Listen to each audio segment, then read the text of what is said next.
A bit ago, a manacled body got caught in my nets. Manacled? A prisoner? You too? Yesterday, my nets pulled up an arm. Manacles, even a brand on that one. I really can't take this anymore. I'm losing my appetite, and it's bad for my heart. You said it. Judging by the tides, they would have to have come from that prison island. Is it really just a prison? You think it's strange, too? I've suspected something about that place for a while now. They say the whole island is a prison, but if you ask me, I bet it's just an execution ground. Or it's for experimenting on demons. Experimenting? What do you mean? Testing the demons' capabilities. That's why they need prisoners. Food for the monsters. Not a bad theory. Just kidding! There's no way the Abbey would do something that horrible, right? You sure think of some crazy ideas. I bet all of this is the work of some vicious pirate gang. Yeah, something like that. That guy, he's pretty sharp. Now that you mention it, I haven't seen any patrol ships around there recently. Used to be they'd chase you off if you got too close. You know, you're right.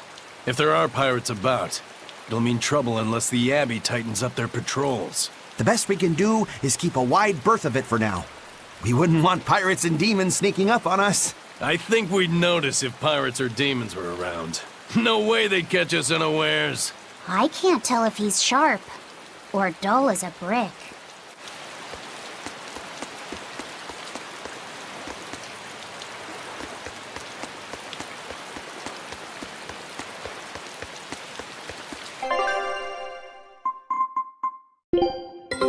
Take a look at this.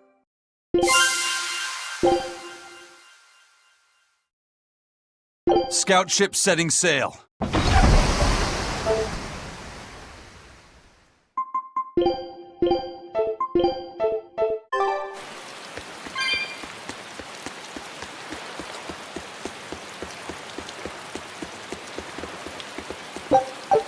That's an interesting bridge. This bridge has a bit of history to it.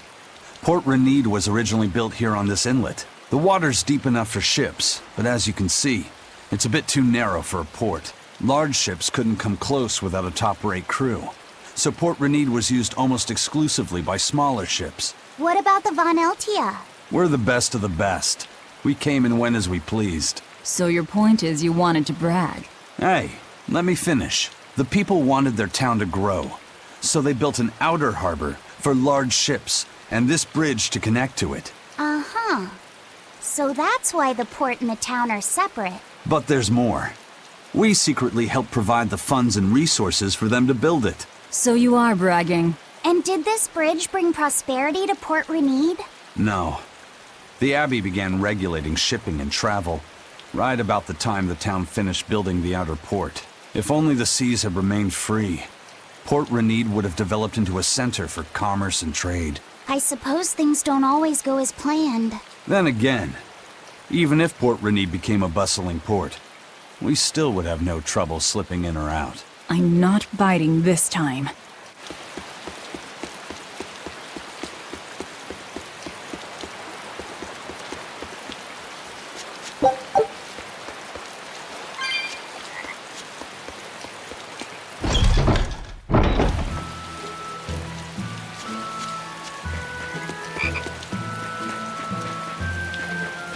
When I was in Port Zexen, I heard that a swarm of demons attacked the palace and killed the High Priest. No way! Isn't the palace the most heavily guarded place in the world? How did the exorcists let that happen? Bad news really does travel fast. They say that the demons were disguised as humans, but were actually enormous monsters twice the size of any man. They had razor-sharp horns and 3 burning eyes. They could take over your mind just by glaring at you. If the demons were that terrible, no wonder the exorcists couldn't deal with them. Some rumors say they escaped. Some say a legate took them down in a climactic battle. But no one knows the truth. We should be ready to run in case they show up. Is the world falling apart? Will the bad times return again? A horned giant with 3 eyes, huh? Velvet, you're one scary lady. They said swarm, so they were talking about you, too.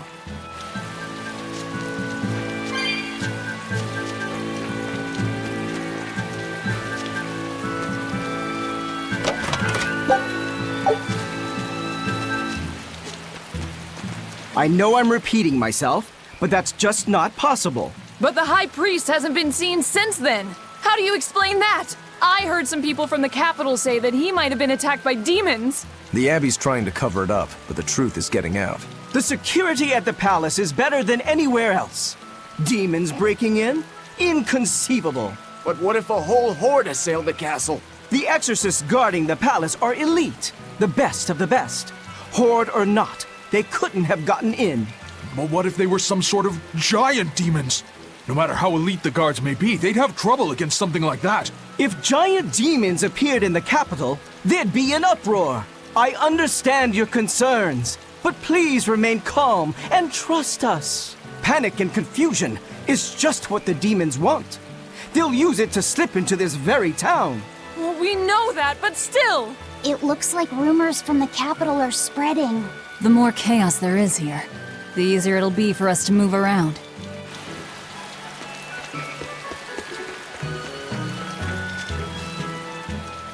Hello there. How can I help you today?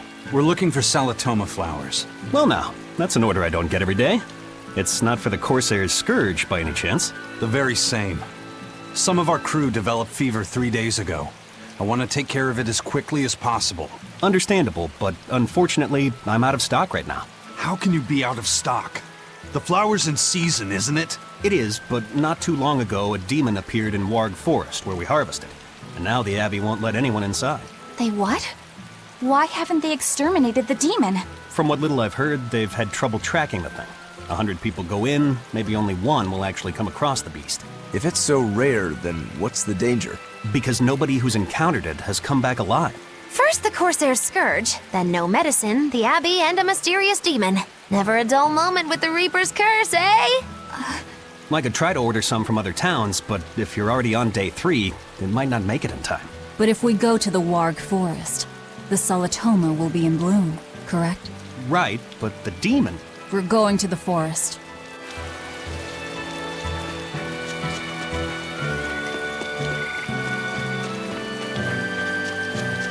Dad, I can't take it anymore. I can't deal with life in this village. There you go, with the whining again. Those two, they seem to be rather upset. Best stay out of it. They're going at it hammer and tongs. The phrase is hammer and tongs. I'm not whining. It's been 10 years and the village is no better off than when we started. Every year it gets colder, and every year our harvest gets worse. And the risk of demon blight hasn't gone away. Your point? Compared to other regions, Westgand has fewer cases of demon blight. Other areas are suffering worse from the cold and the demons. I'd say we're better off here than anywhere else. You're saying we're lucky that all we have to worry about is cultivating this inhospitable land? Don't be so impatient. We'll see results. Westgand has incredible potential. If we keep working this land, eventually it will become a prosperous place. Maybe not now, but in 100 years or 1,000, our descendants will have joy and plenty. That's enough for me. There you go again. Who cares about ancestors? I'm talking about... Good man, your words have moved me. As an exorcist, I promise to work my hardest to end the demon blight and help people like you find security. Oh, thank you for your kind words, young exorcist. Then I have a request. How about you start helping by marrying this fool son of mine? What? Ever since his lover gave him the slip, he's been whining like this nonstop. I'm very sorry, but that wasn't exactly what I had in mind.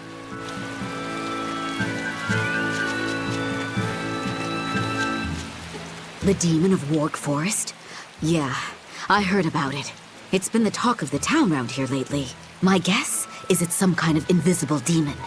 Scary, right? An invisible demon? A bunch of exorcists got together to hunt the demon, but they couldn't find it. If it's not invisible, then maybe it's so fast they couldn't see it, or too small for them to notice. What kind of watch are they keeping on the forest now? Shouldn't you know?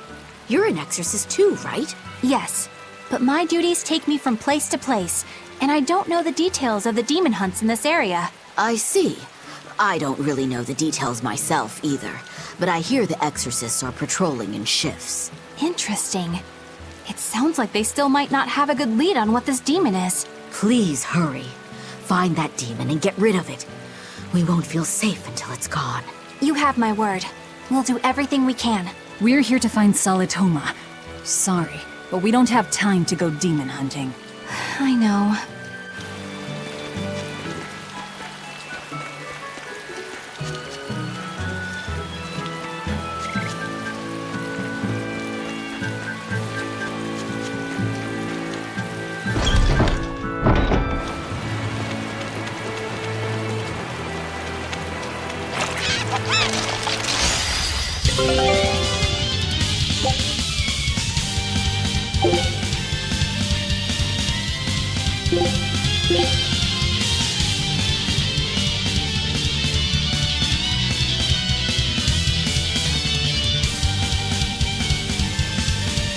Everyone attack! I'm ready for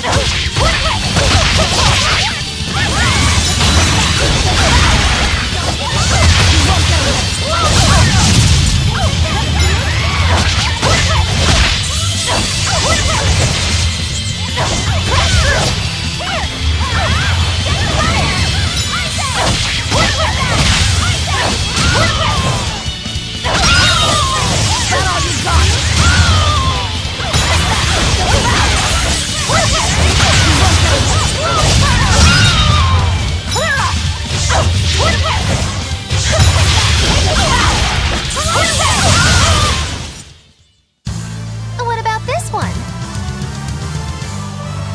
It's hungry? Bingo! Very nice. And this? It's disturbingly happy? Magilu, you're making it kind of obvious.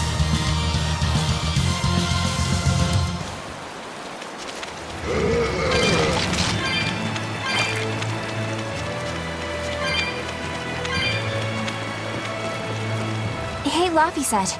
What's the Reaper's Curse Magilu was talking about? Supposedly, Aizen's presence has the power to bring misfortune to the people around him. Is that some sort of special Moloch power or something? It's worse than mere misfortune. At Vortigern, there was a sudden mass outbreak of demon blight, and many of his fellow crew died on his watch. I find that a little hard to believe, honestly. The Reaper's curse is all too real! It was the Reaper's curse that tore me from you and got me captured by Miss Magilu! Oh, is that so? I missed you so much! The hazy halcyon days when I would blow on your cheeks to make your tears dry up! Hey, that's not... It must be destiny that we've been reunited! How I wish I could return to your side once more! Do what you want. I don't care. Really? I won't stop you. Maybe she wants a Moloch who freely divulges a young girl's secrets. I'm fine, thank you very much. I've already got Laphicet to look after as it is. Aw, no fair! Is he the one who blows on your tears now when you cry? He most certainly does not. And as of right now, you're a stranger to me.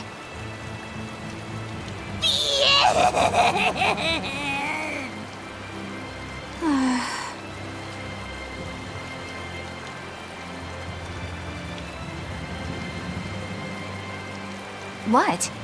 Just so we're clear, Laphicet will do no blowing on any cheeks.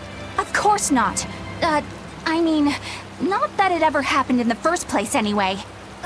Just forget it! Yet another victim of the Reaper's curse!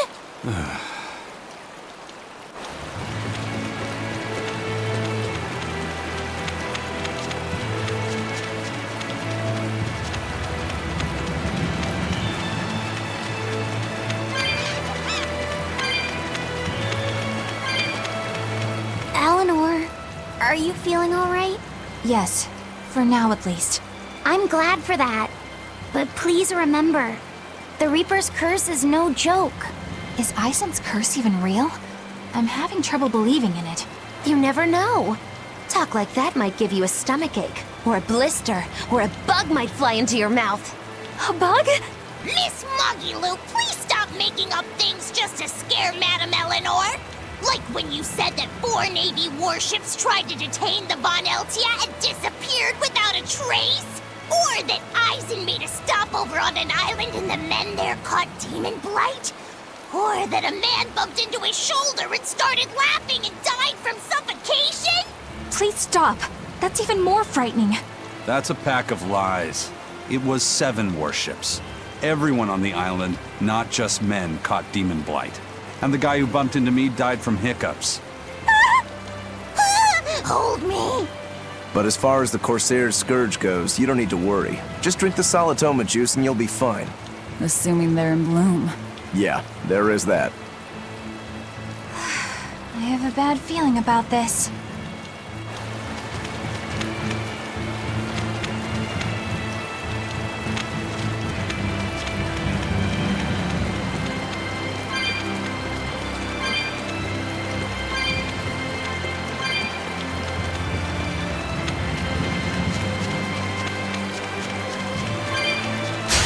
Guess it's time to fight!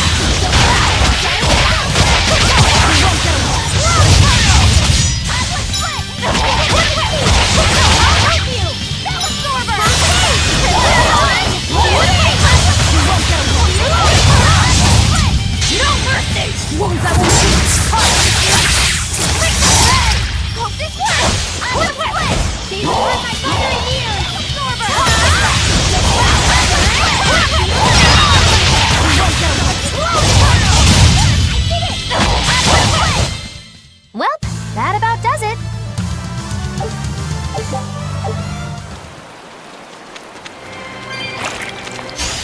I won't run away!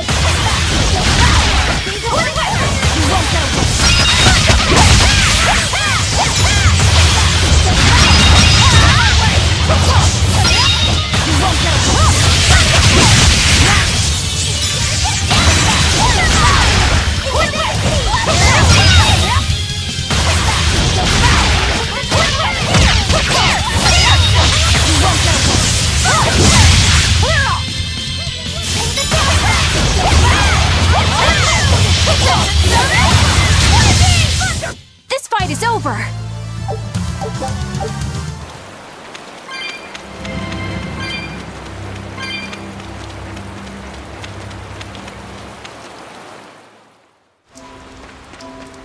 This must be the Warg Forest. We need to be careful. There may well be exorcists around.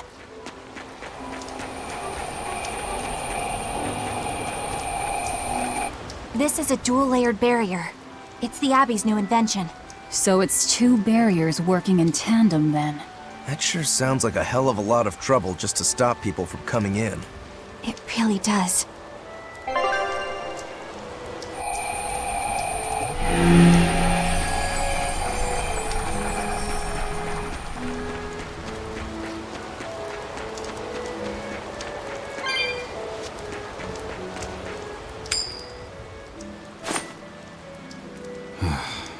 Tails again, huh?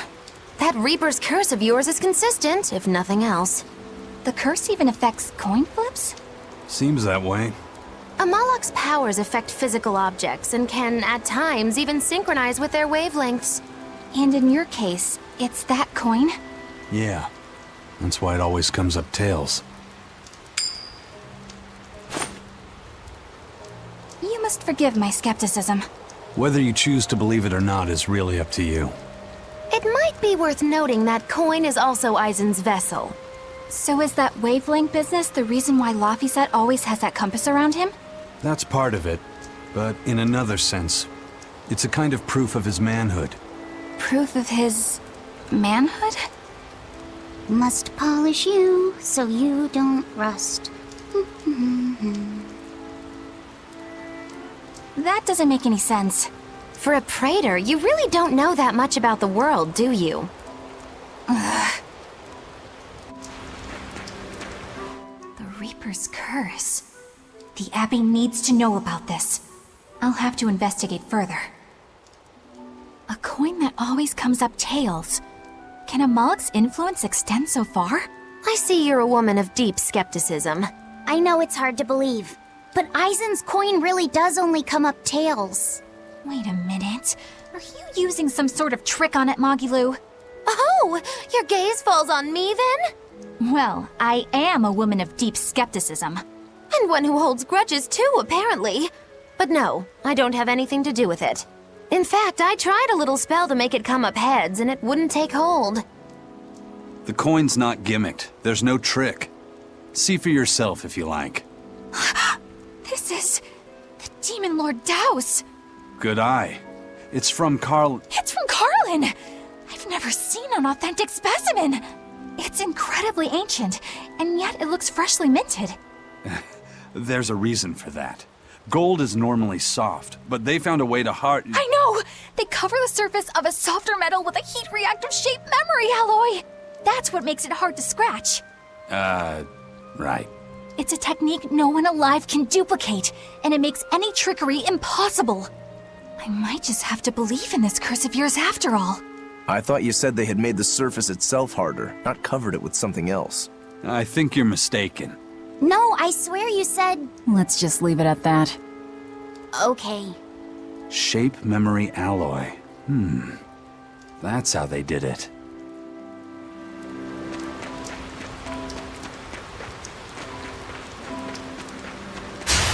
I challenge you!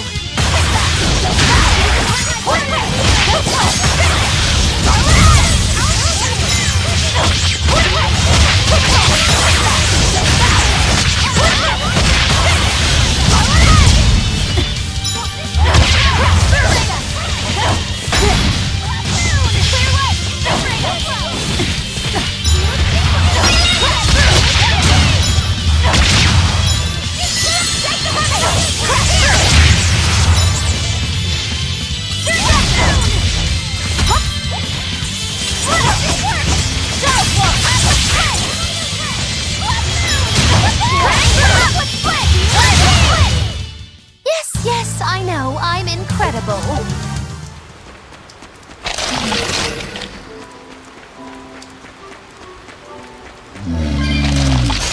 Everyone ready to play? No mercy! Wounds that won't heal!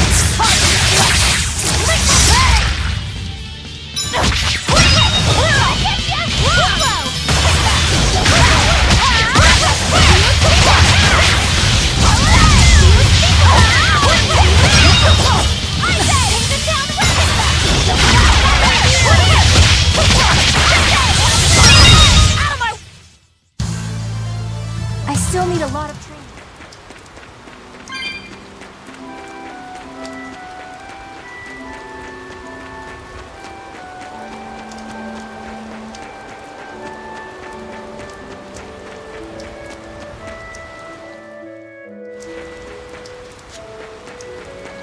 So what does this Solitoma flower look like exactly? In a word, ugly. The flower itself is purple with leaves and stem of maroon. An ugly flower. All right, I'll keep an eye out. By the way, do you know what Solitoma means in the language of flowers? Was it deceitful coexistence? What's with that? Even its symbolism is awful. Deceitful coexistence. The perfect flower for us. What's wrong, Laphicet? Magilu is right, isn't she? Could be. Eleanor is from the Abbey. I'm not sure that someone like that would ever genuinely want to make friends with us. That's what I thought. But it's not all quarrels between us. There's commonalities, I guess you could call it. We share common ground. Deceitful coexistence doesn't trouble me at all. I'll always be here for you, Madame Eleanor. You and I shared an eternal vow that binds us together. All I did was make a pact to tether you. I'd appreciate it if you didn't talk about it in a way that could create the wrong impression. Madame Eleanor, you're so cold. Try your eyes, Bienfu. You still have me, don't you? Oh, Miss Magilu, you're the only one for me, honest. Good, good. Now think hard on my kindness and do as you're told. Yes, ma'am. I'll just have to hang in there until I find a new love. Laphicet, think about deceitful coexistence this way. Demon, exorcist, Moloch, pirate, witch. We're never going to be a single cohesive unit. But each of us understands where the others are coming from in a way that's very real. So it's not really a deception. Yeah, not really. I think selfish coexistence might make the better fit. Maybe so.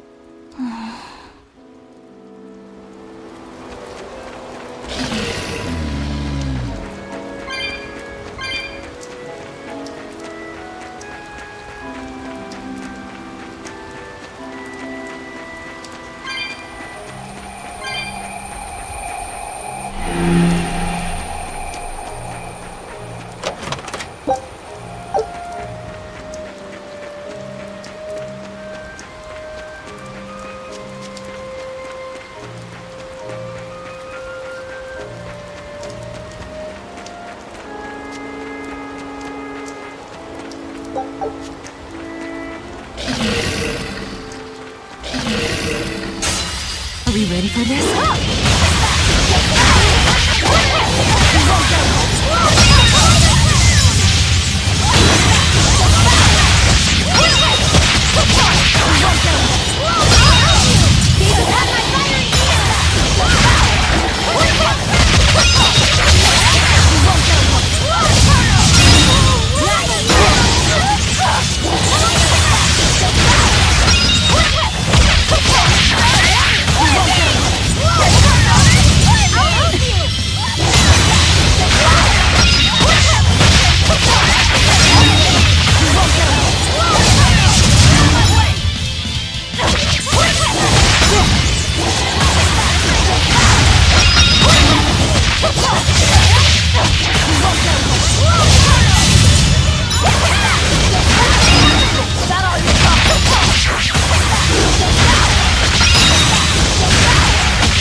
Those purple leaves belong to a salatoma. Be on the lookout for the ugly flowers. Ugly purple flowers. Got it.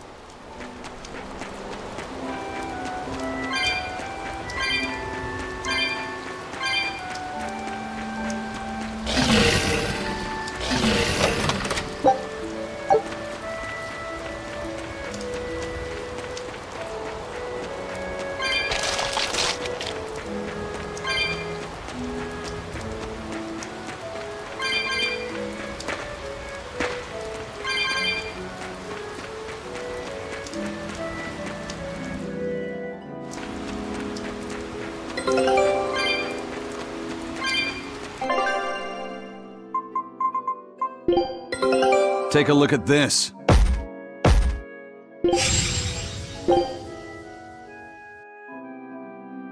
Scout ship setting sail.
That was tougher than I would have liked.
Woo! It's a biggie!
Forget the pain and move it on!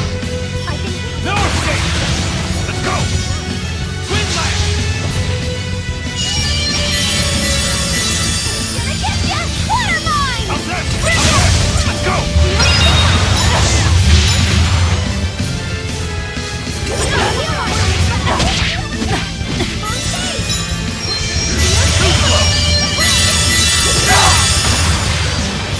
Gaze upon my fiery mirrors!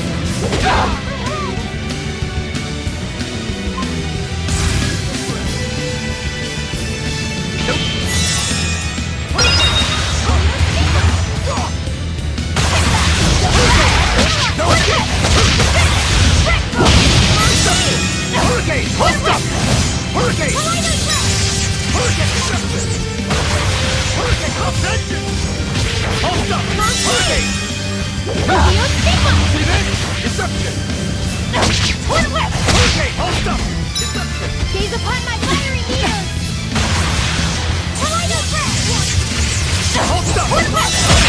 No escape! Hurricane! Killing flash! But I'm this close! I won't miss! Form zero! Thunder! Be proud. You made me unleash my full power.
What do you think you're doing here?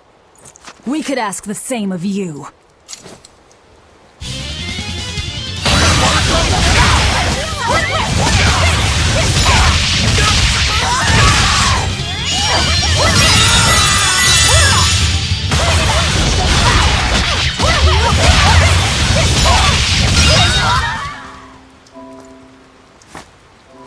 Is something going on back there?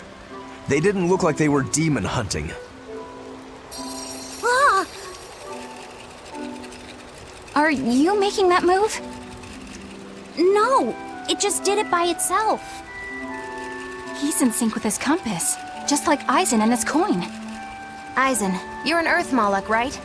Do you sense anything around here? No, I don't.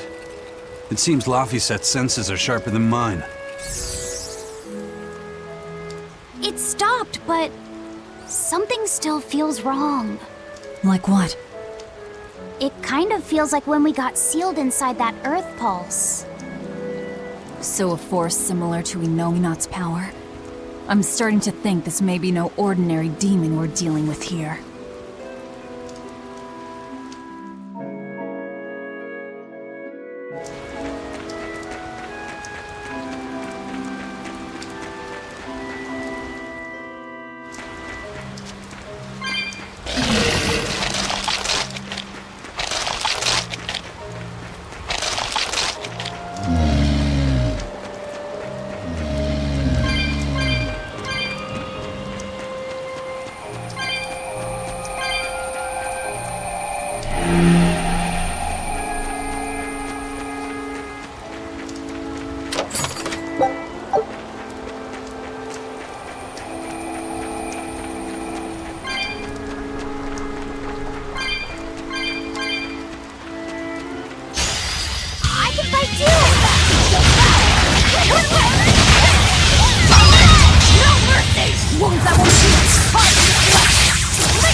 What an easy victory! I am invincible!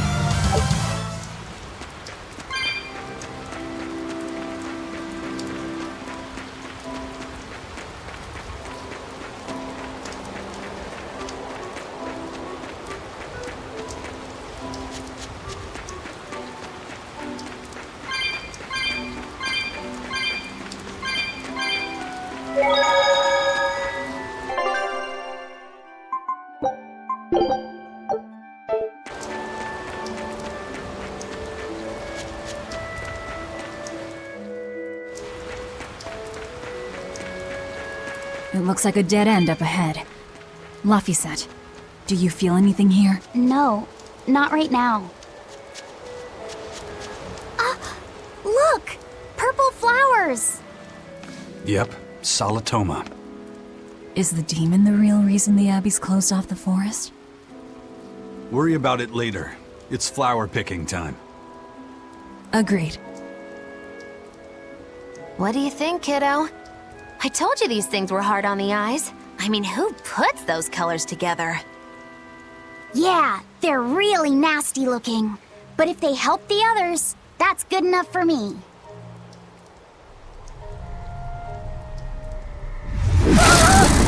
Laphicet! This must be the demon we were warned about. Are you alright? I'm okay. So much for this demon being hard to find. Is this the Reaper's curse yet again? We're just getting started.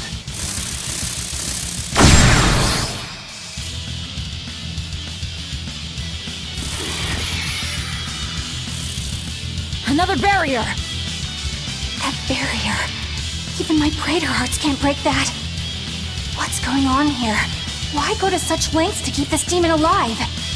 Either way, I don't think we're hauling home any flowers unless we beat up Mr. Bugglesworth here. Right. Everyone, let's do this!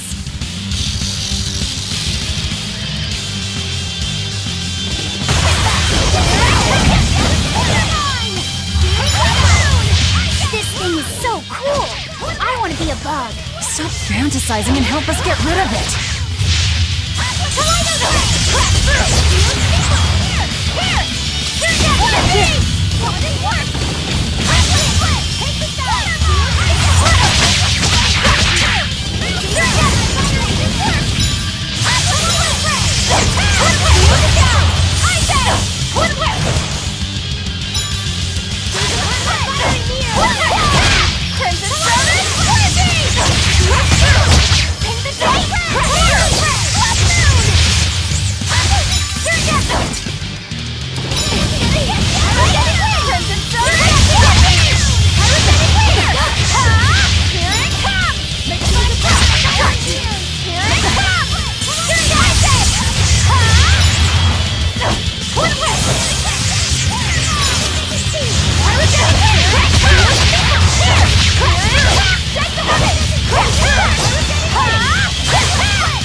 No, I can't die here.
Stop fantasizing and help us get rid of it.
Insect collecting is a sweatier hobby than I thought.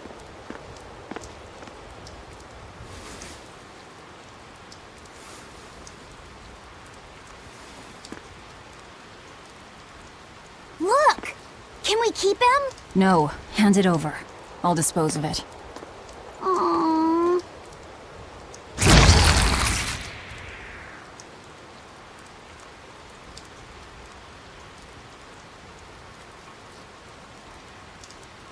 The Abbey had some reason for protecting it. Maybe we should keep it alive for observation.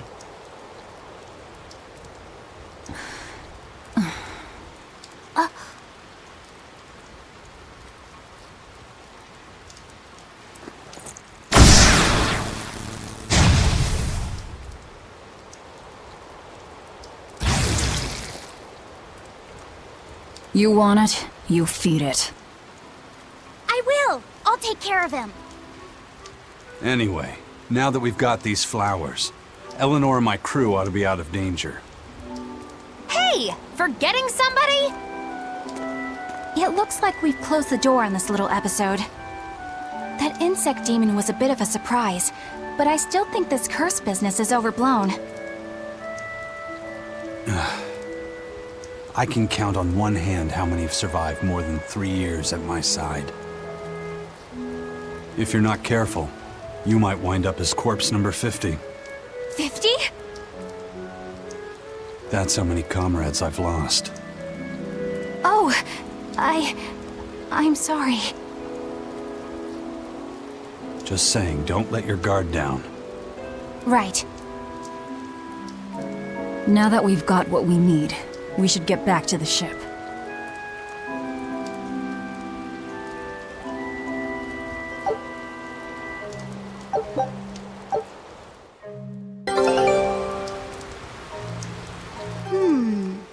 I wonder what they call this kind of bug. You're way into that thing, aren't you? Take a look at... Scout ship setting sail.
Laffy said, "Can I ask you a bit of an awkward question?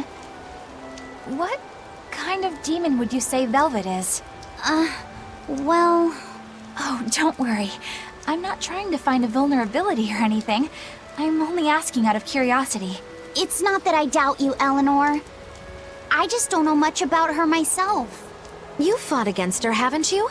She consumes her enemies with her left hand and claims their power. She's a demon like absolutely no other. Plunk just about any demon down in front of her, and I bet she could devour it in a single gulp. Yeah, I'd say that's pretty much true. Sometimes demons that she doesn't entirely devour turn human again, but... What? You've seen demons turn back into humans? Is it that big of a deal? Of course it is! Everyone knows that once you catch demon blight, that's it. There's no turning back. Although, I did see it happen with the High Priest Gideon. I wonder if there's some kind of connection. Not that it matters if he turned back, demon or not, he's dead either way. Whatever it is, it's of no concern to a pirate.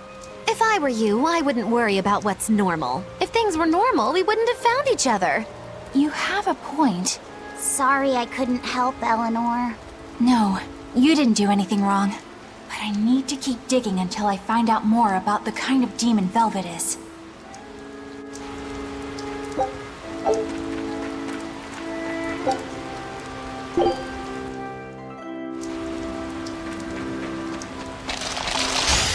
I'm ready for this.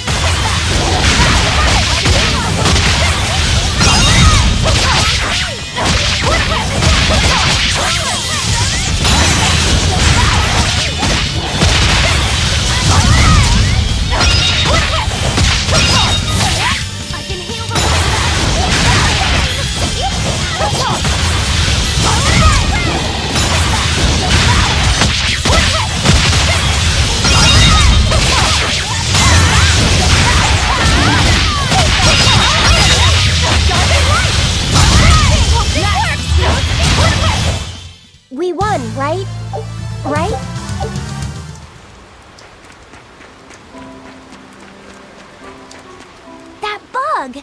It looks pretty tough. Yeah, I've been around a long time, but I've never seen anything like it. It must be a new species. Incredible. A new species is usually named after the person who discovered it. The Laphicet rhinoceros beetle, then? Rhinoceros beetle? Whoa now, that's a stag beetle if I ever saw one. No. Those things may look like pincers, but they're actually horns. A three-horned beetle will cause quite a stir in the bug community. Hey, I know pincers when I see them, and those were some mighty pincers. The Laphicet stag beetle has a better ring to it, right? What part of that sounds better? The whole thing. Stag beetles are the strongest after all. I can't let that go unchallenged. The rhinoceros is the king of beetledom. Beetledom? More like beetledum. That doesn't help your case at all. Rokuro, Aizen. I feel a dangerous storm brewing. The rhino is a one-trick pony with its horn, but a stag can cut its opponents in half. Its weapons can be used in any situation. The stag is a true swordsman. That's petty trickery. The only beetle with the raw muscle to decide its own fate is the rhino. But they only live for a year. The stag can survive through the winter. They live hard and die young. Is the beauty of such a life lost on you? Why is it that boys get so excited when they talk about bugs? Rhinoceros, stag, or butterfly. It's all no matter to me. They all look like cockroaches. They're totally different! So, what will you name it? I think Rhinostagros for now.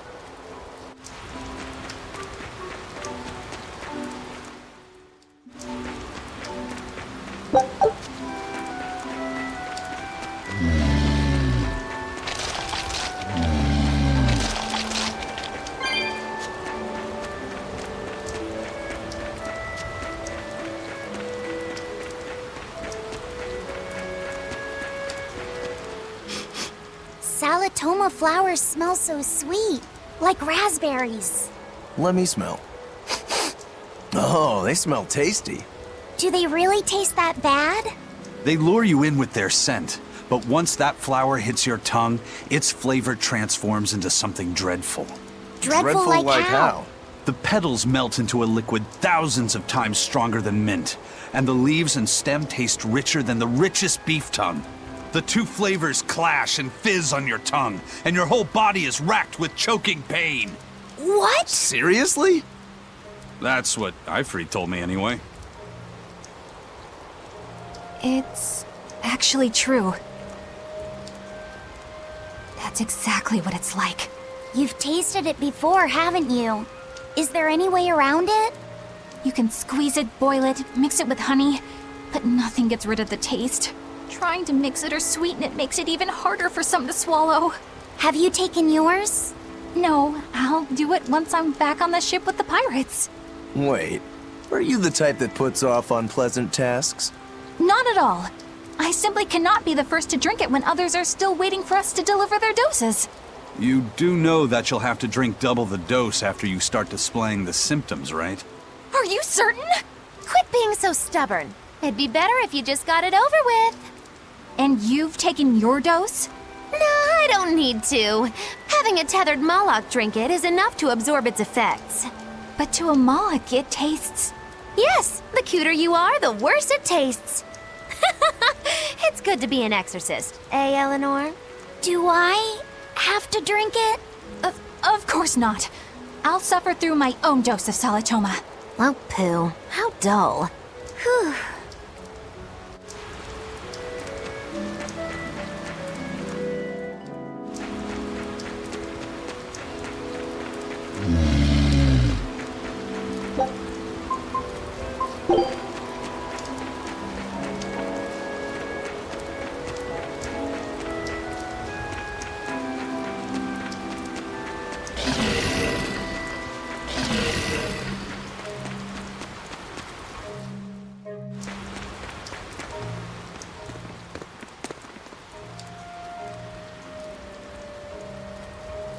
You think there's any chance that wanted Moloch would launch an attack here? His target's probably Loringen, but stay sharp just in case. He might try to break open the bug cage as a diversion. Wanted Moloch? Loringen? First that demon Rex Helevis, and then Eleanor betrays us? We're never gonna catch a break. Quit whining. Cleaning up messes is our job.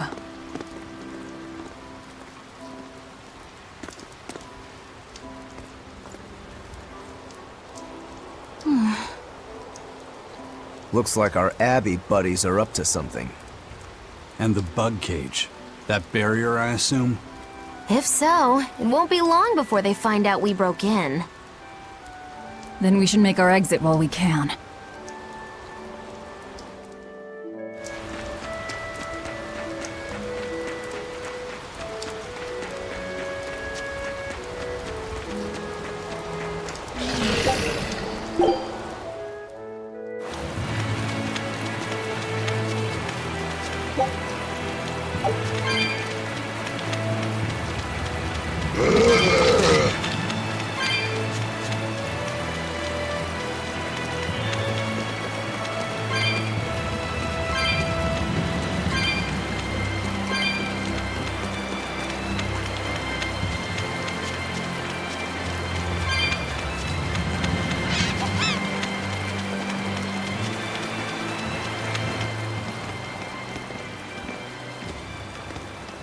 Hey, how goes it? Zavid! Easy there, bro. I don't got time to spar today. Got a date lined up. That artifact you've got belongs to Ifrid. Why do you have it? Just picked it up off the ground somewhere. Don't screw with me, tough guy. I have ways of making you talk. Ha!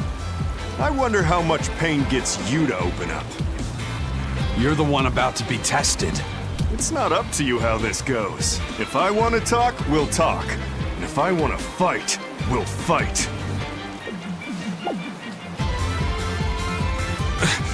What are you?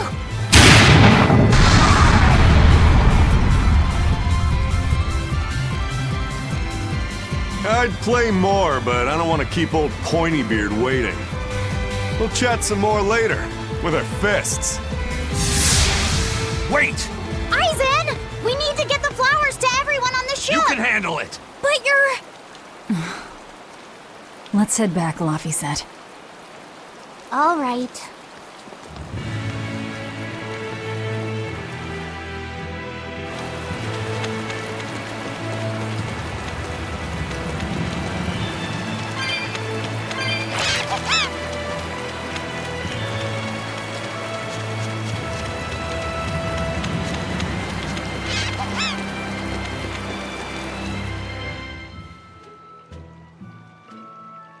That thing Zavid was holding? What do you think that was? From the sound of it, it seemed to belong to Ifrid. I've never seen any object or art quite like it. Maybe it's that relic Ifrid brought back from a continent across the sea. An art from another continent. Do you think Aizen will be alright? That Moloch seemed to know what he was doing. I'd rather we just stayed out of his way, but... First the throne, and now here. What is Zavid after, anyway? He was probably just making up that date business. But still, old Pointybeard? Just like Ifrid. When I was talking with Benwick, he said Ifrid had a pointy beard. You don't say. Then I bet Zavid is that wanted Moloch the Abbey's looking for. Yeah, he must be aware they're after him. And then he baited Aizen into following him, using something that belonged to Ifrid. And I'm pretty sure Aizen knew that, but he went after him all the same. This can only go well, I'm sure. Is Aizen in trouble? It doesn't matter either way, if his Corsair scourge goes untreated. For now, let's get back to the ship.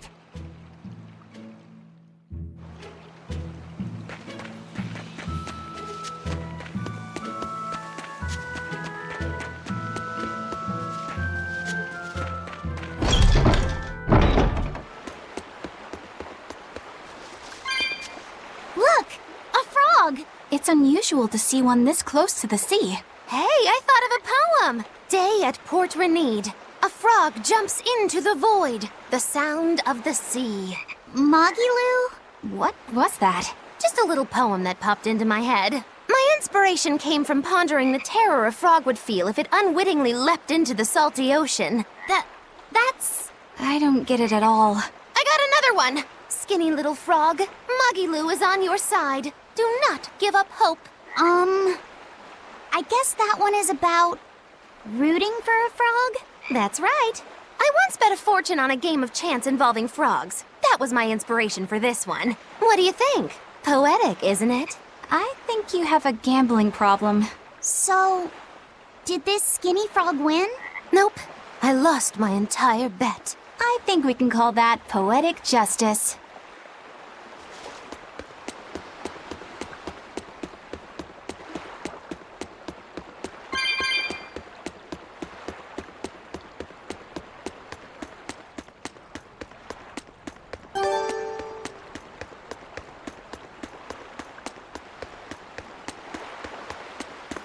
We've brought back your solitomas.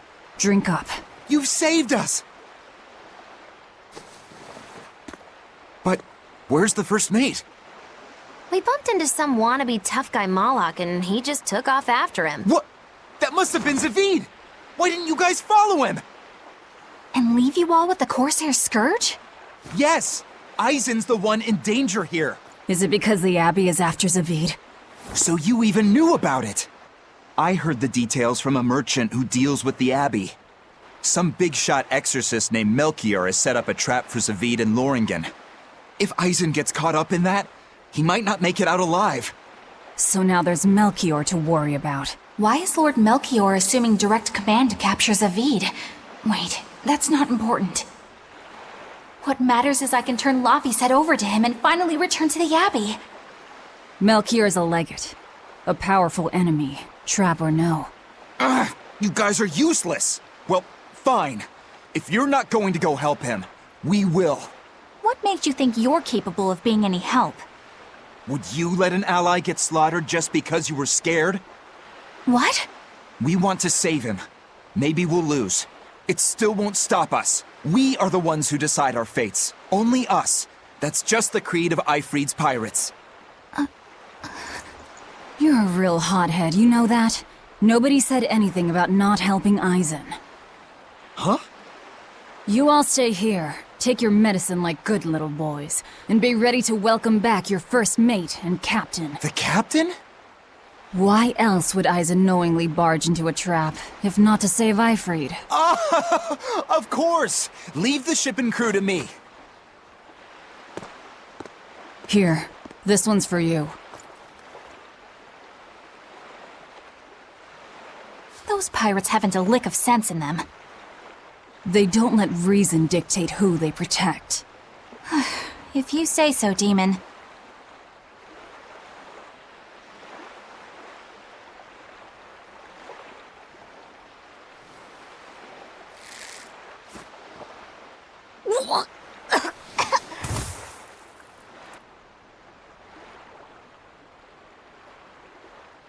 Now, about where Eisen's headed.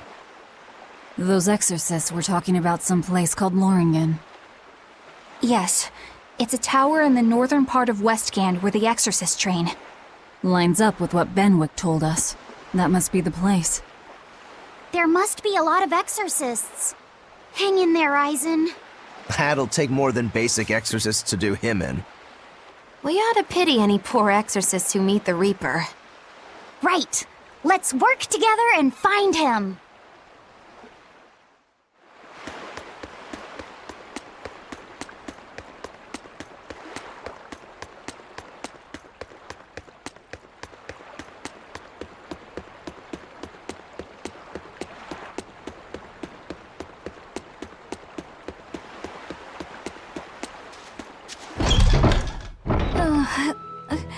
Solitoma is as awful as I remember.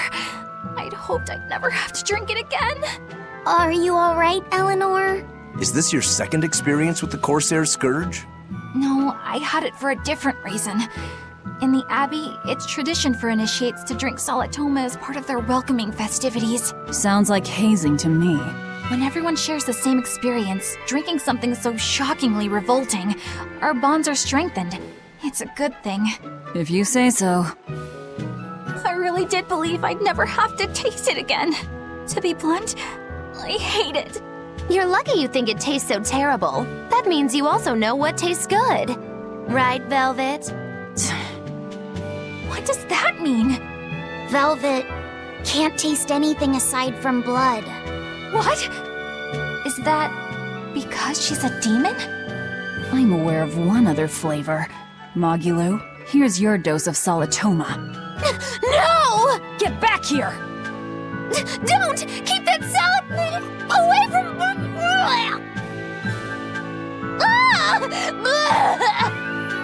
I see. The sweet taste of another suffering. Why does it seem like everyone around me is completely mad? Yeah! Continuing to fight when you know you'll lose just is insane!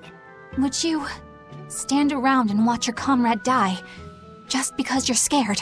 I wouldn't want to, but getting myself killed wouldn't save anyone either. Yes, it would be illogical to fight. Is being illogical really that bad? Well... At the Empyrean's throne, I remember Velvet standing, despite the horrible pain she felt. Rokuro is training with all his heart in order to defeat his brother Shigure. And Kurogane used up his own head to forge a powerful blade. None of that is very logical.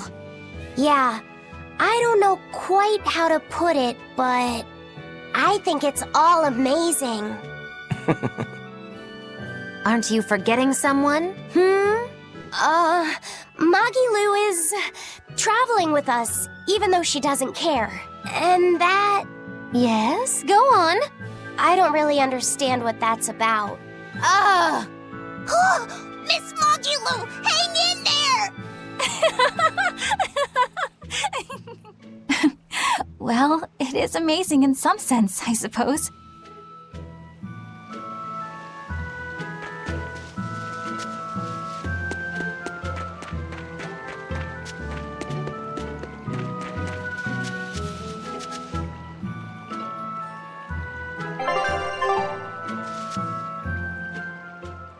Hello there. You're headed to Loringen Tower too? Just a bit ago, a brawny, silver-haired man asked me how to get there. Did he say why he was going there? Something about meeting some friends of his. Exorcists use that tower to train, right? If he has exorcist friends, then maybe he's one too. But he seemed a bit rough and tumble to be an exorcist. I can't imagine a man like him. Did he say anything else? He said someone else might stop by and ask about the tower, and told me to tell him if they do. Did he mean you? No clue. So he was planning on us following him. What's he scheming? You mean Zavid? Or the Abbey? Both.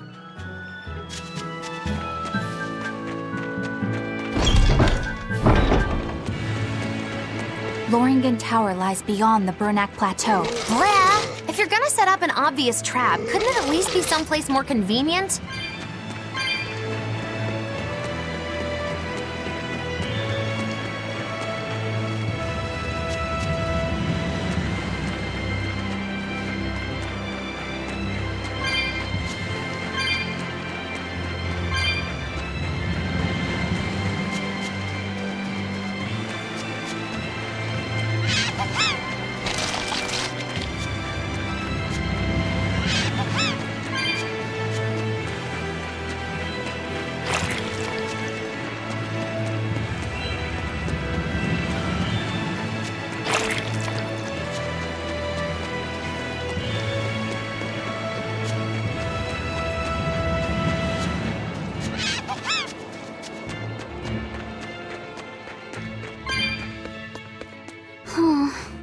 What's wrong, Laphicet? I was just wondering why Aizen and Zavid can't work together to find Aifreed. All men their age care about is their reputation, their street cred. Such a hassle. Oh, really?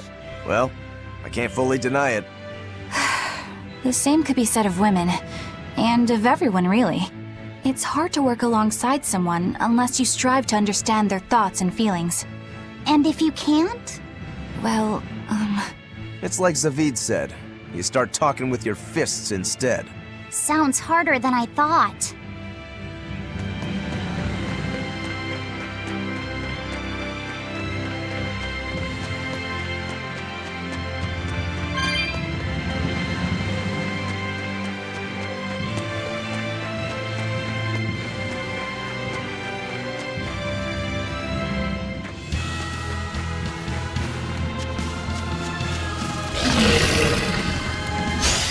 need to be extremely wary.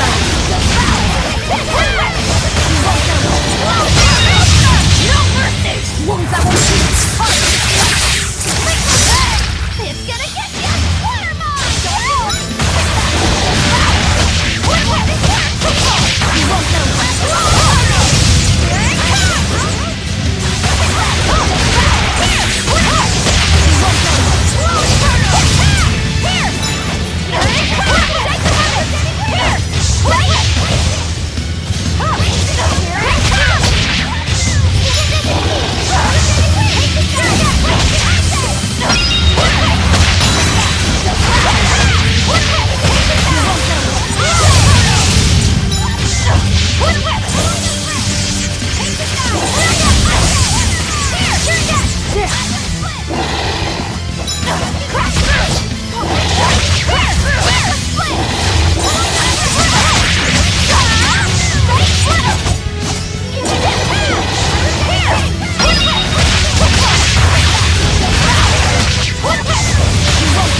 We were done for.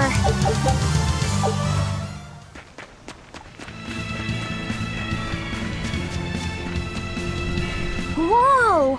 Hot water is spouting out of the mountain!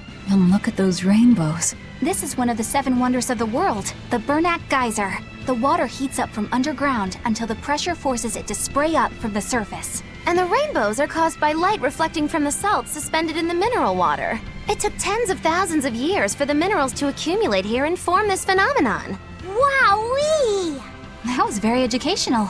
At least you know plenty of trivia, if nothing else. Additionally, the groundwater veins that feed this geyser are connected to the sea. Because of this, every now and then a boiled octopus or crab will shoot out from the geyser! No way! That's impossible! Well, not impossible, but with the salt content of the geyser's water, I bet they're seasoned to perfection. Magulu, I'm declaring your bizarre imagination the 8th wonder of the world. People say that all the time.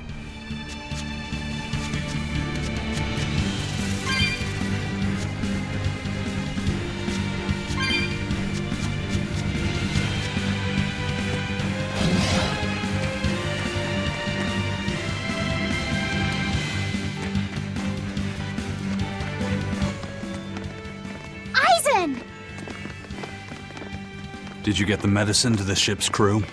Yeah. Good. My thanks to you. These soldiers won't be happy in the morning, but they're alive. Is this your work? No. They were like this when I got here. It must have been Zavid. He didn't kill a single one. Interesting. The Abbey is going to great lengths to arrest him. Even so, he clearly knows he's walking into a trap. What I don't get is why he roped me into all of this. If he didn't want my help, then what need did he have to play the Ifried card on me? If you knew this was a trap, why did you come? To see for myself. When I met Ifried, I was wallowing in despair that I would ever find a way to break the Reaper's curse.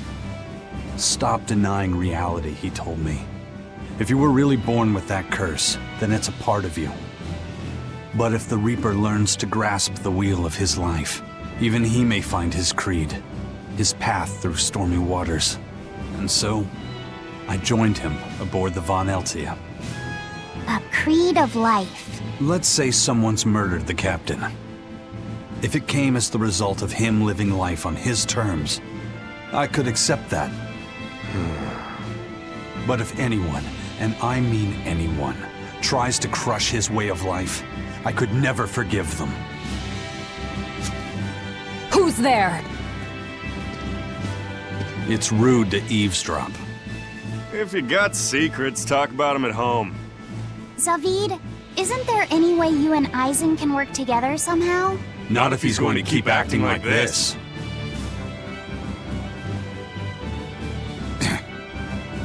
Well, that's how it is. What was the point of all that posturing? He could have just stayed hidden. Weirdo. Can't disagree there.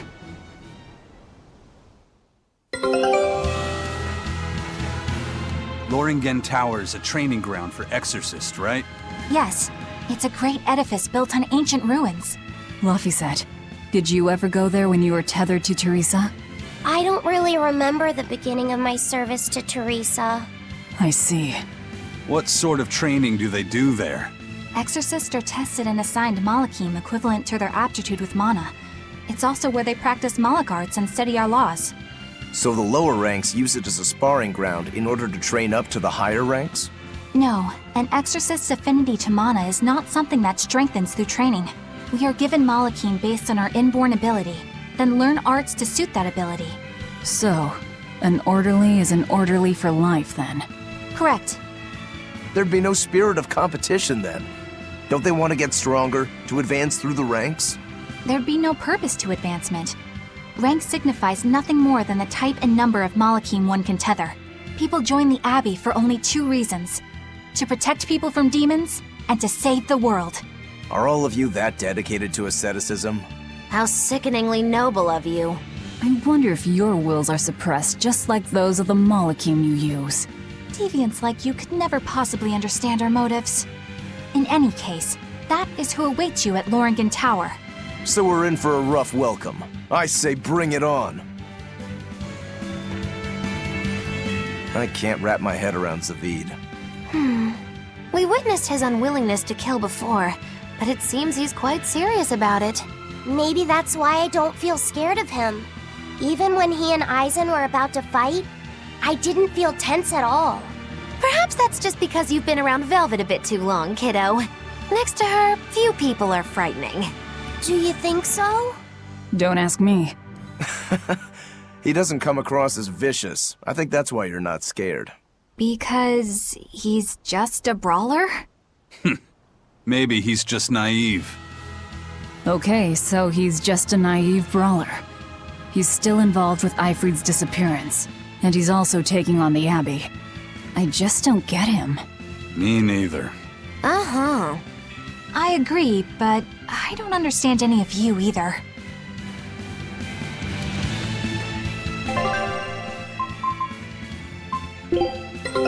Take a look. Scout ship setting sail.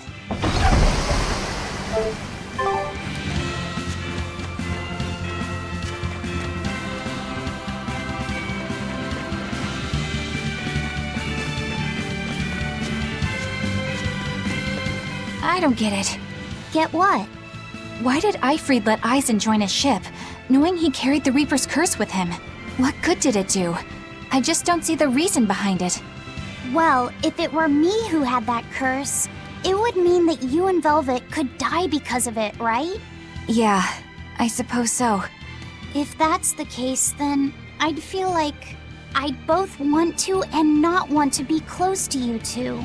And I'd probably really, really hate myself for it. Do you suppose that's how Eisen feels? But Eifried still took him in.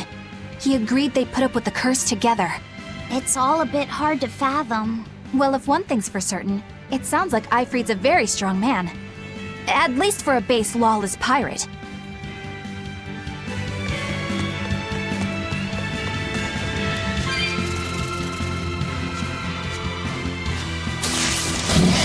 Eisen, can I ask you about that thing Zavid had?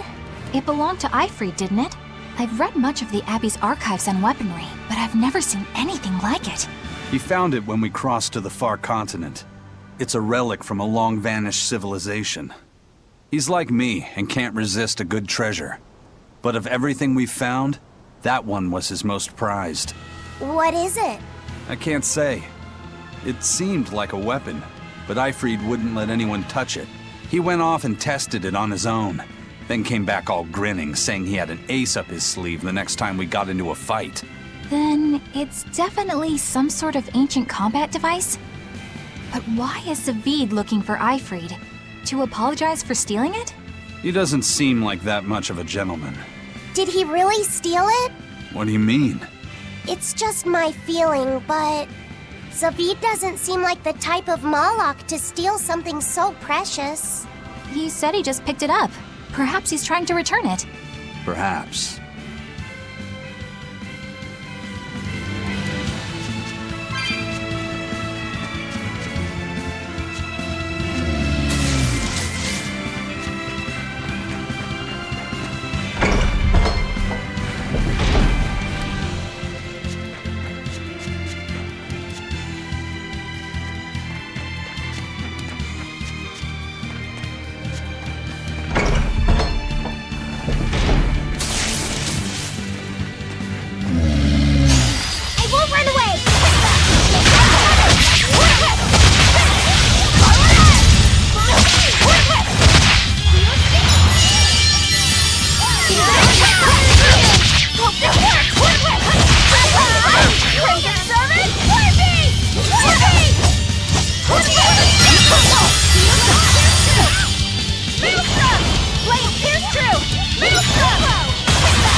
Hey, is everyone all right?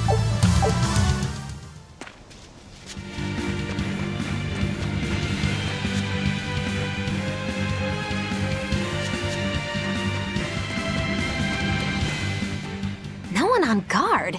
They're really not bothering to hide this trap. They probably knew we'd sense it.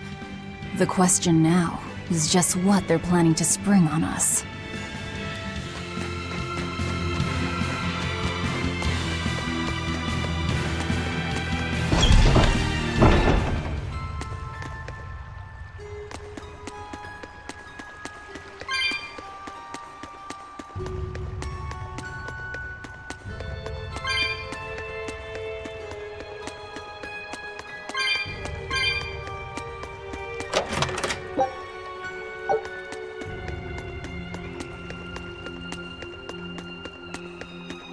Eisen, when and how did Ifrid disappear exactly?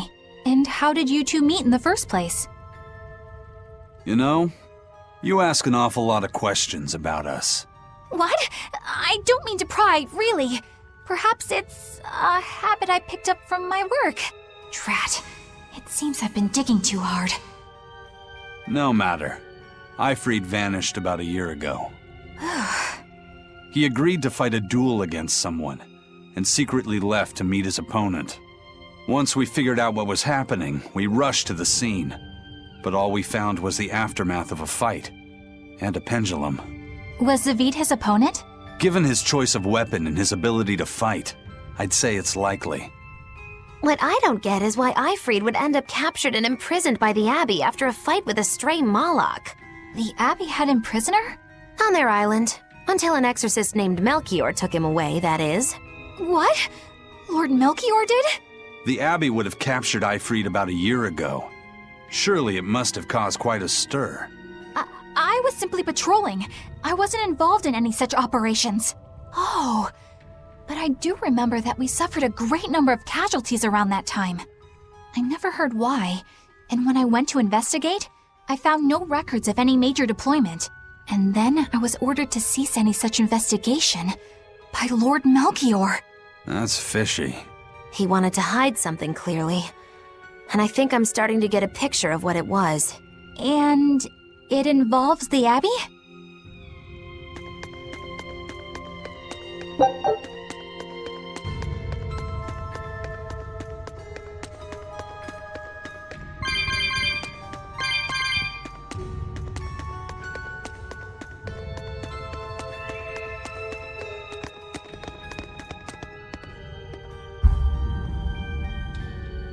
Ifrid. So, This is Von Eifried.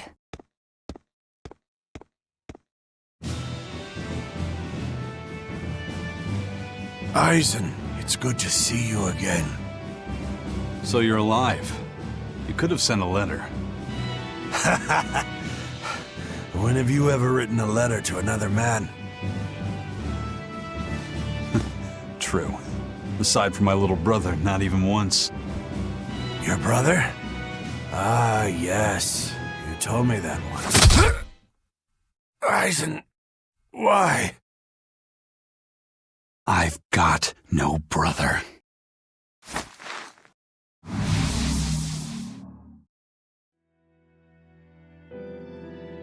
Enough of your tricks!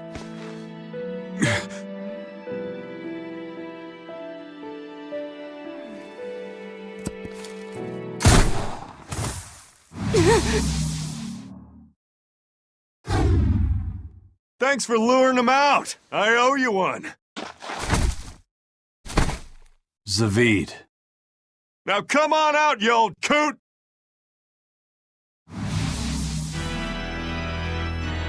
Lord Melchior. Breaking through my double illusion. Impressive. I'm making a point not to fall for the same tricks twice. I shouldn't have let you get away last time. I won't make that mistake again.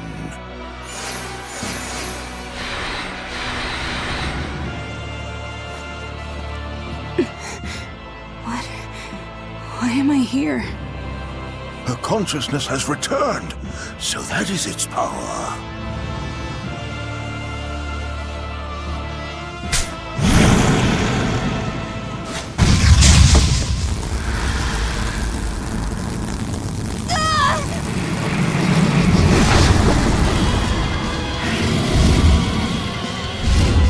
He turned her into a demon. What? This can't be happening.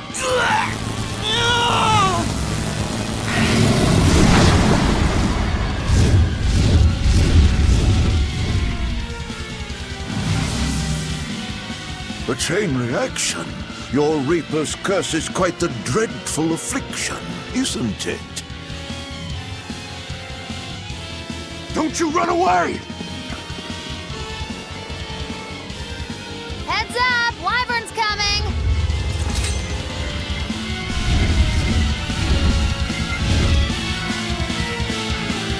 Why would an exorcist create a demon?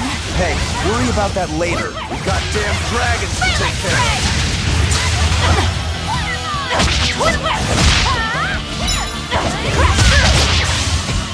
Crash through!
No escape! Hurricane punch!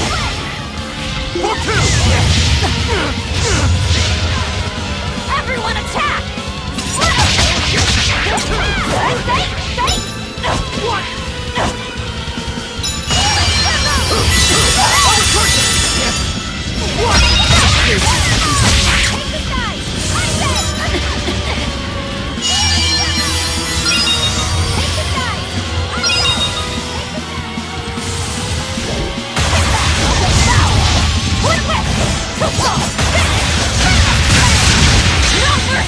Wounds that won't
Looks like you got caught in your own trap, old man.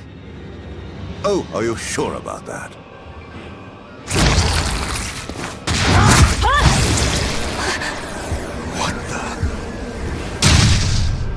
I'll take care of the last one.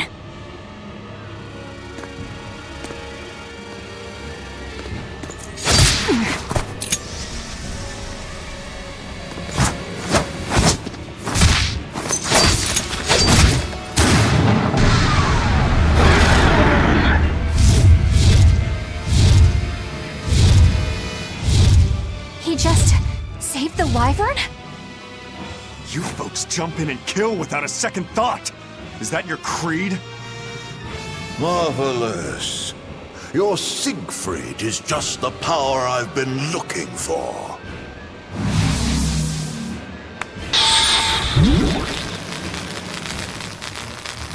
What? My work here is done. The hell did you do? Wait, damn you! Follow them!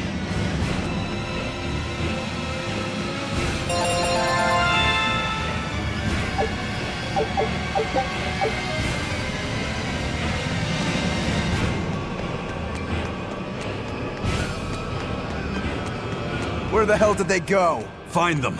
They can't have gotten far.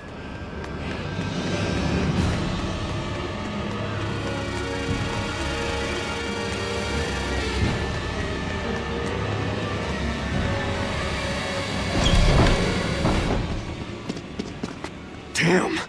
You sure got some speedy legs for an old fart. I'm glad to see you're okay, Zavid. It's not me that I'm worried about. Melchior was highly interested in your weapon. And yet he didn't steal it. Surely a legate like him could snatch it if he wanted to. Why bother stealing it when you can just copy its hidden formula? Some arts can decipher the workings of other arts in a split second. And guess what Melchior's specialty is? As he left, he said, "My work here is done." The Abbey must have some use for that unknown art.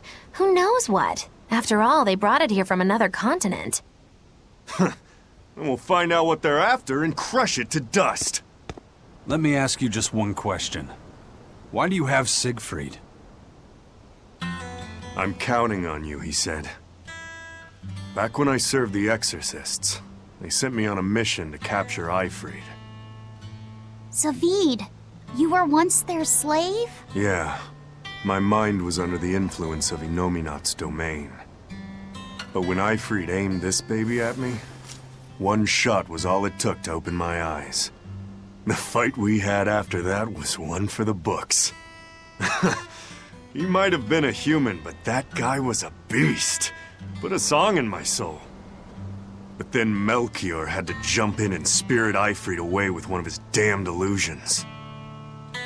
That old bastard! Playing tricks with people's minds. But why'd he grab Ifrit and not Siegfried when he had the chance? He probably didn't know at the time that this guy was the real prize he was after. But Ifrit knew. Right before he was taken, he distracted Melchior long enough to hand Siegfried over to me. Well, that's all I know. Whether you believe me or not is up to you. Got it. We're done here. Huh? That was easy. Ifrit only says I'm counting on you to people he trusts. Is that so? So, what are you gonna do now? Gotta keep looking for Ifrit. Still gotta give this back and settle our score. I doubt you have much time left to get that done. I'd hazard a guess that until now, Melchior was unaware what Siegfried could really do. In other words, he and the exorcists weren't able to interrogate anything out of their captive. And now that Ifrit's no longer needed, I see no reason for them to keep him alive. You think I don't know that? If you really want to save Ifrit, you probably ought to team up with us. Nope. No can do. Why not? You lot will do anything to achieve your goals. Even kill. Sorry, I'm a fighter, not a killer. I won't steal a single life. That's just my creed. And I've got no intention of changing our pirate creed either. Eisen and Zavid have their own creeds. They both have such strong principles, even though they're so different. Just like humans.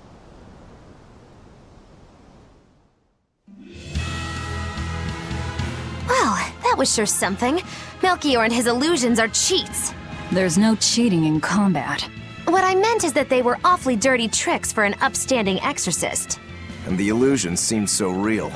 Had that gone on any longer, I wouldn't have been able to tell what was real and what was fake. If it can't be distinguished from reality, perhaps one could live a happier life within the illusion. That sort of happiness can rot. You think so?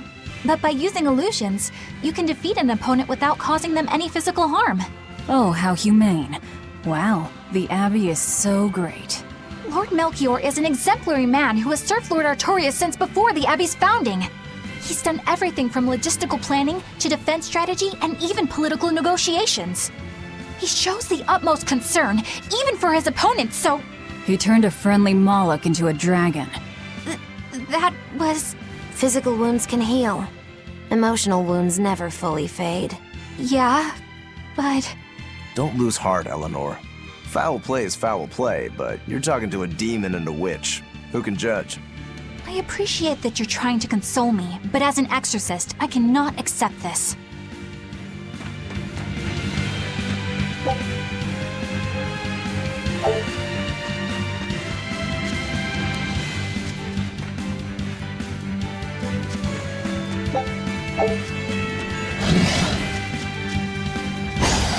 Here I come!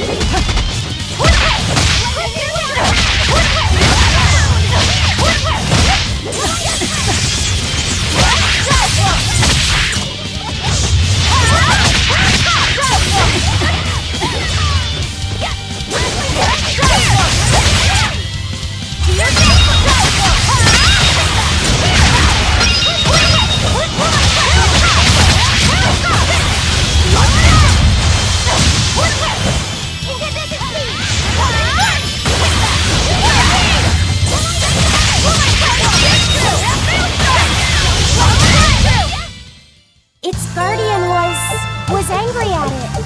Hold on. You can read a guardian's heart?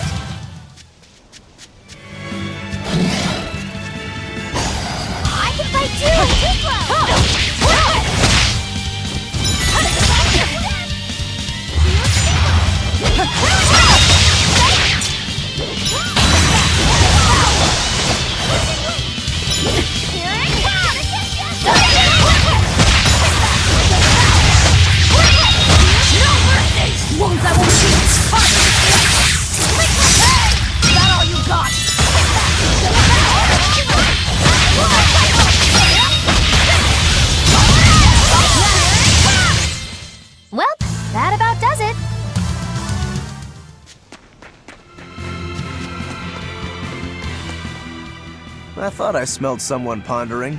What's on your mind, Laphicet? I know Siegfried comes from another continent and all, but do you know anything else about it, Ropero? Nope, can't say I do. All I care about are swords. That contraption doesn't interest me much. I suppose that makes sense. But it looked real powerful. Just guessing based on how we saw Zavid use it, I'd say it amplifies his power somehow. An amplifier. It's true that he seemed to get stronger when he fired it at himself. Yeah, and it gave that dying legendary wyvern enough strength to escape.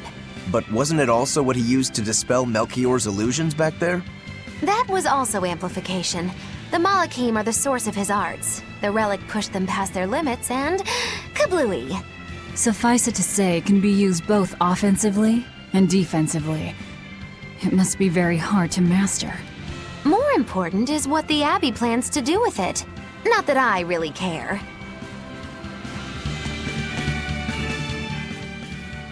Laphicet? May I ask you something? What is it? The girl with the umbrella from Lord Melchior's illusion. What is her connection to Eisen? I don't think he'd answer if I asked him myself. I don't know. I was wondering about her as well. She was pretty, wasn't she?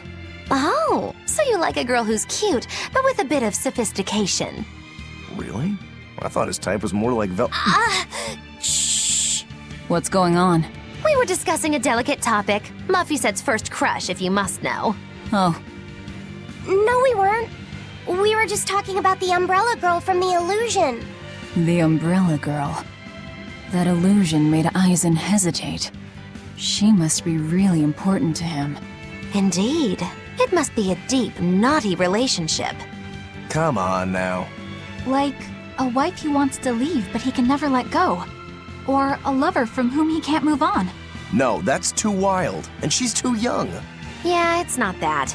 What's more likely for a self-serving pirate is a daughter from a woman who only knows him by a fake name, perhaps one whom he cast aside, or who cast him aside! And maybe she was somebody he couldn't marry for some reason. But when she died, he raised her daughter for her. He had been friends with her since they were children, but they only realized their true feelings after they had been married to someone else! Is this their idea of romance? In any case, beware of girls, Laphicet. Right.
Come on, really?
Take a look at this.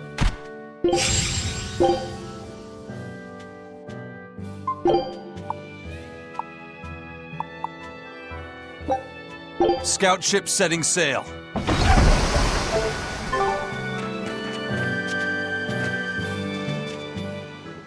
Now what are we gonna do? What's wrong? This dog came up with a book in its mouth. Here, take a look. Huh. It looks pretty old. I've never seen this kind of writing before. It's not ancient Avarost, that's for sure. Part of it looks like a chronology, so maybe it's a history book? If I were to guess, I'd say they're Meliodacian characters, which would peg it at about 2,000 years old. It's more recent than Avarost, but the writing has fallen completely out of use. All kinds of notes are written throughout the book, too. Someone must have been studying it. If it's research material, that might make it Videl's book. Videl? Who's that? He's a weird kid who's way into studying history. He lives at the inn. Could you maybe deliver the book to him for us? We were told not to get too close to him, so... Yeah, sure. I guess.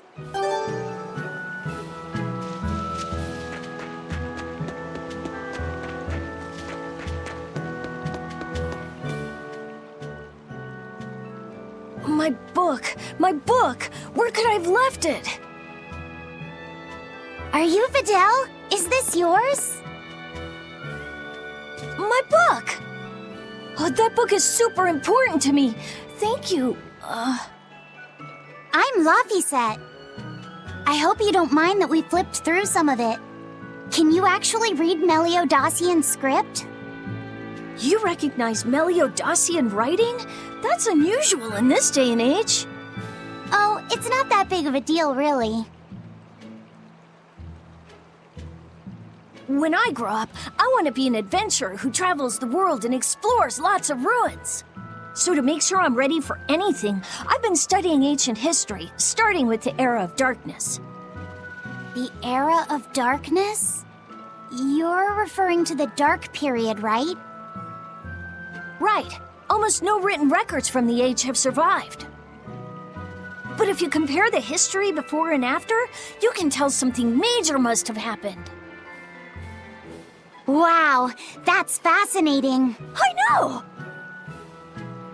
Look at those two, all worked up over an old book. My little brother was just like that too.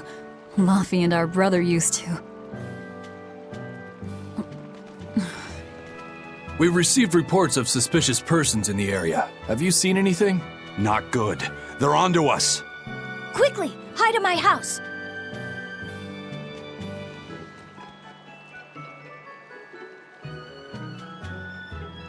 Videl, have you seen anyone suspicious recently? Sorry, sir. I've been absorbed in my book. That's all right, thanks.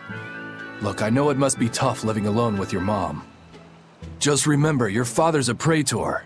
He's out there fighting to protect us all. Keep your chin up for his sake at least, all right? Uh-huh.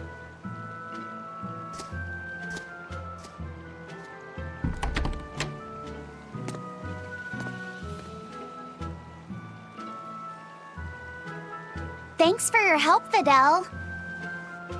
Videl, your father is an exorcist? Yeah, he is. But don't worry, I won't say anything about you and your friends. I'm your friend too. Really? And to prove it, I'll let everyone in on a big secret. This book tells you how to make an Omega Elixir, an incredibly ancient and powerful medicine. If I'm reading it right, you need 5 ingredients in order to create the elixir. I've only translated one of them so far, but I'll tell you what it is. That's really nice of you, Videl. But I don't have any way to repay you for this. Oh, please, think nothing of it. I'd just like it if you came and talked with me again sometime. Of course. What are friends for?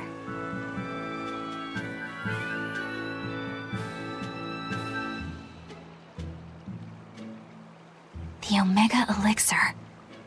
That's an ancient medicine said to be able to cure any disease. But it was my understanding that no samples or recipes survived the Era of Darkness. Meliodosian script was used prior to the Era of Darkness, so I guess it's possible that Videl's recipe might be legit. He's just a kid. I don't know how much we can trust his translation. You saw his notes. I doubt many adults could even get anything out of that book. He might be onto something. Kids are more capable than we give them credit for, especially where their interests lie. I think we can trust Videl. Laffy used to read books intently like that, too. Furthermore, couldn't a hypothetical Omega Elixir be quite useful to you, Velvet?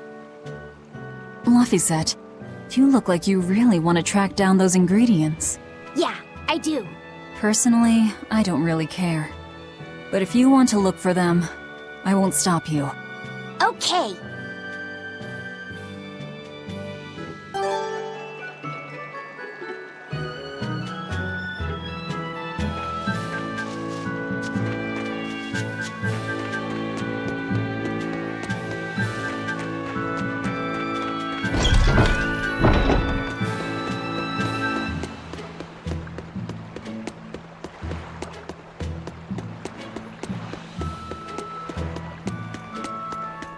This big storm came and swept me out to a Class 4 island, and let me tell you, it's as bad as the rumors make it sound. I wanted to just wait it out in a shipyard somewhere, but then the water turned all gooey. Then I had these jellyfish things coming onto the deck, and before I knew it, slugs were swimming around in the damn ocean. Wouldn't the salt in seawater mess up a slug? Yeah, that's what I thought too, but these weren't no sea slugs neither. It was scary. I'll tell you that much. You want my advice? Stay the hell away from that island altogether. But if you do go, watch out for that gooey stuff. What did that pirate mean by Class 4? I've never heard of that. It's a classification the Abbey uses to help inform their strategy, an estimation of how well they've been able to manage the demon outbreak in an area.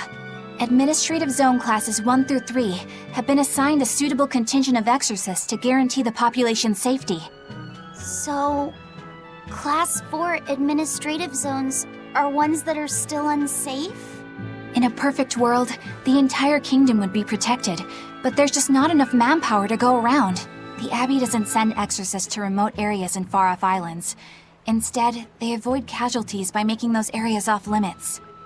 But that pirate mentioned he'd come close to an island. Are those policies actually enforced? They send out an official notice to stay away, and that's all. It's not like they could blockade every tiny remote island out there. So you're free to dive into the deep end if you want, but no one will come to your rescue. Hope you know how to swim. If they could keep the demons in check, they wouldn't have to tell people to stay clear. Frankly, I think the Abbey just doesn't want to go near places like that. In other words, these are dangerous places that the Abbey has washed their hands of. Makes you wonder how much they can administrate these places when they're not willing to get their hands dirty. Are there many Class 4 administrative zones? I've heard of 10 such regions in my time working as an inspector for the Abbey. But I'm afraid I couldn't tell you their exact locations or their current status. If the Abbey abandoned this island, it's probably safe to assume that it's getting to be pretty dangerous. If we go there, we're gonna want to be prepared.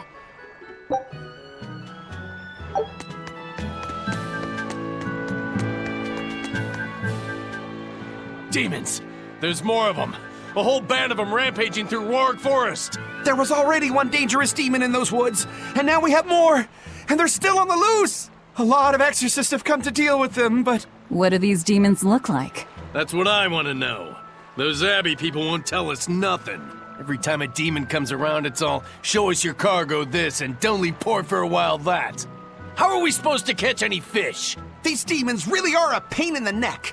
If I was an exorcist, I'd lay down some justice, I tell ya. At the end of the day, it's not the demons or the exorcists that have it rough. It's us normal folk. Anyway, you guys should be careful. There are demons about. Thanks for the warning.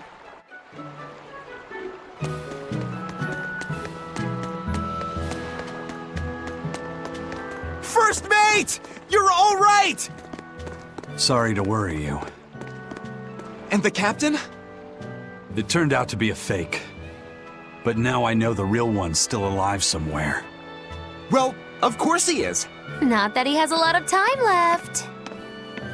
What do you mean? Calm down. I'll explain later. Aizen... You stay calm too, okay? And you've all taken your Salatoma? Yes, sir. And nobody died? All still kicking. Compared to your curse, sir, this sickness was tiny potatoes. All right. Then let's get ready to sail out. Already done, sir. We're ready whenever. The Pirate's Creed, huh? There's worse out there.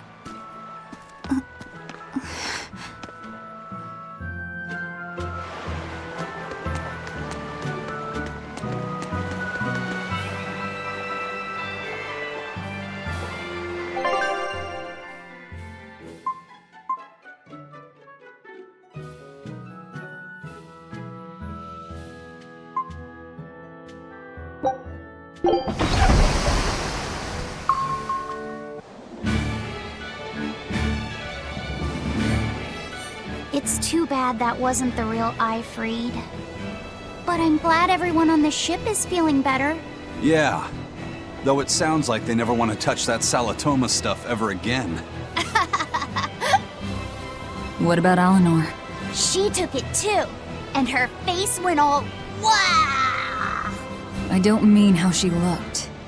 I mean how she actually feels. Oh, well, she looks like she feels better too. Good. You're worried about her, aren't you, Velvet? No, it's nothing like that. Let me tell you something, kiddo. When young maidens ripen, they have trouble expressing their feelings. So Velvet's...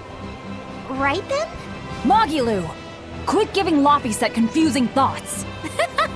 No trouble expressing those feelings, I see.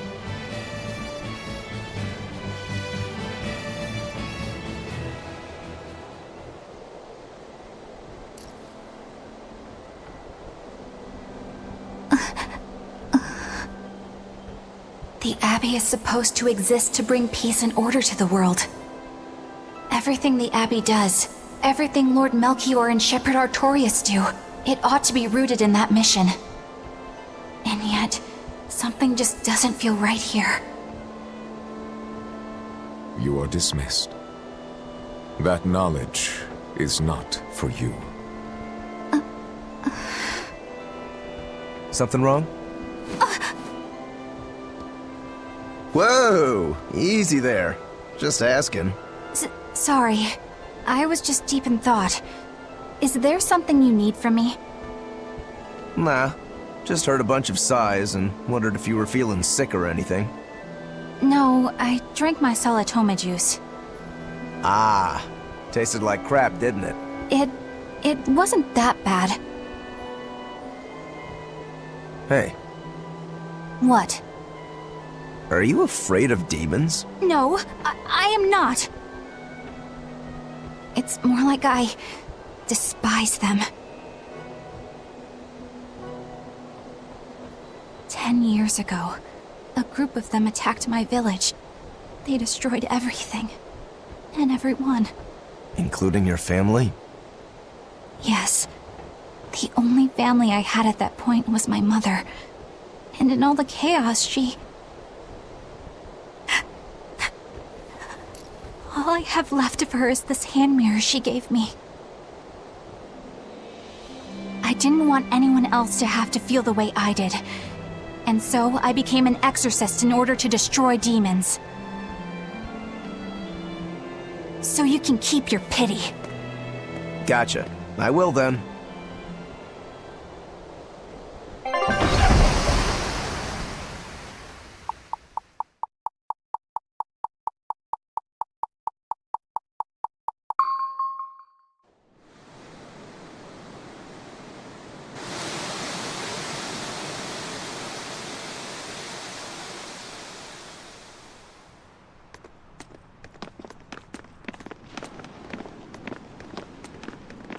What is that? That's called a penguin, a type of bird native to this area. Penguin. Their meat is succulent and tender, and makes a lovely stew. Wow, what's it taste like? You'd eat that poor thing? Savage. You're one to talk, demon.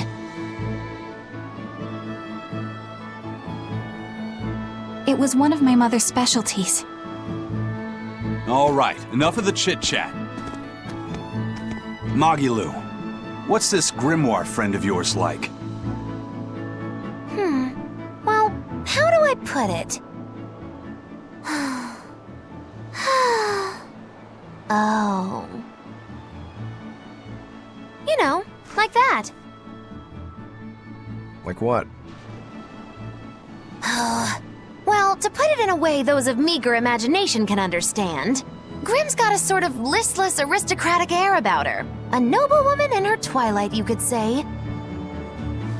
Huh. So you mean like a woman, but different from Velvet and Eleanor. You're not wrong there. Tell you what, just keep an eye out for a grown woman. Grown woman. Okay, I got it. Well, since we got her name, we could start by asking around. Exactly. Now you're talking. What's up, kiddo? Magilu, you're a grown woman yourself. So why is it you have trouble clearly expressing your real feelings? Good question. Put simply, a long time ago, mine broke. Bagow! Chapoom! Bye-bye! Your feelings broke? Come on. Let's question the townsfolk.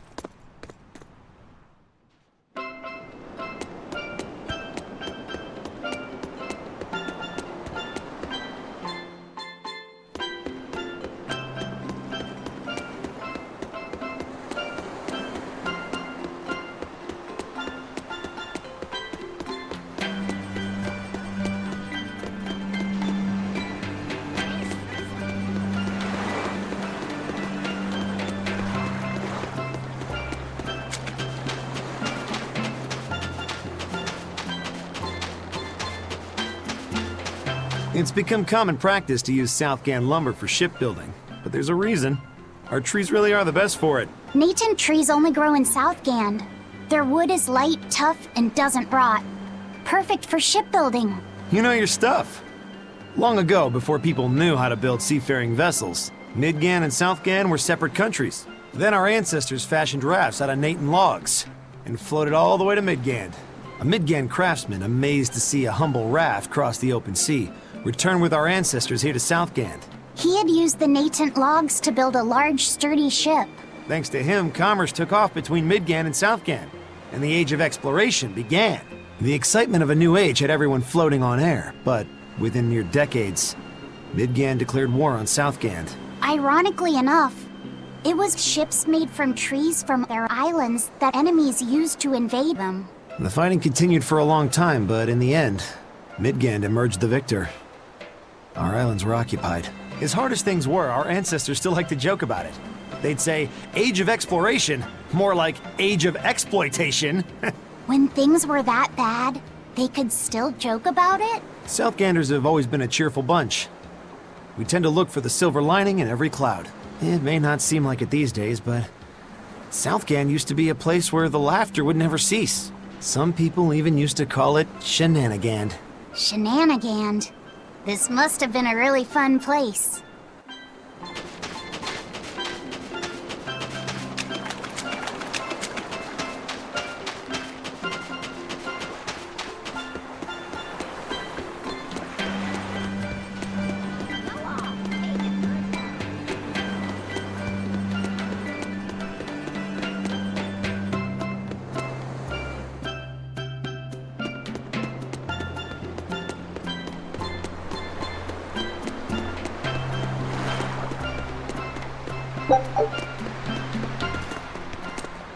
Still no leads on that grimoire lady. Magilo, when did you get that letter from her you mentioned? Hard to say. It must have been last year? A decade ago? Take this seriously, or I'll feed you to the sharks. Oh, what? I think I'd at least rate a kraken. Keep this up and I swear I'll eat... It's them! The final preparations are complete. Once you've assumed your new post, everyone will act on your command. Thank you, sister. But to be honest, I worry that these shoes I'm filling might just be a bit too big for me. You need not worry. You possess a special strength and quality that others lack. Shepherd Artorius has high hopes for your deployment to Palamedes. Fear not. Just be yourself and you'll do fine. Believe you're a leader, and you will be. Yes, I'll try to make you proud, sister. They're sending him to Palamedes? Is that the name of a facility on this island? I had better get going. Safe travels.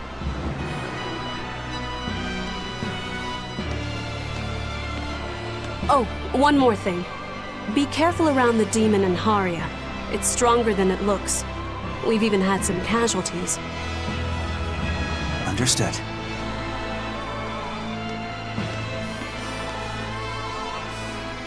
Also, if you must drink the water, remember to boil it. Sister... I know, I worry too much. But I just can't help myself.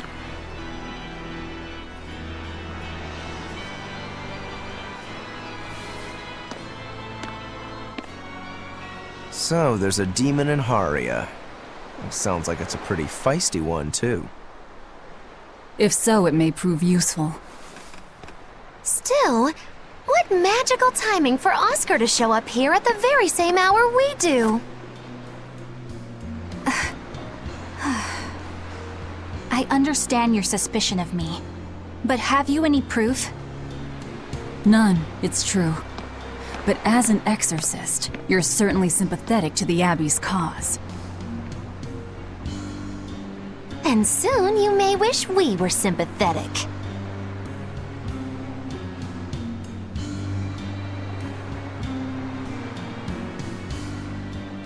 Eleanor hasn't been snitching on us. I'm sure of it.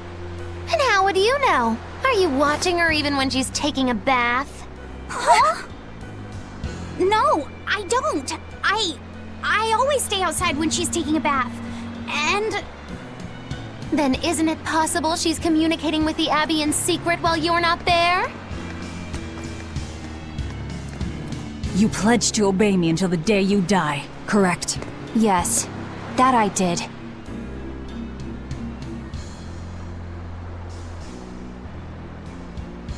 Remember, when you two trade blows, only the Abbey wins. One less demon, and one less traitor for them to worry about. While we're standing around here arguing, that demon could be attacking Grimoire. It's true. Let's find some more people to question around town.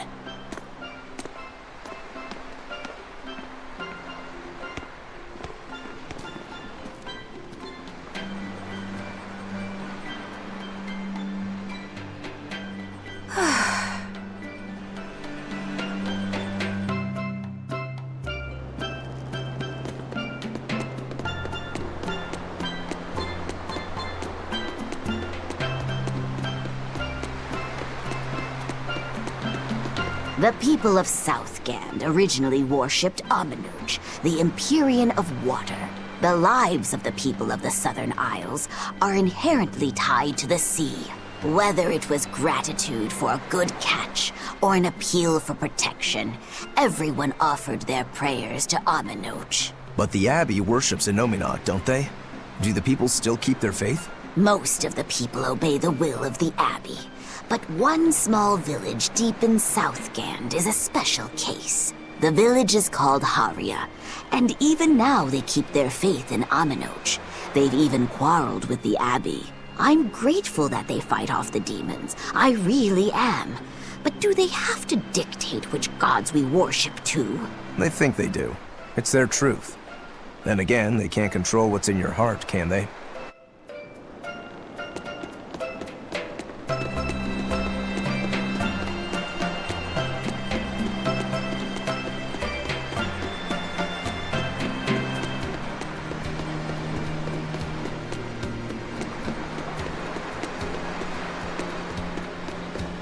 Hey, this doll? It looks like Bienfu. Ah, a keen eye you have, young man. That is a doll of the Empyrean Amanuj. That's... Empyrean Amanuj? Yep, no doubt about it. I've seen her with my own eyes. Real dignified, but not without a bit of a temper. You saw her? Why was she angry? Well, the Abbey's banned any profession of the Amanochian faith in Southgand, despite her popularity. Gotta assume that's what got her all bent out of shape. I tried talking to her, but no matter what I said, she was just like, oh. Wait, that sounds like... And that low-energy goddess you saw? The doll you've got here looks like her? Yeah, more or less. Ha! Fortune smiles upon thee, weary adventurers. That listless goddess is none other than Grim. Grimoire isn't human? When did I ever say she was? So, shopkeep, where'd you see her? I think it was down by McClear Beach. Pensively watching the tide come in? That's her, all right. Quickly, to the beach! Ugh. Why didn't you mention Grimoire as a Moloch before now? You can't be too careful with that information. Spies listening everywhere!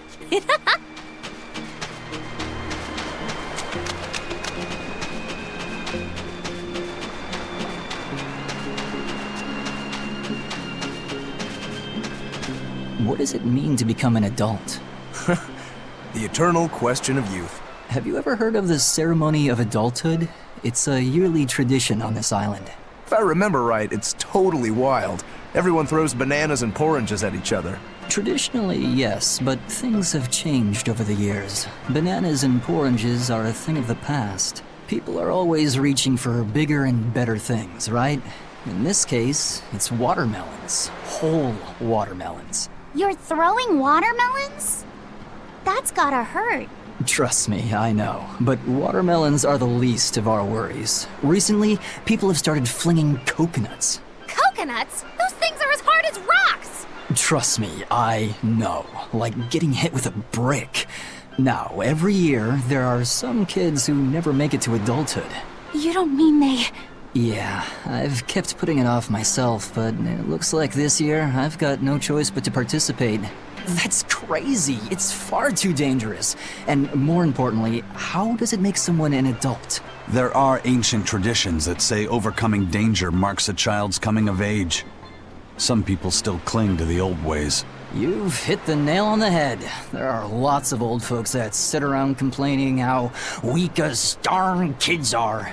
The hypocrites. Back then, they used bananas and watermelons. They even cracked the watermelons ahead of time. I don't think cracking a coconut would help much either. So that's why you're standing about looking blue. I'm so ashamed of myself for being scared. If you don't want to do the ceremony, why not just skip it? I'd love to, but I don't really have a choice. I wouldn't be able to show my face around here if I chickened out. Having the courage to say no to something you don't feel is right. Isn't that the true mark of an adult? Wait. You're right! Now I can finally become an adult! Oh, yeah! Look how grown up I am! And getting carried away with yourself and acting the fool is the true mark of immaturity. Sorry. You're right. So what's it really like? Huh? The connection between Moloch and Vessel. Do you share, like, thoughts and feelings? Sort of. When I'm dwelling inside Eleanor, I can see what she sees and hear what she hears. But I can't read her thoughts or her emotions. Sitting in a box doesn't teach you how the box feels. I see. In that case, I want to give her as little time alone as possible. I don't want to bathe with her, alright? I know. You're a boy and all. For her baths, we can send Bienfu. No, that's a bad idea. It'll have to be Magilu. Or myself. Phew! What sort of boundaries have you and Eleanor drawn? How do you sleep? We talk before bed sometimes. But it's not like I'm sleeping by her side or anything. It's easier for me to tell when she wakes up if I'm dwelling inside her. Does she ever get out of bed at night? Not in my experience. And she sleeps so peacefully. Huh? When she's around you guys, she always looks so stern. But when she's sleeping, her expression is softer, you could say. She lets her hair down too. And I think it's kinda prettier that way. Huh. So that's what he likes. Well, keep an eye on her, but... But? Watch out for the older girls. Huh?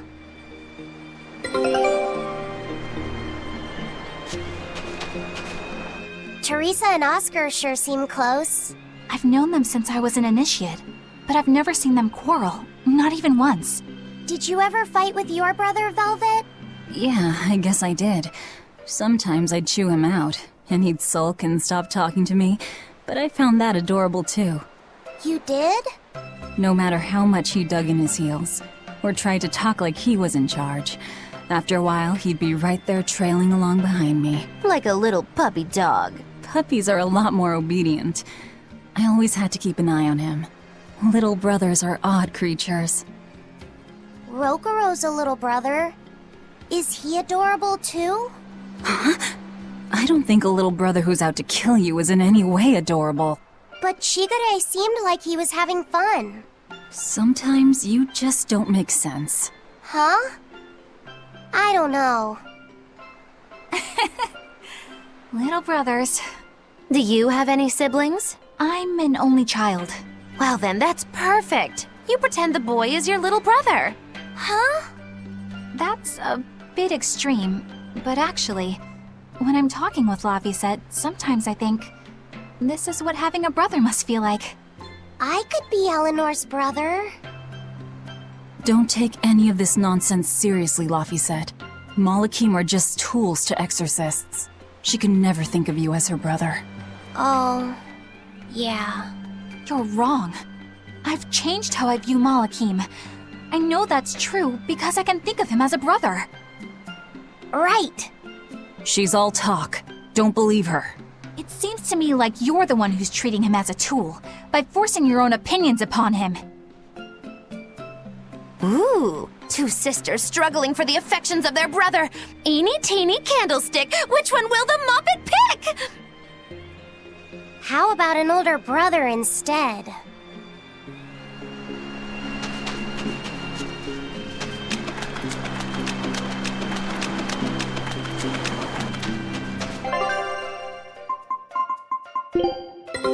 Take a look at this.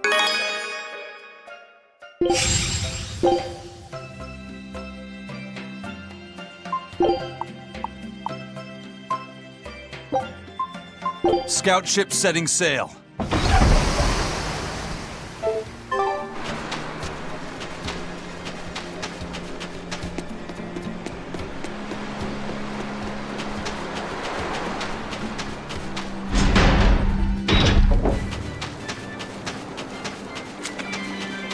beautiful waters.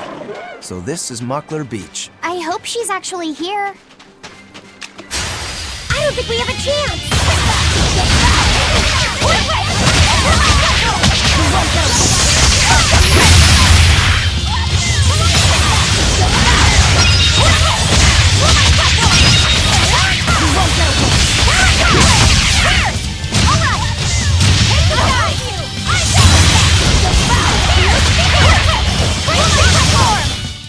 Come on, put up some fight, okay?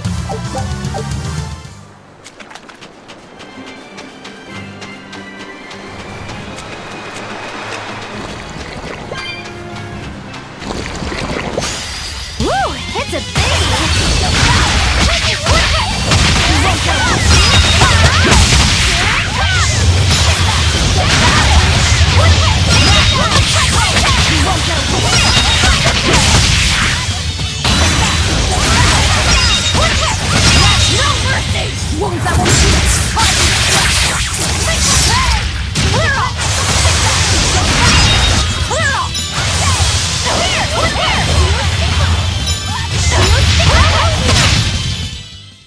Wow, all sorts of things popped out!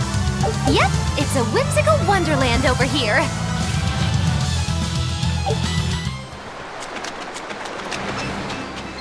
This grimoire who we're searching for is a Moloch like Bienfu, right? To be honest, I don't see how someone so different can be a Moloch just the same as Laphicet or Eisen. I understand your doubts. It's quite the tangly mess. I'll tell you anything! In that case, I've been wondering, what's underneath your hat? Oh no! Anything but that! So, we've hit a wall already. But that ribbon flaps around and gets in the way, right? Can I take it off for you? No! No! That's not possible! You mustn't remove the ribbon! Why not? That's another thing I can't say!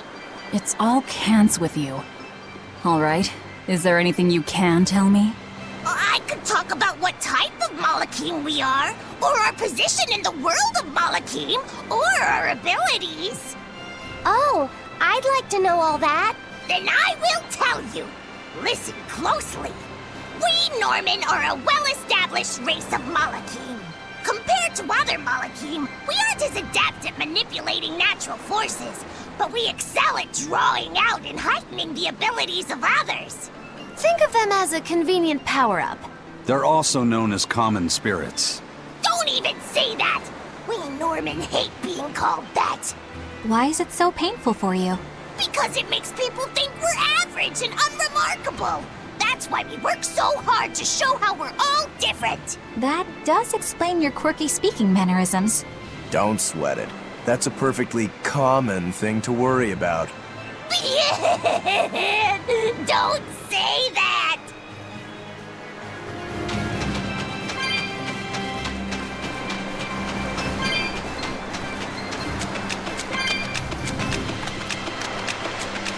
What are those penguins doing? Probably keeping their eggs warm? Most likely. They look like a mama and a papa. Penguins are monogamous, faithful creatures. They never leave their mate. Isn't that romantic? So they lay eggs because they're like husband and wife. But how do they make the eggs? That's... well... So, Laphicet, here's an interesting fact. A single penguin egg actually contains dozens of smaller orange eggs. Oh, so their eggs must be small and crunchy. Yep. They have the texture of caviar and the rich flavor of sea urchins. Interesting. So they're more like fish than birds. So you've eaten them. How cruel. Look how much they care about their young. While it may be a bit cruel, they taste amazing. They're considered a delicacy in some circles. Top a bowl of rice with these crunchy eggs and some rich penguin thigh meat, and you get a dish called family fricassee.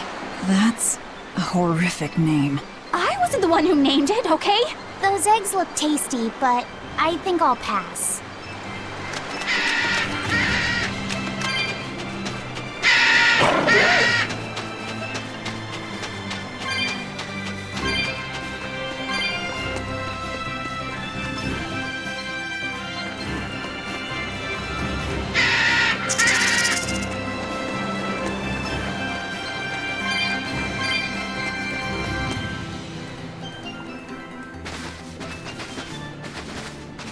Is that...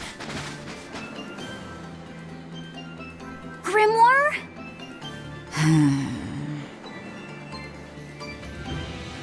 She's moving away!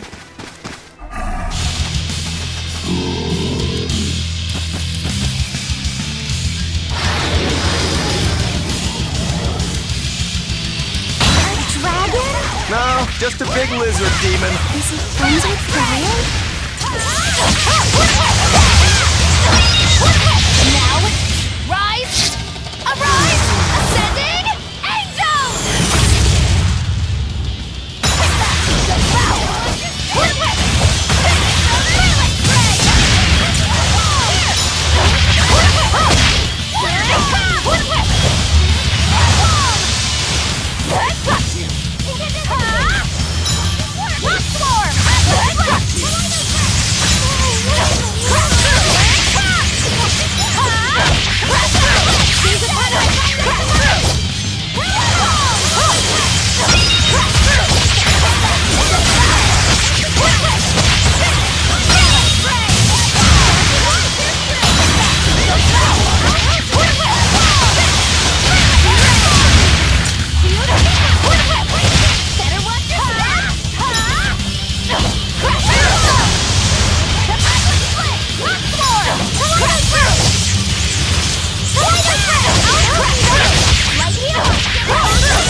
You wronged me!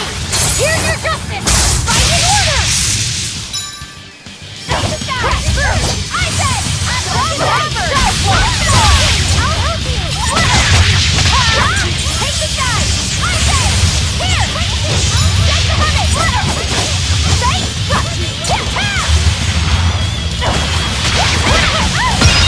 Pull my cycle!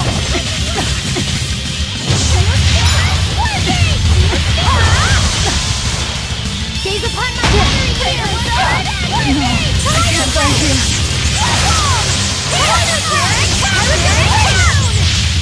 Hello there! Here it comes! Here!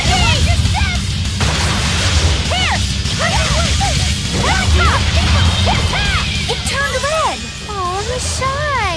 More like it's angry. Let's not enrage it any further. It's building up strength. Be careful.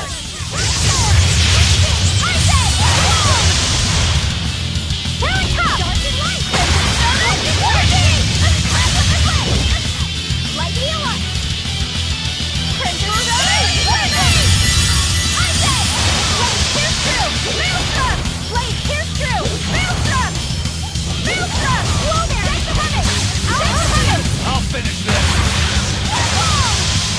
Up here. I'll set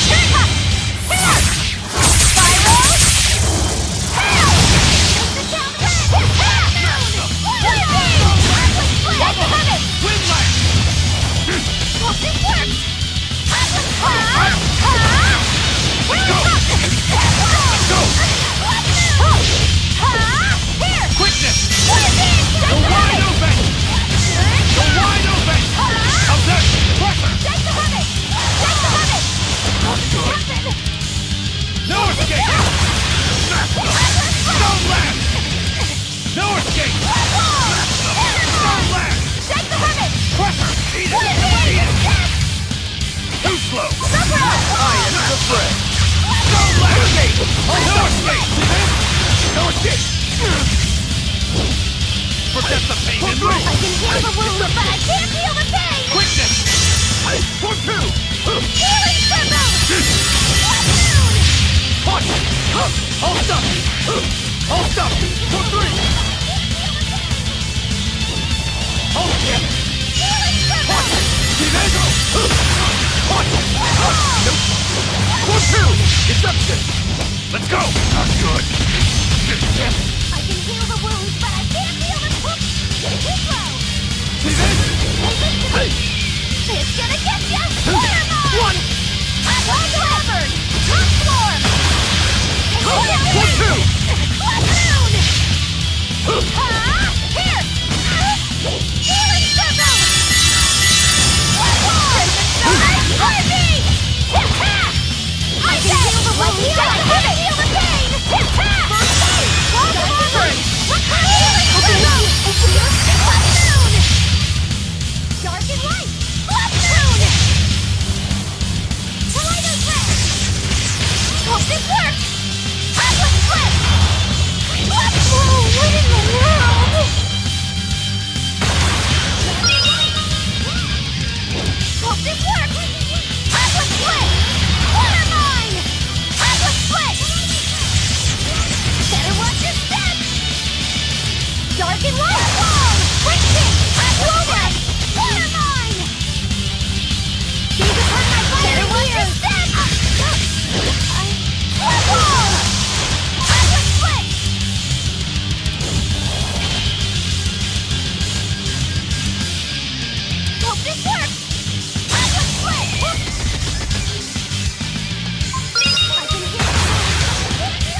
just a big lizard demon. Is he friends with Brian? Now, rise, arise, ascending, angels! Better watch your step! Here I come! Set the limit! Crash through! You're dead! Here I come! Wonderful thing! Crash through! Crash through!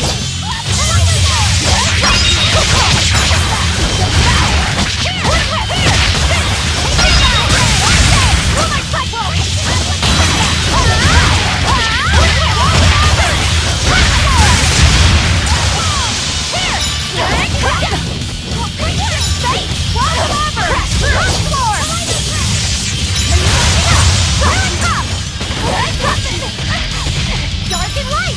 Here it comes! Do you see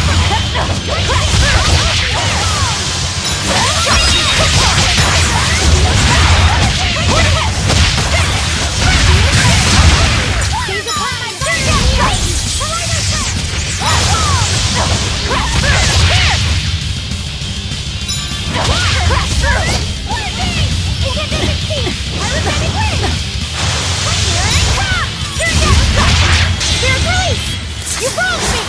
Here's your justice! Fight in order! Face this! I'll help you! Here! Crash through!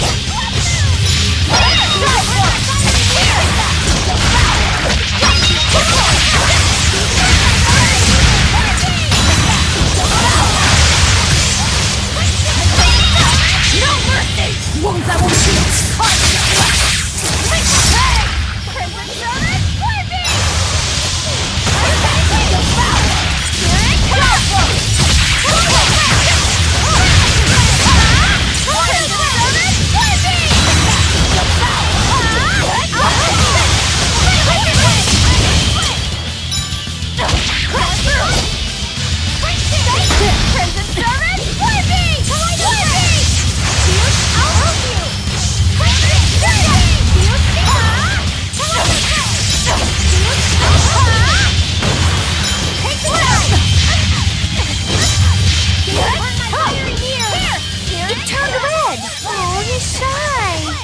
It's angry. Let's not enrage it any further. It's building up strength. Be careful.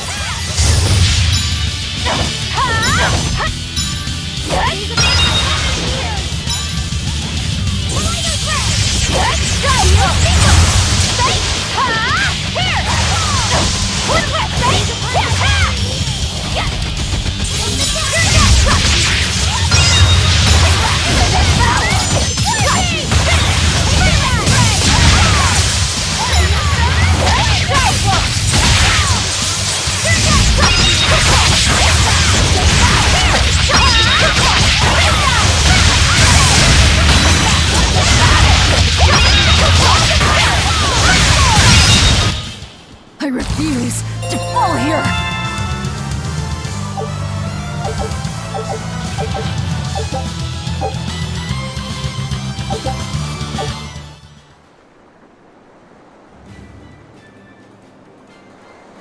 So she's the same sort of Moloch as Bienfu? Your grimoire, right? We've been looking for you. We need your help. Who are you? I'm Velvet. I know your witch friend. Oh. Grim, so wonderful to see you. It's been forever!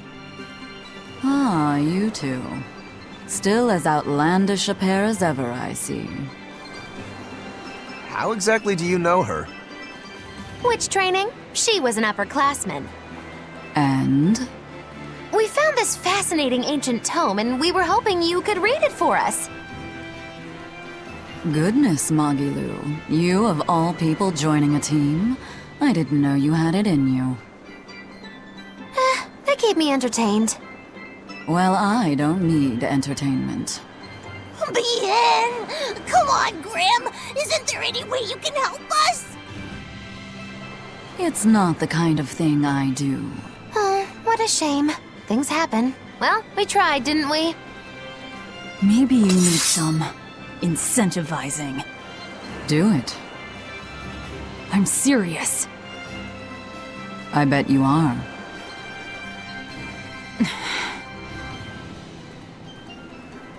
Your eyes tell me you're dangerous. Trouble follows you like a hawk tails a rabbit. And at my age, trouble is something I'd rather avoid.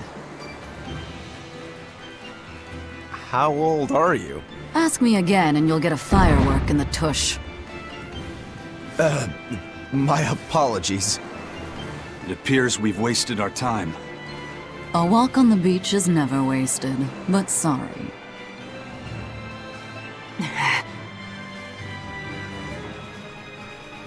Well, how did you learn to read the ancient tongue? Are there books for studying it or something? My. Are you actually thinking of learning it on your own? Well, I love reading, and I want to learn more about history. Besides, we need what's in this book. You have passion, child, I'll give you that. Not to mention you want to be helpful to Velvet, don't you, kid? Yeah. My tuition isn't cheap, you know. You will teach me? No, I won't.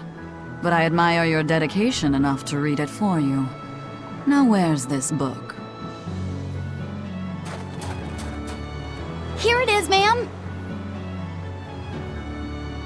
You needn't be so formal. Oh, yes, ma'am.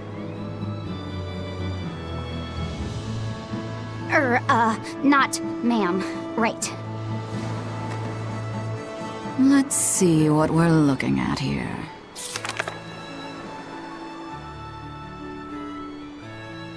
The language of ancient Averost. Had to be the hard one, of course. A lot of wear and tear, too.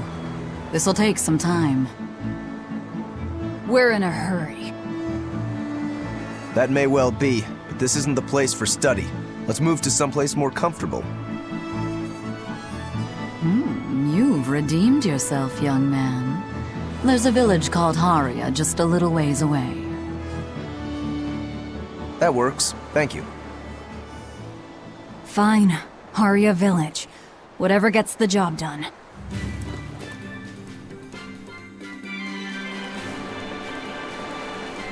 Haria. Isn't that the village with that demon that Oscar and Teresa were talking about? I think it might be. We should remain on our guard. I apologize if I'm being rude, but I have to ask. You're not Aminoch the Empyrean, are you? Of course I'm not. What would even make you ask such a thing? A shop in Isolt was selling Aminoch figurines that looked just like you. Oh, that. I distinctly remember whispering to the shopkeeper in his sleep, telling him not to sell those things. You showing up in his dreams probably only convinced him you were the real deal. You should sue for his use of your likeness and get proper compensation from that shopkeeper. Forget it. It's no concern. Yeah, you're right. It's not like they'd ever sell anyway. Oh, you think a figurine of mine wouldn't sell? You got this whole somber ennui thing going on. A figurine needs to be cute, like me. Then how about I turn you into a product? Me? Really? Oh yes. I'll have you stuffed and mounted. But since it'd be a unique piece, I'd have to price it a bit higher. Mounted? No, count me out! Oh, you're no fun. Now, what was it we were talking about? Whether or not you are the Empyrean Aminoch. Ah, yes, that's right. I'm no Empyrean. I'm just a simple girl.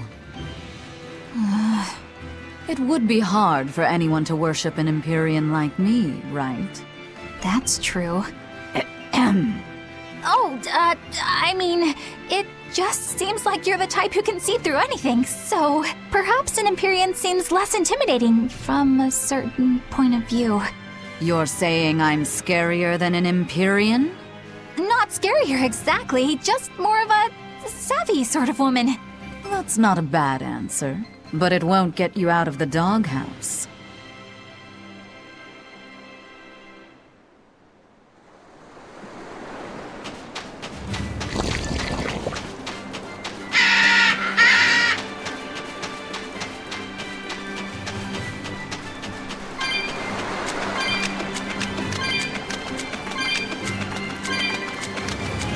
That's Haria Village. To the inn, one and all!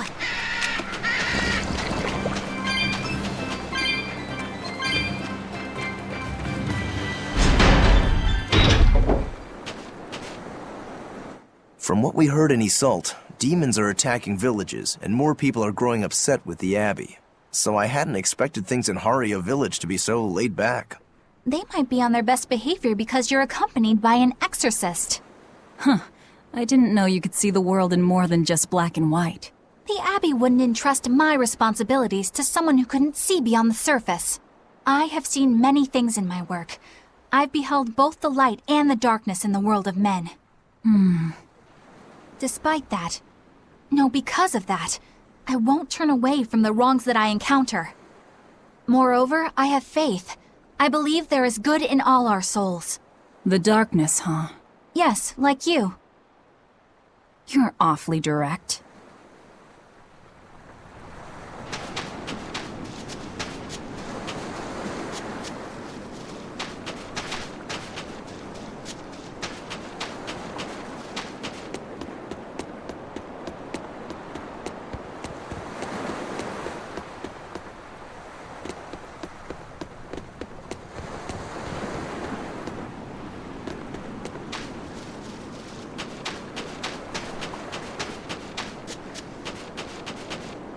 I can't deal with this anymore.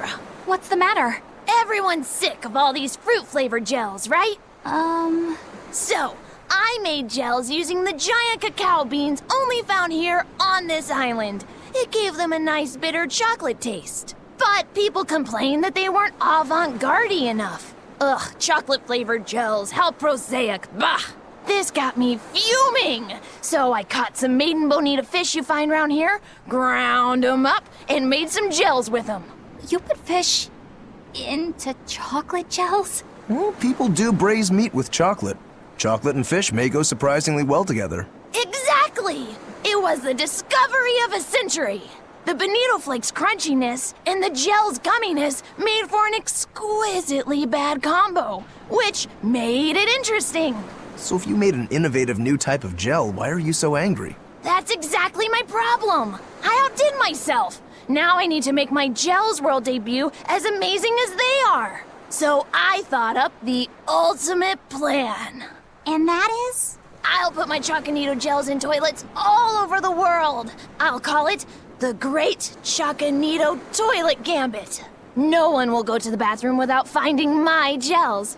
I think everyone will have a lot of fun. So, genius, right? Yeah, it's weird, but I think it's funny too. Right? I knew that kids would get it. Who's a kid? But all the adults in my village called it silly and lowbrow. They forbade me from selling my Choconito gels at all. Isn't that just horrible? That's the most ridiculous thing I've ever heard. Aw, man. Things used to be so much better. Mom would make me dinner, and all I had to do was goo goo goo ga, and everyone would smile and praise me. I don't want to become the kind of grown-up who can't find any fun in looking for gels in toilets.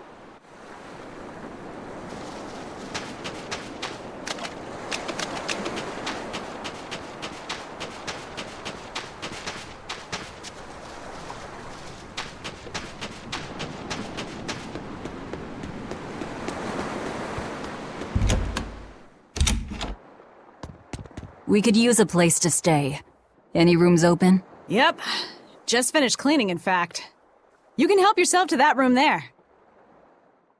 All right, time to start deciphering this scroll. Let's wait somewhere outside so Grim can concentrate. Do you think maybe I could stay and watch? I really do want to study the ancient tongue. I promise I'll be quiet and not get in your way, teacher. What did you just say, child? That I'd be quiet and... No, what did you call me? Teacher? You said you didn't want to be called ma'am, so I thought maybe that'd work. Yes, satisfactory. All right. I'll teach you how to read Ancient Avarost. Thank you so much, teacher! We'll leave you two alone then. Let us know if anything comes up.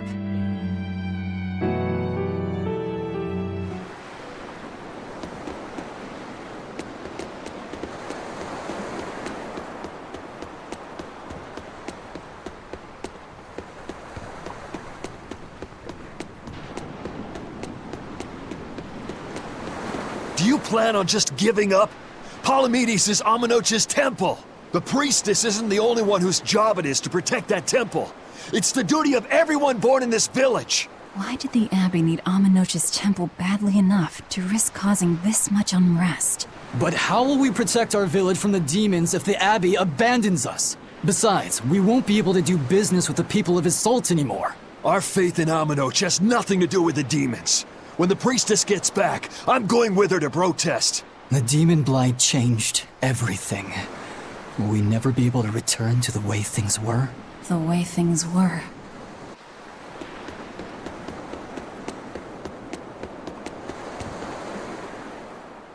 Listen, I don't know what they told you in Isolt, but our village has its own traditions. This village is under the divine protection of the Empyrean Amenoch. For unbroken centuries, a line of his priestesses have guided us. They're tasked with performing the sacred rites of worship. And sometimes, they even deliver us his words and will. And there's still a priestess today? Of course! And her daughter is training to become our next priestess. Although, I sometimes feel they push themselves too hard. Both mother and daughter are giving their all for Haria. But the Abbey doesn't care about any of that.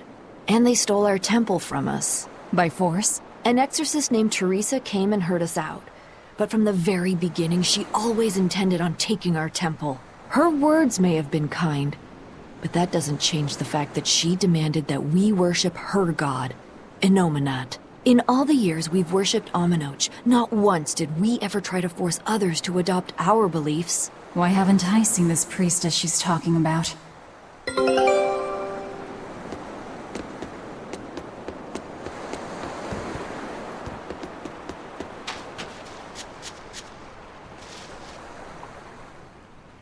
So she digs being called teacher.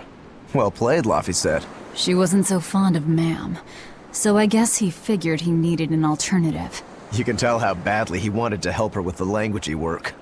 I think our Malak boy's finally finding himself. So it would seem.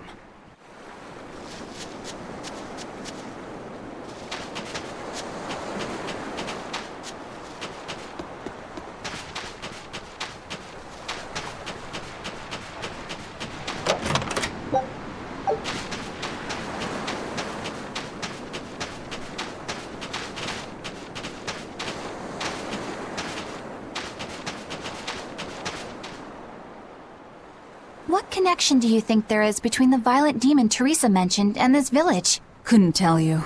Could there have been a demon blight breakout here? This village doesn't look like it's been attacked, but... Whatever it is. If it keeps the Abbey's eyes off us for once, that's good enough for me. You really will use anything and everything toward your own aims, won't you? Yep, and that includes you.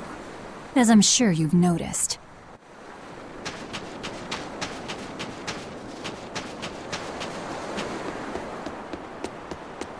Banning local religions. The Abbey sure knows how to oppress the populace. I'd imagine that comes part and parcel with spreading the good word. Other gods would only get in the way. From what we overheard, it sounds like they've taken over Amenoch's temple, Palamedes, to use as their base of operations. Sealing it off would be provocative enough. But straight up taking it over? Not a lot of so-called reason to that. Unless... Do you think they need it for some other purpose? Shrug.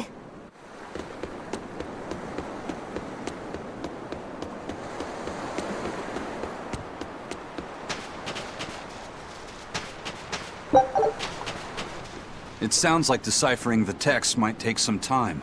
We should be prepared to wait it out here a while. Hopefully it'll all be worth it in the end. I hope so too. But ancient Avarost is complex. It's not just a matter of knowing the grammar and vocabulary. Oh? Then how exactly do you read it?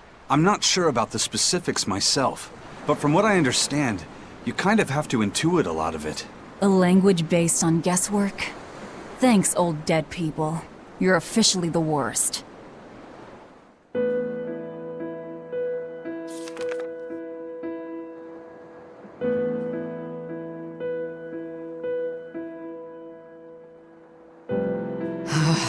Oh, ancient Avarost. You have the obstinacy of a spurned lover who refuses to move on. Even for you, teacher?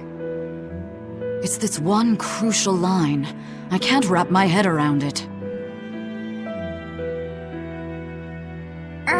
Well, from what you've taught me so far, it looks like it says Saw, Popo, Mucho, Sanchon. Correct, but if you merely translate it word for word, it ends up saying, the parent hates tomatoes, the child eggplants. I doubt those have much to do with Innominat. Yeah. Their grammar is nothing like ours. Sometimes you have to reorder the words, and even then the meaning can require leaps of logic and flashes of intuition. Reordering? So like, San-san, Pocho Pocho, Pocho Musan, Pocho Musan. Can you read it that way? Pocho Musan. Now where did you get that from? These words are lined up, like they repeat.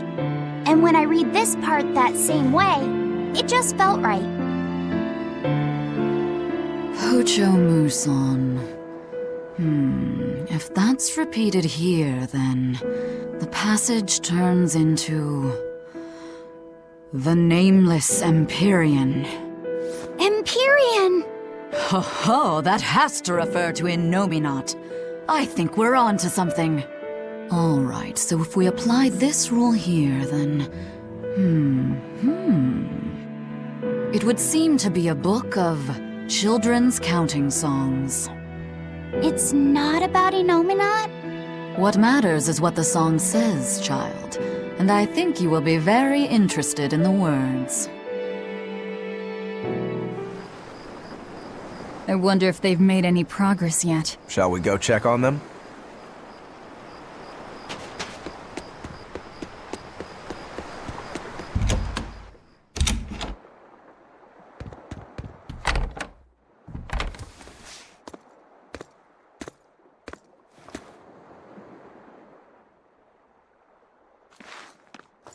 Well, any results? Yes. Well, thanks to the boy here. As it turns out, he has quite the knack for languages. Only because I've got the best teacher. Careful, honey tongue. You'll give this old girl ideas. Huh? Now, child, I'm sure they're curious about the song we unearthed. Why don't you read it aloud? Yes, teacher. Song? 8-headed is the lord of the land, with 7 mouths to devour malevolence. Through pulses of earth doth base nature's flow, as he awaits the time of awakening. 4 Empyreans may tear him asunder, but so long as there is one receptive to divine power, Therians shall be forever reborn, in sight of the full crimson moon. The Nameless Empyrean hath one heart. The Nameless Empyrean hath one body. Therians? Essentially, this ancient text you found is an annotated volume of drawings and songs pertaining to Innominat. Annotated? Then hurry up and just tell us what it means. I'm sorry. So far, we've only figured out how to read the song lyrics. All right. I take it we're still in for a good long wait before it's thoroughly decrypted. Likely so, but if we want to find out what the Abbey is up to, we need to know what's in this book, no matter how long it takes. What the Abbey's up to, is it? I think we can learn much, even from the lyrics alone. The drawings depict him with 8 heads. One of them belongs to his main body, but the other 7 are his mouths. Those mouths consume malevolence, sending it along Earth pulses back to that main body so he can awaken. The 7 monsters fitting that description are called Therians. Right. Now as for this malevolence, I have no idea what that means. What about the second part? I haven't studied much ancient history, but it said this world was created by 4 Empyreans: Earth, Water, Wind, and Fire. But they also call Innominat an Empyrean. Perhaps a war broke out between Innominat and the other Empyreans that resulted in him being sealed away. But if there is someone to connect with this divine power, the Therians will keep spawning. And just like that, Innominat will be revived. If we assume that Shepherd Artorius fits that bill, and that he's trying to reawaken Innominat, everything lines up. Which means our job is to find these Therians and cut off Innominat's heads, so to speak. But where do we even start looking for them? Remember, the song states that the Therians in Innominat's body are connected through Earth pulses. If their job is to feed Innominat, the most effective place to position them would be at the Earth pulse points. Points? The places where the power of Earth pulses is concentrated.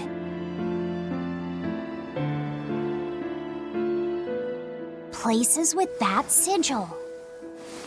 Hey, remember the barrier that was keeping this bug in the forest?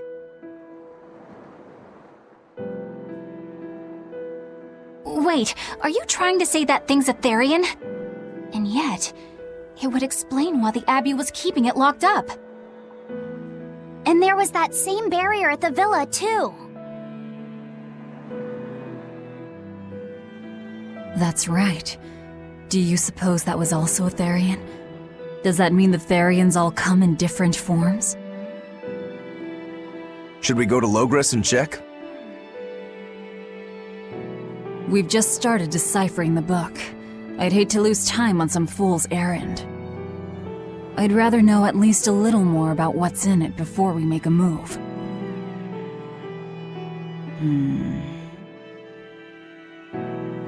Something bothering you, Grim? This line. The one about Therians being forever reborn.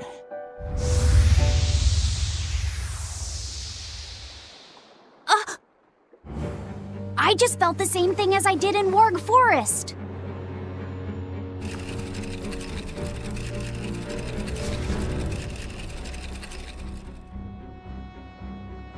The needle's pointing in the direction of Amenoch's temple, Palamedes. Do I recall hearing that the Abbey took that over? Temples and ritual sites are often built on places thought to be rich in spiritual energy. Could the temple possibly be an Earth Pulse point? There's lots of Earth pulse points scattered all over the world. If there's only 7 Therians, most of them will be empty. It's not like we have any better leads. If there's even a chance, shouldn't we go check it out? Better than sitting around waiting on the book. If nothing else, we'll find out what Laphicet is sensing. Just a theory, but if you were to kill a Therian... What? I guess there's only one way to find out. Never mind. Good luck out there.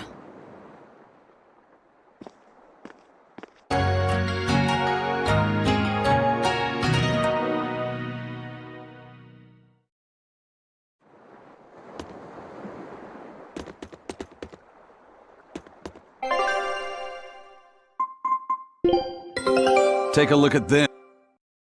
I knew this would be big. What a treasure!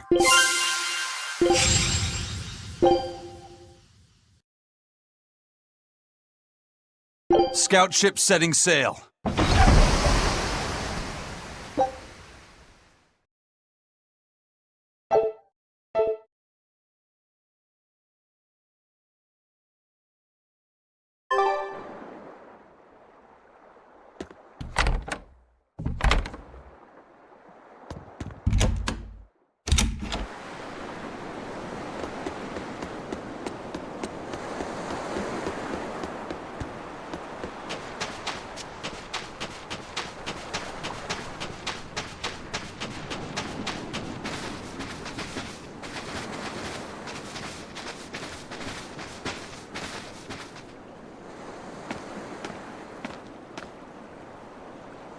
Who are you?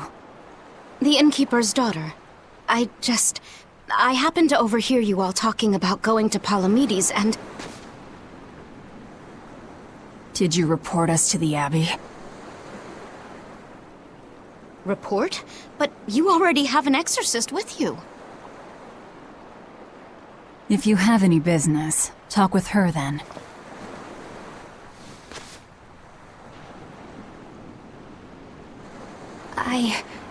I'm Eleanor Hume, an exorcist with the Abbey. How might I be of service? I want you to look for someone. A mother and her child went to visit the Abbey grounds, but they haven't returned. They've both gone missing? Yes. The mother's name is Mahina. She's a priestess of Amanoch. And her little daughter's name is Kamoana. Hold on.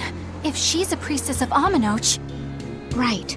Ever since the Abbey booted her out from the temple, she's been regularly going back to make her objections heard. But one day, she never returned home. And now her daughter has disappeared too. I can only assume that she went to go look for her mother. And you believe they're being held at the temple? Oh no, ma'am. I just can't imagine Mahina would abandon her daughter like that. Kamoana is next in line to succeed her, so she's had a strict upbringing, but her mother truly loves her. Please forgive Mahina for her protests. I was just hoping you could use the Abbey's resources to track them down.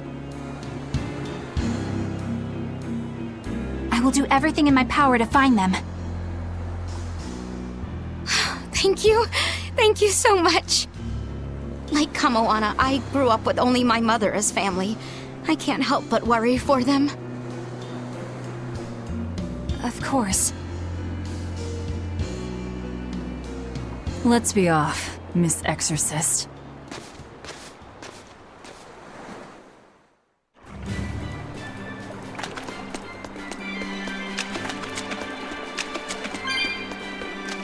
Eleanor, what's your game here? The mother and daughter, you mean? That's on me. I'll search for them myself. I don't care about that. Well, what then? Why are you actively helping us decipher the book, when we're using it to thwart the Abbey's plans? You think I might be deliberately misleading you? Laying a trap of some sort for you all? Are you?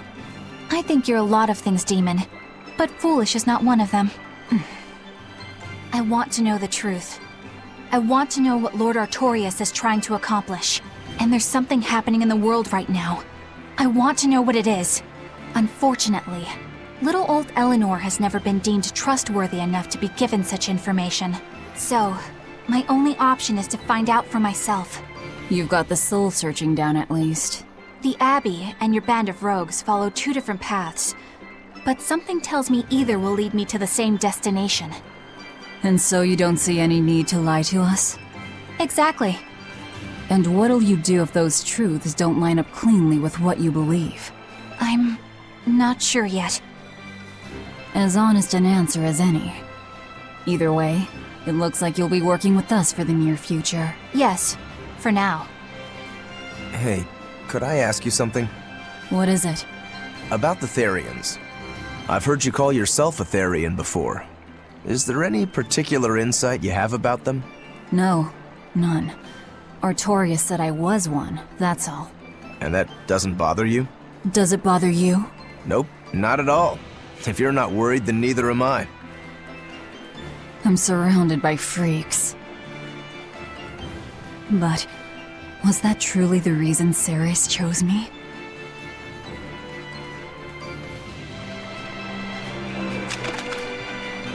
Velvet keeps picking on Madame Eleanor.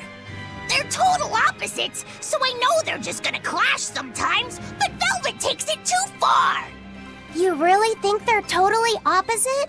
If Madame Eleanor is a white lily, then Velvet is a black rose.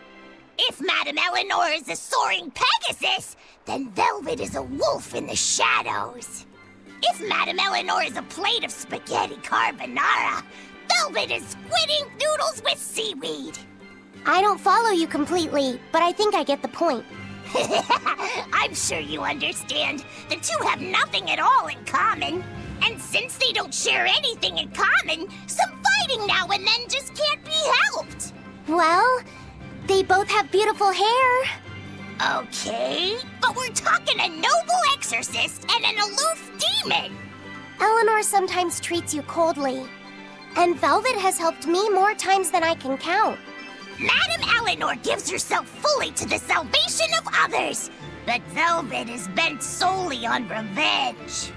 That means they're both motivated by thoughts of others. How is the cheerful and talkative Madame Eleanor at all the same as the brooding, taciturn Velvet? Both of them talk to me when it's just the two of us together. You're just trying to be contrary. I'm only telling you what I've experienced.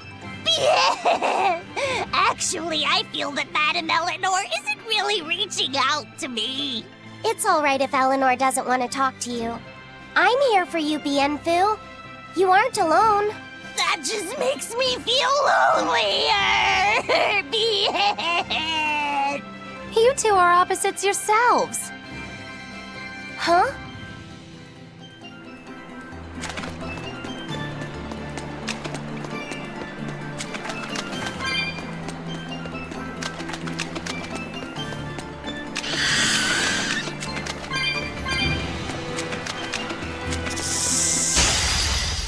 It's a biggie!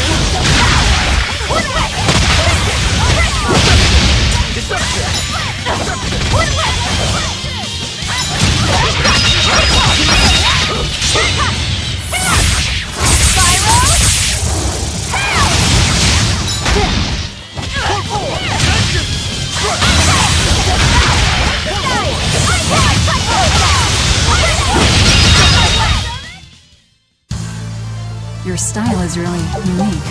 Just wait until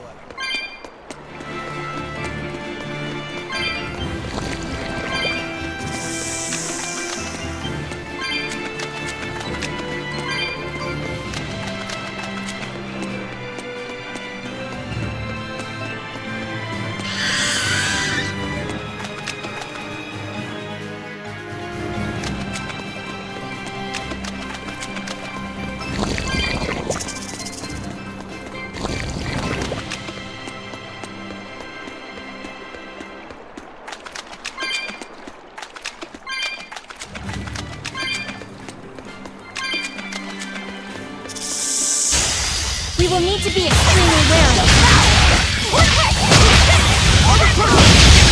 No mercy! Wounds that will shoot its heart to flesh! Lethal pain! Out of my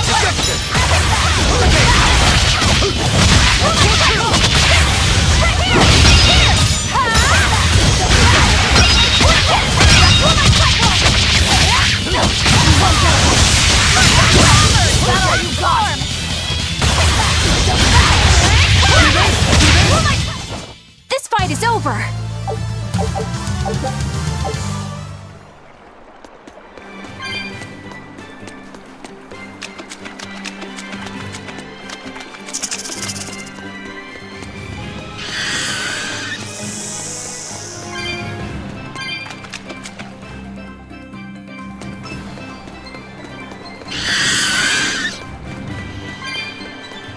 This rocky shore just keeps going. Just don't step on any sea slugs, okay? Why not? What's the big deal? It's just that it isn't pretty. Their insides squish everywhere. Yikes. That sounds pretty traumatizing. Then again, if you pickle their innards, it makes for a great snack. You eat them? Oh, don't be a baby. You've had worse. Forget the sea slugs. Try not to step on the coral. Good point. Coral is alive and needs our protection. Or maybe it's because some of it can be sold for jewelry. I didn't mean either of those reasons. Although Manon appears similar to Maclear Beach, it was formed by a completely different process. Now that you mention it, this area is covered by rocks. Maclear is just your average seashore. But Manon here was made by the slow corrosion of seaside caves. They were worn away by the waves? That too. But mainly, it was the handiwork of a rock-eating species of coral, known as ravening table coral. Stay in contact long enough, and they'll melt your flesh right off. Ah, so that's why it tingles every time I touch the coral. Why didn't you warn us earlier? A foe worth killing.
This fight is over!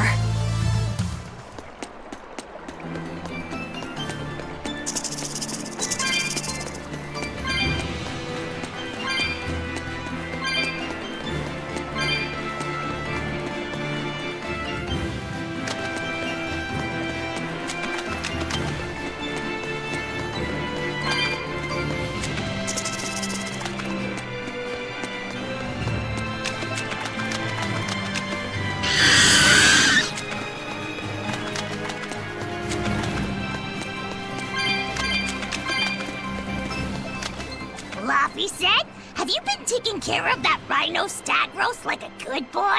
Of course. I make sure to feed it every night before I go to sleep, since it's nocturnal. How long are you going to keep on calling it a rhino stag roast? I don't know. It's a new kind of beetle, so it's gonna be hard to tell if it's really a rhino or a stag.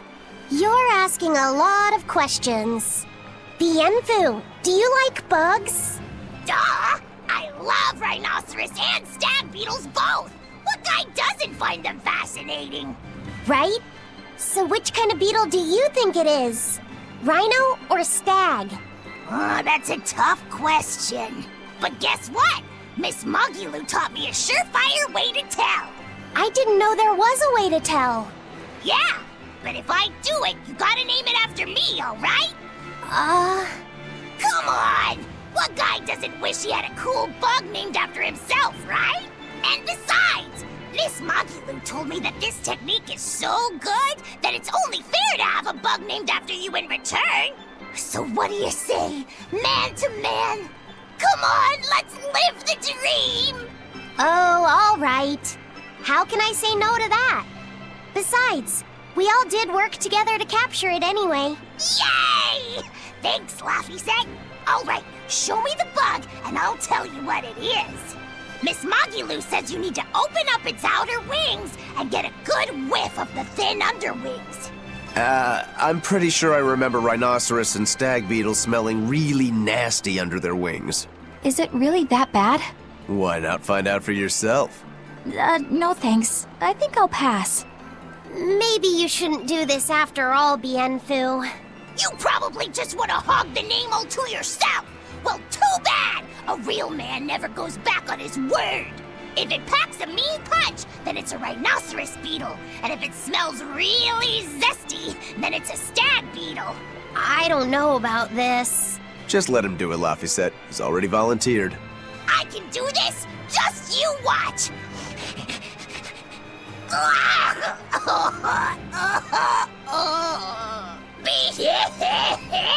This smell is the most bad thing that ever bad-batted it! Whoa! He fainted with his eyes still open! Hey! Wake up! Wake up, Bienfu! Miss Magilou, as soon as I smelled it, my nose literally exploded. He looks like he's having a bad dream.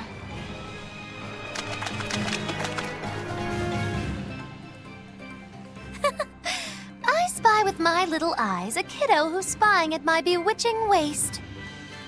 Oh, sorry. I just couldn't help it. What are those books anyway? Oh, that's a great question. Since you asked, I'll reveal the secrets of my tomes just for you. On the right, I've got my household ledger in the back and my magic encyclopedia in the front. That one I mostly use for oil blotting paper. What's oil blotting paper? It's a girl thing. The two on the left are my heavy book, which I use for flower pressings, and then my super pop-up book. A super pop-up book? When you open it, it pops out with the force of a raging river! When an enemy has me cornered, I can just open it up facing a nearby wall and pop! Instant getaway! The only downside is that it's a real pain to try to get closed again, so I haven't used it in years. What about the book right in front? That's actually layer cake. Whoa, really? Seared into its batter are precious bits of knowledge. Eating it is just as good for your brain as it is for your stomach. Wow! I had no idea that was possible. He's taking this so seriously, I almost feel bad.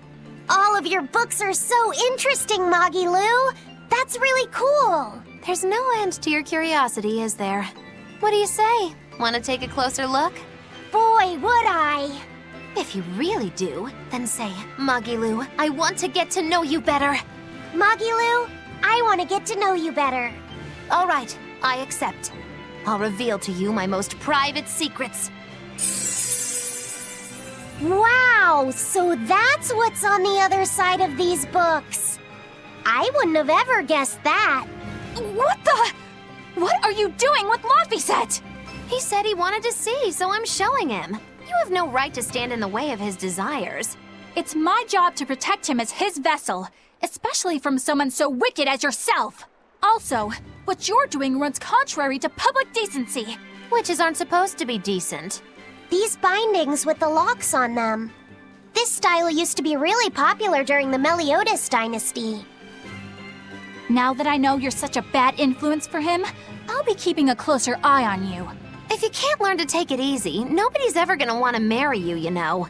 Like you're a shining example of marriage material yourself. Hey, Magilou, could you turn them over one more time? I want to see how the book's attached to your belt. Yeah, sure.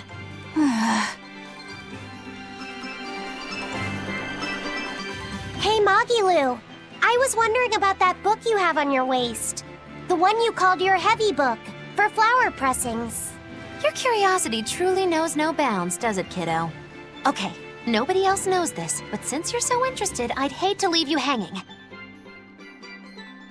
My heavy book, the one I use for flower pressings, is none other than a collection of Bienfu's poetry. Bienfu likes to write poems? Yep. You'd never guess it, but he's actually just about the best Moloch poet around. Some people even call him the Great Norman Poet. Here, I'll read you my favorite one. If there is something unimportant happening to the east, I'm made to go there and back. If there is something unimportant happening to the west, I'm made to go there and back. I can never rest nor be at peace. Every day my life is a living hell. That's heavy stuff. Isn't it? That's what makes it so good for pressing flowers. It's so wonderfully, oppressively heavy. Magilou, your face has gone all sinister looking.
Victory is ours.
Are we ready for this?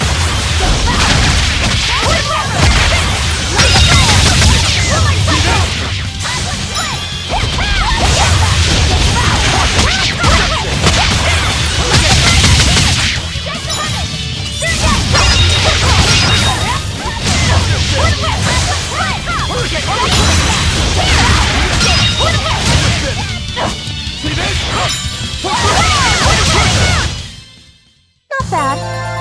You too.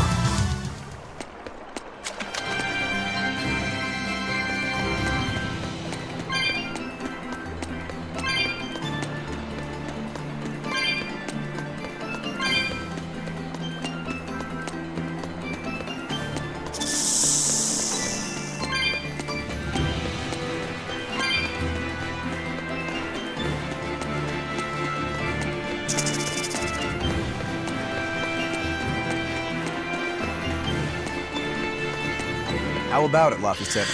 Picking up on anything? Yeah, in the direction of the temple. The feeling's getting stronger now.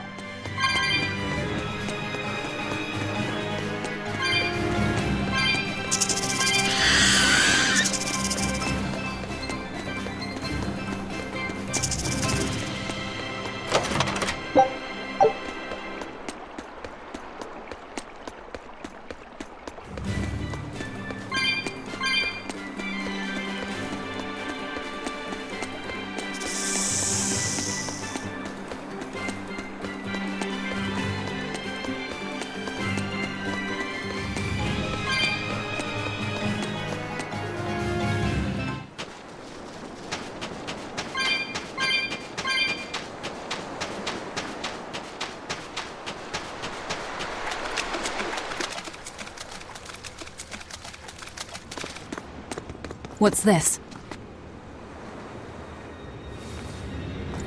A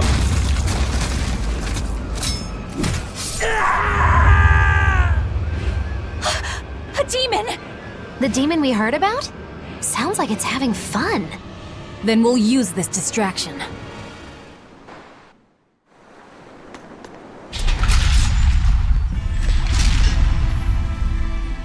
Wow, look outside! It's the ocean! This was a place of worship for Aminoch, the Water Empyrean. The ancients built this sanctuary underwater for the same reason that Eumasia's temples were built underground. But building this underwater couldn't have been easy. Aye. With the Earth temples, all they had to do was keep digging. Here, they had water to contend with. How did they do it? You can't split the sea like you can a log. They started by stacking giant stone blocks in the shallows, creating an enclosed space. Then they drained the water and expanded the enclosure. Once they had done that enough times and secured enough dry space, they were able to dig into the sea floor. It's mind-boggling, isn't it? The humans believed that by going through such great hardships to build these temples, they could show the depth of their devotion. Additionally, current research suggests the site of this temple once sat on the seacoast. What? Are you saying I'm wrong? No, I'm only reporting what I've read in academic journals. How would coastal ruins sink into the ocean? When the Empyreans began their slumber, the land shifted, and this temple was swallowed by the sea. Scholars were able to prove that the sand and the heavy stones formed an airtight seal around the structure. Later, people carved an undersea tunnel to connect to the temple, bringing it to its current state. Now that you mention it, I think I read that book too. Revised Theories on Ancient Architecture, right? That's the one. Have you read it, Aizen? No, I only read the first edition. The problem with the stone enclosure theory is that each time you expand the enclosure, the innermost stones have to be carried out. Once that was pointed out as being too inefficient, alternate theories were developed. The revised edition has a number of competing theories. I highly recommend reading it. I will then. So, wait, was that a complete rebuttal of Aizen's explanation? That was not my intention. It's okay. Archaeology is a continuous process of asking new questions and making new discoveries. Prevailing theories change all the time. What's it matter anyway? Let's just get going. There's no Empyrean here, right, Aizen? If you're worried about it, why not flip that coin of his? Heads, no Empyrean. Tails, Empyrean Central. But it always comes up tails. Like I said before, these temples are nothing more than places of worship built by human hands. The current religion started when humans, fearful of natural forces, began to worship four gods they called the Empyreans. If you're concerned about whether or not one is sleeping in these ruins, just remember that their very existence is only legend. Be that as it may, Inominat certainly exists. Aye. But I've never heard a single story of anyone actually seeing an Empyrean. Inominat must be a special case then. Must be. I suppose so. If there were 4 more like him, and they were all trying to stop us, we'd be sunk. I can't disagree.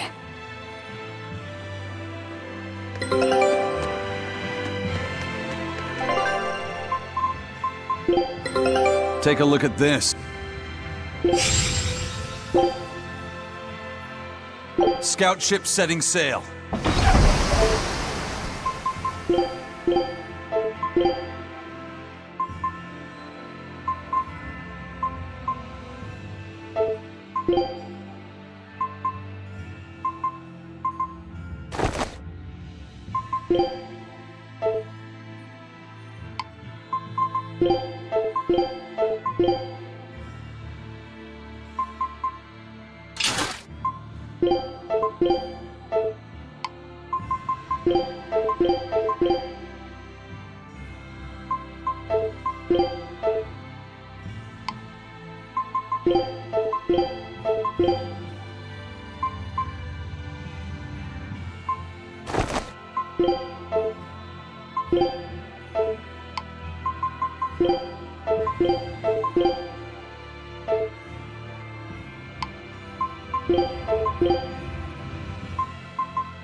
We will need to be extremely wary.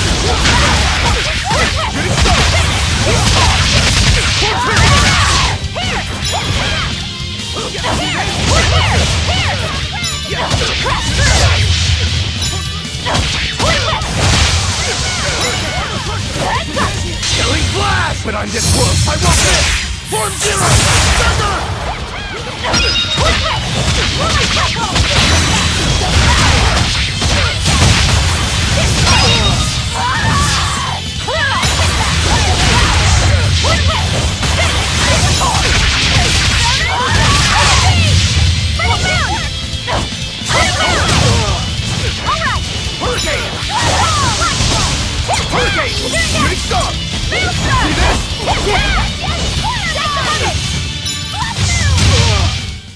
Well, that about does it.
Well, it wiped out the security for us, but...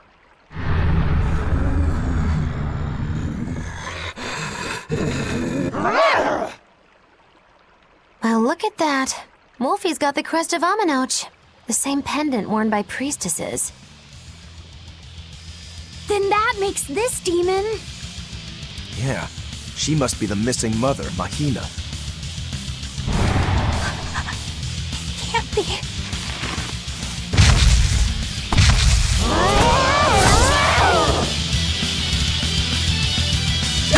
Don't just stand there!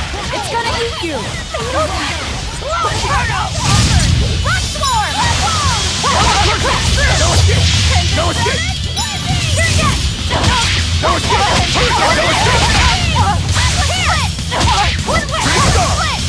Hold stop! No mercy!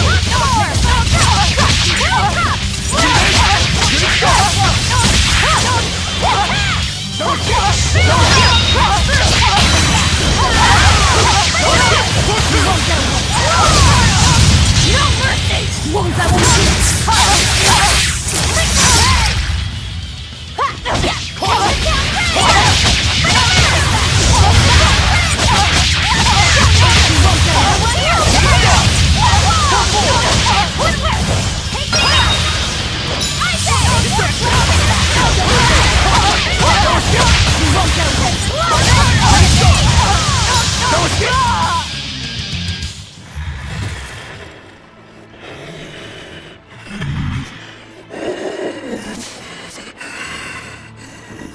To think a priestess, beloved by her village, would become a demon.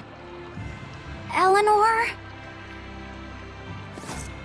She's never going to be the same again. This is the least I can do for her. So says reason. Huh? That feeling!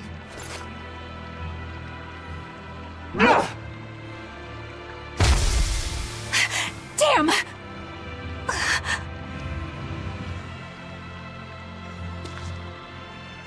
Let the demon be. We don't need it.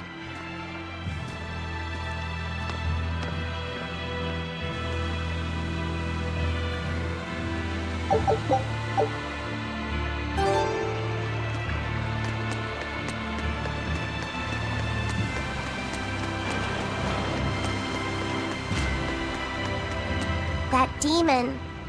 I guess she caught demon blight when she was looking for her daughter. Yeah, that's what the girl at the inn said. But even after turning into a demon, she's still searching for her daughter. Well, Rokuro, Kurogane, and Dial all remember what they wanted when they were human, right? Demon or not, she's a mother. It's no surprise she would still be protective of her child. It could be that. Or it could be something else. Well, I hope that's what it is. I know that must be how she felt as a human, but demons don't have a sense of motherhood or any such thing. You saw how violent she was. She's not Mahina anymore. When she became a demon, she lost all capacity for empathy and love. It's heartbreaking, but it's the truth. Velvet and Rokuro still have empathy. One demon left unchecked could take 100 lives, and this one's even willing to attack exorcists. Demons can wipe out entire villages, even cities, just as they destroyed my village. Thus, my path is clear. Eleanor is right. There's no turning back once you've changed. Perhaps it would be a mercy to grant her peace through death.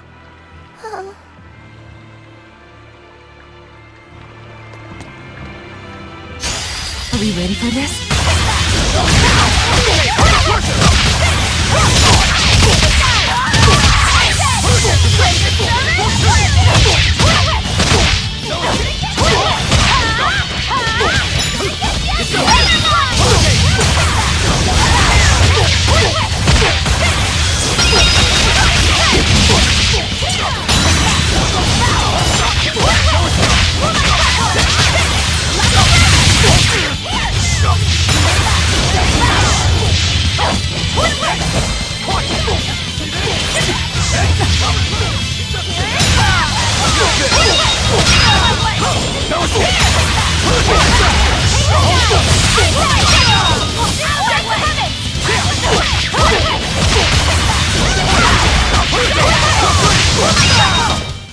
Come on, really? Is Innominat really an Empyrean? What makes you ask that all of a sudden? Well, according to the song Grimm deciphered, Innominat is an 8-headed dragon, right? The Empyreans are supposed to be these holy beings, but using Therians to feed on malevolence sounds more sinister than divine to me. You've got a point there. Empyreans are a type of Malachim, and that doesn't seem like any Malach we've seen. And even less so when we're talking an 8-headed dragon. Is it so far-fetched? What do you think will happen if the Therians come together in one place? Well, it wouldn't be good. My guess is they'd merge together into a giant, horrific monster. The mighty beast will attack us with its 8 long, snake-like necks and 8 heads spitting hellfire! I can see your worry. Right? And that's 8 heads with only 6 of us to take them on. It'd be more than we could handle. I'd have to conjure up a double or two. You can do that? Of course not. Then why mention it? Oh! What is it, Laphicet? Do you think each head would act of its own free will? Because if they do, they'd be uncoordinated, bumping into each other and going this way and that, giving us an opening. If we fight as one united whole, I know we can win. Yes! If we work hand in hand, victory is ours. Right, everyone? Huh? Us, united? Have you looked at us recently? Well, I mean, maybe.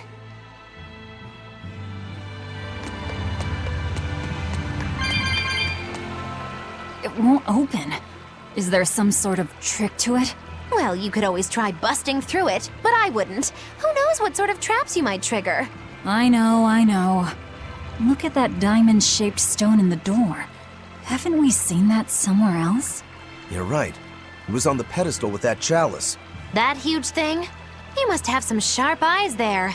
I was more interested in what was inside that chalice. So, what? That chalice is the key? Somehow I doubt it'll be that simple.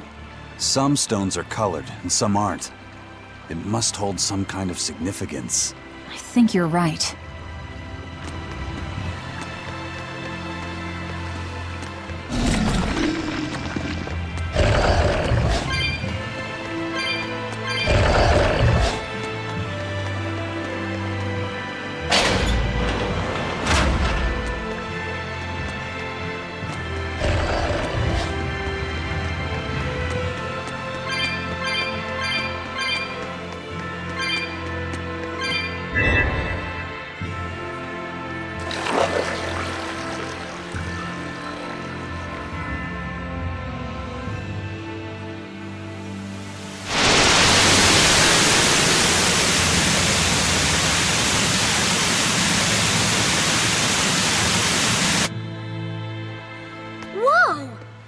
water bridge.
Foe worth killing.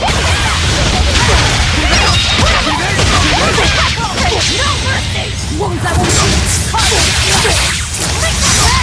Crimson Fury!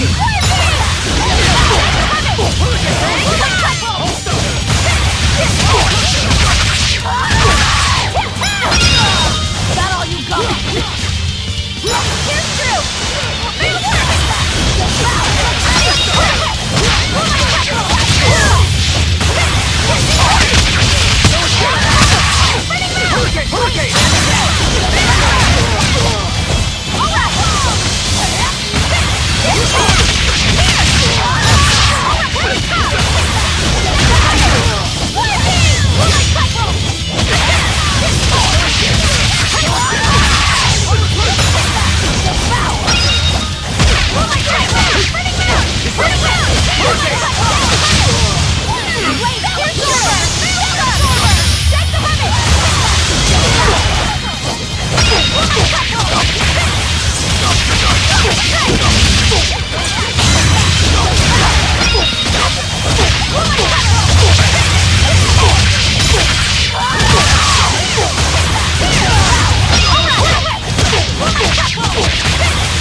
Come on, put up some fight, okay?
ready for this?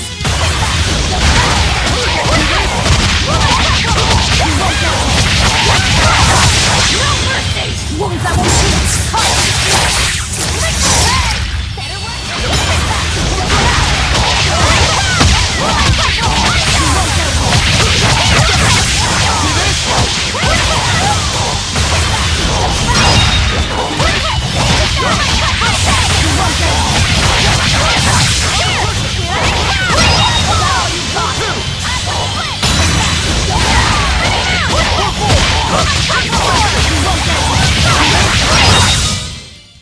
You really do have a peculiar air about you.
We will need to be extremely wary.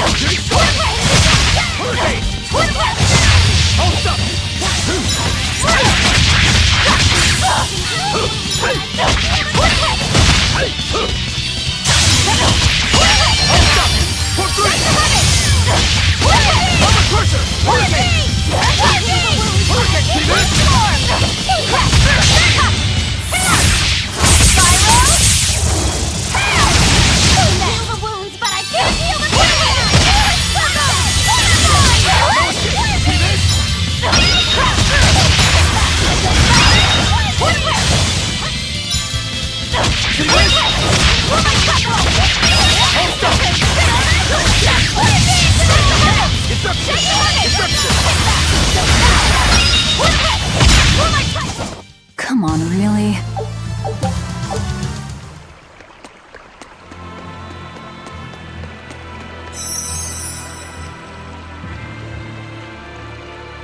I feel the power coming from further inside. How very intriguing.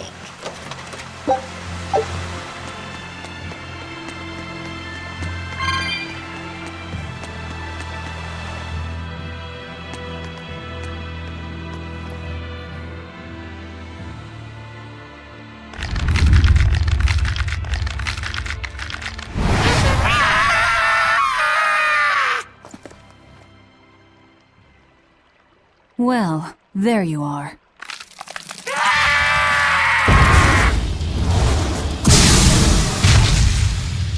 That barrier again! Looks like we were right. Another Therian. Just as Velvet conjectured, each of the 7 heads seems to assume a different form.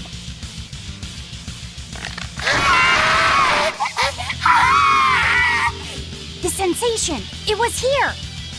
Oh, look at that. I guess your hunch panned out too, kiddo. This is just how I felt in Ward Forest. That must have been an Earth Pulse point back there, too. Well, what are we going to do with this one? Can we get it to shrink like that bug of yours? I don't care whether it lives or dies. As long as we defeat it and take out one of Inominat's heads, that's all that matters.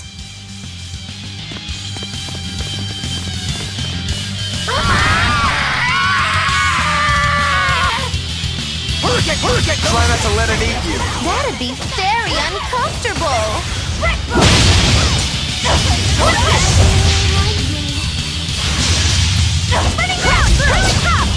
For one! Don't forget! Here it comes! I'll try! What is it? Shooting star! I'll help you!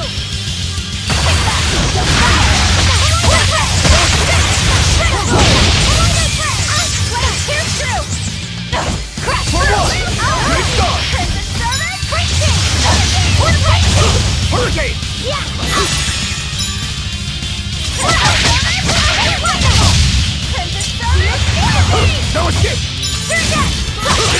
Here,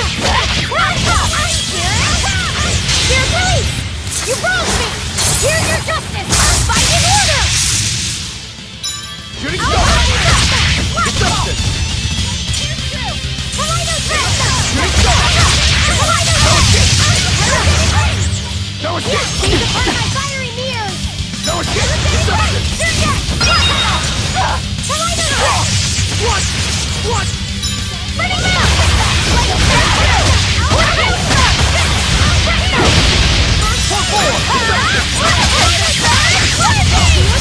Hold up!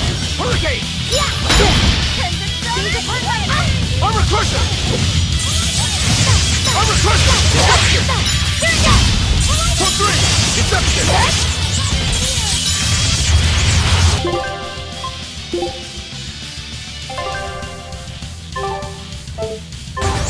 No escape! Deception! Shooting star! Deception! Hurricane!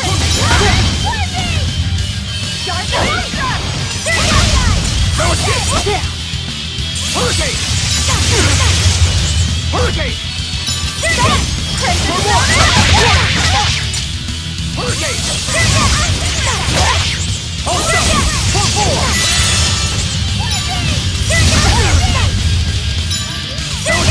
Hurricane! Deception! Hurricane! See this? Hurricane! Hey! No escape!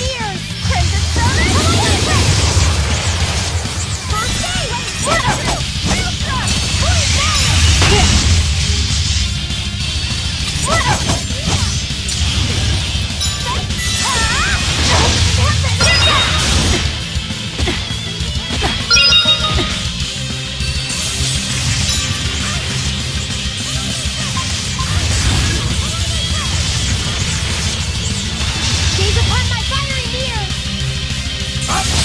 You're wide open! No escape!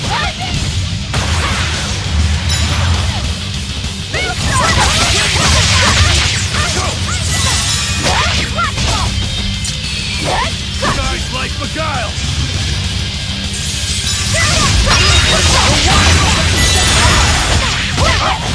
No mercy! Wounds that won't heal!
I don't think this Therian's getting any smaller.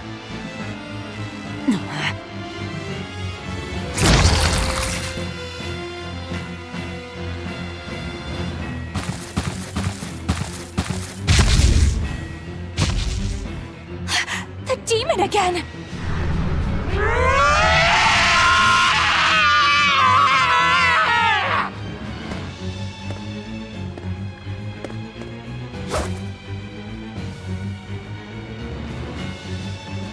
I'm not letting you go this time!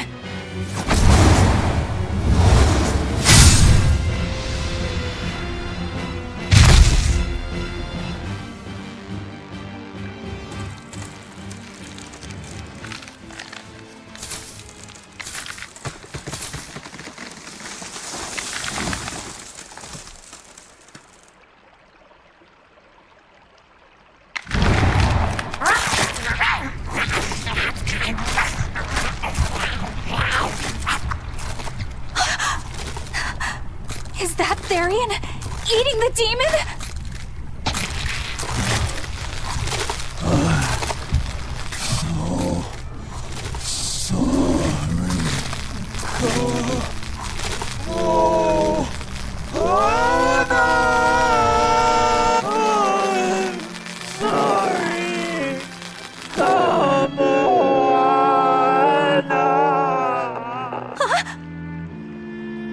The Therian! It ate her! Malevolence must refer to demons then. Feeding on demons. I know what that's like.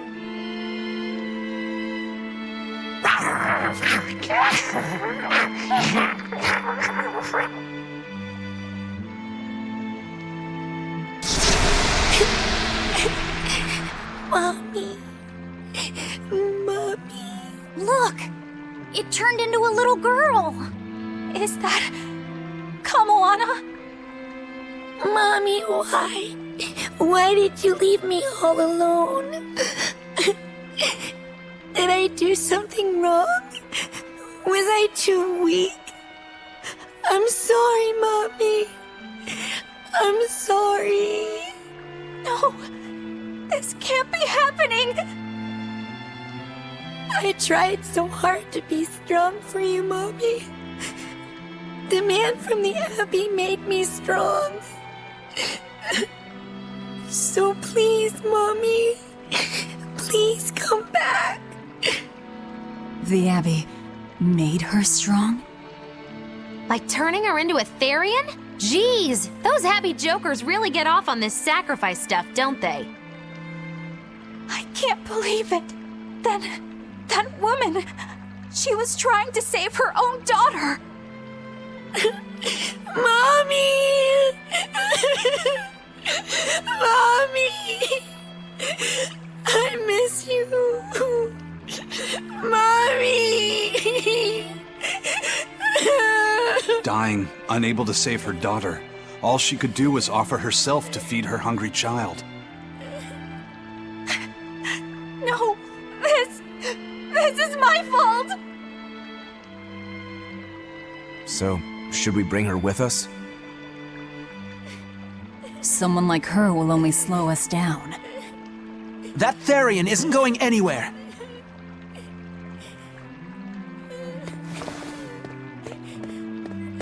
Oscar! What is the Abbey doing? Please tell me, I have to know! Eleanor, the less you know, the better. I must know! I killed her mother, and then the poor girl, she... Ah, so she must have devoured the demon. But don't let that trouble you. The demon was a necessary sacrifice to bring an end to this world's pain and suffering. It wasn't just some demon! She was a mother! She was all this girl had! Her one and only mother. Be that as it may, those who possess strong wings must...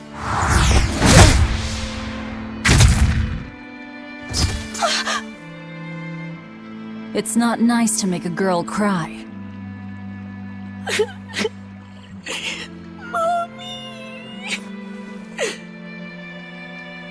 Kamawana. It's now or never.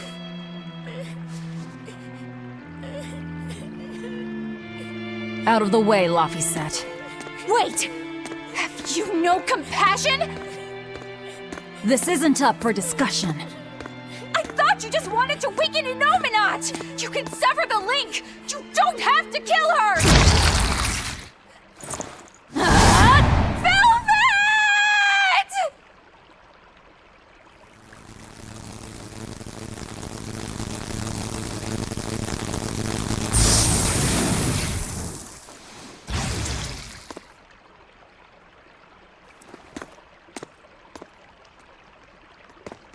Oh, someone's had a change of heart. Apparently, a woman's tears truly do have frightening power.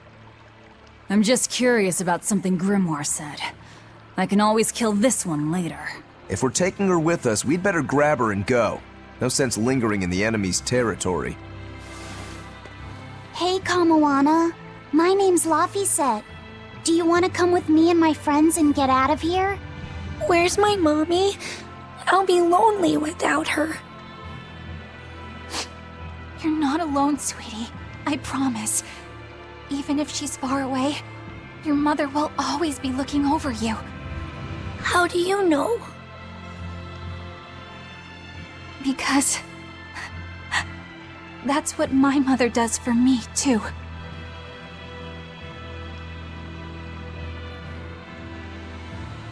Let's go, Kamawana. Okay.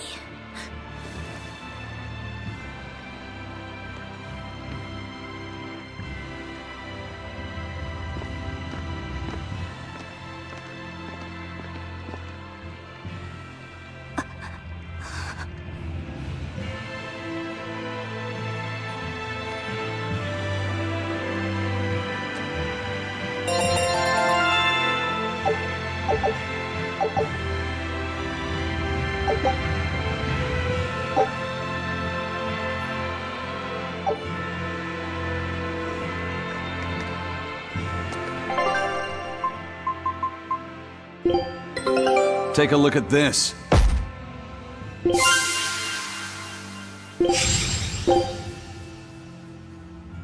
Scout ship setting sail.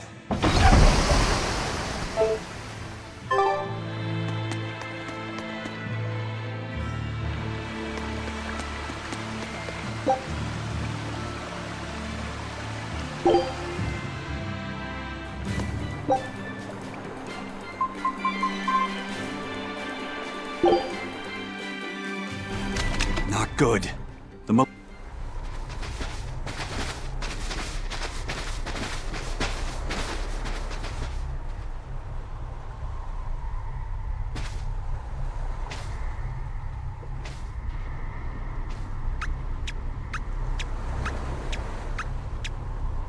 Grim, what's up?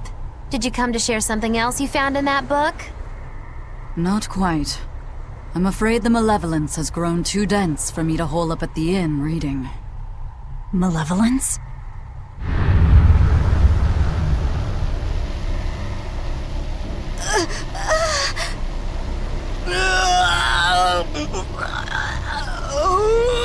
The hell? What's that coming out of their bodies? Malevolence. They're all hitting their limits.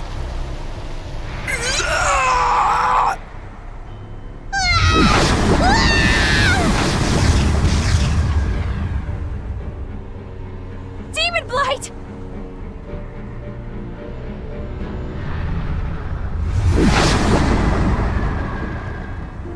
Even the inn girl! Why is this happening? They're demons now. Their malevolence is spilling over. The malevolence. All of that energy spilling from their bodies? That's what causes the demon blight?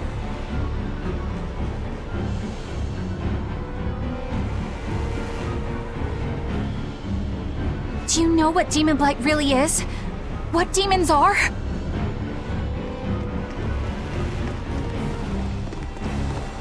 They couldn't have gotten far! Track them down at all costs! We'll talk later.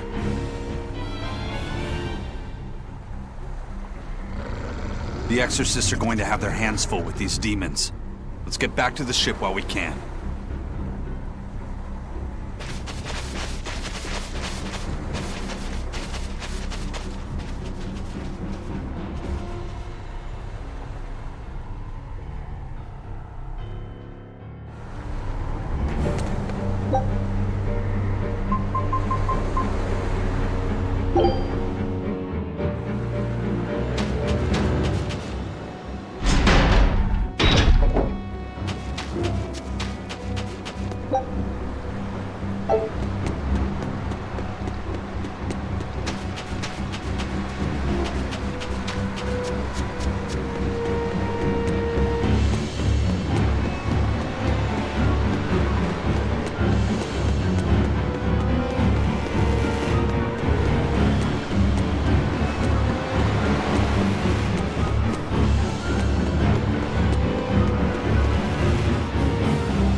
Going? Where's my mom? Kamoana, your mother is still far away. Then I need to wait for her at home. Let's go back to Haria. Scary demons are running through the village. It's too dangerous there now. But I want to see my mom. Your mom would be sad if you got hurt by a demon. Come with us, and we'll keep you safe until she comes back. Okay, I'll go with you. I wouldn't want Mom to be sad.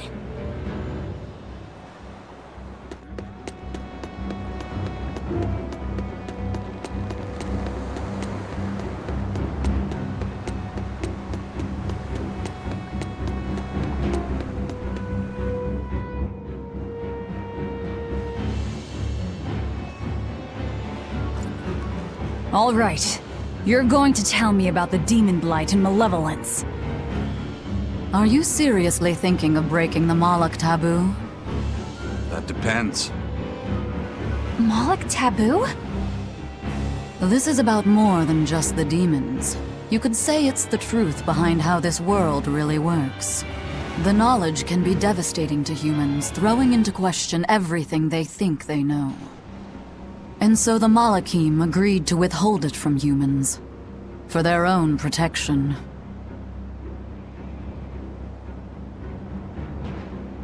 Do you still want to know? It's not like I'm a human anymore. I can't keep lying to myself. I can't go on unless I know the truth. You asked for it.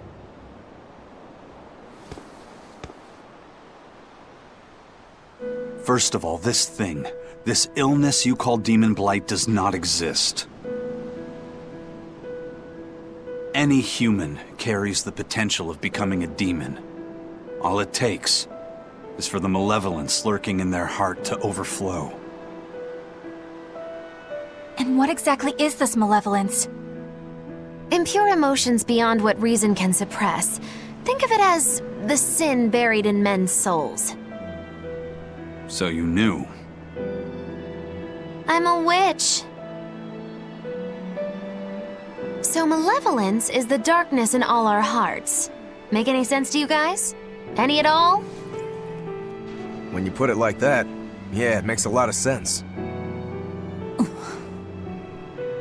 By nature, humans are incited by negative energy. It is easy to turn them towards impurity, creating malevolence. In fact, most people are constantly generating malevolence. It It might even be possible that demons are people's true selves, and what little reason they possess is all that keeps them in human form. If the masses realize this, the realm would be thrown into utter chaos. That's why the Abbey propagates the lie of demon light. So I presume. That can't be true! You know yourselves there weren't any demons before the opening!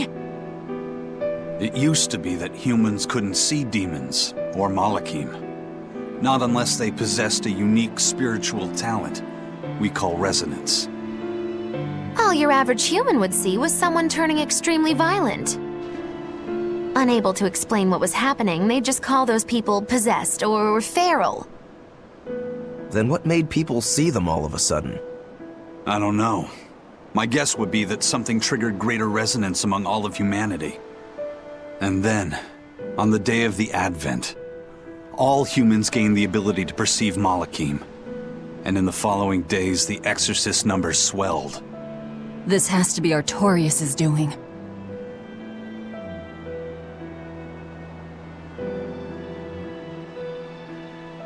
But if there's no sickness, why would an entire village turn into demons at the same time? 8-headed is the lord of the land, with 7 mouths to devour malevolence. Humans produce malevolence, which Therians consume and transmit to Innominat. But when we removed Kamawana from the Earth Pulse point... Clever boy. That's right. With no Therian to absorb their malevolence, the villagers could no longer contain it. So you're saying it's all my fault?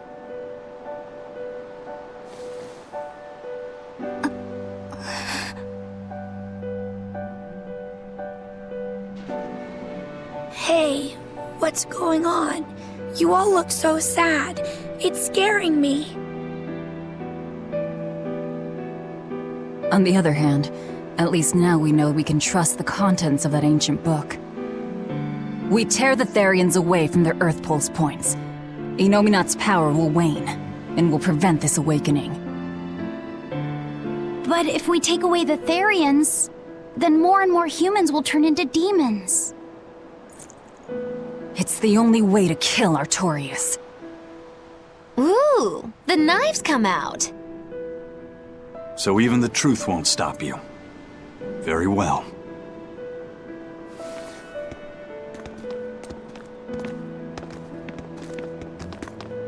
Since each Therian looks different, we'll only find them by capturing the Earth Pulse points one by one. What separates humans and demons?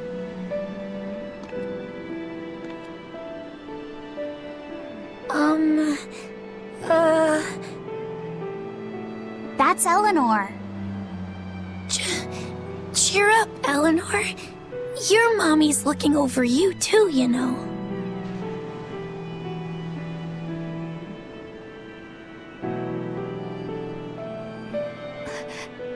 Yeah, so she is. Thank you, Kamawana. Grimoire, I want you to tell me more about what you said earlier. About malevolence? I told you, the subject is taboo. I understand that human emotions create a poison called malevolence that turns people into demons. Is there no way to stop malevolence from being created? As long as humans remain human, no. Malevolence is born of emotion, you see. But your kind must have found a way around it. Malachim experience emotions too. But Malachim do not produce malevolence, unlike humans. That's a lie. I've watched a Malak turn into a demon. That only happens when we are exposed to too much external malevolence. True. The island was full of prisoners and demons. And Melchior hit that Malak with something that turned it into a wyvern. Was it malevolence? To Malachim, malevolence is a powerful toxin. We seek those of purity to serve as vessels to protect us from it. It is not a perfect solution, however. If the vessel is corrupted, the Malak is as well. That is correct. So if Eleanor turns into a demon, then Laphicet...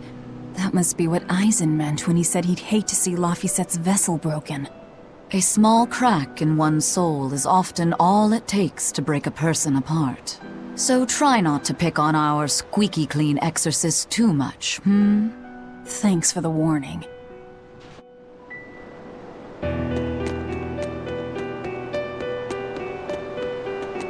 So I rescued this poacher who'd run away from one of those Class 4 islands, right? She mentioned something about being hired by some chef to go hunt a rare wolf on the island. But she didn't see a single blasted critter on that island, let alone any rare wolf. Place was empty. Then why did she run away? Even though she never saw nothing, she kept hearing some beast howling round the island. Freaked her right out, I tell ya. When she got back to her boat, her food had been pilfered and her ship was scratched up to hell. She got out of there as quick as she could, but her ship sunk soon as she hit open water. Sounds like whatever's there is as smart and manipulative as it is vicious. Sounds like. Later I heard some talk about how several exorcists had gotten killed on that island. If you plan on going, you'd best be very cautious.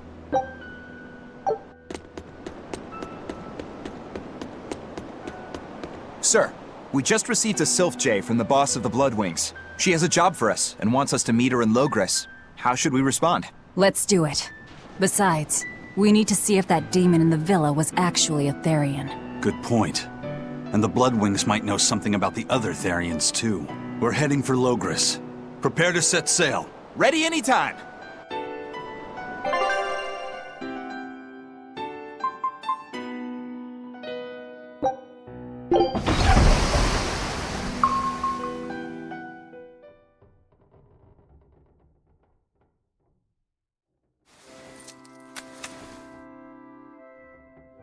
I lost my mother to a demon. Yet that girl's a Therian. I don't even know what I want anymore. Hey, that's pretty! You like to look at that thing, don't you? Yes, my mother... Someone very important to me gave me this. I treasure it a lot. Looking at it gives me strength. Do you want to see it? Yeah! Ah! What's wrong? My face! It's scary! I don't want to look like that! I don't want my mommy to hate me! Mommy! Mommy! When I was her age, that's just how I cried. Come, Moana, I want you to see this. That huge owie. What happened? It's big and ugly, isn't it? There are scary things about my body, too. But do you think I'm scary, Kamoana? No, not at all. But are you alright? Does that hurt? Thanks, sweetie. I'm alright, I promise. What about me? Do you think I'm scary? You're such a sweetheart, Kamoana. Nobody could ever be scared of you. Not me, not your mother, not Laphicet. You don't have to cry anymore. It'll be okay. I promise. Okay. That scar, was it from a demon? Yeah. They attacked my village when I was a girl. I was so hurt I couldn't move. But my mother lured them away from me so I could survive. What happened to her? The last thing she said to me was, "Stay strong and keep living." Oh. Come to the deck. Grimoire says she's learned something from the book. Hey, why's your face so red? It's nothing. Somehow, I doubt that. It's nothing, I swear.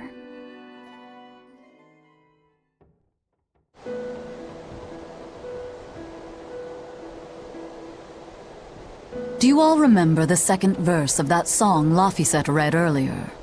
4 Empyreans may tear him asunder, but so long as there is one receptive to divine power, Therian shall be forever reborn in sight of the full crimson moon. Right. That's what I've gathered you all here to discuss. And we think that passage means that Innominat and the Therians will be revived by a chosen one, right? Yes, but the shall be forever reborn part kept bothering me. I've reconsidered my analysis. Suppose that instead of someone being chosen by Innominat to create Therians, the song means that Innominat chooses who becomes Therians. But so long as there is one receptive to divine power, Therians shall be forever reborn. What do you think that could mean?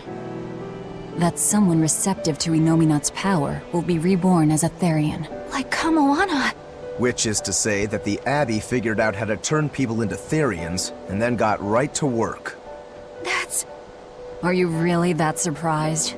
Artorias has always been one to prioritize the many over the individual, as I well know.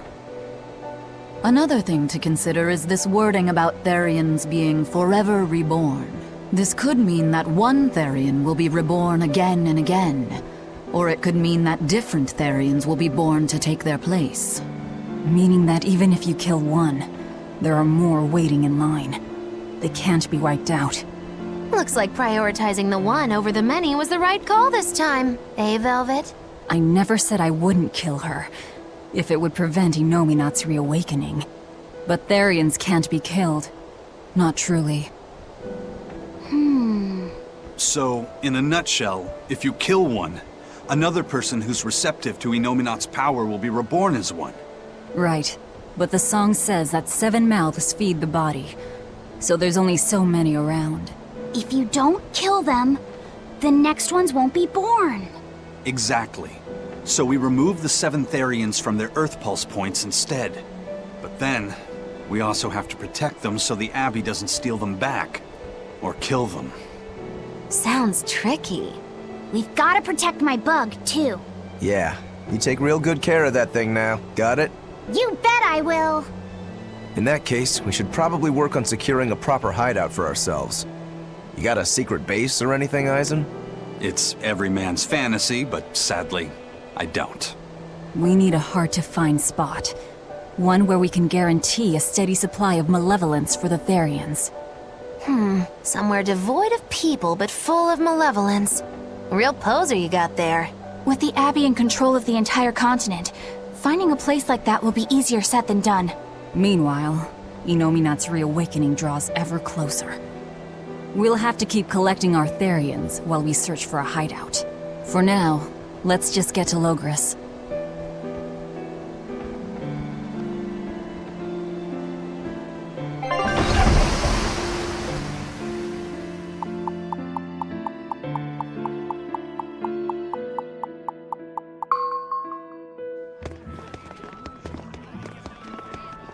Hey, old man! Give me all the water and food you got! Wait your turn, moron! I was drifting out at sea for 3 days! Almost died out there! Poor you! You probably deserved it! Say that again, wise ass! I dare ya! Shut up, both of you! No one's getting anything until you pay me what you owe first.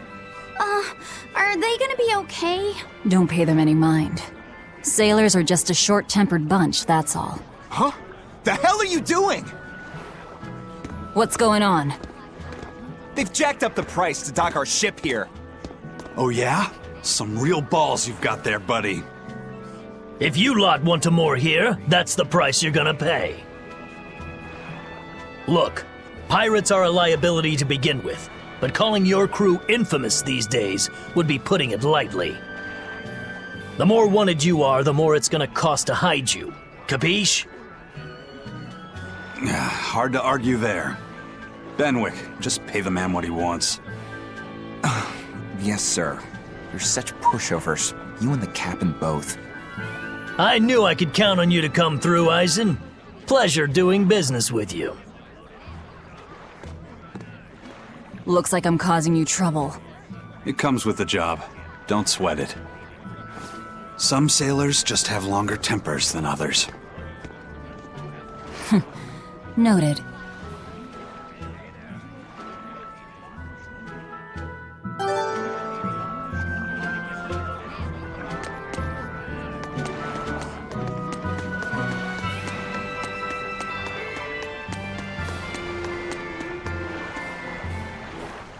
Alright, everything's all fixed up. Now to polish this ship from top to bottom. You really throw your back into your work, don't you? Why shouldn't I? The Von Eltia is our pride and joy, our weapon. And most importantly, our home. I'm sure you've heard this before, but she's one odd-looking ship. The Von Eltia was built by the Kingdom 12 years ago, using the very best technology available. She was designed for search and seizure operations on the high seas. Apparently, her unusual design comes from an engineer who is familiar with technology from the far continent. But on her maiden voyage, a string of mysterious accidents took the lives of the captain, then the second, and then the third in command. People thought the ship was bad luck. She was about to be scrapped when Captain Eyfried came and snatched her for himself. If the ship was bad luck, why did Eyfried want it? Well, I'm sure part of it was that he wanted a sturdy ship, capable of reaching the far continent. But when I asked him why, he said, "She looks interesting." She's too interesting if you ask me. We've been chased by storms, struck by icebergs, attacked by a giant whale. You name it. 3 years ago when the first mate arrived, it all made sense. To think we'd been haunted by a Reaper the whole time. Oh, come on. Don't go blaming the captain and the first mate for every bad thing that happens. I bet you're all just frustrated because you're forced to go where they tell you. None of us are forced to be here. We're here because we choose to be here. And we do so fully knowing what sort of men the captain and the first mate are. Anyone can leave the crew whenever they like. We're free pirates, each of us, here because we want to be. Some of us love adventure, some are looking to test their fate, and some are just searching for a good place to die. We're a ragtag bunch of rogues, that's for sure. But not a one of us has died carrying regret or resentment. So we're glad to help out you and yours. But you'd best not forget what we stand for. I won't. They're quite the crew, aren't they? Were all those accidents truly caused by your power? Yeah. I've been searching far and wide for a way to lift the Reaper's curse. But when I couldn't find a single thread to follow on this continent, I turned my eyes to the other side of the ocean. And that's why you boarded this ship. And a fine ship she is. The Von Eltia was built from 1,000-year-old wood, you know. Before I found my coin, she was my vessel. But then the accidents came. And then Eyfried stole the ship. Did he know you were on board? Definitely. He had pretty solid resonance going for him. Although at first, I think he assumed I was just a dour-eyed lubber worthy of little notice. I suppose being a Reaper tends to take its toll like that. No argument there. But still, whether they could see me or not, they didn't act any differently at all. I fought my damn curse with everything I had. And Eyfried and his crew fought right along with me. Hell, we even finally made it to the far continent. And you didn't find anything there? To help with your curse? I didn't even look. But that's why you went there, isn't it? Eventually, I just got tired of fighting back. The crew, they taught me how to feel alive. And the joy of pursuing my dreams alongside good friends.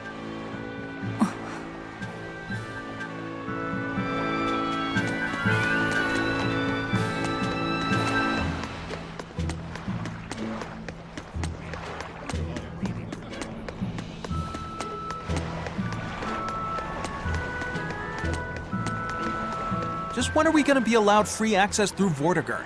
Having to go all the way around it every time is far too inconvenient. If they insist on building a big gate over the sea, the least they can do is let honest folk through it. I get why you're upset, but maybe they just haven't been able to devote the resources to fix it after those savage demons wrecked the place. Look, those demons who attacked Helavis are still on the loose, aren't they? Yep, standing right here. From what I heard, the demons who wrecked Vortigern were the same ones that killed the High Priest. What? No way, wait a minute. The High Priest was killed? Yeah. The official story is that he's injured or sick or something, but I heard differently. Then no wonder they haven't had time for Vortigern. I hope the Abbey finds those demons quick. Those monsters need to pay for what they did. Looks like our infamy is growing by the day. Maybe they've even put a bounty on us by now. They keep embellishing our escapades, though. I'm honestly a little hurt they're calling us monsters. The more they embellish, the easier it is for us to get around. Confusion and panic will only help us.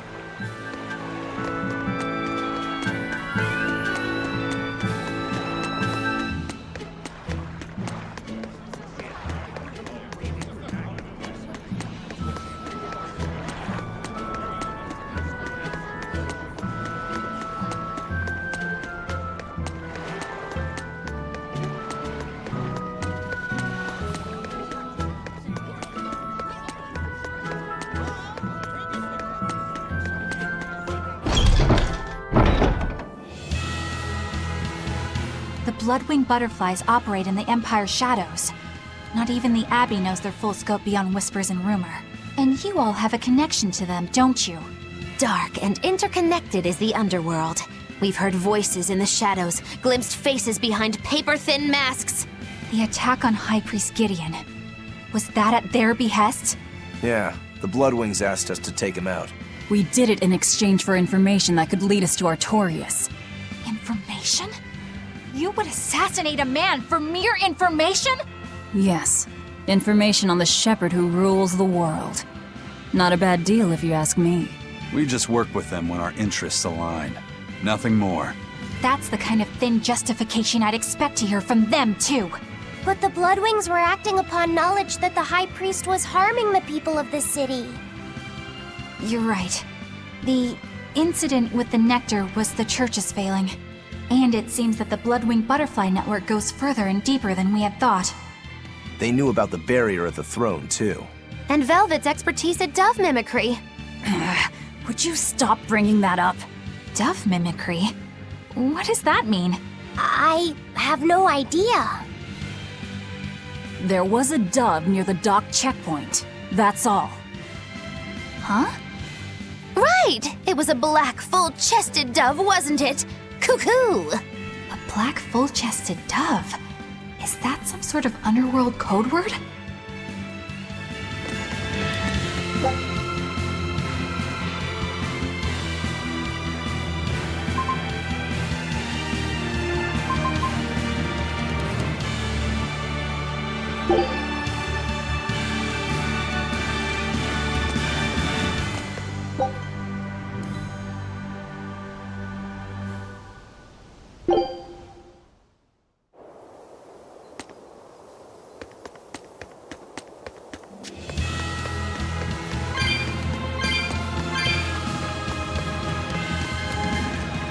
Here we are, back in Logris.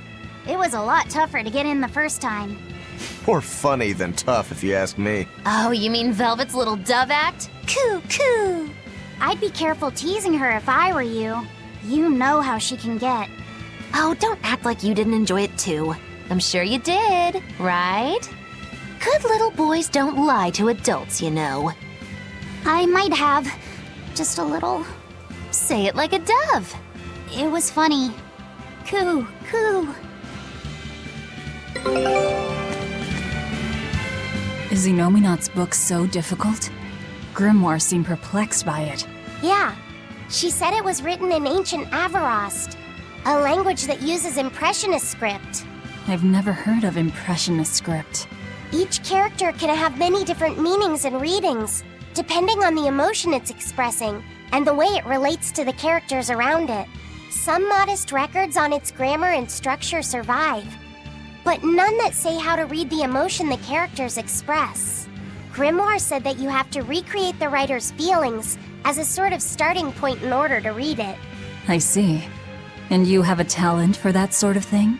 I guess I do. But a script based on emotions? That's as far removed from modern language as can be. Yeah, it's completely unrelated apparently. How can it be completely unrelated? After the temperance of Avarost, the entirety of human civilization vanished. The language went with it. Much as a blooming flower loses its petals, the Avarost civilization grew too far and came to its final end. The surviving buildings and ancient tools, the likes of which our technology cannot replicate, were the beginning of that end. In any case, it sounds like deciphering that writing will take quite a while.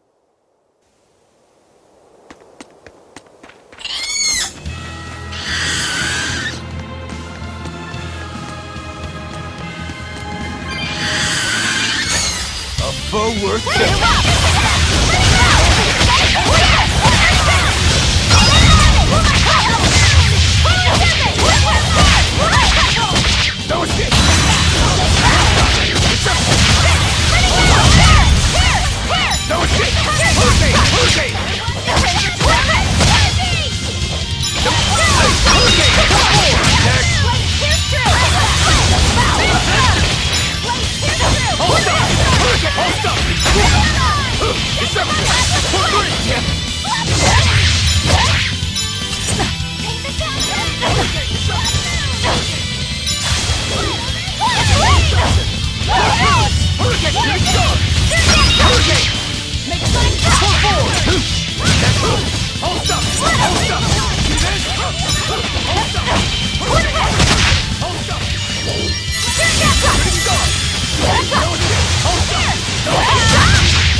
Man, the capital sure is big.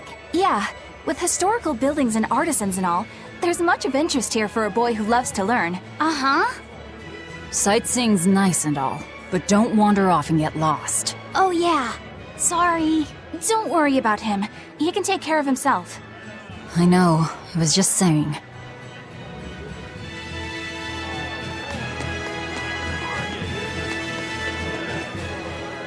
You look like travelers. I have some good news for you. The restrictions on travel to the Aldina Plains are going to be lifted soon. The road's opening back up! So, that's the latest word on the streets? Ha! I see what you did there. I try to liven things up around here. Well, ever since Lord Artorius became the Shepherd, demon attacks have gone down. The world's filled with hardships, but perhaps things are starting to go in the right direction. Perhaps. The demons who nearly destroyed Helives are still skipping about on the loose, though. What? And just the other day, a village near Salt was destroyed by the demon blight. Guess the capital doesn't mind, though. What? Don't worry about it. Your shepherd and the Abbey are going to save the world, right? Listening to you has kinda gotten me all nervous again. If you hear any other scary stories, let me know, please. I've got one with fresh blood, melted bodies. Oh, maybe that tale about the demon doll that comes alive! If you're going to waste time, we're leaving you here. Well, that's enough of this detour then. Sorry to be such a drag. Wait! That doll one sounded really cool!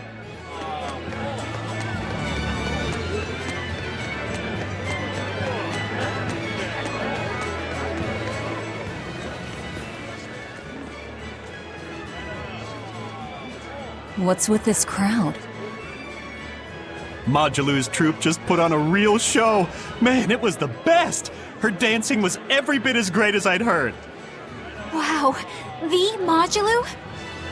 Surely you mean Mogilu! Has my time to bask in fame finally come at long last? No, we're talking about Majilu, not Mogilu. You know, Lulu, the famous dancer? She actually goes by the majestic Lulu, but everyone calls her Majulu. Just watching the beauty of her dance, you can't help but feel like maybe everything's gonna turn out okay in the world. Sounds like a pretty cheerful act she has. Cheerful? This is all a ripoff! She's just trying to pass off as Magilu's menagerie and profit from our good name!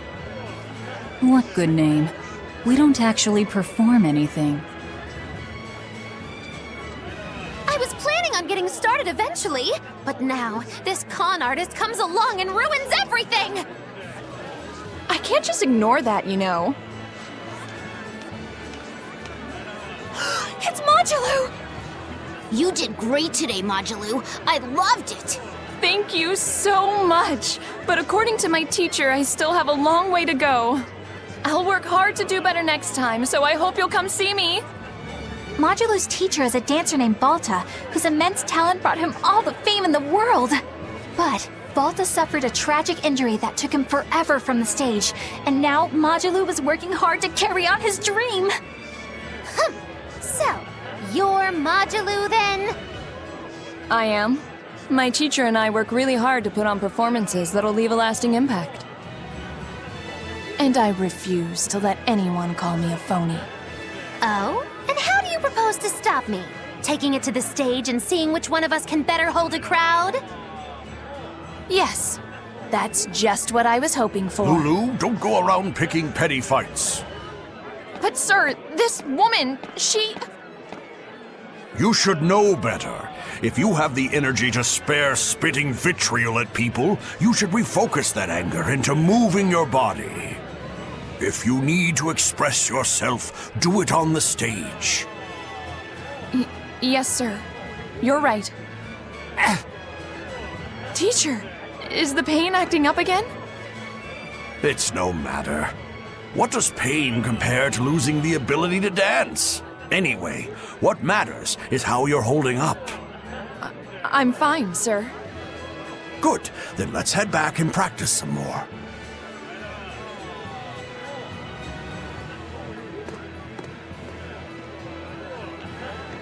He seems strict.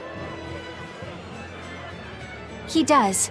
But keep in mind that Balta recognized her talent at a young age.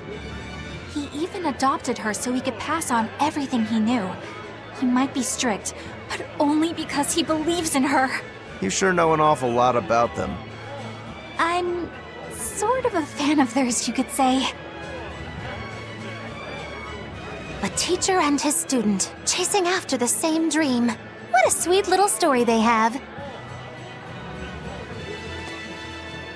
That's why I think it's high time for Magilu's Menagerie to put on a show. And for our act, we'll be a comedy duo. Comedy? Where'd you get that idea? You heard me propose a challenge to little Majulu, right? But not one of you knows a single acrobatic trick. Sorry. Don't apologize. You couldn't have seen this coming. Well, you could act like you feel a little bad at least. Now, normally I'd make you guys do something flashy like jump through a ring of fire, but I'll be magnanimous and let you do comedy instead. With comedy, I can take control of the stage and keep things lively. I can feed you the audience on a platter. But going on the same stage as Majulu, it's too much to handle. Oh, I can't wait to take her down a peg or two. I'm out. I don't even know why you're bothering. It's hopeless. It's not hopeless. Plus, if we do well, we'll be raking in the dough. What better opportunity do we have to get started than now? After all, people will come thinking we're Majulu's troupe. You're sure eager to profit off of her good name. That's exactly the material I want. Keep throwing out such zingers and the audience will be in stitches. I'm not sure I follow, but okay. The only thing getting thrown out is gonna be you. You know, I think you could pull off being the straight man in our act. What? Keep your compliments to yourself. This plan might sound dumb, but more money never hurts. Eisen, not you too. Then it's settled. Now we just need to book ourselves a few gigs. I've got an in with all the stage directors in town. For now, I think everyone should pair up so we can figure out just what sort of comedy chops you all have. Everybody? Even me? Certainly. Each one of you is a part of Magilou's menagerie, after all! I'm not so sure about this.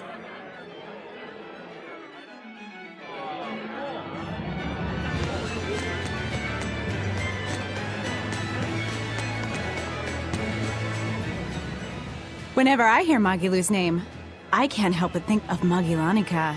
Magilanica? Who's that? Oh, she's just a girl who worked as part of the freak show. Talked to spirits nobody else could see. That's her, all right. She had many mysterious powers, like moving things without touching them and divining where people would find lost objects. For a time, people called her the Little Witch.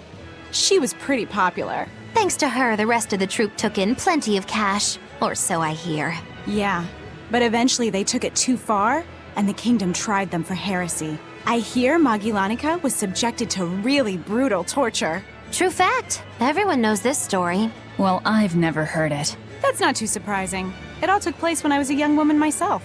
Remind me, Magilou. How old are you again? What? How old would you say I am? Well, from your reaction, I can at least tell you're not my age.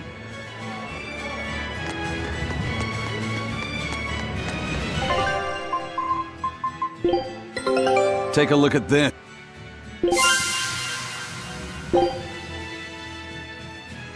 Scout ship setting sail.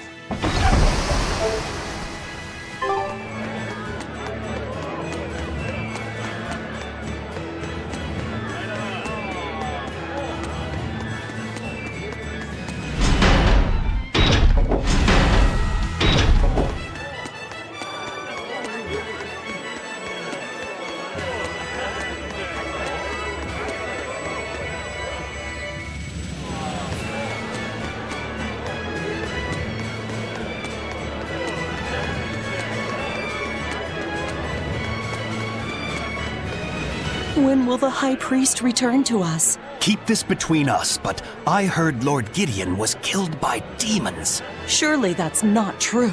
It most certainly is true. Hey, shh! They'll hear you. I know someone who works in the palace, and he said the demon was a girl with the head of a wolf and the body of a gorilla. But how could a demon have gotten into the palace? Apparently, there was a power struggle among the higher-ups, and Gideon's enemies snuck the demon into his villa. They say that's why people sometimes heard terrifying screams coming from the place. Oh, is the demon still there? No idea. Rumor says she escaped, but I wouldn't worry. There's no way she'd stick around here. That's what you think. She's right here, so you'd better watch out. Stop messing around already.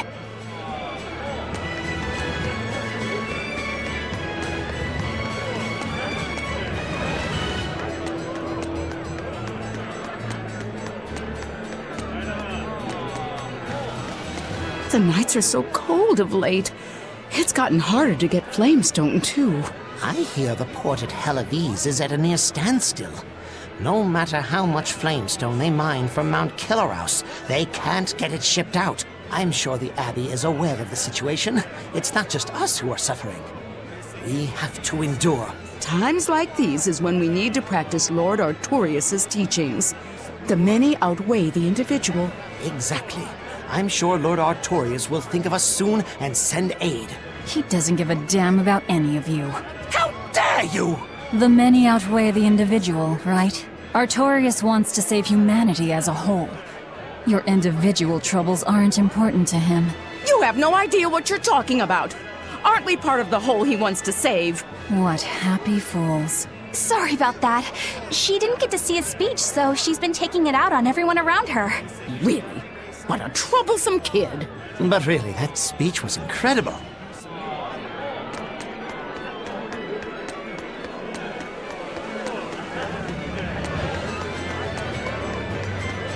Eleanor, I need you to wait outside. The boss of the Bloodwings knows an exorcist is with us, but... Say no more. I'm sure they have clients who wouldn't appreciate their faces being known to the Abbey. Correct. Laphicet, you stay with Eleanor. Okay. I'll be back soon.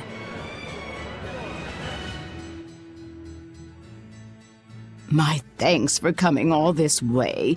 It's been a while. Would you care for a peach pie? What do you want? It would do you good to unwind every now and again, you know. Stretch a bow too far and its string is bound to snap. What do you want? I would like you to escort this person out of the capital.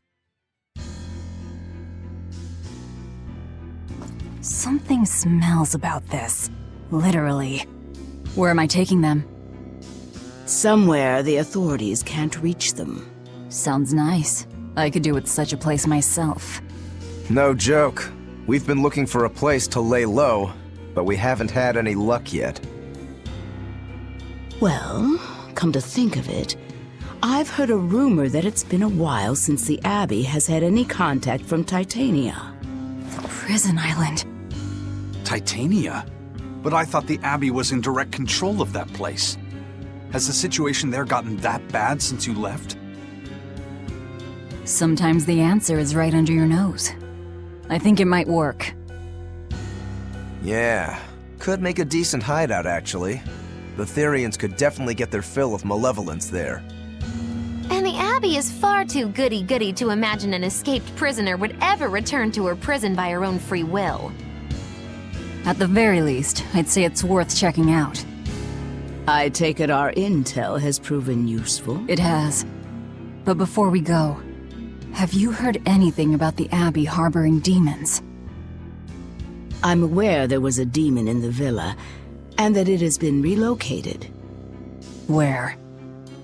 I can't say right this moment, but I'm sure we will find out shortly. All right, then in exchange for this passenger's safety, I want more information on that demon. You've got a deal. Eisen, I heard about your confrontation with Melchior. I'm sorry I wasn't able to help you find him. Yeah, you really blew that one, Toots. It's fine. What's done is done. Have you given up on finding Eifried? No, I haven't. The crew and I will do whatever we can to quash the Abbey's plans. We do them enough damage, and the Abbey ought to start thinking about putting their hostage to good use. They'll set him up as a trap for us, and that's when we'll steal him back. Attacking the Abbey to create an opening for his escape. Clever. It's what Eifried would do. That's all.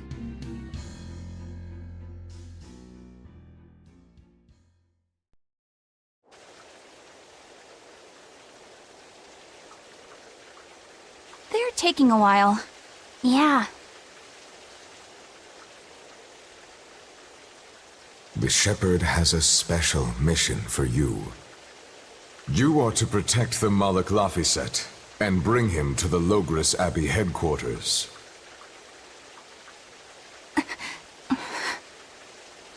What's wrong? Hey, you want to take a walk around the capital for a bit? I can show you some of the sights. But, You can't trust me. I understand. No, it's not that. I promise. I'd love to go sightseeing with you, Eleanor. Laphicet. Well, we'll do it another time, okay? Why? It's just, you know, Velvet would get mad at us. Get mad about what? Ah, you're done. And who is this? A VIP entrusted to us by the head of the Bloodwings. We're stowing them away on Titania where the bad guys can't get at them. The prison island? Just who is this person? Didn't ask. What? Hey, something smells nice. Huh? Stop sniffing things. We're leaving.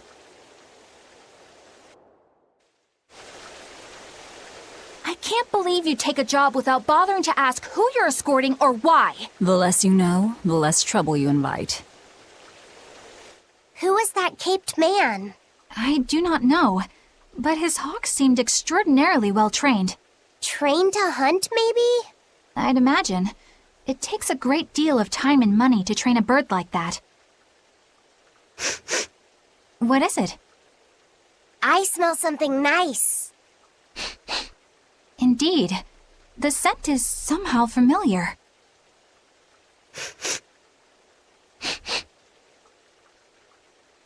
It can't be. What are you two sniffing at? Aha! They're bloodhounds on the hunt! But we're talking about hawks hunting, aren't we? Come again? Oh, I'm sorry. Please excuse my poor manners.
Could you fit my comedy act into tonight's show? I'm still breaking in my new partner, but I can carry the act. I'd appreciate you squeezing us in.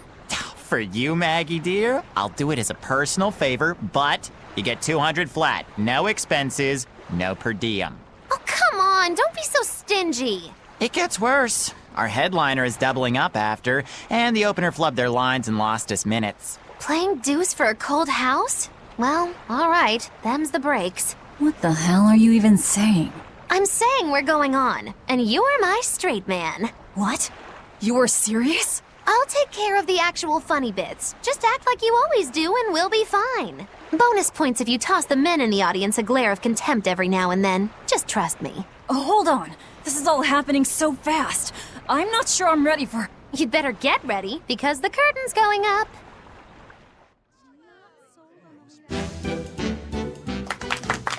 Hi there! We're Moggy and Val, your lovely comedians for today! Magicazam! We're still new to the comedy business, but we'll do our best to give you a memorable show. Now, I'm Moggy, the bright, beaming one in the pair, while my moody little partner here is... Hey, what's wrong, Val? Everything okay? You need to put some energy into this, or we're in trouble. Come on! If you've got one redeeming feature, it's your moxie. That might be, but this is different. I can see you're going through something right now. All right, let's take a deep breath together. Excuse us for just one moment. Velvet, what are you doing? We're losing the audience! I can't help it. I've never talked in front of such a big crowd before. Wait, don't tell me you've got stage fright? So what if I do? That's so unlike you. Just pretend that you're fighting some nasty exorcist and give it some gusto.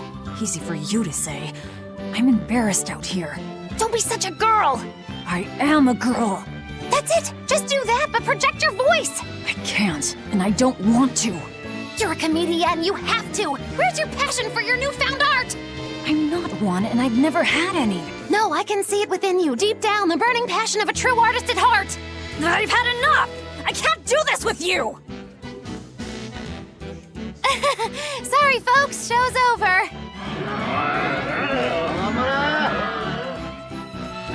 Well, you've certainly shown me something new. A comedy team that just stands on stage whispering to each other. We're going for a brand new comedic style. So, what did you think? Don't quit your day job. That's what I thought. Ah, now she plays the straight man.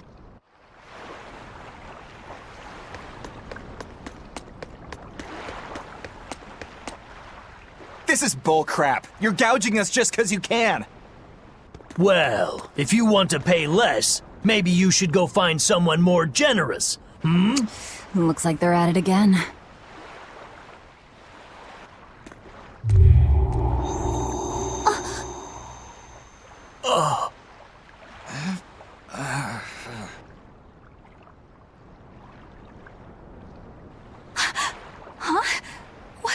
happening?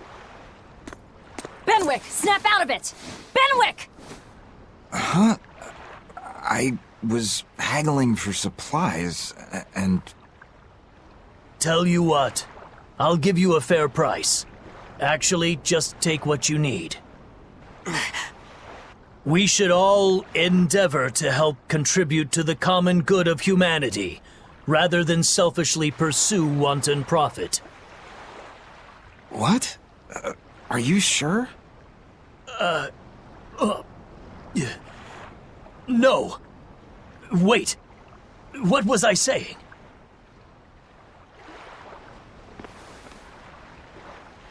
You felt that too, didn't you, kiddo? Yeah, it disappeared, but I felt a strong force coming from somewhere to the north. It's called a domain. A Moloch zone of influence. Wait, if it's north of here, then... The Empyrean's throne? Did that happen because of something Innominat and Artorias did? I don't know. I've got a bad feeling about this. We should get far away from here, and quickly.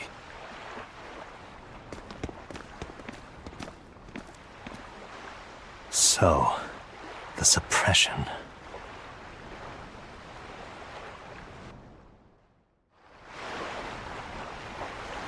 Well, that was certainly off-putting. But our job with Tabitha comes first. And we need a hideout soon, too. True enough. Hey, geezer, you alright? What nonsense are you spouting, youngin'? That's one spirited old man. Well, it's just that you suddenly got all polite on me, and you were all like, "Oh no, good chum, worry not about your debt to me." I thought I said stop spouting nonsense. It's not nonsense. You did say it. I heard you say it. He did, but we were all acting strangely. You said, "After you, fine sir." And I said, no, I simply couldn't. You first, dear friend. There's no way in hell I would ever let you go first. Come to think of it, that's right. But he said not to worry about our debts, and now he's taking it back? That's inhuman, cruel, ruthless. They lost control of themselves, but still have their memories. Maybe something was manipulating them. What in the world happened to us? I don't get it, but what I do get is that he said we don't owe him nothing. So my debt to you is off, right, old man? Same here! Same here! Shut your traps! I'd be flat broke if I let you knuckleheads off the hook. Now shut up and pay up! Something really strange happened here. Seems so. And I think this is just the beginning of it.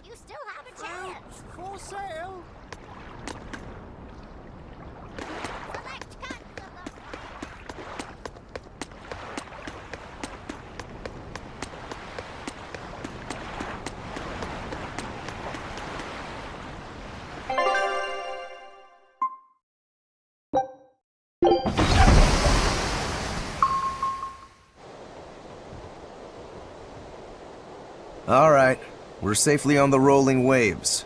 Don't you think it's time you showed us your face, Mystery Monk? You're right. My apologies. I knew it! Prince Percival! Percival Ilmid Asgard, crowned prince and heir to the throne of the Midgand Kingdom. So he's next in line, is he? It looks like someone already had me figured out. Yes, Your Highness. I could tell from your fragrant wood scent, as only the royal family may wear it. But if I may ask, why? Must I explain myself to gain your aid? I myself could ask what an exorcist is doing consorting with members of the underworld. I don't... It doesn't matter why you're here. On this ship, you're here for us to use to our advantage. Treat me as you will. It's not like I can ever go back.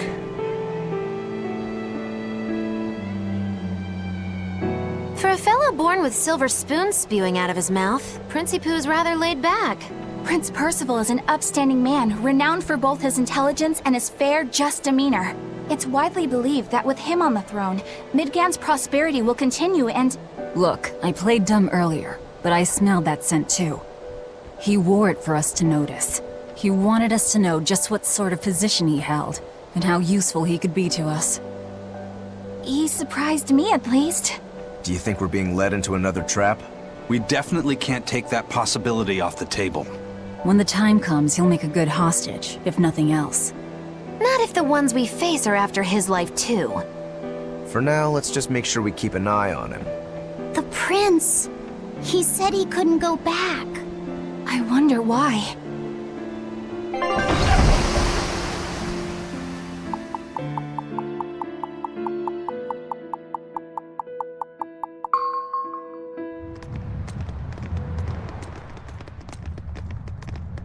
The whole island's a prison. It's like a secret fort or something. Weirdly quiet, though. Yeah, I don't see a single exorcist on watch.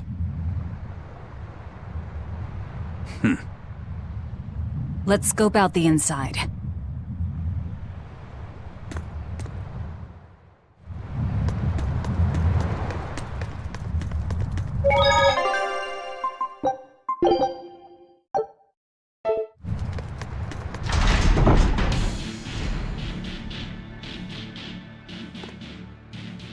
An exorcist! Are you alright? Headless Knight's back. She's dead. The Headless Knight is back? Whoa!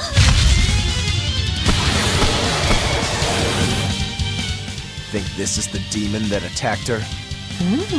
Another prison riot?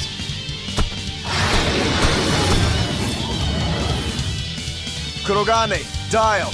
You two protect Kamoana and the prince. Understood.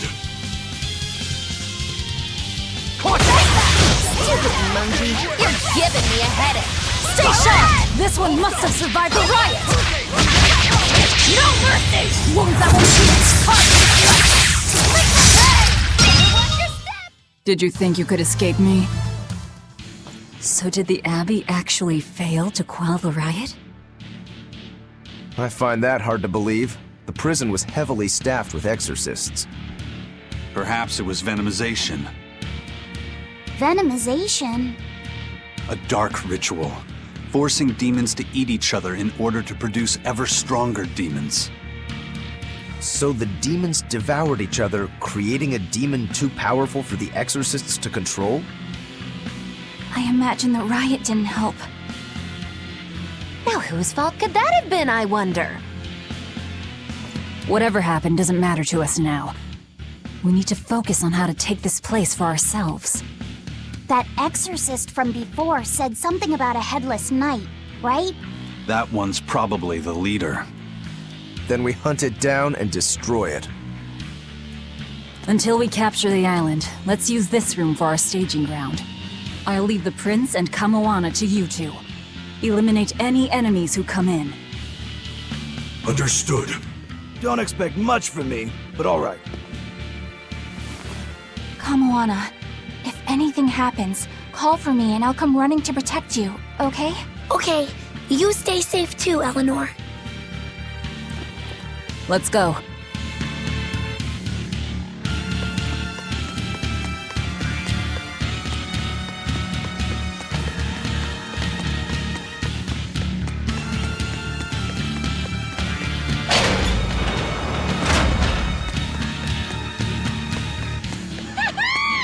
This island reeks with malevolence. I imagine it's emanating from all the big old demons roaming about.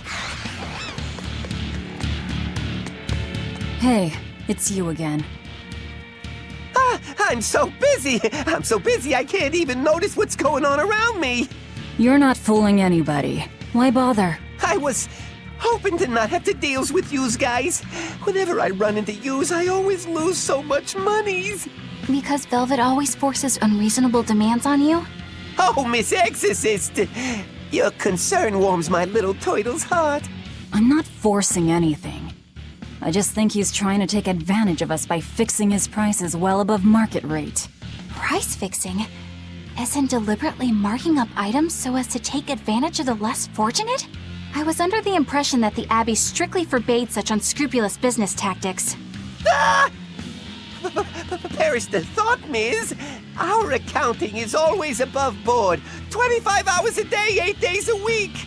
No matter whens and no matter wheres, you can get whatever you needs for the same fair price. That's good to hear.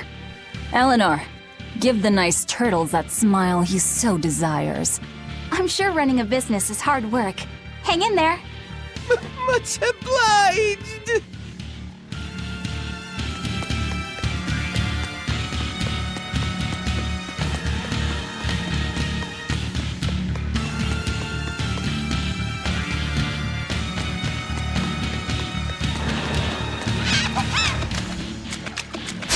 We will need to be extremely rare.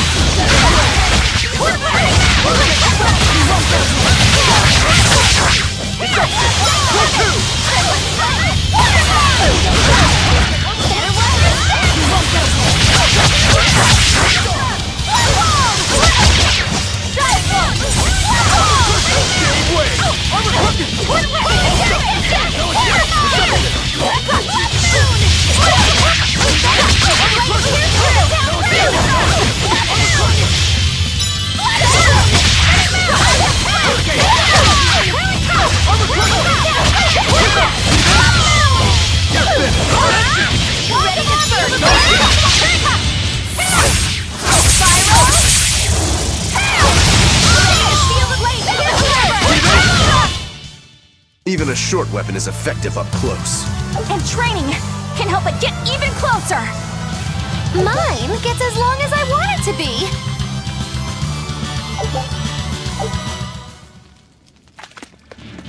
From the way you were talking, it seemed like you had an idea of who was behind the riot. What happened here? I'd think someone in your position would know. There were reports of a large riot, but I was caught up in chasing you, so I heard little else. It was a small affair, really. Velvet Rokuro and I were being held on this island. Velvet instigated the other prisoners to riot so that we could escape. She used the prisoners? Yeah. You'd expect different from me? How did it end? We didn't stay to see, but the prisoners were losing badly. At least, that's what it looked like. But if that was the case, then where did all the exorcists go? I know Oscar left to report the incident, but the other guards should have remained at their posts. Well, if they didn't flee, we have to assume they were all killed. By this headless knight, perhaps? Well, no sense losing our heads, I suppose. But it looks like we're in for a heck of a fight. All we have to do is mop up anyone who's left. What was it called? Venomization, right? The dark ritual of making demons feed on each other to birth stronger ones. Eisen, how many demons does the ritual require? It's more a matter of quality than quantity. Stronger demons mean more powerful malevolence.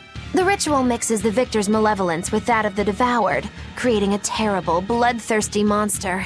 You see, the newfound power comes at a great cost. With it, the victor's last vestiges of self-control are stripped away. So it's something even more than a monster. A seething ball of pure power and malevolence. Roguro, don't tell me you're considering it for yourself. Of course I am. I'll consider anything that can make me stronger. You cannot be serious! What's there to be so surprised about? Well, look at Velvet. She's already eaten countless demons. You're ridiculous! He's right. If it helps me find my vengeance, I don't care. Velvet? Wait, are you really going to do it? Relax, it's not gonna happen. Becoming a monster wouldn't bother me. But when I defeat my rival, I have to be myself for it to mean anything. It's the same for Velvet. It is? Besides, if I kill a previous victor of the ritual, I'll have proved myself strong enough not to need the extra power. You're ridiculous.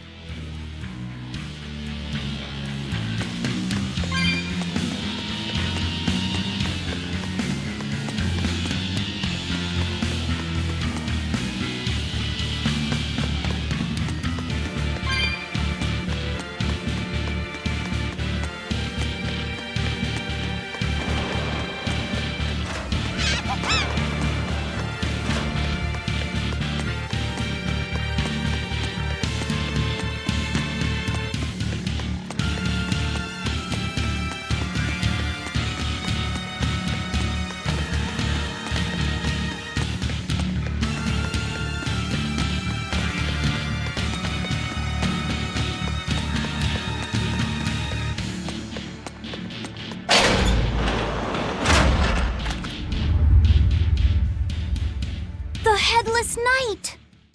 He must be the product of the venomization. Well, he definitely looks vicious enough. Not as vicious as our Velvet, though.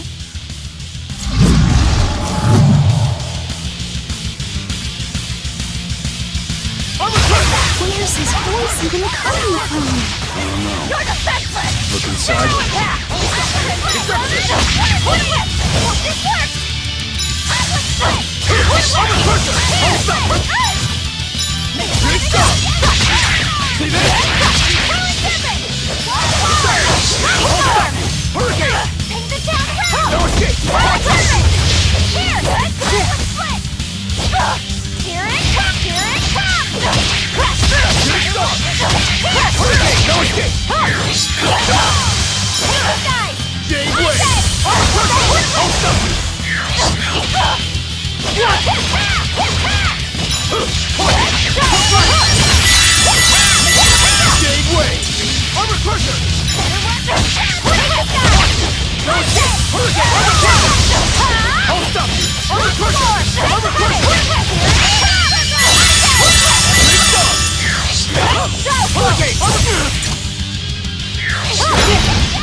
Well, that takes care of that.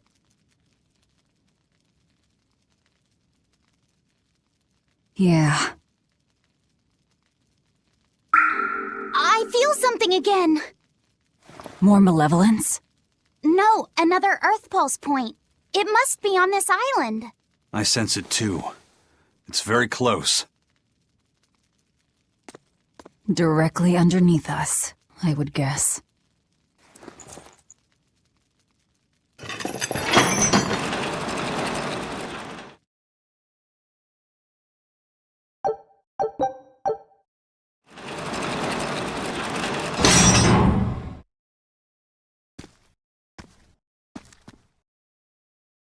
What is this place? Welcome to the most secure cell in the entire complex. The darkest hole in Titania. Feel anything, Laphicet? Yeah, I think this is the Earth Pulse point. If this cell is where the Earth Pulse point is, then does that mean it housed a Therian? Yeah, and a real hungry one at that. Every day, they would toss demons into its cell. It would devour its fill, then wipe the blood from its lips. Never once realizing, it was delivering to Inominat the malevolence of hundreds of demons and prisoners. And then one day, there appeared before it a female Moloch, who shattered the barrier and freed the Therian from its cage. But the Therian knew no mercy, and it devoured its liberator. And it was then...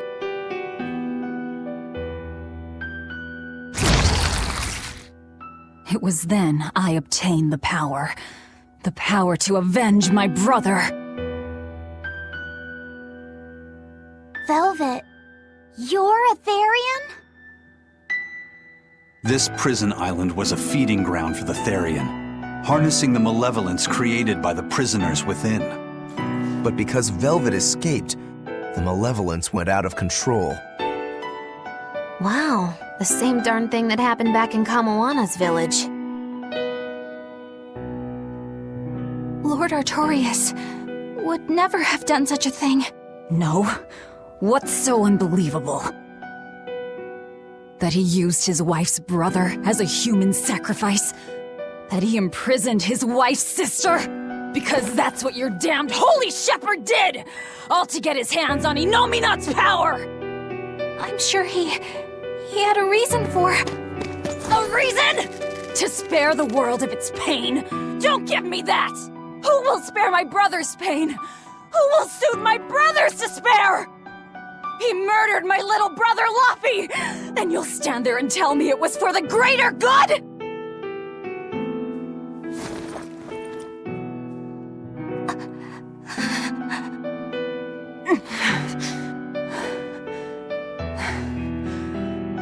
At any rate, That's one less Therian for us to track down. Velvet.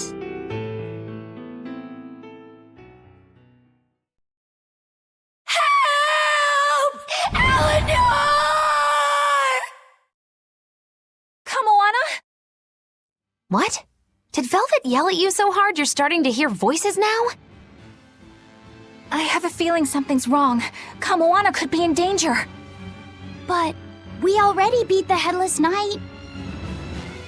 I still can't shake this feeling. Please, let's go back and check on them.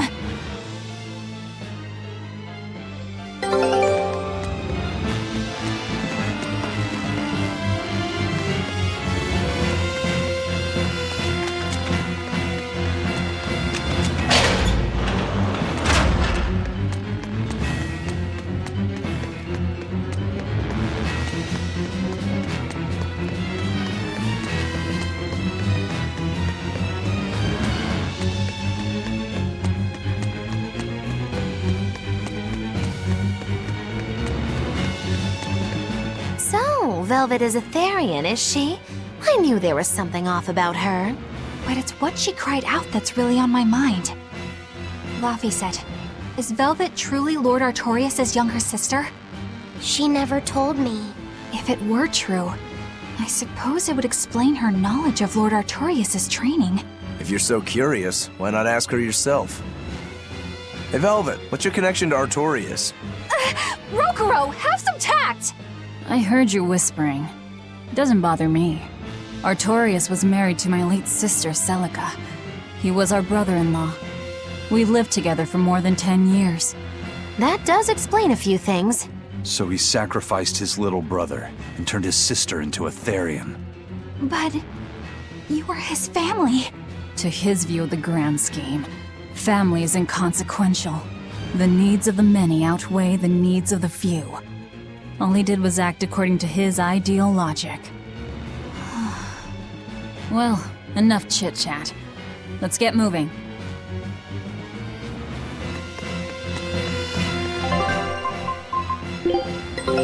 Take... Scout ship setting sail.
Are we ready for this?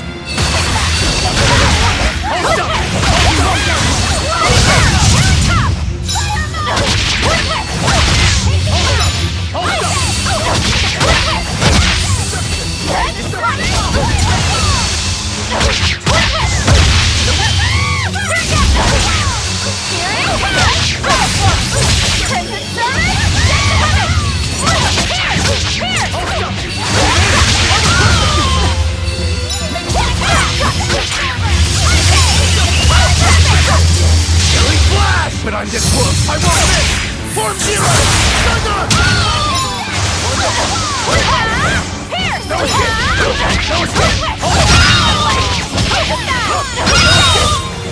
I'll cut down anyone in my way!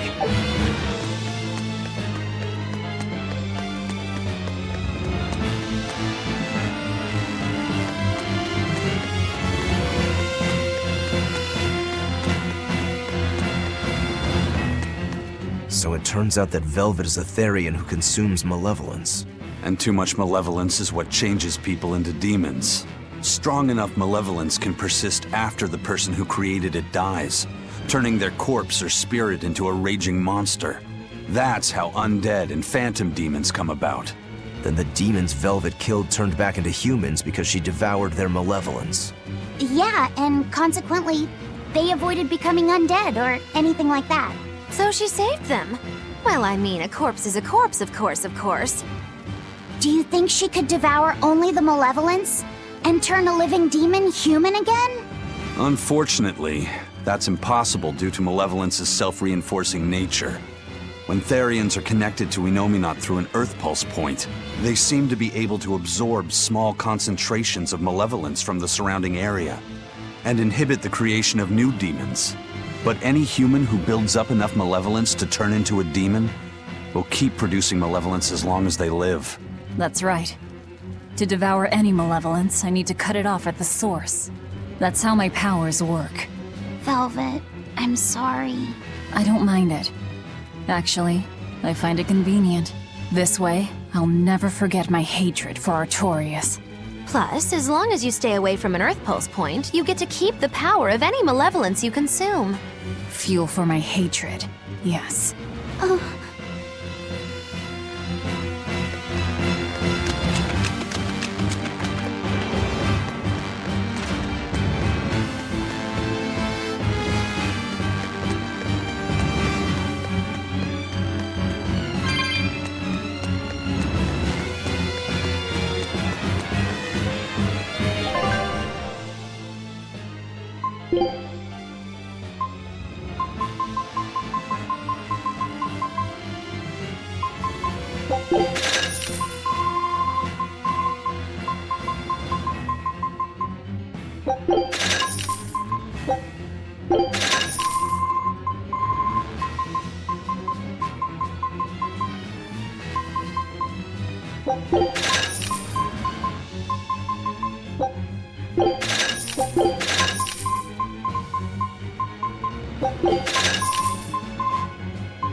Came back for me.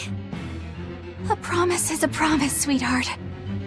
A headless knight and a horse demon.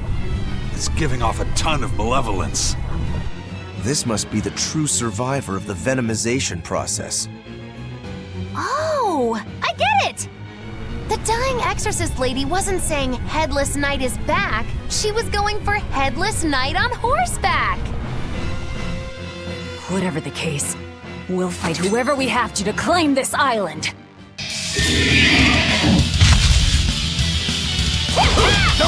Now I can't help but wonder how the horse is named. Get close and look if you're that curious. Zero impact!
Heal the wounds, but I can't heal the pain!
Wounds that won't shoot! Forget the pain and move! Quickness!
That's venomization, all right. Definitely stronger than that headless lump of armor. I beg your pardon? Not you. The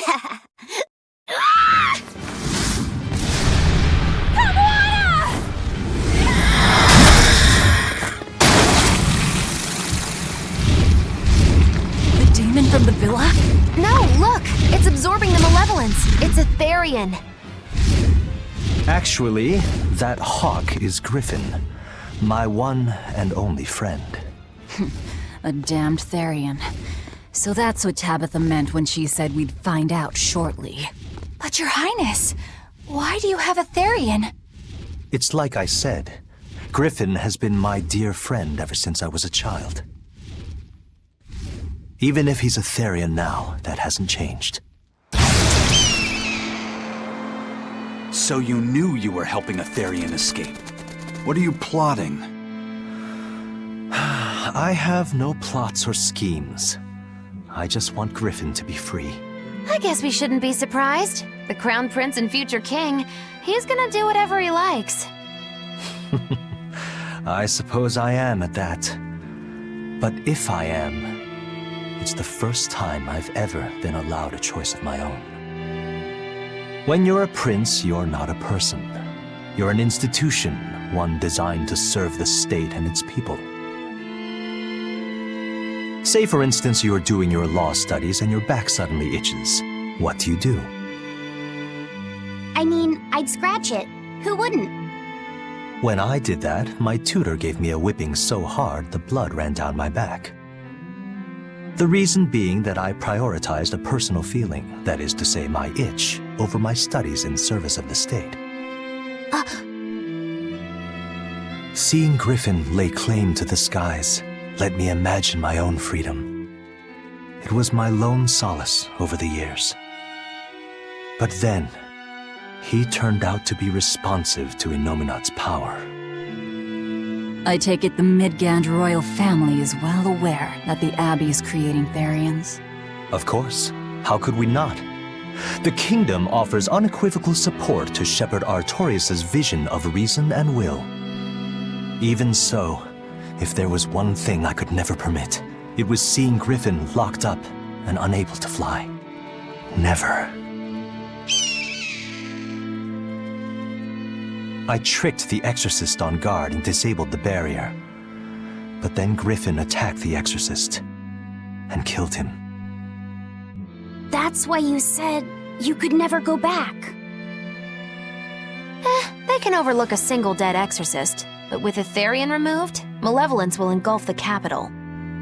I knew full well what I was doing. And yet,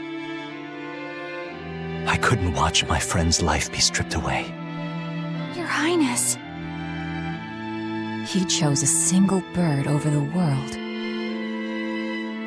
Why do you think that birds fly? That's what Lord Artorius asked me. My anatomy book says birds can fly because their bones are light and their wing muscles are enormously strong. Birds fly because a bird that cannot fly is no bird at all. That's what I think.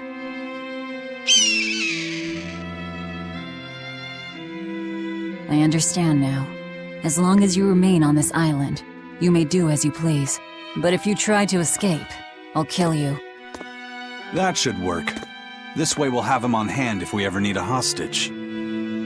Understood. I appreciate you letting Griffin and me stay here. Well, now that that's taken care of, let's build ourselves a hideout.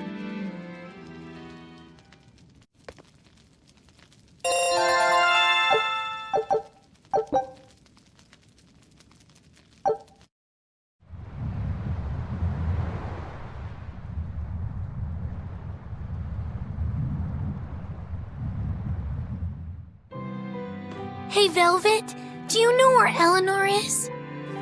Wasn't she just playing with you? Yeah, but then she left. I'm worried because she looked pretty sad. Can you go find her? Why me? All right, fine. Just don't cry on me, okay?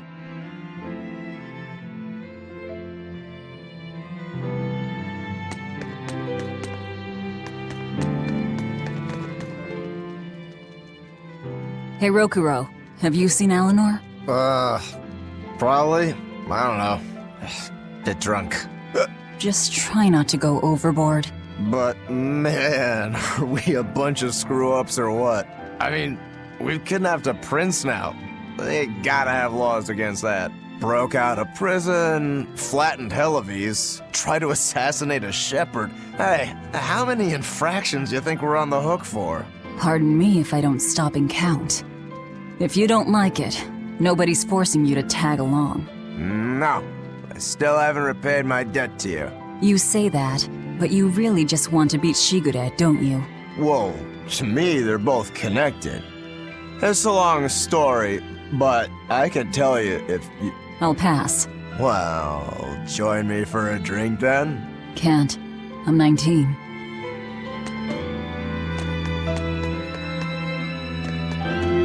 Huh. A most interesting interpretation. What do you make of this part here, then? Well, if you pronounce it Loney, Kyle, then it'd mean midriff, which probably isn't right. Maybe Muse Mila? Well, that would make this passage read, Pornges are nummy. Okay. Yeah, that's not right either.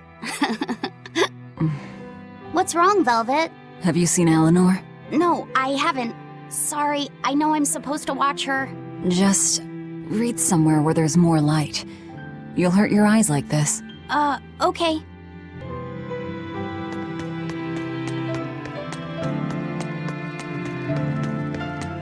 Hey, you got any idea where Eleanor is? No, sorry. I was having a meeting with Benwick and the crew about our search for Ifrid. Are you sure you're okay with putting that off? At this point, the Abbey doesn't have much reason to keep him alive. Wouldn't you rather look for him than Therians? I know time is a factor, but we still don't have any decent leads. I think we need to stir up the Abbey and see what shakes loose. And who better to do that than you? So this works for both of us then? Never fear.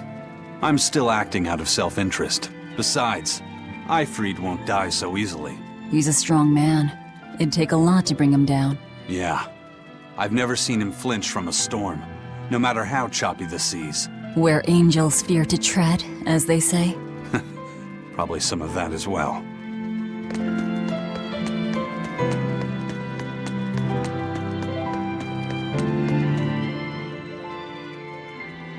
Hey, any idea where Eleanor went? How should I know? I'm too busy to spare any time worrying about anyone else. You look pretty distinctly unoccupied to me right now.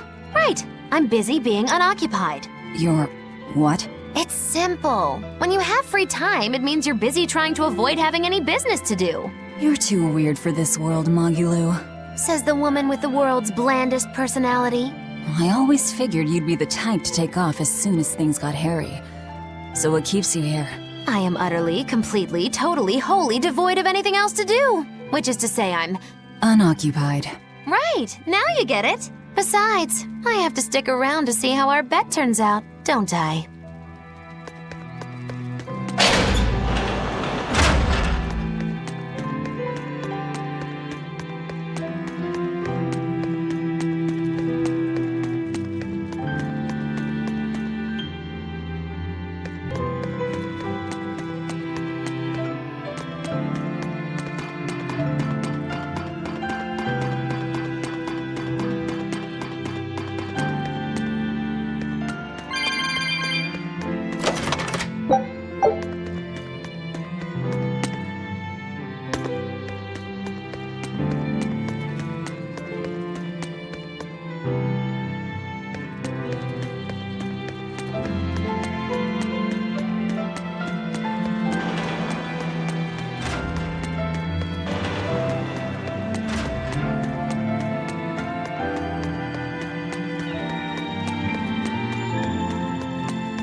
There you are, Eleanor. Kamoana's worried about you. You actually came looking for me? Can't say no to a crying child. Indeed. She may be a Therian now, but deep down, she's still a lonely little girl. That's something I've come to realize in traveling with you all.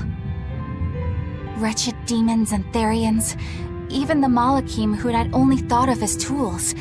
They all live and think as humanly as the rest of us. I was so clueless.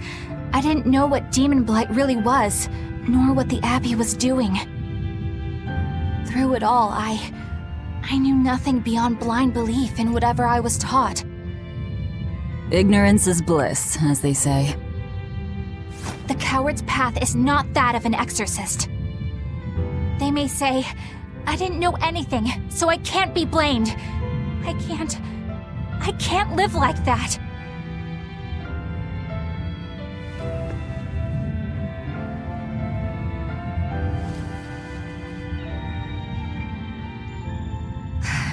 I think I'll stay here a little longer to cool my head off.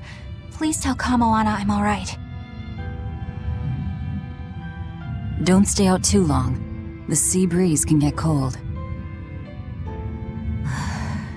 Thank you. Don't get the wrong idea. If you got sick or something, Kamoana and Laphicet would worry. That's all.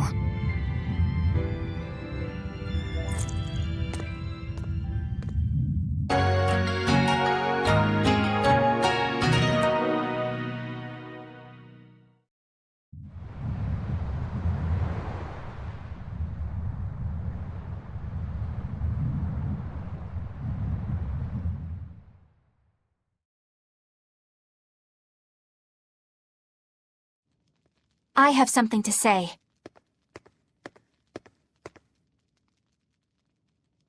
There's something I've been hiding, until now. I've been acting undercover on a special mission for Lord Artorias. I was to watch over the Malik Laphicet and bring him to Abbey headquarters. So vital was the mission, I was to do whatever it took, even kill my fellow exorcists. You were gonna take me to them.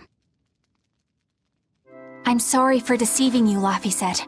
Originally, I was going to get you to lower your guard, then take you in. However, I no longer intend on following the Abbey's orders. You're turning your back on Artorias? No. I still believe in the sincerity of Lord Artorias. That the world he seeks is one that will benefit all humankind.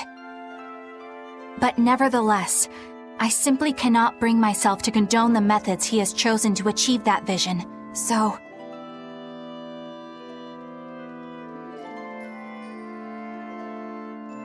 I will help you protect the Therians, until I discover the answer I seek. Eleanor! I want to live a life that I don't have to be ashamed of, and to do that, I have to learn the truth for myself. So, you live by your emotions after all. Maybe you found your own creed. Welcome to our wonderful world of wickedness. Don't equate us! To act in opposition of one's feelings is to act opposed to reason. You never make things simple, do you? You should be glad I don't. Yeah, after all, she's my vessel. Yes, yes.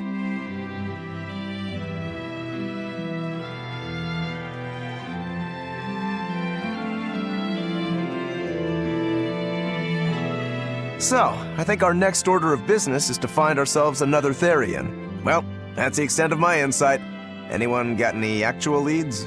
What if we had Eleanor swipe some intel on them from the Abbey? That could work. I don't know. It wouldn't work. Officially, the Abbey still considers her a traitor. So who would leak anything to her? Yeah. Besides, we can't put Laphicet in danger like that. And anyway, Eleanor's terrible at being a spy.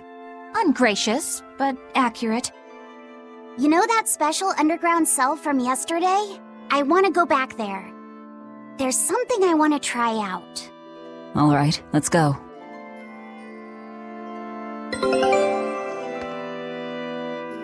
Laphicet, I must offer you an apology. What for? For spying. I was plotting to take you back to the Abbey. I am truly sorry. It was your mission, wasn't it? Somehow I think I always knew. You did? call it a hunch. Besides, Velvet was really suspicious of you. Whenever you feel you're doing something wrong, you start to sweat a lot. It seemed odd. How long have you known? Ever since you became a vessel for me. I think Velvet knew too. That's quite a shock. I failed completely in my role as a spy. It's pathetic. Shameful, really. Well, I think it says something good about you. Huh? Someone who can't lie well seems like a better person than someone who has an easy time of it. Thank you, Laphicet. I think you're the better person here. I wouldn't go that far. What are you doing here, Bienfu? I was hoping you'd let me join in! We're in the middle of something important. Please leave us be for now. I'll be quiet. Just let me hang around, all right? Afraid not. Bien! Madame Eleanor is a mealyhead! She's a what? Laphicet, thank you. I hope we can stay friends. I hope so too, Eleanor. Hey, Bienfu, I have a question for you. I know Magilu likes to call herself a witch and all that, but what is she really? The obvious guess would be that she's an exorcist, but I don't think I ever saw her name in the roster. That's not surprising. She is indeed a bona fide dark witch. I should know. I saw one night just how scary she could be. It's enough to keep you awake at night. It was near the crater of a volcano. Above the bubbling magma sat a huge cauldron. Inside the cauldron, a blood-red liquid stickily simmered, boiling in the hellfire heat. When droplets splattered onto Miss Magilu's cheeks, she just cackled and licked it off, and she kept the cauldron boiling for 3 days and 3 nights. What was she making? Strawberry jam. What? What's scary about that? I was just getting to the scary part. Instead of using sugar, she put in soy sauce, cooking wine, and liquor. Soy sauce and strawberries? Is that normal? You wouldn't think so, but that contrasted sweetness, sourness, and saltiness actually makes it taste great. Not that someone like you would understand the appeal. You have to have a refined palate like mine to appreciate it. Wait, I've heard of that. You can boil things in soy sauce and wine to preserve them. When you do it with strawberries, it's called strawberry soup. That's right! Actually, strawberry soup has sea urchin and abalone, not strawberries. It's just called that because the sea urchin plumps up like berries. And it's not preserved either. Really? Well, I had no idea. Wow, I really liked it too. I wonder if the reason she's never made it for me again is because she realized the mix-up. Now that I think about it, that's not the only thing I like that she made one time. Like durian jellies and the candied sweet fish, too. I think I see what's going on here. What does the food she's made more than once taste like? It's just normal stuff, like what you guys always have. Only a truly scary witch could hide that much cooking talent behind such plain-tasting food with no one the wiser.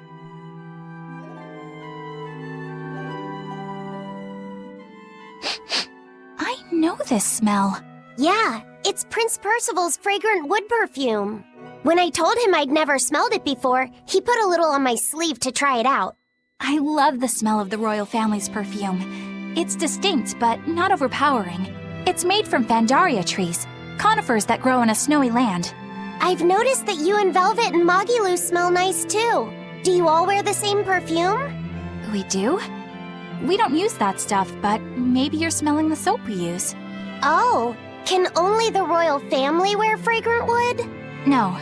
Some fragrances, including the Fandaria-scented ones, only the royal family can use, but most don't have any such restriction. If they all smell so good on humans, why doesn't everyone use them? You know, I've never thought about that. Why do you think that is, Aizen? It's a bit complicated. To explain it right, I'd have to start with the history of bathing in Midgand. A few hundred years ago, people believed they would die if they took a bath. They were so terrified of baths that they wouldn't even go near one. I can't believe people would be scared of taking a bath. Why would that even happen? Well, at the time, a deadly plague was running rampant, and people thought that it could be transmitted through bathwater. Bear in mind that this was all before we had proper plumbing or techniques to purify water. People couldn't just bathe anywhere. Sewers like the one we used to sneak through Logris are a fairly recent construction, only around a century old. Some people even thought bathing at all was unhygienic. Right. As bathing went out of style, the royal family started to use these fragrant woods. Covering up their bad smell with a good one. Yep. As a result, their perfumes used to be far more potent, to the point where you couldn't even tell if it smelled good anymore. But nowadays, nobody actually believes that bathing can make you sick, right?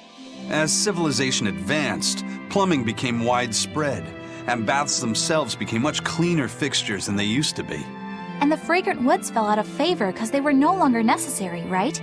To the contrary, as the people gained prosperity, the perfumes became a popular display of wealth. The newfound popularity didn't last long, however, thanks to the propagation of a new disease. One that didn't transmit through baths. Demon blight, you mean? With the rise of demon attacks, life outside the city walls became increasingly difficult. With fragrant woods now harder to come by, the perfumes once again became the domain of royalty. I guess that means that fragrant woods share a long and complicated history with plagues. To cover up the truth of malevolence, the powers that be spread rumors of a demon plague, continuing their time-honored tradition of covering up one stink with another. So, what do you think of the perfume? Do you like it? Yeah, it smells nice. But I think I like the smell of soap better. Huh?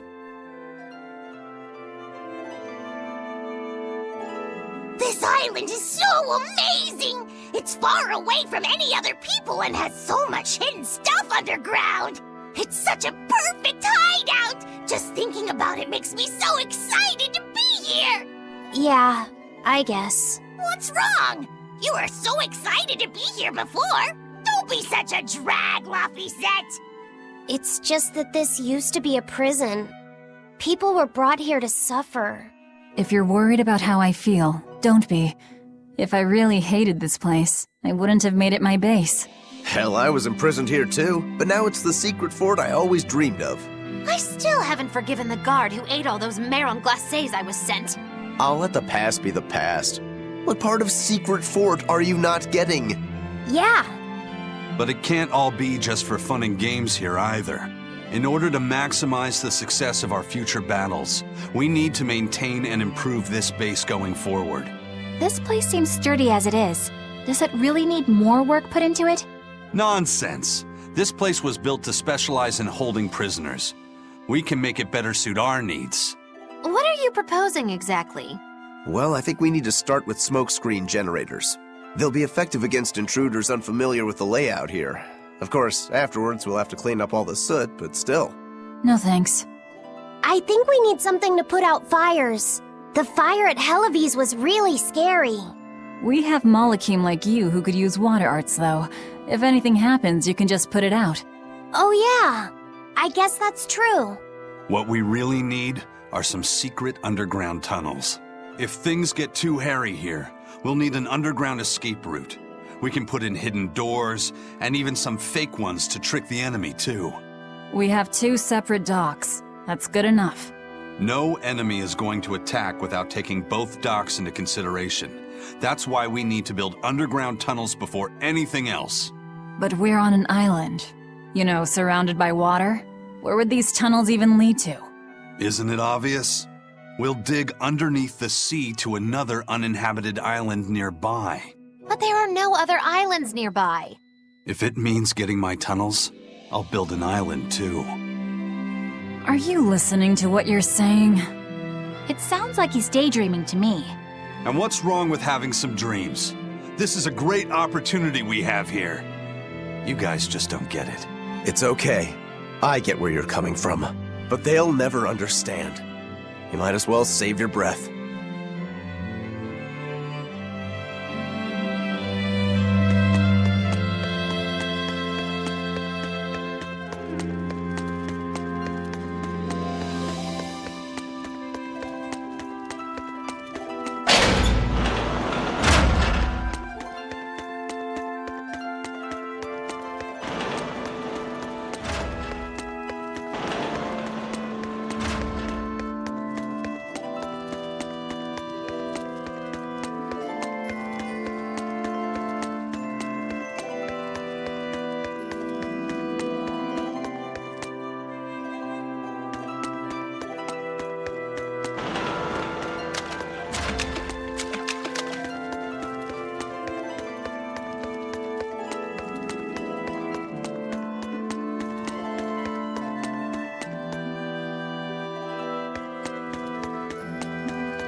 We're here. What now? Well, so I've been thinking about Earth Pulse points. They're where the flow of the Earth Pulse, the Earth's natural forces, are concentrated. Right. And Inominat is using those points to acquire malevolence and reawaken himself. You seem to have a knack for sensing them out.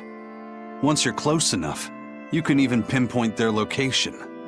Except, I don't have to be close at all. When we came here yesterday, I felt another place. A place just like this. Are you saying you can use this Earth Pulse point as a conduit to find the others? I think so. I don't know how far it works, and I can't say if Etherian will be on the other end. Still, it'll give us something real to go on. Please, give it a try. Okay.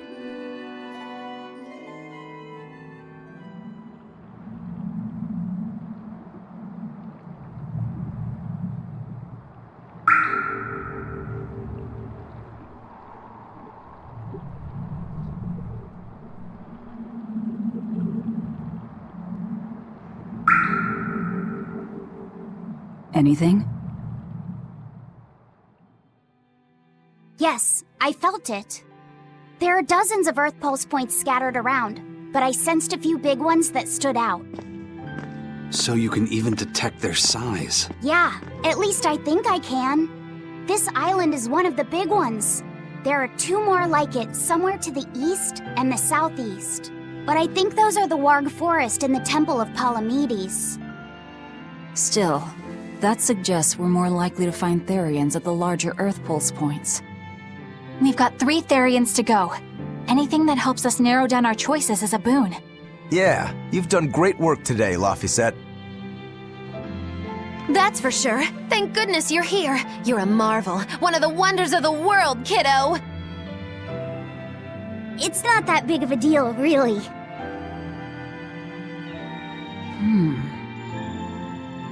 Then let's go Therian hunting.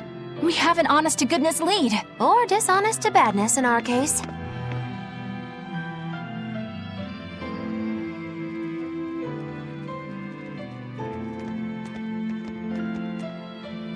Broke again. Still not good enough. You think it's your swords that are weak? You don't think maybe your body's just stupid tough? No. If it can't cut me, it's just not good enough. I need stronger materials to make a better sword. I'd love to try orichalcum, but getting that stuff is next to impossible. Orichalcum. That's the strongest metal in the world, right? A rare metal that's only been found in ancient ruins, and seldom at that. I've seen fragments of the metal myself, but I've never even heard of a piece large enough to forge into a weapon. I have. I heard a rumor that a block of orichalcum was discovered in an ancient ruin some 200 years ago. Unfortunately, the boat carrying it sank in a storm. From the depths of the earth to the depths of the sea. A sunken ship. Treasure at the bottom of the sea. That would stir any sailor's heart. If we knew where to find it, could it be salvaged? The ship's crew drowned, so nobody knows where she sank. Besides, it's a centuries-old rumor.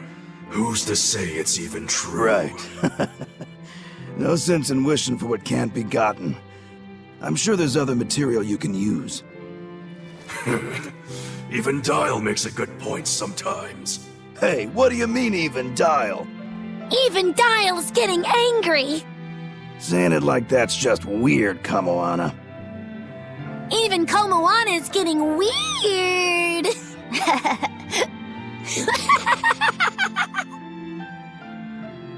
Alright, so our target is an Earth Pulse point about as big as the one here. Let's start with the closest one and go from there. Which way is it? The closest one is to the west. Got it. Lead the way, Laphicet. My pleasure.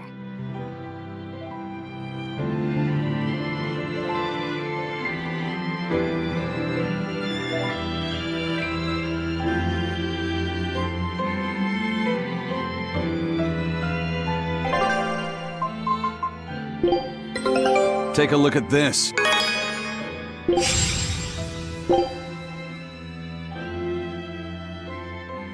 Scout ship setting sail.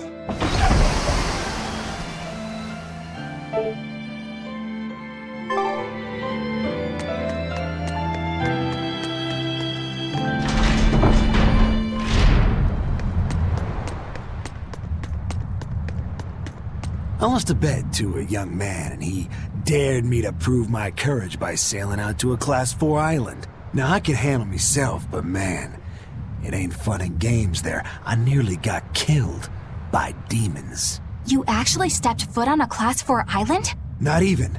I was still approaching it by ship when this stuff that looked like spider silk started spreading round. These bug-looking demons were using the stuff to try and climb aboard my ship. Damnation! The crew cut those threads as fast as anything, and we got the hell out of there. The whole thing left me bawling. Well, I'm glad to see you made it out safely. I'd suggest not going near there again.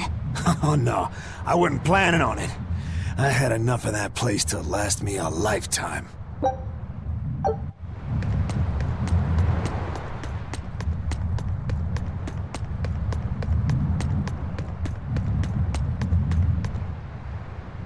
I understand why the Abbey turned this island into a prison. The waters here are filled with rapid sea currents.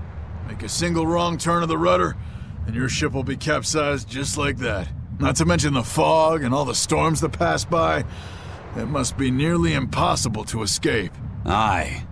To get on and off this island, you'd need a vast store of nautical knowledge and a skilled hand. Thanks to your curse, Eisen, we've gotten good enough to handle rough seas like this. The storm that kicked up when we made our escape was huge, and all we had were 3 novice sailors. Thinking back on it, we had some seriously good luck.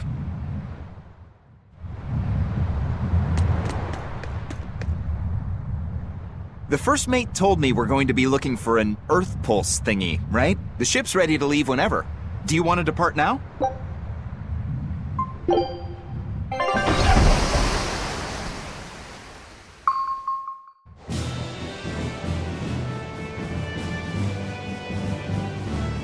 It's here! This is the Earth Pulse point! Nothing but open water as far as the eye can see. Is your Earth Pulse point down below? Most of this world is covered by ocean, so of course there'd be a lot of Earth Pulse points in the deep sea. But surely even the Abbey would have a hard time containing a Therian underwater, right? Looks like this one's a bust then. Sorry, everyone. Hold on. We've seen a bug Therian. You don't think there could be fish as well? You may have a point. I think I have just the solution for this. You do? This. What? Don't give me that look. I'll have you know this is Fujibayashi's rod. This baby's 9 feet long, made from a single piece of the finest bamboo aged 5 years, with a slow 60-40 action that almost feels alive when it bends. Its exquisitely wrapped handle feels like an extension of your own arm. And just look at that elegant black lacquer finish.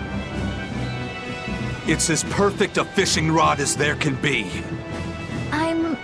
I'm sure it's a lovely fishing pole, but fishing? Are you sure? This is a Therian we're talking about. All the more reason. Remember who you travel with. Okay? All right, if no one else will, I'm going to veto this fishing idea. Aw, come on, let's give it a shot. Besides, I'm hungry. Even if all we catch is fish, at least we'll have dinner.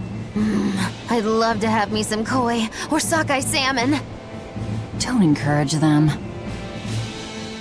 How do you attach the hook to the line? Like this? You don't go fishing much, do you? It's just been a while. I used to go fishing with my brother sometimes. This is my first time. Then we can try it together. I'll teach you how it's done. I didn't know you could fish, Eleanor. Yeah, when I was little, Old Man Tenny taught me. He was from my village. I've caught at least 100 treat loaches over the years. Wow, that's a lot of fish. Those two really get along. If I didn't know better, I'd think she's his sister, not his vessel. Eleanor certainly got Lafisette's number. Better watch out, Velvet, or she'll steal him away. Lafisette, Let's get the line set up properly. First, you take it and thread it through the hook, like so. That looks hard. Hey. Once you get the hang of it, you'll be able to do it with your eyes shut. Okay, I'll give it a shot.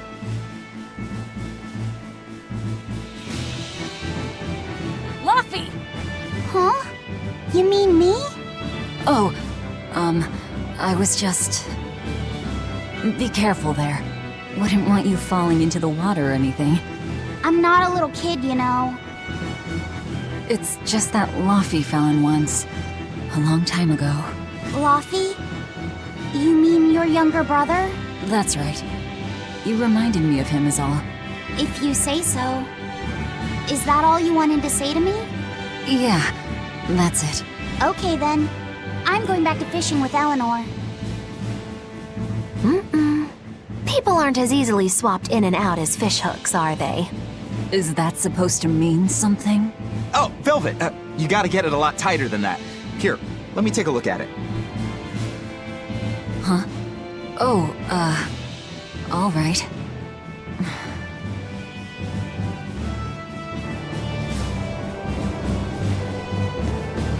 Can I have my rod back now? Hey, don't rush me here. If I don't get this squared away now, it'll just cause you trouble later. I appreciate the effort and all, but do you seriously think we'll actually catch a Therian here? Beats me, but the first mate hasn't met a fish he can't catch. Huh. Aizen's really that accomplished of a fisherman? Old Man Tenny sounds like he was a real goofball. Definitely. He used to say the weirdest things while we'd be fishing, just to make me laugh. Like what? Oh, it was all nonsense, but it was funny to me. Silly stuff like... Papero, popero, pippity-poppity-poo. Yeah, that's silly, all right. Those two look like they're having fun.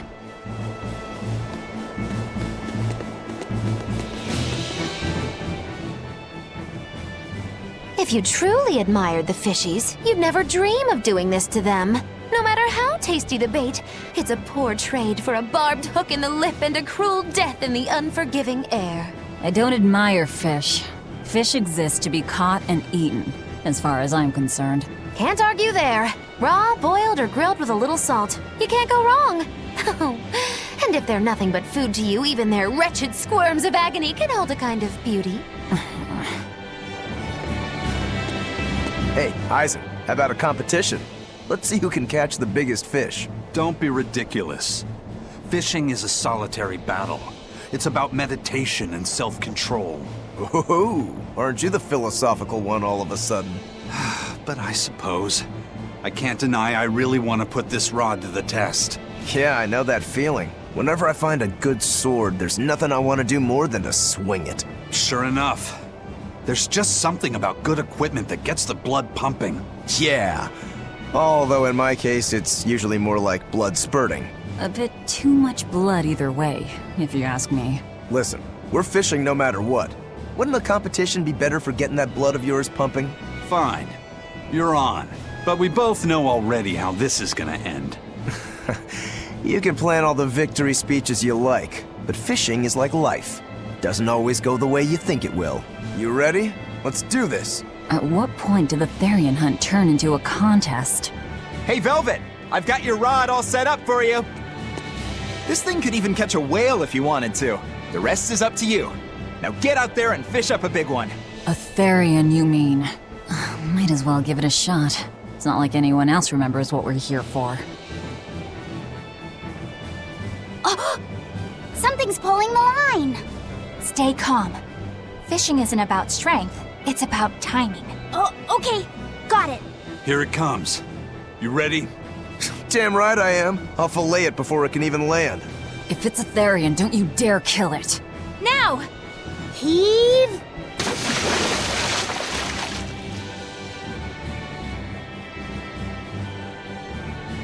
Well, what do you know? Neither a fish nor a Therian. Well, shoot. Can't eat that. Oh. It looks like it fit you though, Laphicet. Why don't you try it on? I concur. Maybe it'll bring out his unique personality. My unique personality, huh?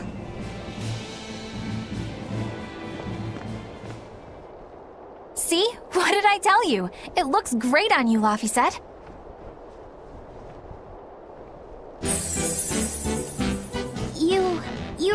think so? Yeah, brings out your special charm, kiddo. Come on, back to Therian fishing.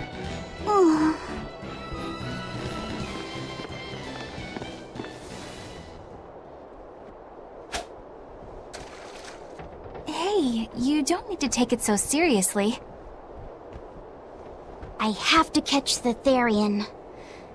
Maybe then Velvet will see me for who I am. Not a bite. Oh, quit your grumbling. Who was it who said fishing doesn't always go how you think it will? Spoken like a true, heartless pirate. Oh, hey! I've got something!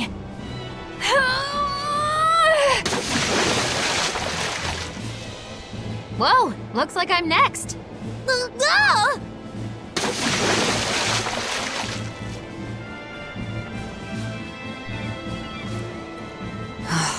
Not a single decent catch. I think it's decent. Huh?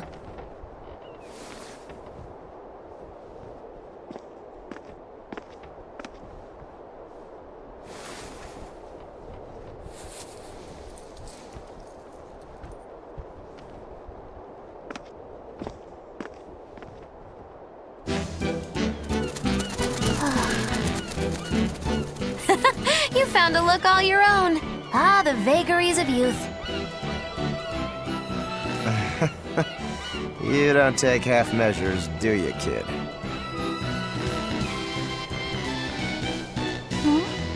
What's wrong, Laphicet? You look ridiculous. Take that off. Stop it! What do you know about me anyway? I know that looks silly on you. All you know is you're Laffy.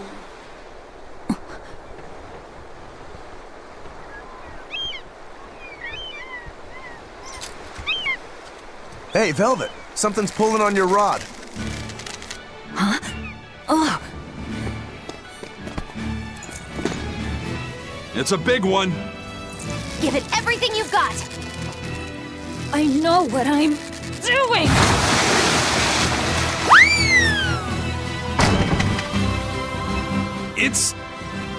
It's a big one, all right, but... A pot. Yay. But what's a pot doing out here? There's something inside it.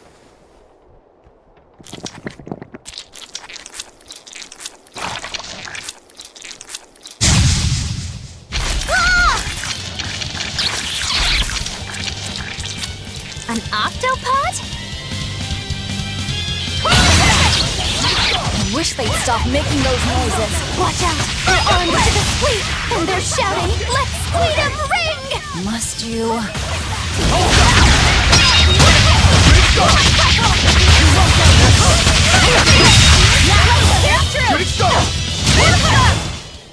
Victory is ours!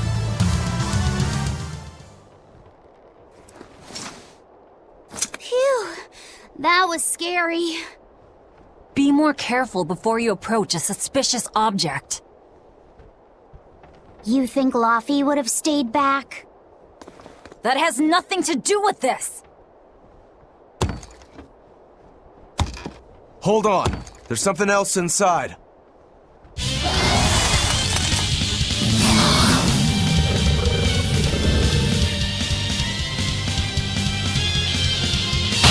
Now we gotta fight the shambling dead? A Zombopod! For a bunch of dead guys, they're awfully, fleshy. Further support for the healthy octopus diet.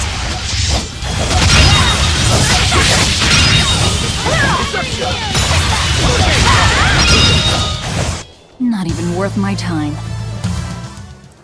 An octopus army? A horde of undead? What the hell is this pot? Magnificent. To think I'd get to see one with my own eyes. Huh? Is there something special about this creepy old pot? Creepy, you say? That's why these things need to be left to the professionals. Listen and behold. This is none other than a water jug made by the potter Groon during King Clauden's reign. It was a legendary, once-in-a-millennium masterpiece, but it was lost in the Second Warring States period 200 years ago. Assertive yet not ostentatious, the piece draws you in with its stately curves and the subtle shimmer of its colors, which belie a hidden savagery. 2 lectures in one day? Yeah, he's talking gibberish, but that's men in general, I suppose. The lost glazing technique of the Orosaurin is so vibrant, it looks like it could start moving at any moment. Huh?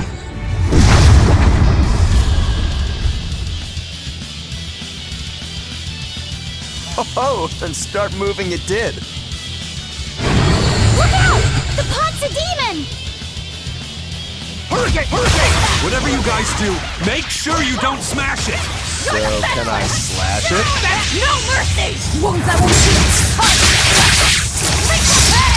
Crushing weight! Fuse right down! Devour! Quick whip! You're the best player! Watch! Quick whip! Helicopter! Oh, damn it! Crash through! No escape! Walk of Auburn! Storm! No escape! Hurricane! Lightning! Rain down! Hurricane! You're a star! Whirling serpent! Blade pierce through! Pull forward! I say! Pull forward! Hold up! Hurricane! Shooting star! Whirling serpent! No escape! Hurricane! Hurricane! Whirling serpent! Stay away! Spinning Hold down! up! Form 2! Walls of Auburn! Shooting star! Hurricane! Lightning! Rain down! Armor damage! Shock drum! Make a sonic platform! No escape! Stay away! Make a sonic drop! Watch it! No escape! Shooting star! Blade pierce through! Maelstrom! Hurricane! Deception! I said no escape! Hurricane! Watch it! See this? Deception! Hurricane! Deception! Whirling serpent! Whirling serpent! He's upon my fiery ears! Whirling whip! Tornado threat! Hurricane! Blade pierce through! Maelstrom! star! Hurricane! Hurricane! Pyrogenic wave! Oh, damn it! No escape! Take the Armor sky! crusher! I said! Hurricane! Watch it! Hurricane! No escape! Hurricane! Watch it! Whirling top! Hurricane! Whirling top! Whirling serpent! Hurricane! Armor crusher! Pull forward! Whirling serpent! Make a sonic drop! Watch you! No escape! Whirling serpent! Whirling serpent! Got you! Hurricane! Watch it! Watch it! Hurricane! Here it comes! Stay away! No escape! Pull forward! Watch it! Whirling top! Walls of Auburn! Whirling storm! No escape! Whirling top! Blade pierce through! Watch it! Shooting star! First speed! Whirling whip! Shooting star! Whirling serpent! Hurricane! Here! Whirling whip! Damn it! Whirling speed! See this? Invigorating! Deception! Whirling whip! Inspiration! Here! Drive flow! Form 2! Walls of Auburn! Rock form! Hurricane! Whirling serpent! No escape! Take the sky! Shooting star! What? First stage! Armor crusher! Pierce through! Hurricane! Blade pierce through! First stage! Watch it! I help you! Stay away! Watch it!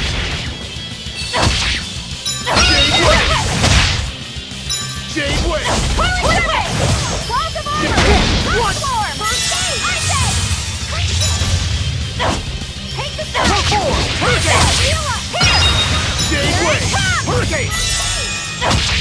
Stay away! Armor Rain crusher! down! Shock drum! Shooting! What? Light healer! Whirling serpent! I can't go here. Crushing weight! Light healer! Armor crusher! Light healer! First blade! What? Away!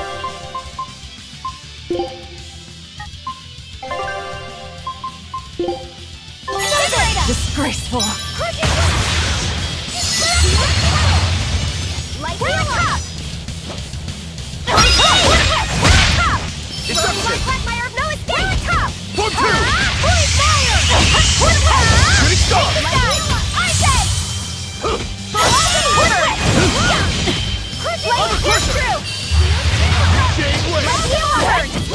Hurricane! Parent top! Rain down! Form 2! Hurricane! Walls of armor! Painful defeat. I said! Walls of armor! How could I be? No, I can't die here. Rolling black Velvet! Disgraceful.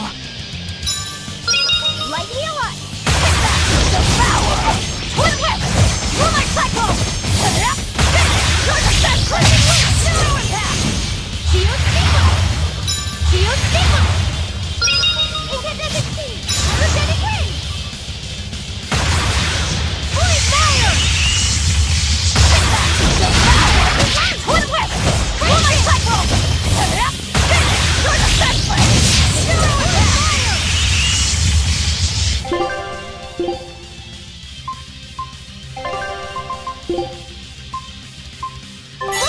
I'm in your debt. Light heal us! Shooting star! Hurricane! Hurricane! Armor crusher! Moonlight cycle! Hurricane! Armor crusher! Jade wave! Hurricane! Shooting star! Hurricane! Moonlight cycle! Jade wave! Hurricane! Moonlight cycle! Hurricane! Armor crusher! Moonlight cycle!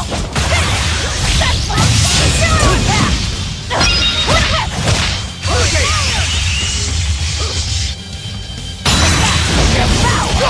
Twin whip! Moonlight cycle! Zero impact! No mercy! Wounds that won't be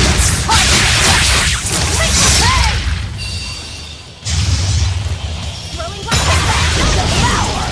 Twin whip! Moonlight cycle!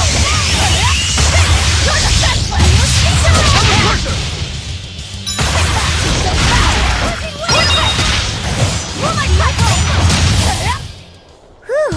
I thought we were done for.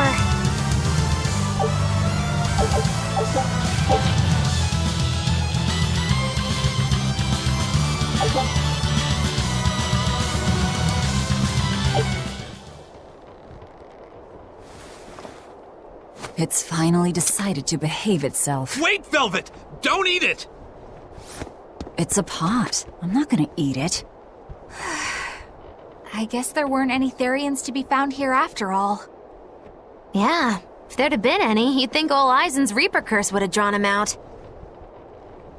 Oh, so that's why all we caught today were weird, useless things. Right. I forgot about the curse. So all this was Eisen's fault, huh? Funny how quickly you get used to it. Oh, my power didn't end up helping us out at all. Nope. Hmm. But I know you're not the type to give up after a little setback. Isn't that right, Fee? Huh? Fee? It's your nickname. Not a whole lot of thought put into it, but...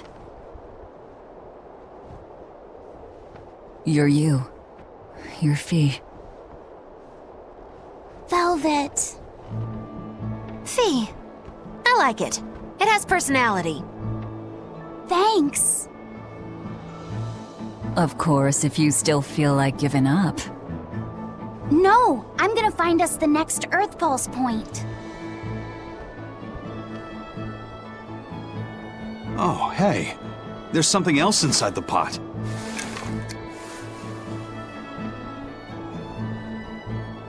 This golden luster, it's orichalcum! I get it now. This must be where that ship sank all those years ago. The one Kurogane told us about. Hell yeah! Kurogane might actually be able to make me an orichalcum sword.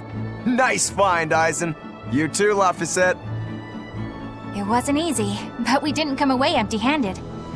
And just getting a chance to fish again was lots of fun. Yeah, I had a really good time too. Even I was entertained, especially your little costume show, kiddo.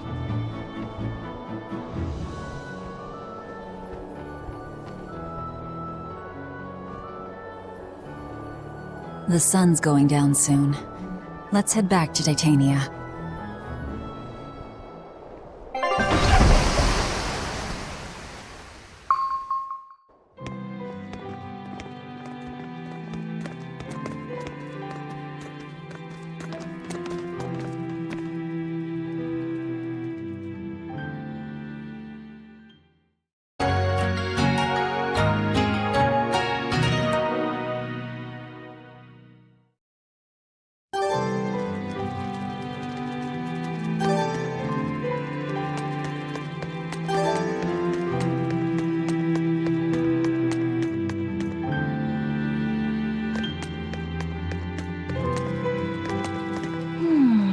What else do they have in common?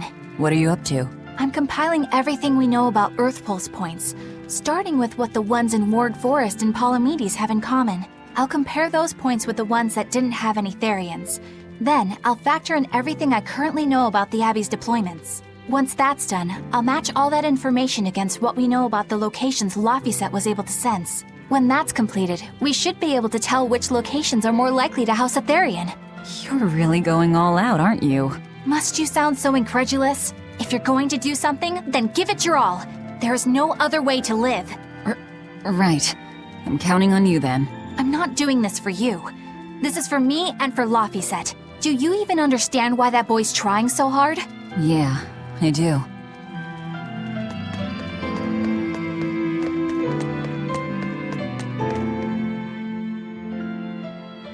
Have you been practicing your dove impression, Velvet? What? No. Now, a performer in Magilou's menagerie has to be more diligent than that. What if we're stopped at a checkpoint and the guards ask you to perform a trick? If that happens, I'll show them my trick where I devour an entire witch faster than the blink of an eye. Oh, that would be a sight indeed. But seriously, if you ever want some magic tricks up your sleeve, let me know and I'll teach you some. Just 10,000 gold each.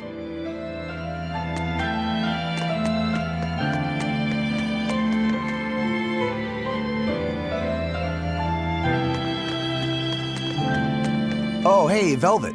You don't mind if I give Kurogane that orichalcum you fished up, do you? Doesn't matter to me. But do you really think he can make a weapon with that? I don't know. What does the expert think? Conventionally, no, it's impossible. But when has convention ever stopped a demon? I won't argue that. We're dealing with the hardest metal in existence.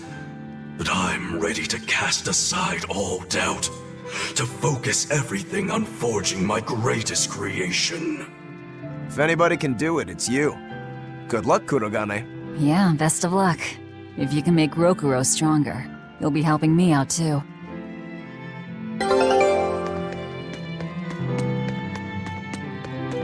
Laphicet! I spy! I spy! I can't, Kamawana. I've got stuff to... I spy with my little eye! Something that starts with V! Okay, I'll try. Is it... Velvet? No fair! How'd you do it so fast? Wait, Kamawana, I'm sorry. You don't have to cry. Poor Fee.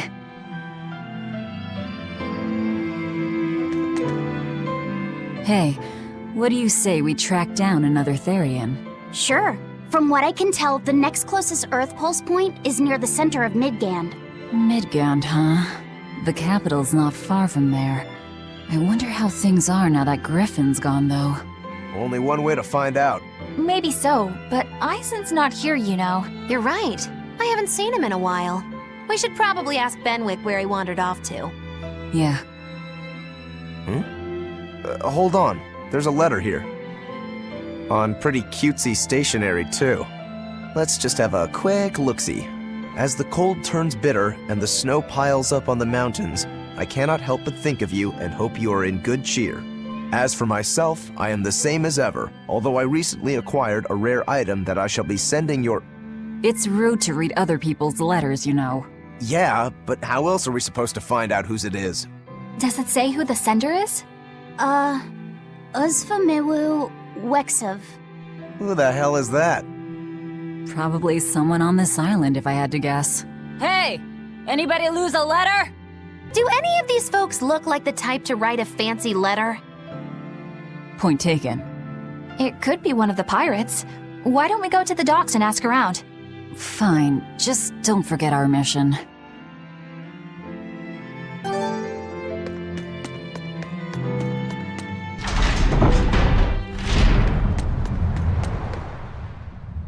No reply this time either? But she's doing okay. I can say's that much. That's good to hear. I can rest easy then. Now's about getting that pot wrapped. I's got this new sunflower printer. How's that sound? Yeah, that one's cute enough. Let's go with that. Did he just say cute? Help you with something? Someone dropped this letter. Do you have any idea who it might... You didn't read it, did you? Wait, it's yours? We didn't read it. Much. You really didn't read it? No, of course not. Put this letter in with the package. Who's got it? When you ship with the Turtles Express, rest assured your mail is in good hands. If you're done here, we're ready to head out. Our destination is Midgand. Yeah, I'm all set. Was he sending a gift to someone? And with a letter, too. Gotta be a lady friend, that's for sure. You think? Either way, that letter was really polite. And did you see that penmanship? Yeah, I didn't know old Reeps had it in him. I can hear you two, you know. Ah!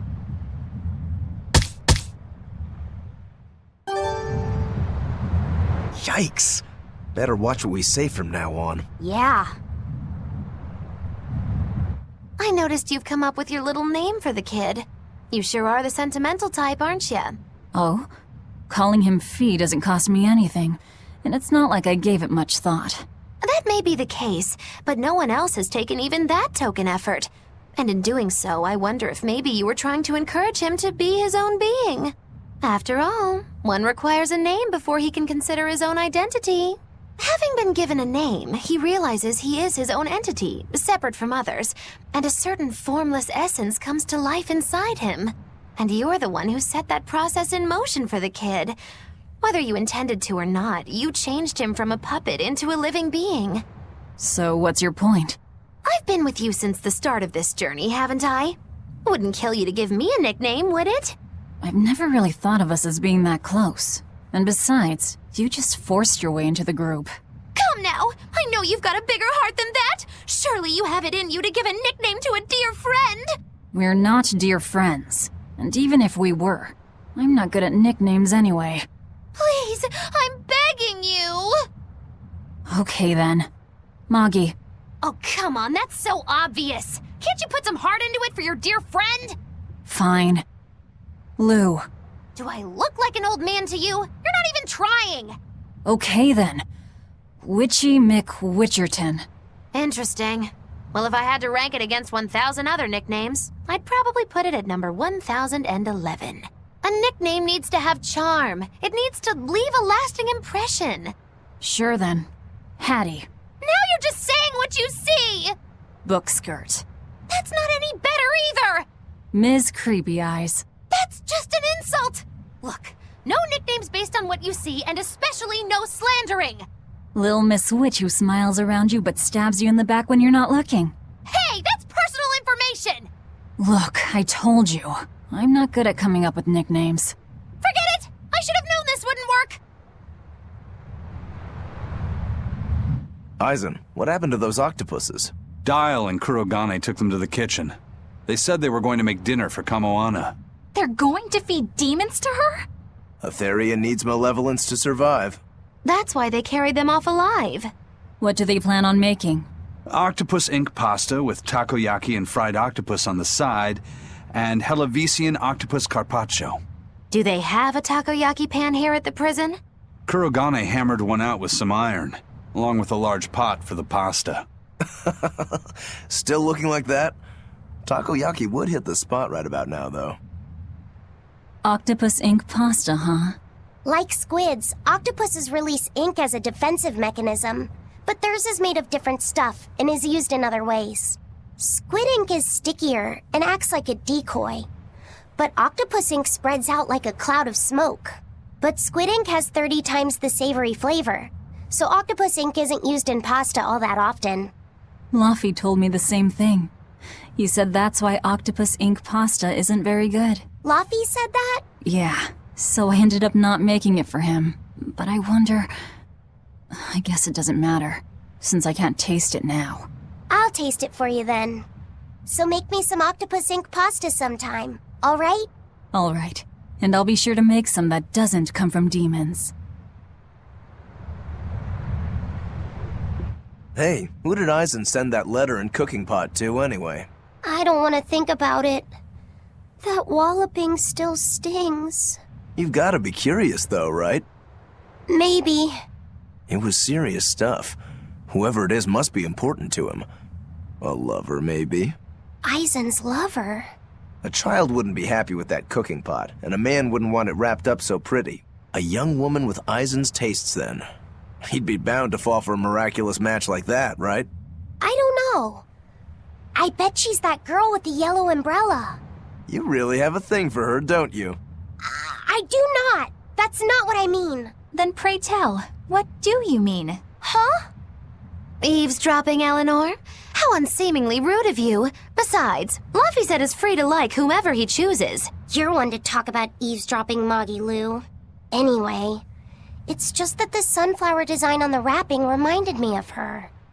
Now that you mention it, but does it really matter? He has someone to write to in any case. True. I can't help but feel a bit envious. What a nice way of summing it up, Velvet. So you were eavesdropping too, then?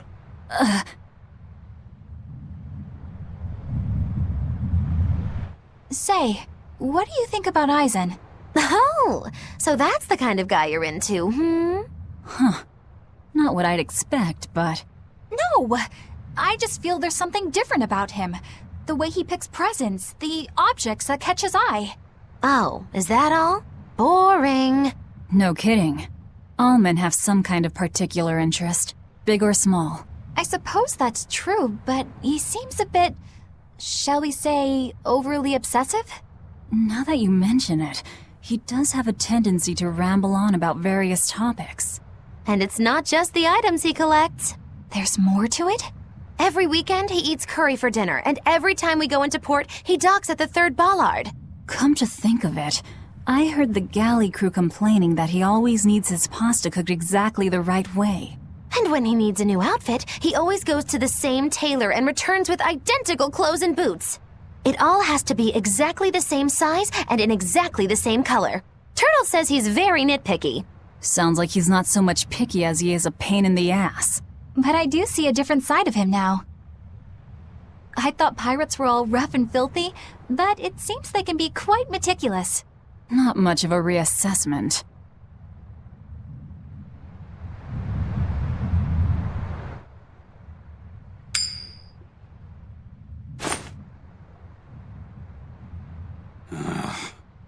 It must not feel great only ever getting tails, I bet. Nah, I don't really mind that much. It's way too late for me to start letting that bother me. Yeah, but wouldn't it be nice to get heads at least once? Hell, I know I'd like to see that, and I bet Laffy said here does too. Yeah, I do. Right? That's why I've brought something a little special. Ta-da! What's so special about that coin? It looks identical to the one Aizen already has. The front side does, yes. But both sides of the coin are actually heads. I had Kurogane make it for me custom. If both sides are heads, then not even the Reaper's curse can stop it. Well, yeah, but that's cheating. What's the point in getting heads if it's rigged that way? It's not cheating. It's called effort and hard work. How? If you always work hard and never give up, you'll make your own way forward. All right, I'm in. I'll get that heads for you.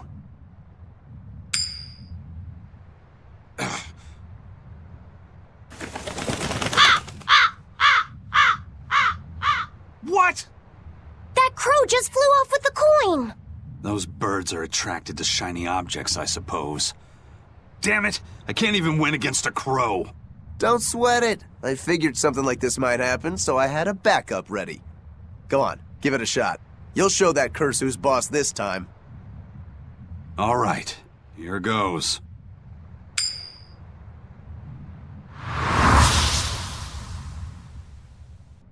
I don't believe it!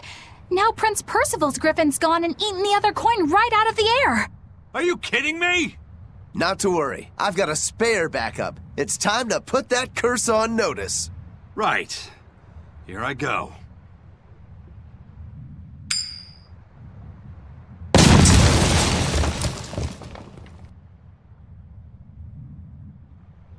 You gotta be kidding me. Reaper's curse or not, does it really have to go this far over a damn coin? It's fine, really. I had a feeling it'd turn out like this. Well, I sure didn't. Yeah, me neither.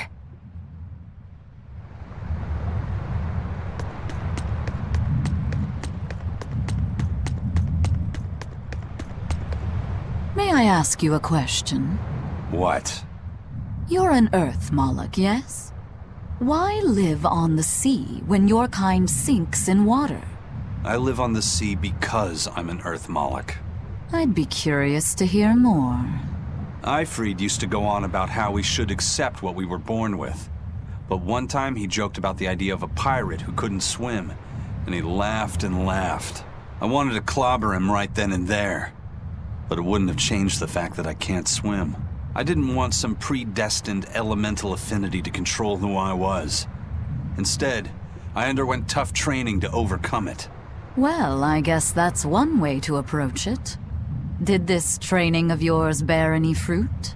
Well, as soon as I stepped into a river, a big flood brought down a landslide from the mountains and swallowed me up. Then, when I tried going into a lake, the seaweed suddenly multiplied and tangled around my body, nearly drowning me. And then finally, when I tried jumping into the ocean, a huge whirlpool formed with me at its very center. The Reaper's curse at play? As far as I'm concerned, my Earth affinity and my Reaper's curse aren't much different, in that they've both shackled me since I came into being. This is about pushing and challenging the constraints I was born with. So, did you eventually learn how to swim? Pretty much, yeah. As long as I never let go of my portable life preserver. Oh,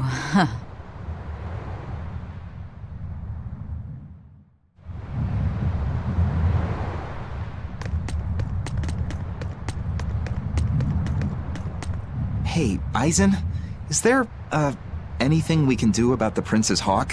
Griffin, I mean. Every day, it goes out on these hunts or whatever, and brings back the weirdest stuff. It's making a real mess out of the deck. Hawk's hunt? What's the big deal? Well, yeah. At first it was bringing back good stuff like seaweed and fish, things we could cook with. Sure, I was glad for a while. But then it started to escalate. Now we're talking 150 kilo amber cants and 350 kilo killer swordfish that it's catching. That's not a bad thing, is it? It just means more to eat. It is when they're being dropped from the sky onto the deck. Especially those killer swordfish and razor-sharp bills. What if somebody gets run through by one?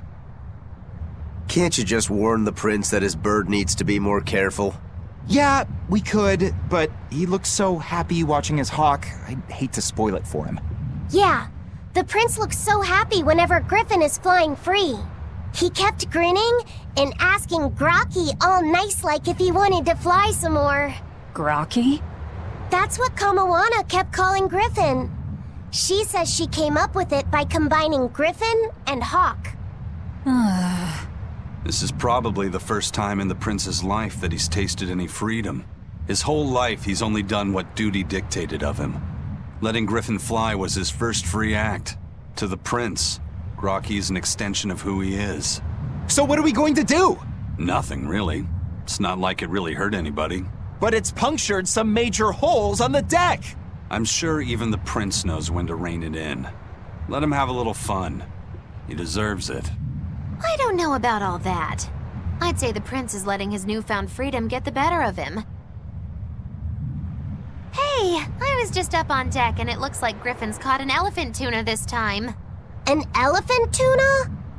That's the really big tuna that can swallow a killer whale whole, right? That almost sounds like a demon to me. Yep, huge fish, gills like elephant ears. I saw it myself. From the looks of it, I wouldn't be surprised if it was a demon. It's crazy valuable. On a good day, it can fetch 20 million gold on the market. But there's something ominous about seeing it hovering in the air above the ship. 20 million gold? I take back everything I said. The Prince and Griffin can do whatever they want. Did she say above the ship? Oh, hell. Benwick, we need to stop Prince Percival. Aye, aye, sir. Hey! Don't drop that on the deck! Are you listening to me?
The boss has given me a message for you.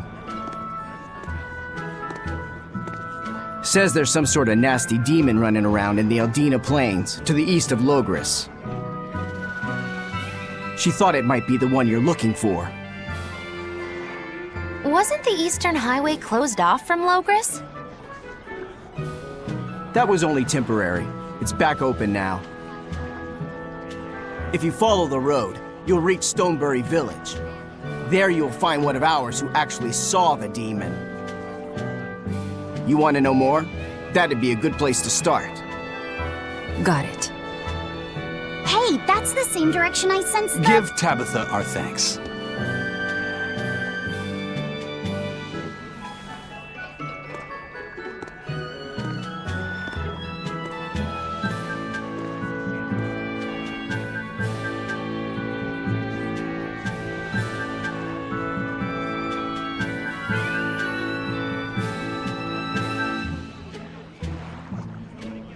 It's looking more and more like we're on the right track.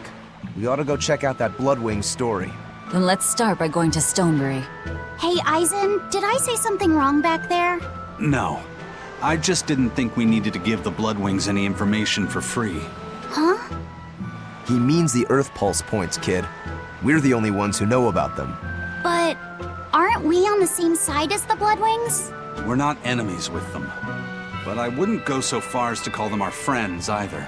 That's just how it goes in the underworld. Things can change at the drop of a hat. A poison hat. But how are they supposed to trust us if we don't show them trust in kind? That messenger knew our faces, even though we'd never met. He was here waiting for us, even though we hadn't told anyone where we were going. You're right! We hardly know the first thing about them, and yet they seem to know every move we make. They could easily sell us out if it struck their fancy. They'll work with us as long as we're a useful ally in their resistance against the Abbey. But the more tricks we can keep up our sleeve, the better. We've got each other's back, but only as long as we hold a knife up our sleeve. That's what counts as trust in the underworld. That sounds terrible. But at least you can trust that Tabitha's cooking will be tasty. Can't argue that.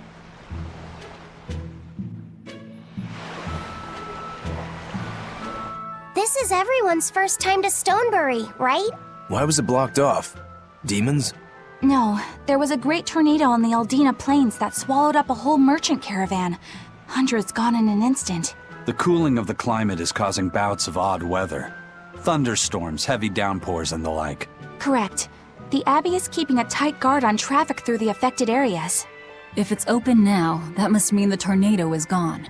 I wonder what sort of place it is. It's quite lovely. In the vast forest to the east, you can find gemstones, and it's teeming with rare plants and insects. The locals trade only as much meat and hides as they need, and they live peaceful, quiet lives. You sure know a lot about this place. It's where the Norman he first fell in love with grew up. Yeah! Please don't embarrass me. Though we are apart from each other now, our hearts are still as one. Immediately after you and I made our pact and set off, she fell in love with some macho Norman and moved away. What? Why haven't I heard about this? How long have you known? Oh, I don't know. Maybe I found out during my long search for you. Or maybe it was right after we left. I remember leaving something in the village and going back to... Oh well, not like it matters. It does matter! There's no sense in crying over a fickle girl. Come, Stonebury awaits.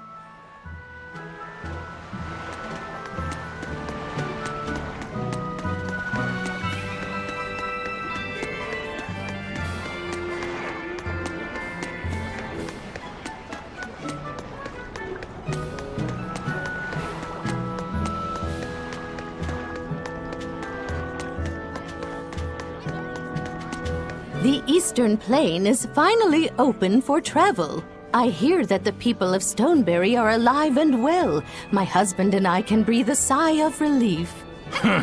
I wasn't worried about him at all. He talks tough, but he was really worried. Oh, sorry you don't know who we're talking about. It's his apprentice. What kind of apprentice? My husband's an architect. Even the royal family and the Abbey commission his work. He's been at the docks here on a job. He just finished and we're about to return to Logris. These people don't care about all that. Why did your apprentice go to Stonebury? He's young and talented, but a bit eccentric. He said he wanted to help create a new town, so he set off to the frontier. A craftsman has to focus on his work. Creating a new town. Ha! He should know his place. But my husband didn't disown him. That boy's fearlessness reminds me of my husband when he was young. So you understand how he feels then? I didn't say that. If he thinks he has the talent, he's free to do as he likes. But if he doesn't follow through with it to the end, I'll be done with him. Did you hear that? He thinks the boy can do it. If you ever find yourself in Stonebury, go visit that boy's workshop. Right, I'll do that. Sorry about my husband. He can be a real grump. Don't worry about it. I'm pretty used to people like that. Hey, what's that supposed to mean?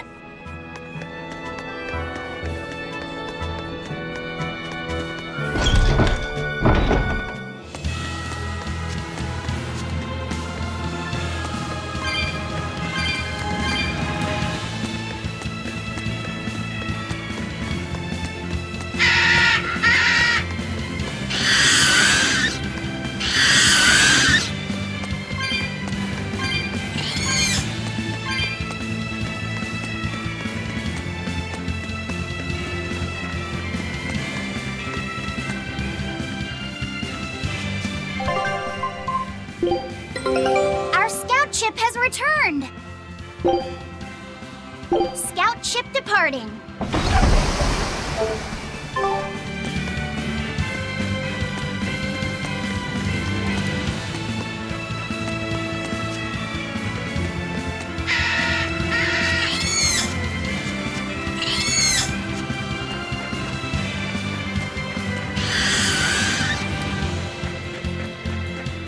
I think I've finally gotten used to it. Used to what? Your powers. I think I finally got a handle on them in a way that feels right. That's good. Hopefully you won't faint anymore. Yeah, and I'll keep learning too. I hope we can make this work out. Yeah, definitely.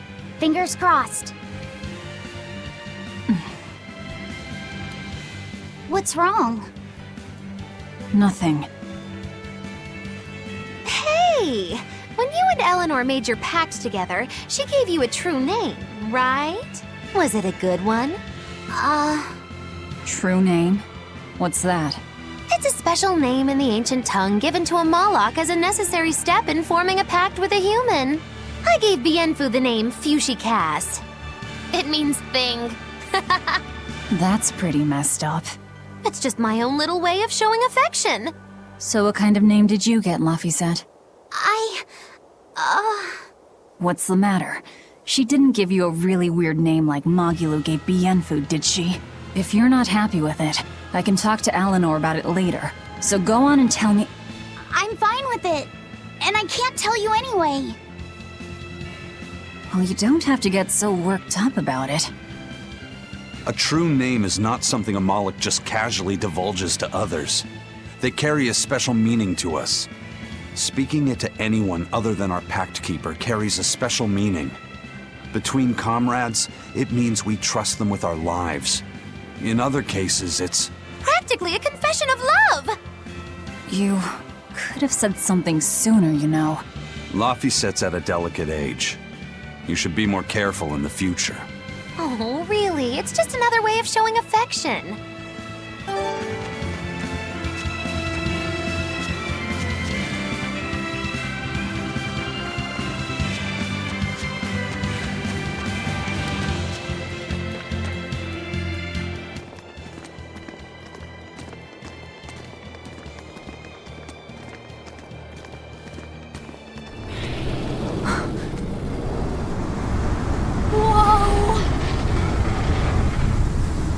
Dragon.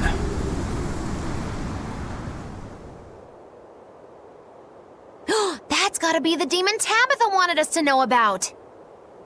It's flying free, but could it still be a Therian? I just felt an Earth Pulse point. It's that way, somewhere near the top of that mountain. Let's check it out.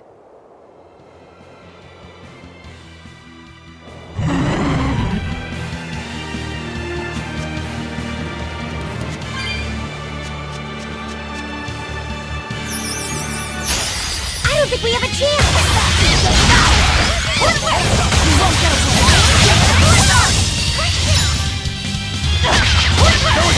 No escape!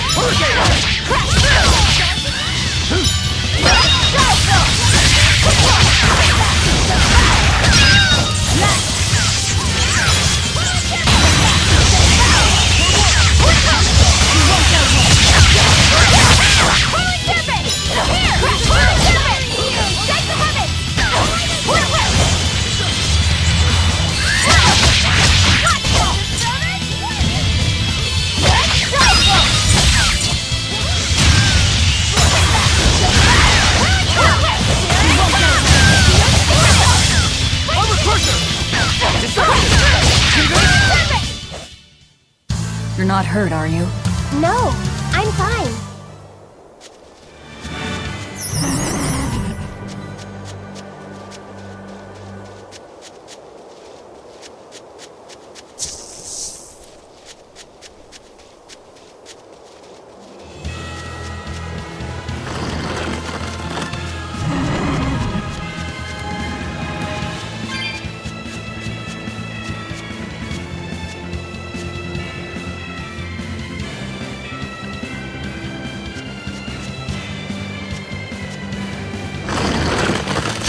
We will need to be extremely wary.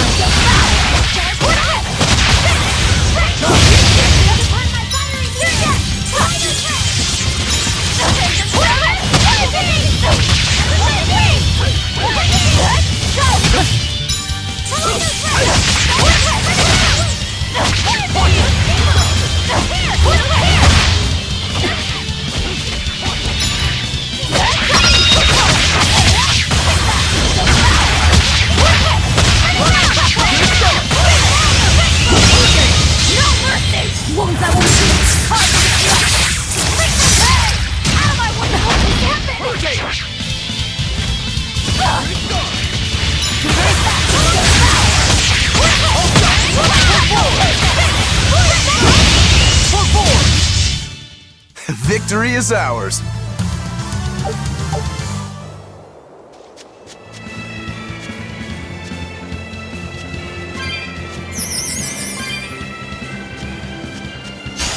Are we ready for this?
Come on, really?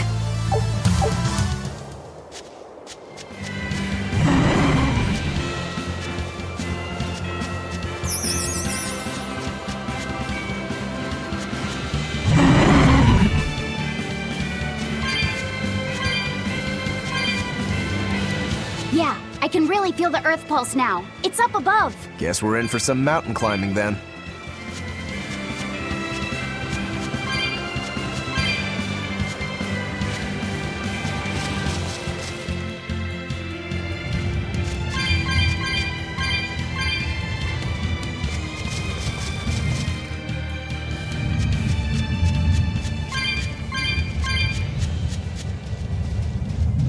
Here! This is the Earth pulse point I've been feeling. No Therian and no barrier. I must have gotten it wrong again. I wouldn't be so sure of that. That dragon could well have broken its barrier. Or it might have been too powerful for the Abbey to subdue. You could be right. After all, dragons make for the strongest demons. The problem is, we don't know if it's a Therian or not. Yeah. Let's stick with the plan and head to Stonebury to gather more information. Am I the only one here who thinks the real problem is how we're supposed to fight a frickin' dragon?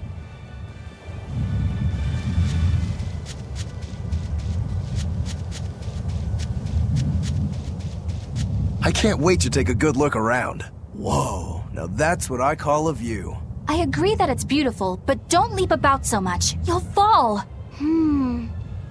I can sense many Earth pulses under this place. I figured you'd notice that. An intricate web of earth pulses crisscrosses the land under the Aldina Plains. Mountains like these would normally take tens of thousands of years to form, but these popped up in about a millennia. So the Earth pulses have affected the land? Exactly. Long ago, people wielded arts that allowed them to manipulate the earth pulses and control the very land itself. How could arts like that exist? Perhaps they pushed against key points on the Earth pulses? Like how acupressure can improve a person's blood flow. That's a rather forced comparison, but you may be right. Either way, those arts have been lost for eons. I'm impressed, Eisen. You know a lot about everything. Not at all. There's so much I don't know. For example, the name of these flowers. That's why I travel. To learn. Aldina alabaster grass. That's the name of this flower? Yes. A long time ago, my brother showed me a picture of it in one of his books. They're fragile flowers. They die quickly on their own, but if enough of them gather together, they can survive. Fields of them form beautiful white carpets of flowers. In some cultures, they symbolize kinship, the bonds between people. Kinship? Huh. I'll remember that. You and your brother taught me something new today. I'll never forget either.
like we have a chance!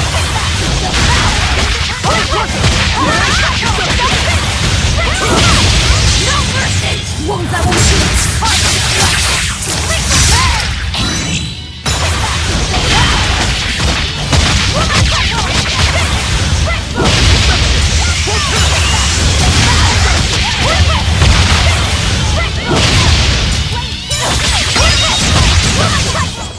Did you see that? I beat it!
If I were a Bloodwing, where would I be? We'll start at the inn. It only makes sense. Yay! I found so many blueberries! What are you gonna do with all those? Make jam? I'm going to feed them to my chickens. That way they'll lay eggs with purple yolks. What? You know that won't work, right? It sure will. The color of yolks change depending on what a hen eats. My grandma taught me that. Actually, we always feed our chickens corn. Is that why their yolks are yellow? What are you gonna do with purple eggs anyway? Tourists are coming from the capital again, right? I bet they've never seen purple eggs, so I figure I could sell them for a lot. Maybe I can even make our village famous! You've thought this out. But will they really sell? You know what they'd make, right? Purple fried eggs, purple omelets, purple egg fried rice. Hey, would you want to eat a purple omelet? Strange things sell, right? You don't have to be so mean just 'cause you can't think of a better idea. Oh, sorry. Here, let me help you. Fine. Go catch a whole barrel full of jewel beetles. If we feed them to my chickens, we'll get eggs with yolks like shining jewels. I really wouldn't want to be your chickens, but... okay. What a carefree village. But you know, this is what really makes humanity amazing to me. Attempting the impossible. Reaching for the stars, just as a matter of course. Aye. Though we may stumble countless times on our way, we can achieve anything we put our minds to. Attempting the impossible, huh? That's all well and good, but there are some lines that should never be crossed. Purple eggs. Ugh. Raspberries, strawberries, blueberries, they all grow in abundance around Stonebury. We even have a fairy tale about it. One day the ground was covered with so many fallen berries, they all became stones. Stoneberries. Is that how the town got its name? The spelling has changed some, but yes. Berries are an important part of this village. We harvest local berries to make jams, pastries, gels, and all sorts of sweets. Berry-flavored gels! I've never had one. We've exported our jam and fruit for a while now, but our raspberry gels are still being perfected. Aw, rats. Are the vegetables growing in that field special too? I don't think I've ever seen anything like them before. You've got sharp eyes. But that's right. They're a rare species of wild potato. They're red and they're called radish bells. We discovered them in the mountains nearby. Sadly, the potatoes are actually highly poisonous. Really? But they look so good. They do. But the skin and the sprouts are toxic. If you aren't careful when removing them, it's Poisonville for you. Deadly poison aside, they're sweet, fluffy, and go great with butter. And when they're fried nice and crispy, they're the best. So just skin them and sell them. What's the problem? Yes, we've thought of that, but the way they are now, you have to peel off quite a bit before you get to the edible part. Peel one as big as your fist, and all you get for your trouble is a bit of meat the size of an egg yolk. That's why we're selectively breeding them. One day, they'll have only a thin layer of poisonous skin. Why not breed them to get rid of the poison altogether? With no poison, bugs will eat them, and they'll be more vulnerable to cold and heat. With potatoes, as with people, getting rid of everything harmful isn't always for the best.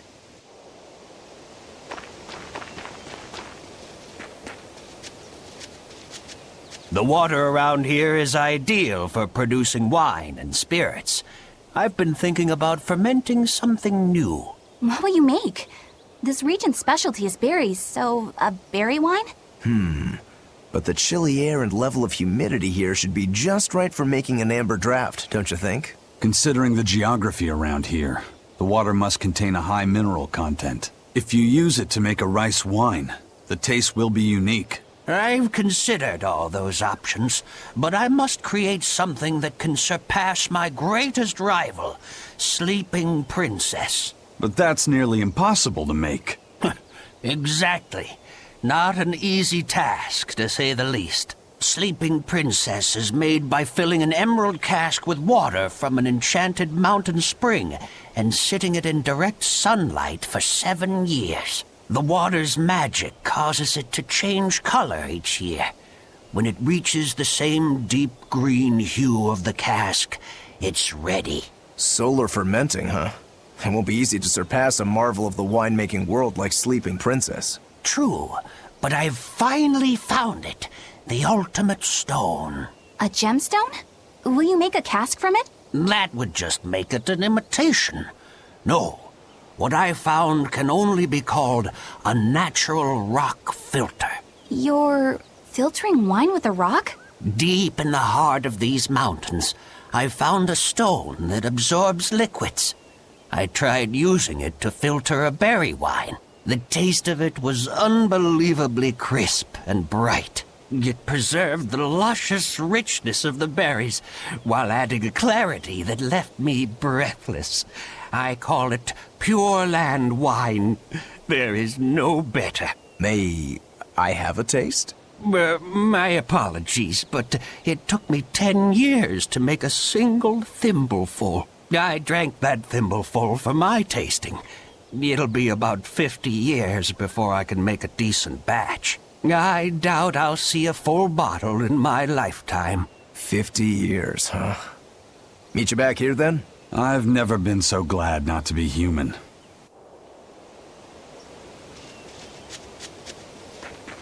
Go on, take a good look. Stoneberry hasn't had much luck growing just yet, but this pioneer town has a lot of potential. Trees grow well here, and the lumber is of great quality. Oh, we're also close to the quarries, so stone isn't a problem. As long as the demons are contained, this country will rebuild. The need for stone and lumber will soar. Best of all, this area is quiet, has beautiful lakes, and is a perfect place for a craftsman like me to work. And why settle for anything less? I do feel that you might be a bit short-handed here. It's hard to build without manpower. You're right. We need something to attract new settlers. Maybe some sort of specialty item? Is there any fruit or vegetable that can only be found around here? There is a type of potato called the radish bell that we grow, but it's got a few, quirks. If you want to attract people, you should just ring a bell. Come to Stoneberry, where the money grows on trees. A bell tower, huh? That might actually work. We can even use local stones for the bell. The Stoneberry Stone Belfry. It won't work. Huh? Try hitting a rock. Doesn't ring. Ah, how could I have missed that? I'm still such a novice. My master taught me better than this. Think before you build.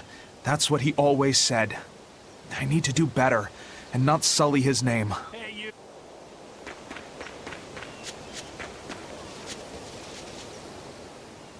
I was on my way home from a trip to Logres, crossing the Aldina Plains, when I saw it. Rain was pouring as if from buckets, and the wind was so strong I could hardly stay on my feet. From the vast darkness of the sky, a monster of tremendous size descended, like the essence of the storm itself. A huge flying demon? At that moment, a group of exorcists leapt out from their hiding spots and began to battle the demon beast. But it met their swords with its fearsome horns, and a swipe of its tail threw the noble exorcist's back. Horns? And a tail? Where did the demon go? I couldn't tell you. I was so frightened, I ran away and never looked back. I hope the Abbey can get rid of it, but the beast took out 3 exorcists with a single blow. Come to think of it, another person was there too. He faced the demon and told it to stop. Zavid. If you're going to the Aldina Plains, you'd better be careful.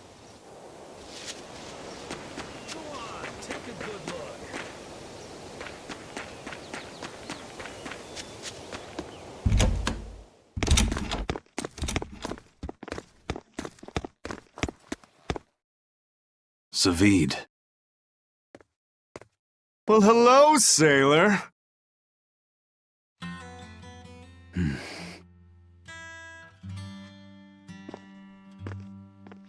Are you waiting for someone? Nope. Just saying a prayer for someone. Someone? Let's go. Clearly there aren't any bloodwings here. You're just going to leave? I'm right here. Everybody has times they need to be alone.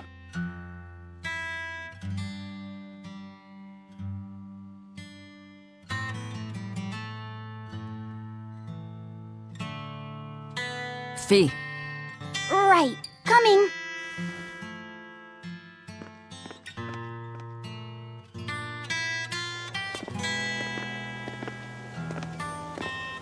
What do you think he was praying about? Well, for one thing, he was drinking a bottle of Thorny Forest. Oh my! The drink you share with your special someone when you're going to be married for life! How romantic! But getting your hands on that stuff is no small feat. I can only hope I'll get a chance to taste it someday.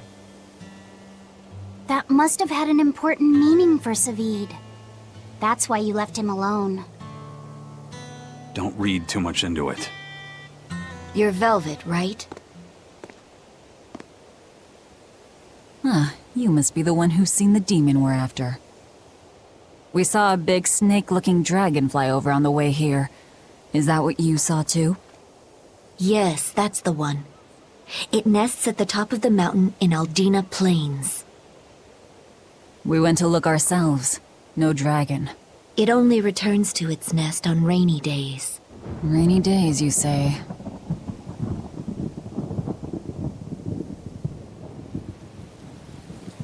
Oh, just look at what you went and made the weather gods do! This doesn't bode well. Not at all!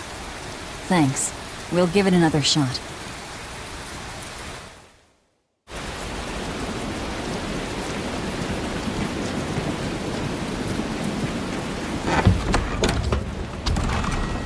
Hey there. Our meeting like this must be Providence, meow. We're in a hurry. Save it, cats. All the better, meow. I've just stumbled upon a perfectly nifty piece of stone just for you. What's it for? That's not a geoboard, is it? Bingo! I dug it out of some ruins, meow. They were made by Norman Meowny years ago for surfing along Earth pulses, but I can't use it, so I figured I'd pawn it off on someone else who could, meow. Wait, Norman made this? That doesn't exactly inspire confidence. Don't be so mean! We're capable of exceptional things! And sometimes, when a Norman speaks their own name, the board springs to life and whisks its masters away at top speed. They'll even plow right through weak demons. You could say it's our masterwork, even if we sorta stumbled on it by accident. Huh. Well, then I apologize. So we can ride this as long as we have Bienfu with us, right? Well, kind of. Do you have to use your true name to activate it? Yeah, not my true name, no. My Norman name. Wouldn't that just be Bienfu? No. Norman have a separate name that goes something like Norman so-and-so. It's almost more a title than a name. Often the name has something to do with what they're good at. Something like attack, or chain, or aqua. Right. You could say names like Bienfu and Grimoire are more like stage names. I actually don't know Bienfu's Norman name, but I can't wait to find out. What is your name, Bienfu? Come on, out with it. We're in a hurry. Norman Brave. Whoa, look at that! Wait, Bienfu. Your Norman name is Brave? That is so deliciously absurd! Why do you think I've never told you before, Beard? At least the board works, meow. And if we get on this board, it'll move us around? Well, about that. The board propels itself by pushing against Earth Pulse flows. To do that, the board needs information on the flows, but this one here's a completely blank slate, meow. First, you need to find the geotrees in each area. They serve as a conduit between the surface land and the Earth Pulses, meow. Once you've actually located a geotree, you can record that area's Earth Pulse data into your geoboard, meow. Got it. This area's geotree is right over there, meow. All right then. So long as we find more geotrees, we'll be able to use the geoboard to travel much more quickly.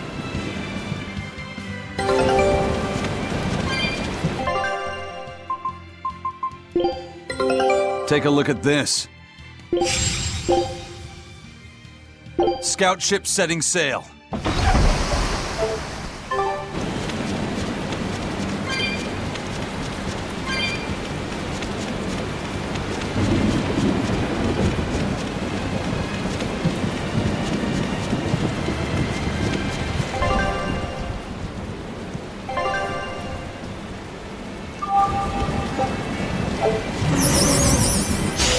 Are we ready for this?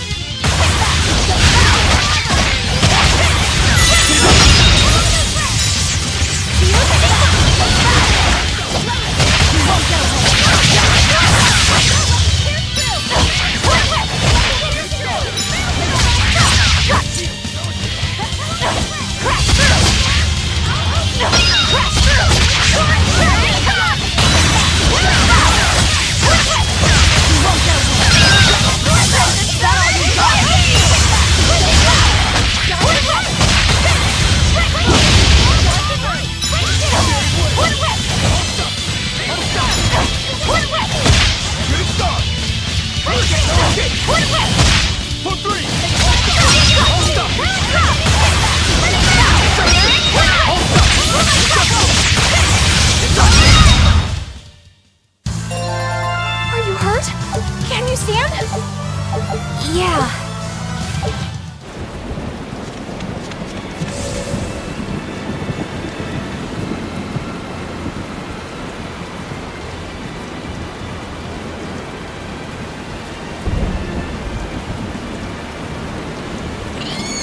Well, that's going to come in handy.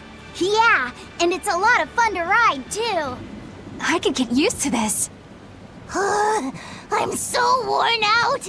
I feel like I had to sprint the whole way here. Huh. It seems like operating the board saps a lot of energy from Bienfu. Even still, this board gives us a strategic advantage. Brave here will just have to bear a little exertion now and then. Yeah, Brave. Buck up. I believe in you. Be brave. Ah! Stop calling me that!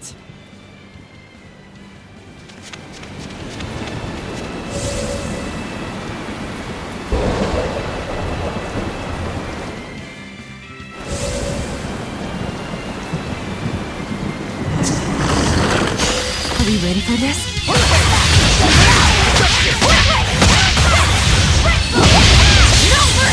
Wounds that won't heal! Deception!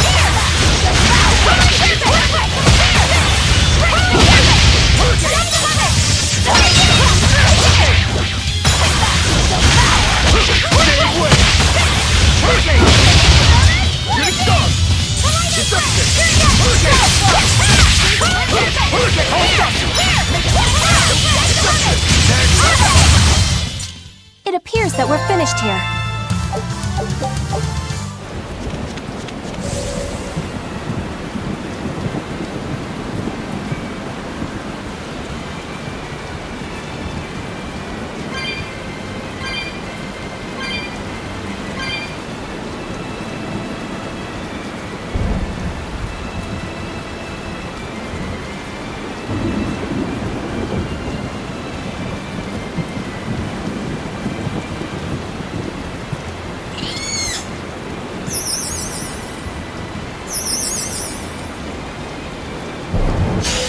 We will need to be extremely wary.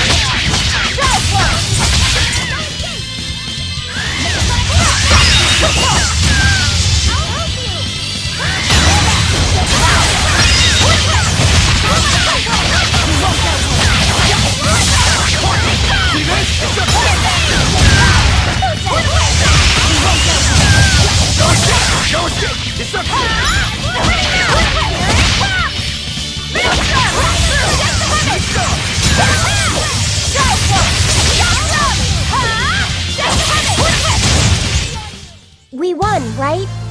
Right?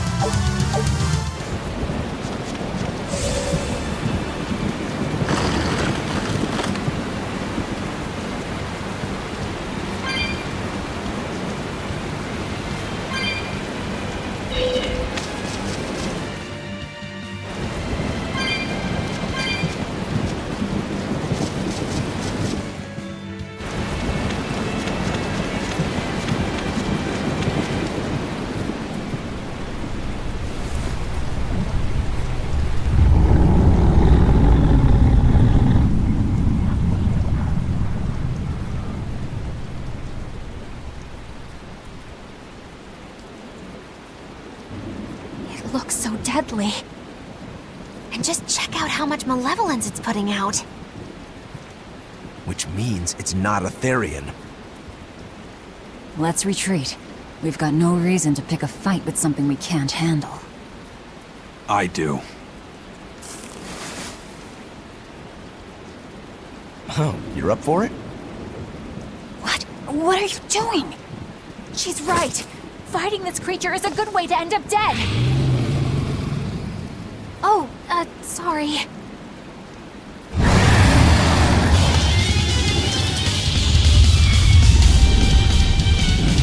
Well, no turning back now.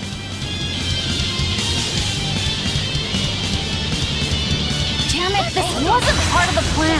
Yeah, but training like this doesn't come around every day. No mercy! Wounds I will shoot! Hold up! Hold up!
Yep. This one definitely puts up a better fight than your average demon. Is there any hope of actually defeating this thing? I'll do whatever it takes. That's my way.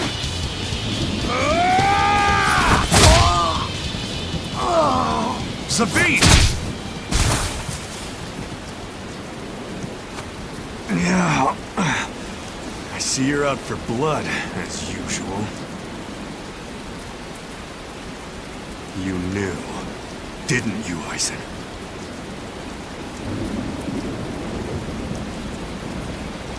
Out of my way.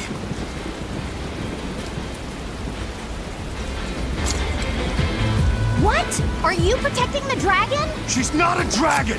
Huh? Back off, or I'll make you back off.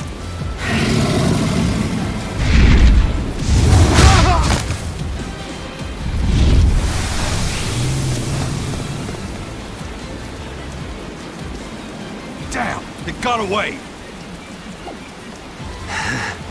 That hurts, babe. And here we hadn't seen each other in so long.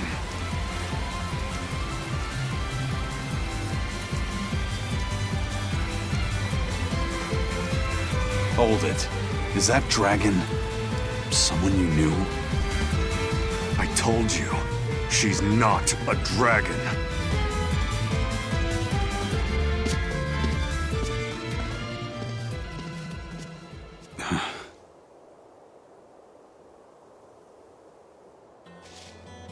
So, it seems old Check Out My Pecs and the dragon have some kind of close ties. Did I hear you right? We're talking about a dragon here. I know what I said. But how could that be? When Malachim are tainted by malevolence, a dragon is what ultimately results. So you're saying that dragon was a Malak Zavid once knew? She must be who he was praying for back in town. Yeah, most likely. But do Malachim put out malevolence like humans do? No, not by themselves they don't. But if one remains in contact with humans or demons who do, it will eventually taint her, and she will become a dragon. What about you, kiddo? You feel anything weird after you got thrown into the Earth Pulse at the Empyrean's throne? I did, yeah. Can't say I'm surprised. The air there was thick with malevolence being sent on its way to Enominat. If I'd stayed there, I might be a dragon too. Is having a vessel not enough to prevent a Malak from transforming? A vessel can reduce the effect, but not eliminate it. By stripping their Malachim of consciousness, the Abbey exorcists seem to be able to inhibit the transformation. But nothing in this world is guaranteed.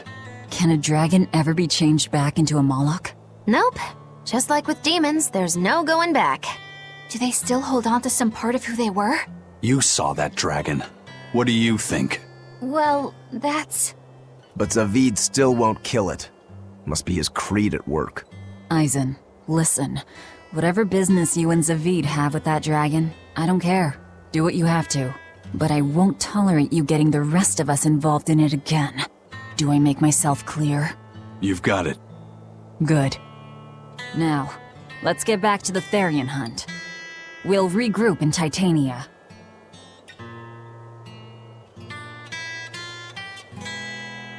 If what Eisen said is true, then could I wind up as a dragon someday?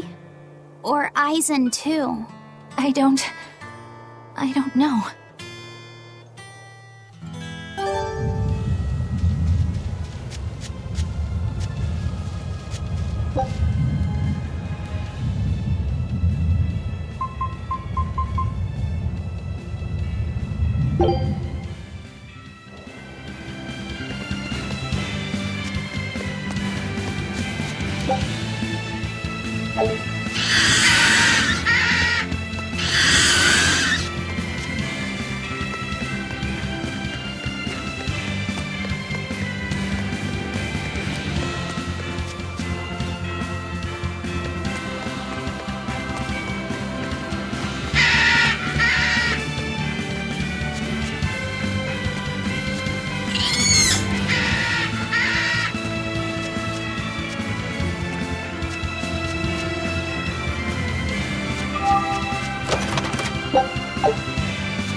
Toidles, keeping tight circles.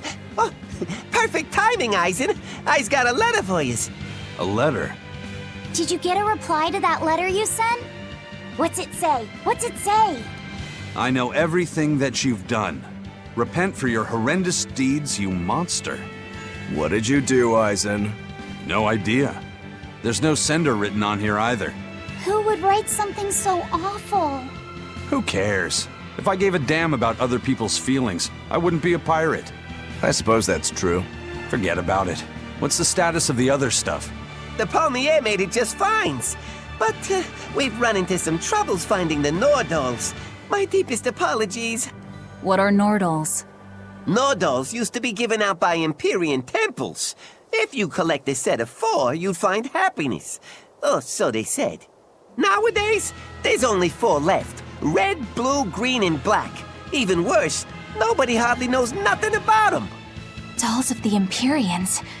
Do you think they're like that one we saw of Aminoch in that shop in Isolt? Kind of. But these are less gloomy looking and more, how can I describe it? Something like a quiet radiance? A quiet radiance. That's perfect! I think I get it.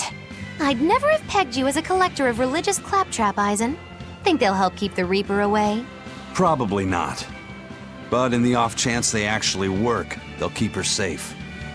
Her. Hey, that letter Eisen sent off earlier was addressed to a woman, wasn't it? Our little Laphicet is growing up. No, I wasn't implying she was his girlfriend. Her writing just seemed more mature, and...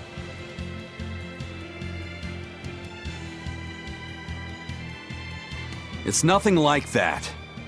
She's my younger sister. I didn't know you had a sister. She's the only family I have left. She and I live apart for various reasons. I'm guessing your death curse is one of them, huh? Mogiloo!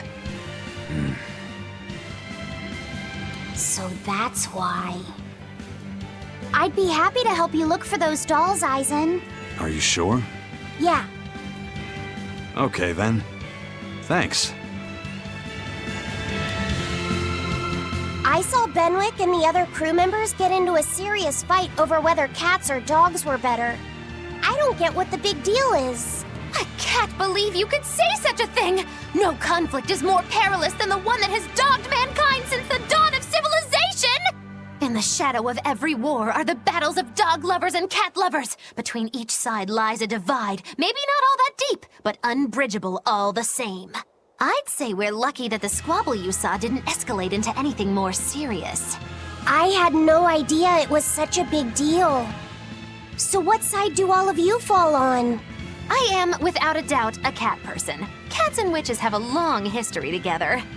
Personally, I prefer dogs because they can cohabit with humans while following rules. But I like cats too, because they're cute. What about you, Rokuro? Shigure liked cats, so I don't. But I like dogs even less, always wagging their tails for their masters. I feel the same way. Dogs will trade anything for food. Learning tricks, wagging their tails, getting friendly, and in time, even forgetting to howl. I think that's too cynical. Dogs make efforts to please humans so that we can live together. They're friendly and compassionate creatures. Then does that make you a cat person, Eisen? Actually, I like squirrels best. When I lived with my sister, the nearby forest had lots of nice, fluffy squirrels that would let me pet them. This isn't about squirrels. It's about cats and dogs. You have to pick a side. If I had to choose, yeah, it'd be cats. There's something lovable about the way they act, especially when you spoil them. Reminds me a lot of my sister. What about you, Velvet? Cats or dogs? Dogs. They don't betray you.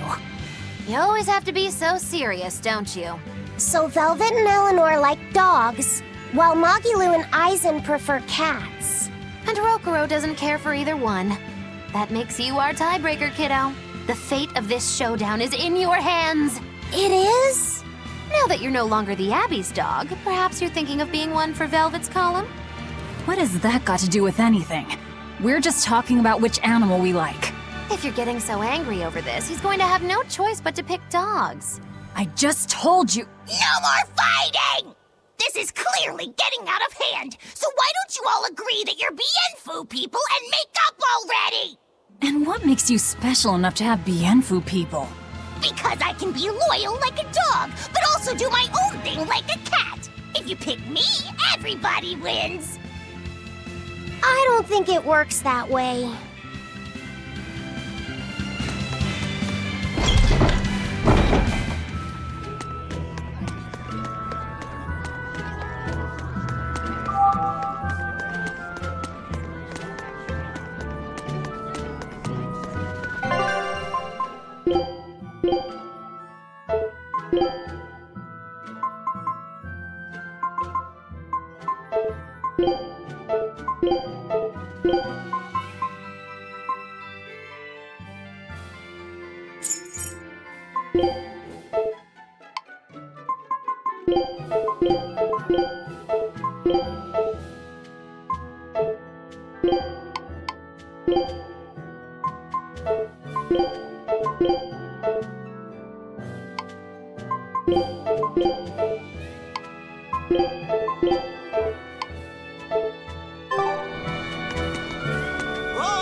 I guess a dragon was a bit much to take on, even for the Reaper.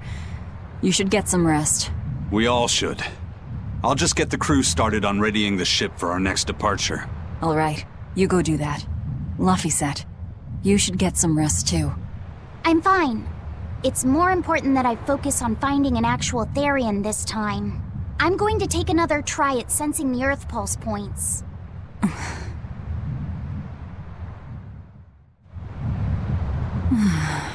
You're as stubborn as ever, Fee.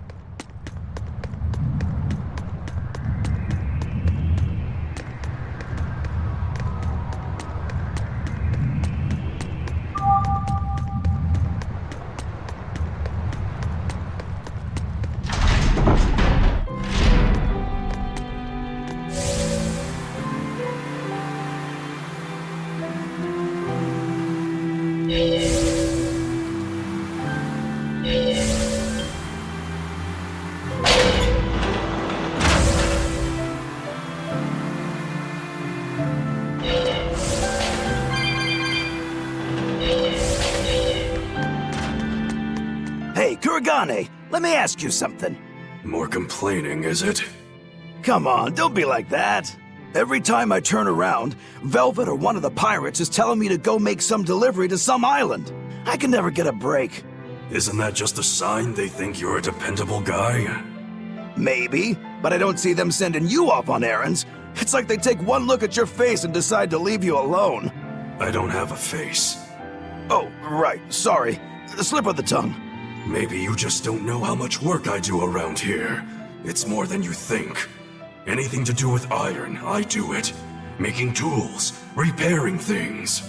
What do you take me for? Some kind of cheeky freeloader? I don't even have cheeks. You're too funny. But doesn't it ever annoy you to have all these kids giving you orders? I've spent my entire life thinking of nothing but forging swords. It's been centuries since I've interacted with youngsters like them. They can be a hassle, but at least it's a new hassle. Yeah, that's what I thought at first, so I went along with whatever they asked. But I've been too nice, so they keep pushing work onto me. Maybe if I hadn't been so helpful, they would have stayed out of my face like they stay out of yours. I don't have a face. That's not the point! Aren't you even listening to what I'm saying here? You need to make up your mind. You and I got on this ship alongside these people, who are putting themselves in great danger in order to live the lives of their choosing. If you don't like it, then go on and get off this ship with your tail between your legs. Yeah, except I don't have a tail right now.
Don't push yourself too hard now, Laphicet. You hear me? I hear you. I told everyone I could find the Therians, but I've only sent us to the wrong places. Aizen, is there any way to boost Amalok's powers? I guess it's okay for me to tell you this.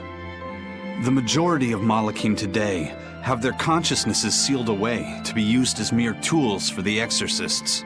But originally, Malakim were beings who received prayers from people, and in return bestowed their blessings upon nature and mankind. So you're saying that when humans pray to Amalok, the Malak receives great strength? Yes. In general, at least. Some Malakim, like me, buck the system and bring about misfortune rather than divine grace. Oh, that's unfortunate. But who would ever pray to me? Maybe you didn't lead us to any Therians, Fee, but it's not like we came back empty-handed. We found orichalcum to use against Shigure, and we also learned we can hold our own against a dragon. Velvet. So where should we go next, Fee? Northgand! There's a big Earth Pulse point north of Helavis! Works for me. Aizen? We can leave whenever you want. Doesn't matter to me. And I'm all set. Let's make our way to the harbor. When I say prayers, I don't mean outright worshipping. All I'm talking about are earnest thoughts and feelings directed at you. I see. So I'm already receiving prayers then.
Our next target is north of Helives, near the Faldes ruins.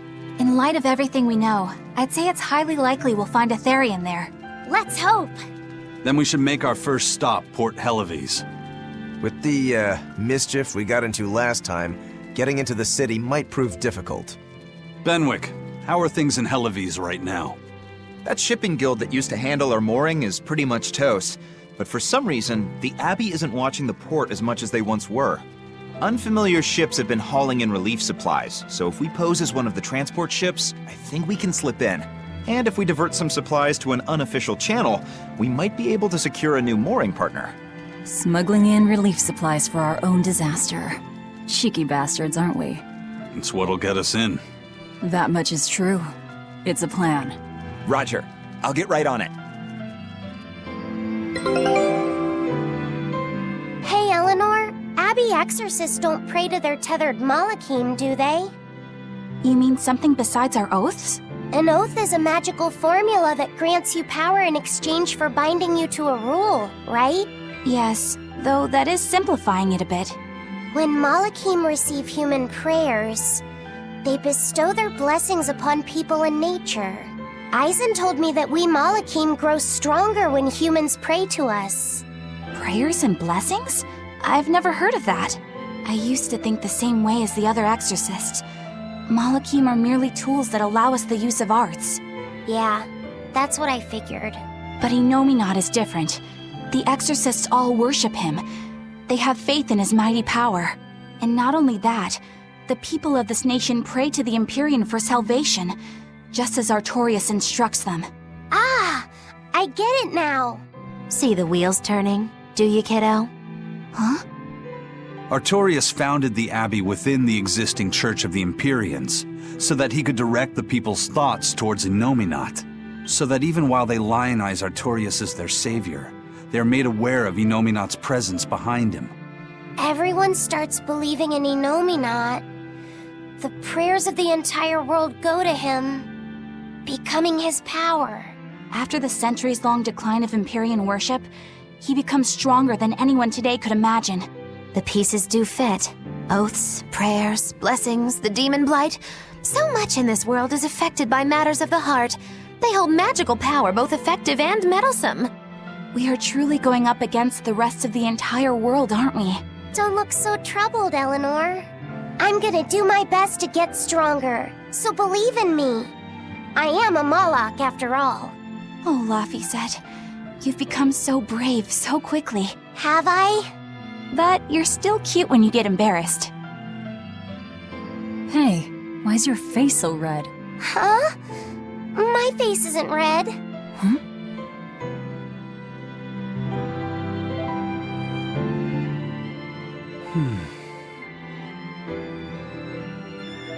Hey, Eisen. What's it feel like to get a letter? I don't feel anything, nor do I want or need to. There's no joy in receiving these things. Huh? Why not? Don't be so shocked. Look, it's just an invoice from the Turtles. What's the big deal anyway? Do you wish you get letters too? Yeah. But I don't have anyone to send letters to. Let alone anyone who would send me any. Laphicet, I've got a letter for you. What? Really? Who could it be from? The sender is... Bienfu? Yup. You got a letter from yours truly. I figured you'd be wanting someone to send you a letter right about now, so I wrote one up for you. What do you think? You're happy, right? Oh, yeah. Thanks, Bienfu. I'll even read it for you. Dear Malak Laphicet, I hope that this letter finds you in good health and high spirits. Thankfully, I'm doing well myself, with no major changes to report. Bienfu's taking all this so seriously. It's so rare to actually see him like this. As you're aware, I've been spending my days ironing Magilu's outfits, sewing her buttons, and washing her hat and tremendously long socks. Recently, however, I made the mistake of remarking to her that she might not have been quite as slender as she once was in her younger years. She hung me upside down from the roof in the middle of the cold. I nearly became a frozen Normansicle. It was so horrible that I couldn't stop my tears from flowing down my little cheeks. There's the Bienfu we know and love. But all you wrote about in that letter was yourself. And you even read it out loud yourself. That's okay. Thanks, Bienfu. It feels nice to get a letter. That's so kind of you to say. I think I might cry again.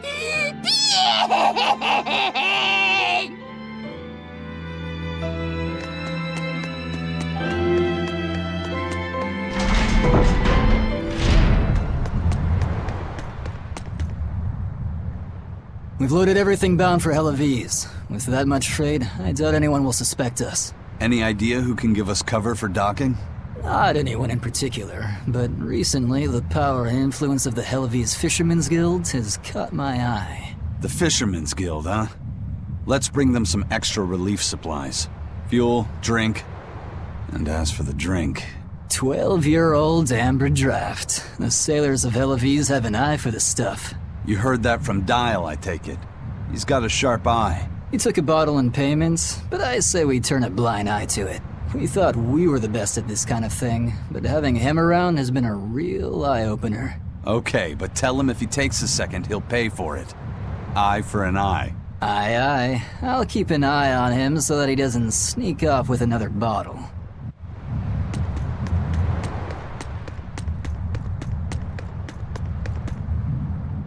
The supplies are loaded. We can make for Helaviz whenever you want. That was fast. If we weren't hard workers, we wouldn't be sailors. Eleanor! Oh, what's wrong, Kamoana? She said she had a dream about her mom.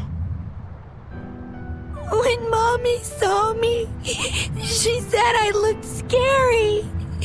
That she didn't want a scary little girl like me. Your mother would never say that, sweetheart. But how can you be sure? Well, how do I put it? I know because I know. You're just lying to make me feel better.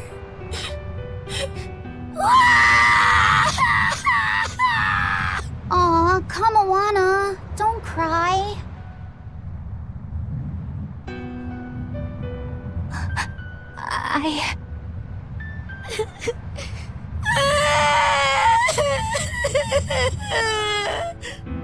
Oh, this is the part I hate about little kids.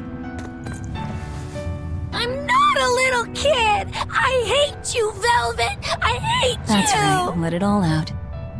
Stop it! Stop it! Mommy! I saw my mommy! She didn't want me!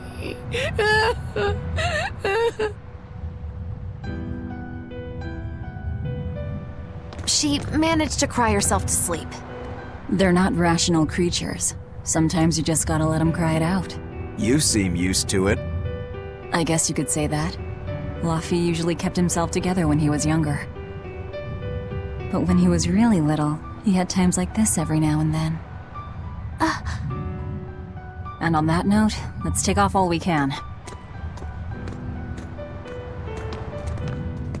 My liege, Dial, I leave Kamoana in your care. I'll do what I can, but kids as sweet and honest as her are harder to deal with than corrupt bureaucrats. An outlaw prince and a talking lizard are no replacement for a mother.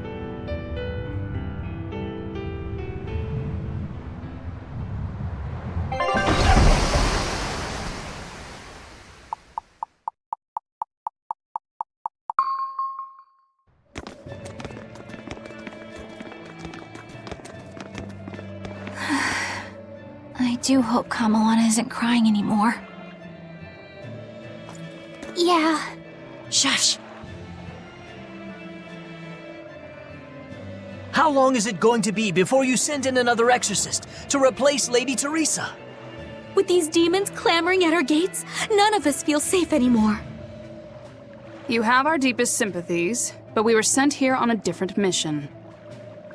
That's what the last exorcist who came here said before leaving for the north. What could be up there that's worth all that attention? Surely we're not all being punished by the Abbey for what happened with Medusa, are we? That is not the case. Now, if you'll excuse us, we have business to attend to.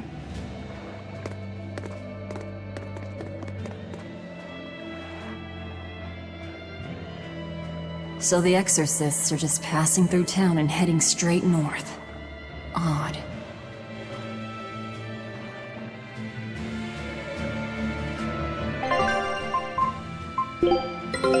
Our scout ship has returned! Scout ship setting sail.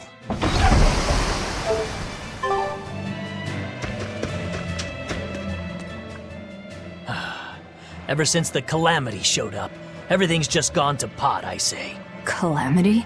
What do you mean? I mean the demon who barged in and made a mess of our fair city.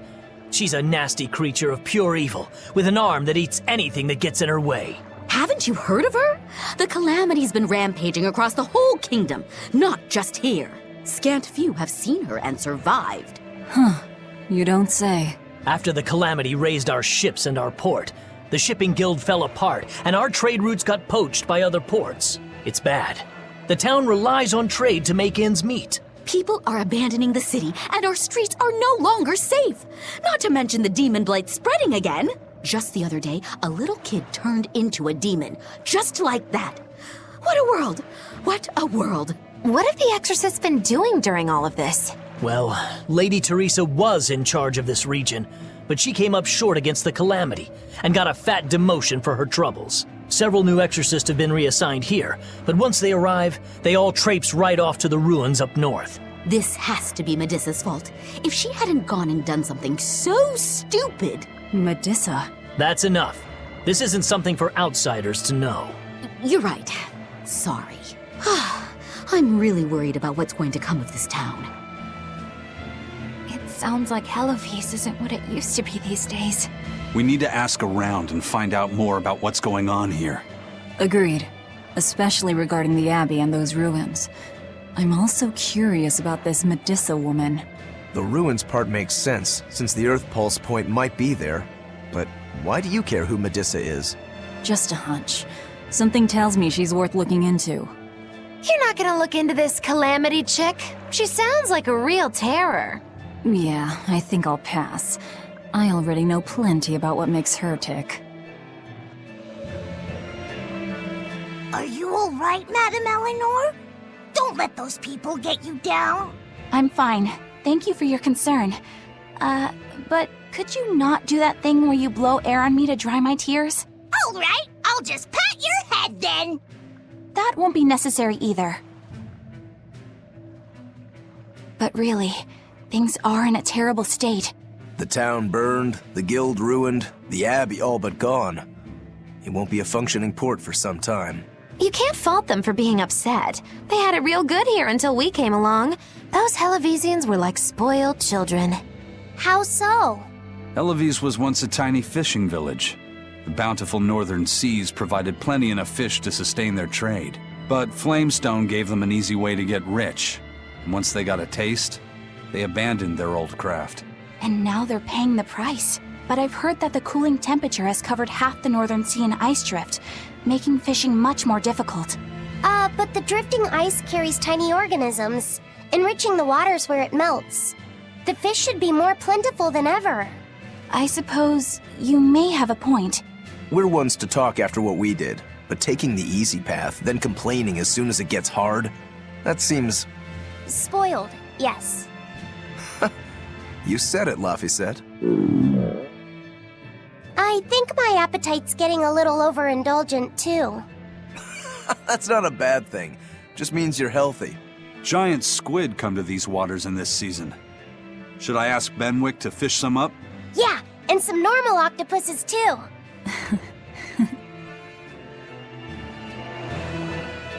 This calamity is us, isn't it? Well, we've been waging war with the Abbey everywhere we go, and now we're about to take it to a new level. If we pull the next Therian off of the Earth Pulse point, it'll likely be Kamoana's village all over again. The same devastation? Ooh, I wonder if there's something worse than calamity that they can call us. This is no laughing matter. People turn into demons in part due to their own malevolence. It's not like they're entirely innocent. But if there's someone out there who's being forced to act as Inominat's mouth, like Kamoana was, isn't saving them the right thing to do? I cannot argue with that, but... You don't have to worry. I'm the one who will devour the barrier. And I'm the one who will do what needs to be done.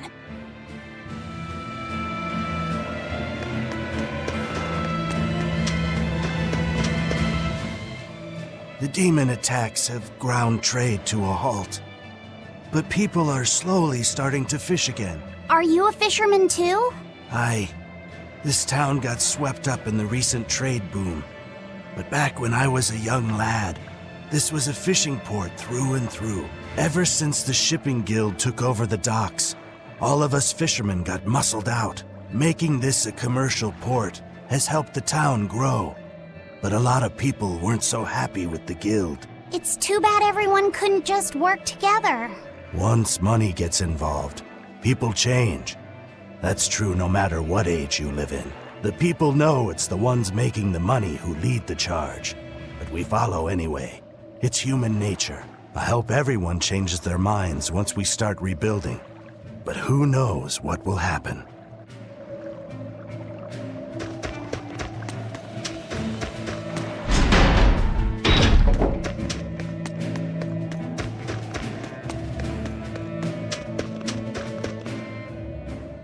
Hey, do you mind if I ask you a few questions? Sorry, I'm busy. Try someone else. Excuse me. My name is Eleanor, and I'm an exorcist on patrol with the Abbey. I was wondering if I could solicit your honest opinion about how this town is being run. Oh, I didn't realize there was an exorcist with you. Yes, please tell the Abbey we want Lady Teresa back. Her governance was strict, it's true, but at least we could live in safety. Now, all the exorcists run off to the Faldi's ruins and leave us here in the lurch. They value some dusty, faraway ruins over the lives of the good, hardworking citizens here. It's just wrong. We've always been cooperative with the Abbey's demands, and now this is what we get in return. I see. The Abbey appreciates your, candor. I'll pass your comments on to my superiors.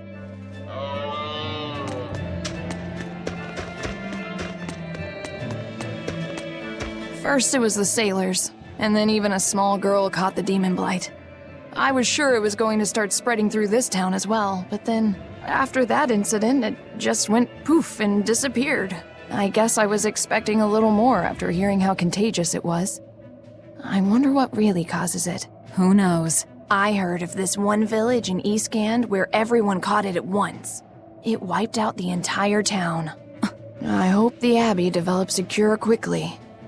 I can't wait for the day where we can live without fear.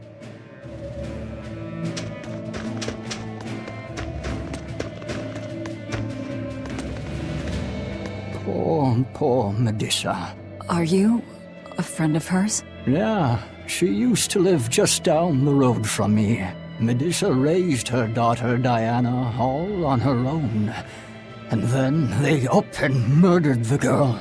Murdered? By whom? The exorcists. Once Diana caught the demon blight, the damned Abbey exterminated her like a rat. How cruel. I felt just terrible, but I suppose there wasn't much else to be done with her. But Medusa, she hated the Abbey for what they'd done, so she barricaded herself inside the sanctuary. She just kept on screaming, all like, demons have feelings too. What happened after that? I wouldn't have been surprised to see her executed, but luckily, she was spared that much. An exorcist stopped the guard who was about to cut her down, said, "Don't kill her, she's receptive." Receptive, huh? I think that's their way of referring to her deep faith. Before all this, she was a real devout lady. That was certainly kind of them. Medissa really cherished her daughter. Can't much blame her for blowing up like that. But the Abbey, they don't care so much about feelings. Reason is all that matters to them. They don't take kindly to people disrupting their order.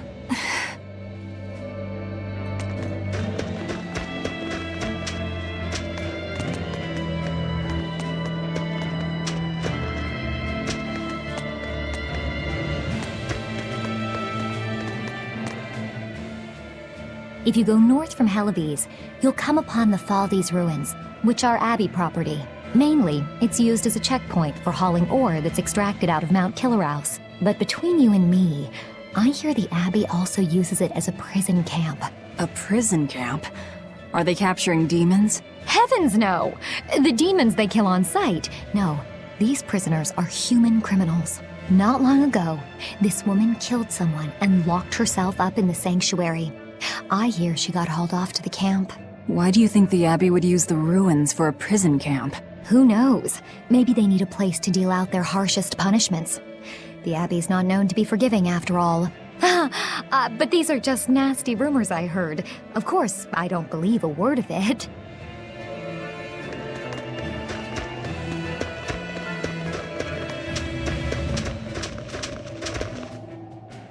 I can't believe the demon blight has spread into the city now. Scary times.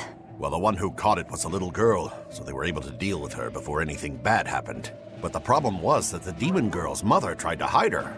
That's only human nature. These are dangerous times. We dare not let our emotions control us.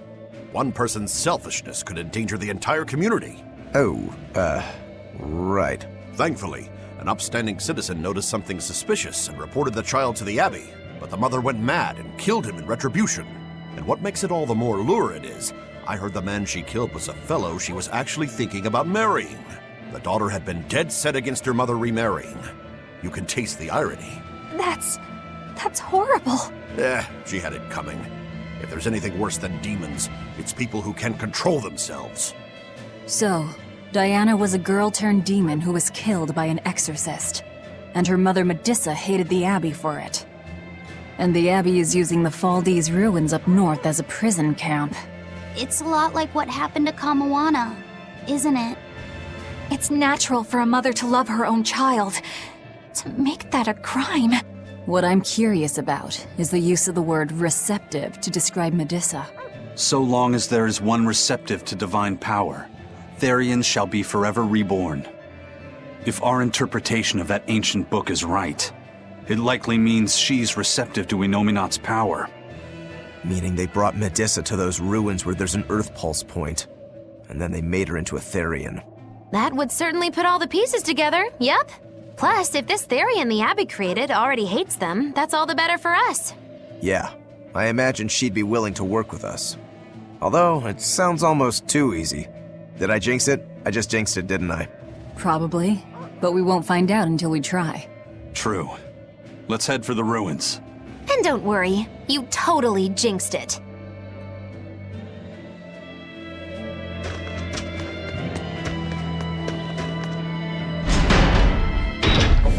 The Faldes ruins are north of Helives. The Earth Pulse point is to the north, too. Probably in the very same place. Helives is different now, isn't it? Maybe, but you've changed too. True. When I first met all of you, I never could have imagined I would go on such a journey. I could barely even think then. But then Velvet let me keep this compass. And Aizen and Rokuro taught me to be myself. They certainly did. And look at Dial. He's a regular part of the Von Altia's crew now. Even Restless Bienfu and Grimoire are now part of our merry band. Yep! Hey, aren't you forgetting someone? Oh, and the prince and his hawk, and Korogane and Kamawana are with us. Listen, I've got more part in this tale than any of them. Hush. Whatever I'd say, you'd say doesn't matter to you. At last you begin to understand me. Magic Kazam! Achoo! I didn't think Northgand would be this cold. But Northcan was Teresa's territory. Wouldn't you have been here with her? I think having my awareness controlled meant my senses were dulled as well. I see. But the cold doesn't seem to be bothering Eisen at all. In fact, everyone else seems comfortable here. If you shiver at these temperatures, you'll never make it on the high seas. In my youth, I practiced the blade under the blazing sun and through raging blizzards. Besides, when I turned into a demon, extreme temperatures ceased to affect me. The same thing happened to me. I used to hate winter, so that's some good luck. But what of yourself? You seem to be handling it just fine. I'm freezing, actually. I don't know how you stand it. I loathe the cold more than anything. That's why I've armed myself with a secret weapon. I've stuck thin, yet powerful, Cuckoo brand hand warmers all over myself. I even packed them in my shoes. Really? That sounds amazing. I'm willing to share, if you act like a dove. What? Go cuckoo, like a dove. Please share your cuckoo warmers with me. Cuckoo. You're no velvet, that's for sure.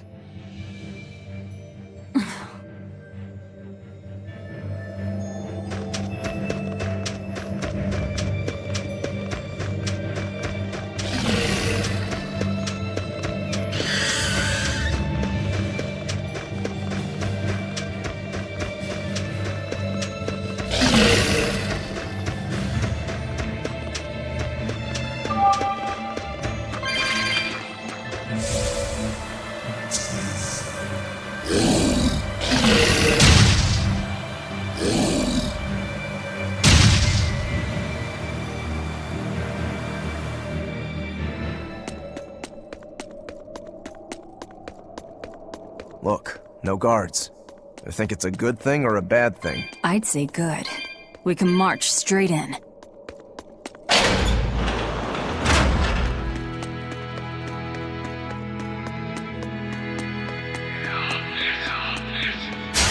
You're strong, but I'm stronger. See this?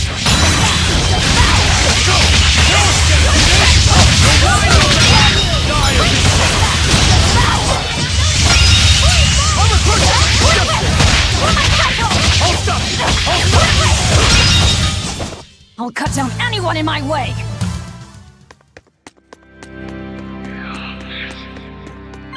There sure are a lot of Malachim posted here. They're probably here to protect the Therian, right? One would assume. The exorcist controlling them can't be far then. Be careful.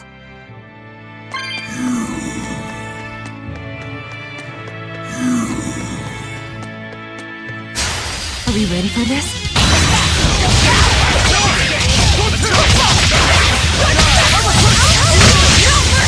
Wounds I will shoot! Gaze upon my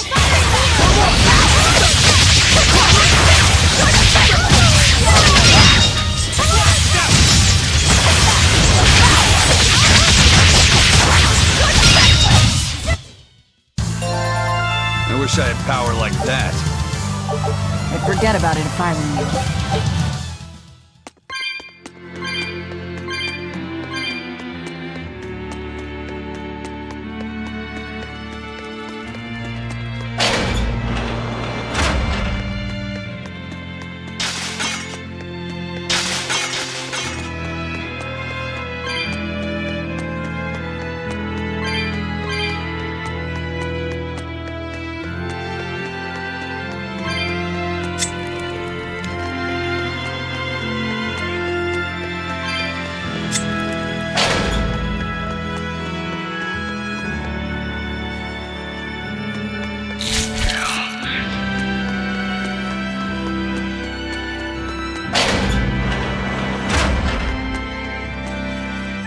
These ruins. This feels like a sad place. Sad? In what way? Sorrow permeates this place. As if left behind by people who suffered torment and death. I guess that's a weird impression to get by just looking at some ruins, huh? I'd trust my feelings if I were you. They'll often lead you to the truth of things.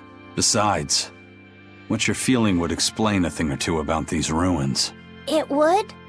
Rather than attempting to impress visitors with beauty and opulence, the building and its passageways were built with strength and stability in mind. And that means... They were anticipating volcanic earthquakes, and they expected that someone might turn violent in these passageways. Not a bad observation.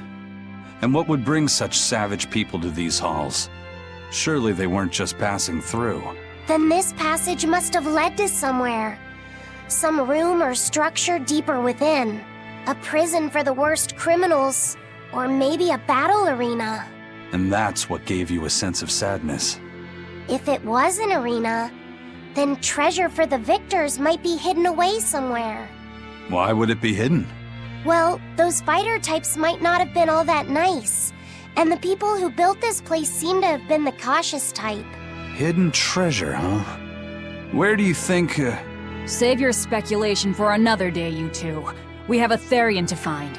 Right. Sorry. So, about that treasure. Eisen! Ugh. We'll talk about this later, Laphicet. All right.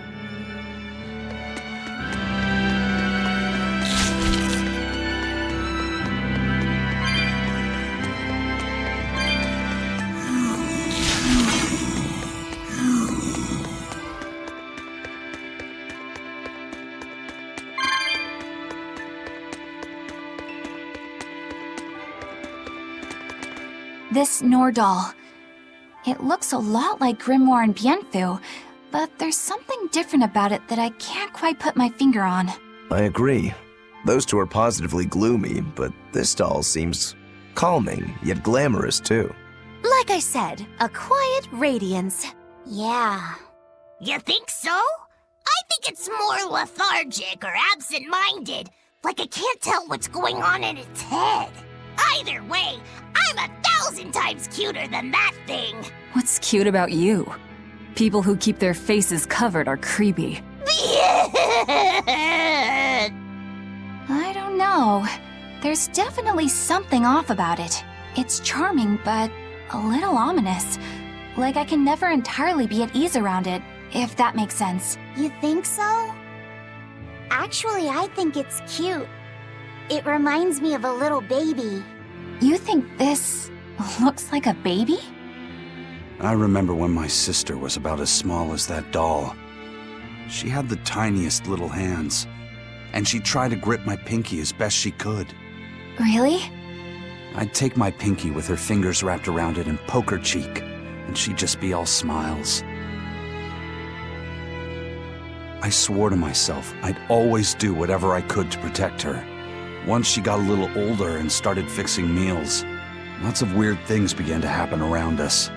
Wherever we went, she was in danger. Demons attacked us. A dragon tried to kidnap her. That's when I first realized what it was that I carried. That the cause of all my sister's pain was my blessing, my Reaper's curse. So, you left her behind and went on your search for a way to break the curse. Right. And that's when I met Eifried. It was from him that I first heard about the Nordals. He thought the stories about them were all just baseless rumors. I guess we'll never know for sure unless we gather them all. But... What is it? I think something good will happen once they're all together. Why do you say that? Well, because we found this doll, you shared some of your past with us. That makes me kinda happy. So I think we should get the other three, so more happy stuff happens. Hard to argue with you there.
Foe worth killing. Okay, crusher!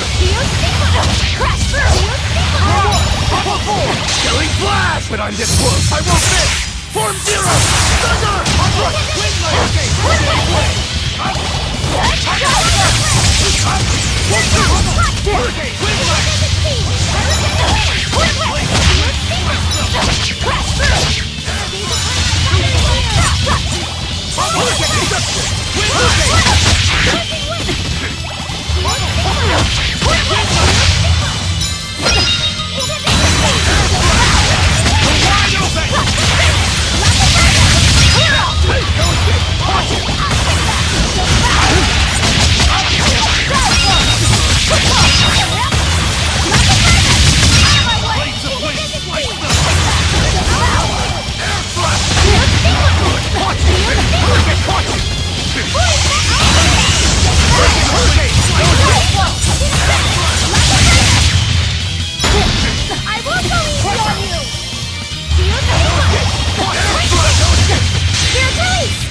That was tougher than I would have.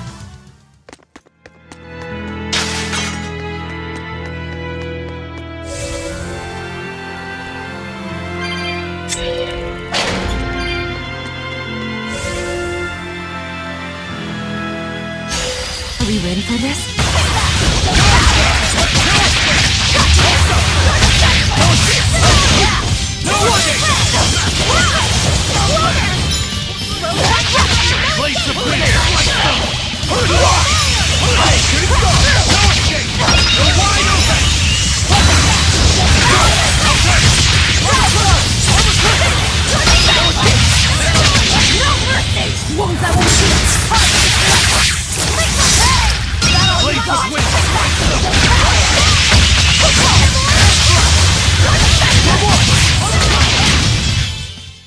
Victory is ours.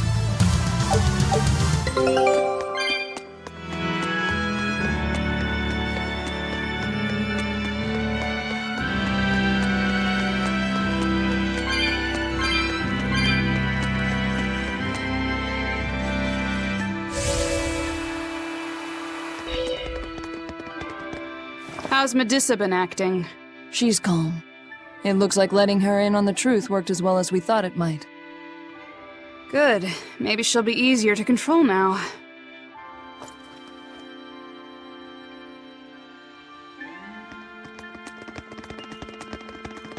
Halt! Who are you?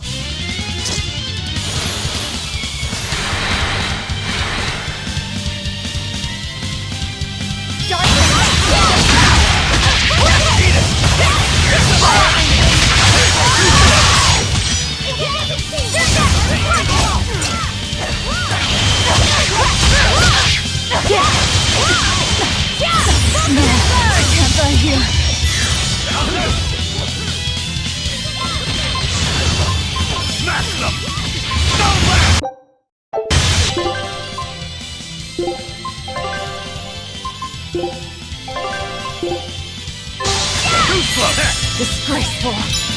Forget the pain and move!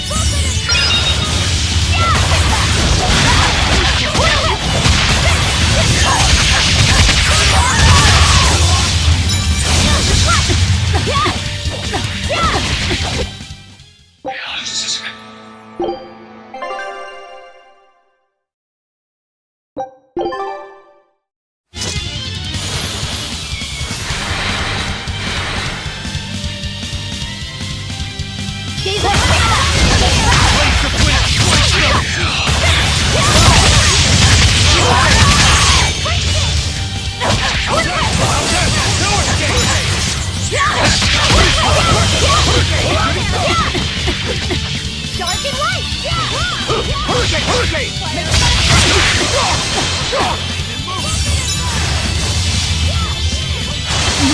I can't die here. I can't die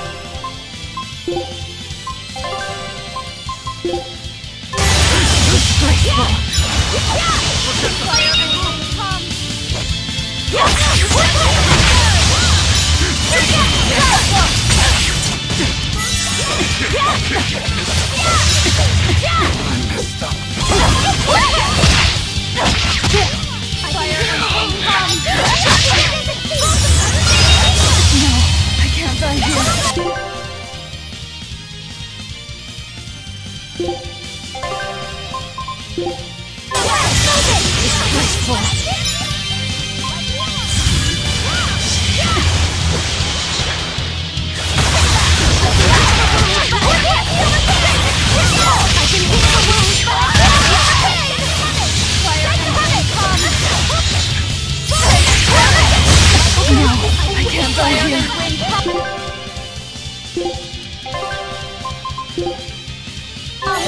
Disgraceful.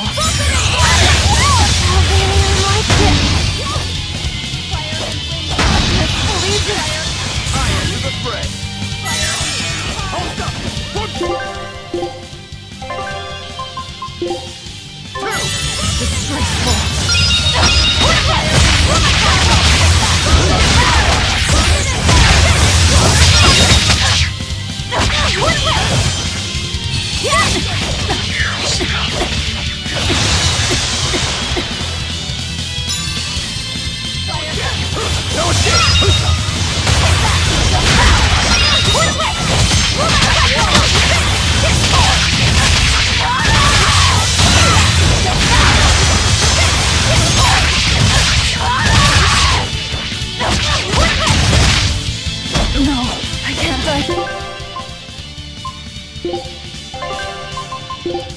Here, disgraceful.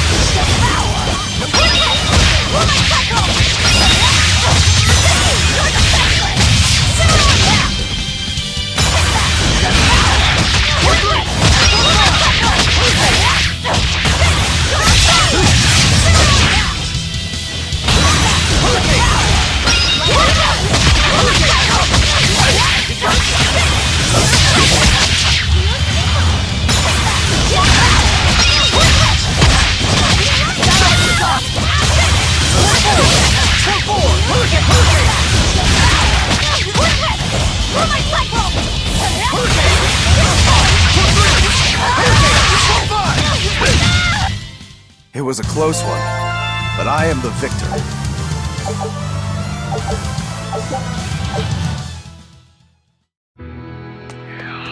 So, Medusa really is here. But what's this about the truth and controlling her?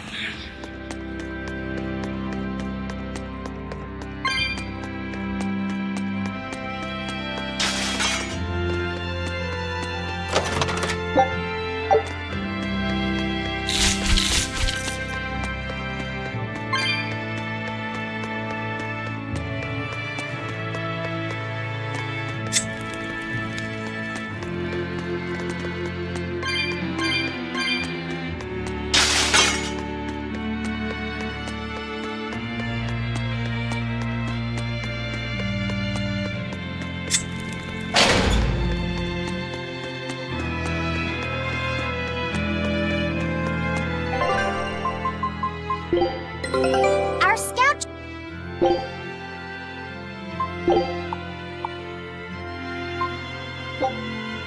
Scout ship departing.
here. She's a Therian.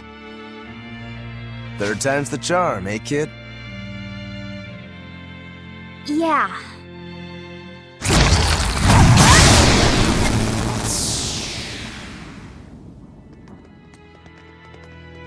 You're Medissa? I am. And who might you be? We're like you. We carry grudges against the Abbey. And Shepherd Artorius. It's gonna be okay. We came to get you out of here, Medissa. There's no escape. What? Please, don't give up. I can— No, you don't understand. There's no escape for you. If you dare sully Shepherd Artorius' ideals and the light the Abbey shines upon the world, I will kill you all!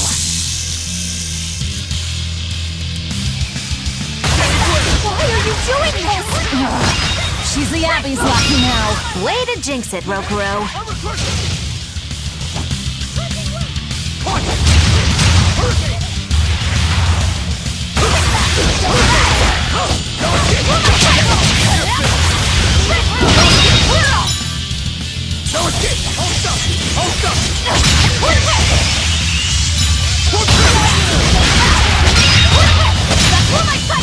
Shooting star! Hurricane! Hurricane! Save way! Hurricane!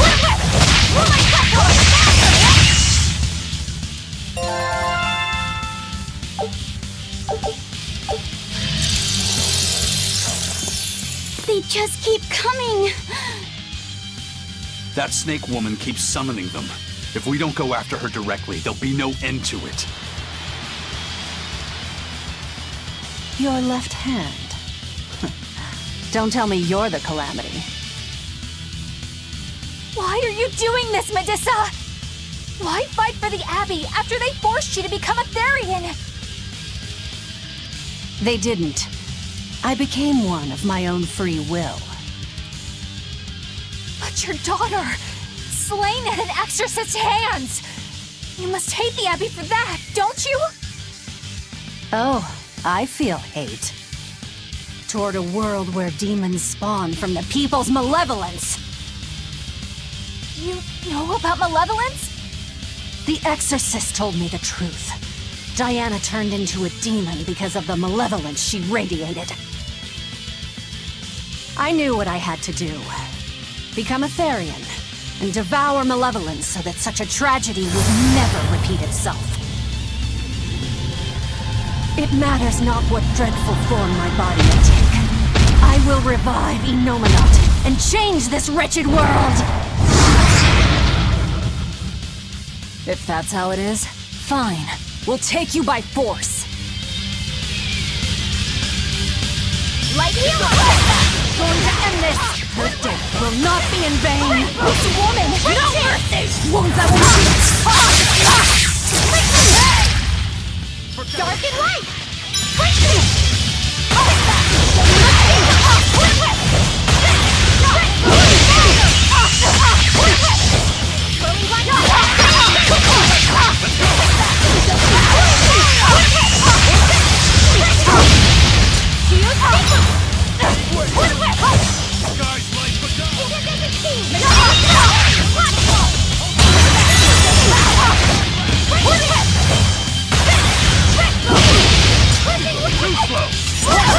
Guys like the guile!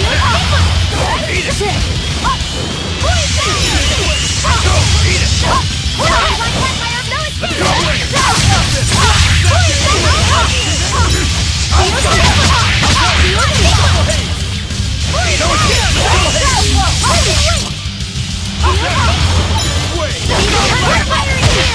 Forget the pain and move!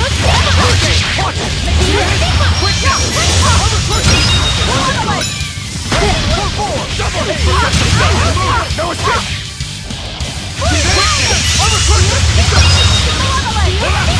Good. See this? Pull three!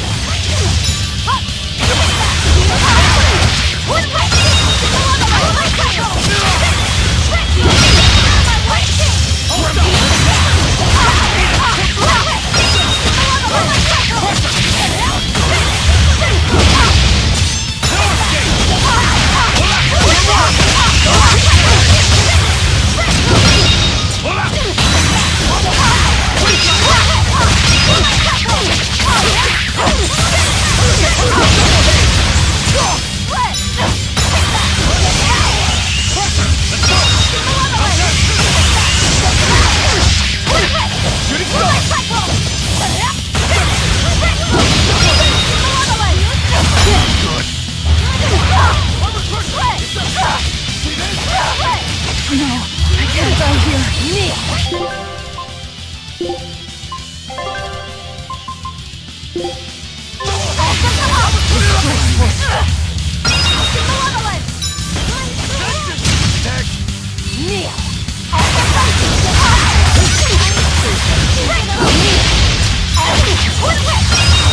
I will purify this world.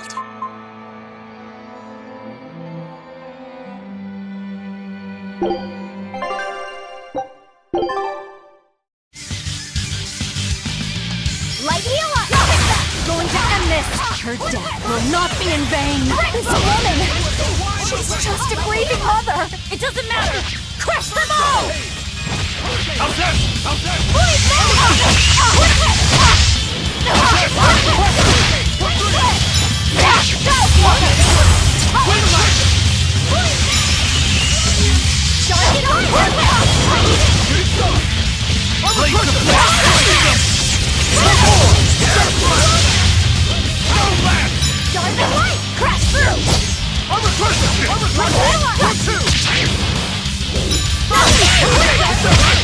Blades of wind, slice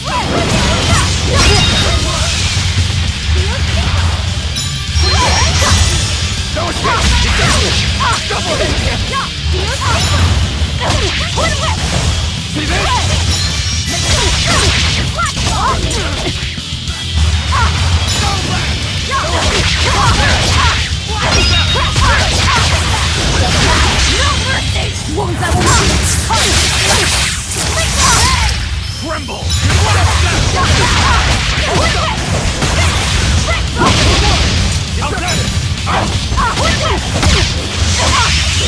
Let's go! No escape! How's that?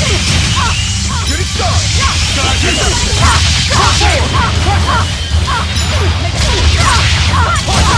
Beat it! Beat him!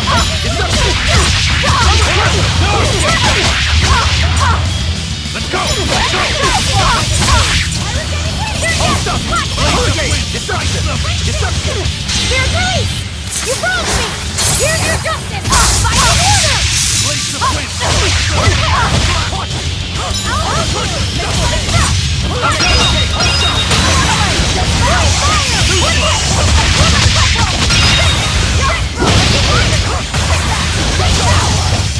See this?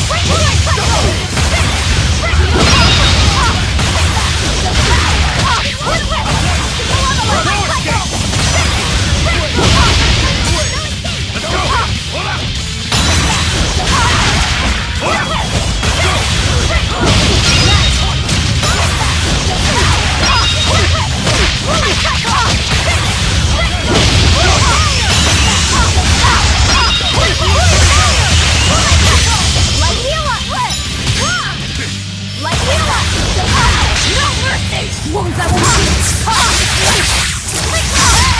Light heal us!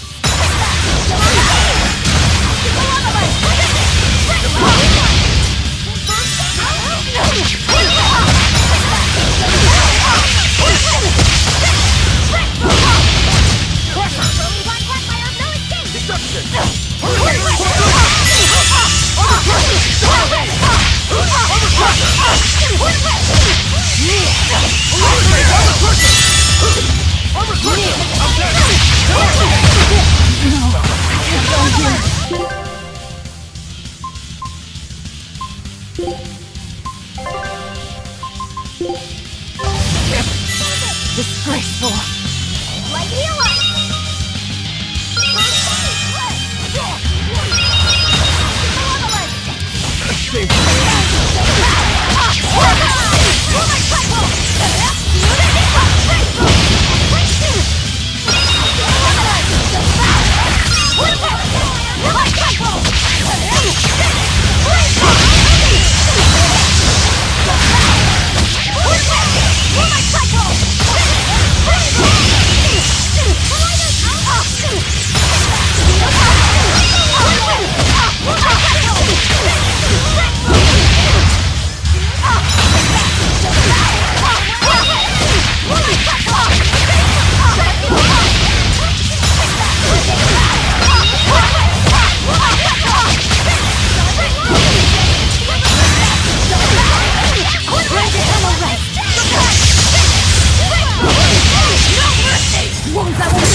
It's over. Curse you, Lord of Calamity. Lord of Calamity? That's the name of the Demon Lord who will bring about the Age of Chaos. The unrepentant embodiment of malevolence, whose blind pursuit of self-gratification will rain destruction upon the world. The irredeemable, uncontrollable personification of human sins. An evil like you! Demon, Therian, Lord of Calamity. Call me whatever you like. But if I'm the supposed Lord of Demons, then you're just a minion to be used as I please. Nothing more. No, I refuse. What happened to my Diana was my fault.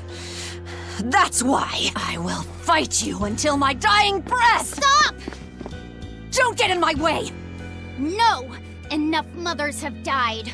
I won't let you join them! Eleanor and Kamawana, they both lost their mothers too. It's a terrible thing. Kamawana? A little girl that the Abbey forcefully made into a Therian. Her mother tried to save her, but she failed. All she could do was to offer her own life to fill her child's empty stomach. Kamawana's been crying ever since. She misses her mother. If you die here, I can only imagine how sad that would make your Diana. Diana! You don't need me anymore, Mom. I get it. You love this new dad more than your own daughter! No, honey. I did it for you. But you really thought I stopped loving you. And the malevolence made you into a demon. It's all my fault. I'm so sorry. Forgive me, Diana. Medissa. She'll be all right. She's just unconscious. Let's grab her and haul her back. I'll place her under a binding art, just in case. Gotta hand it to the Abbey. Very resourceful, taking advantage of Medissa's regrets like that. Making her into a Therian who would do their bidding. It's just so cruel. Who cares? Reason above all, no? It's true. The way I feel goes against all reason. There's no telling what'll happen to Heliphys once we take Medissa out of here. And yet I'm doing exactly that, all on account of my own hang-ups. Even crushing Medissa's honest resolve.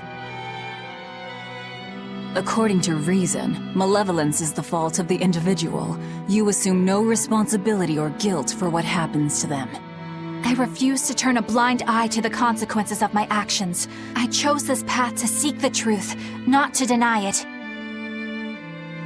If I'm to betray reason, then that is the very least I should do. You're too much, you know that? You and Medissa both. Quit overthinking things. Just blame all the suffering on the Lord of Calamity. Makes life easier. Velvet, I'm not trying to cheer you up. I'm just saying it doesn't bother me. Whatever's coming, I can handle it.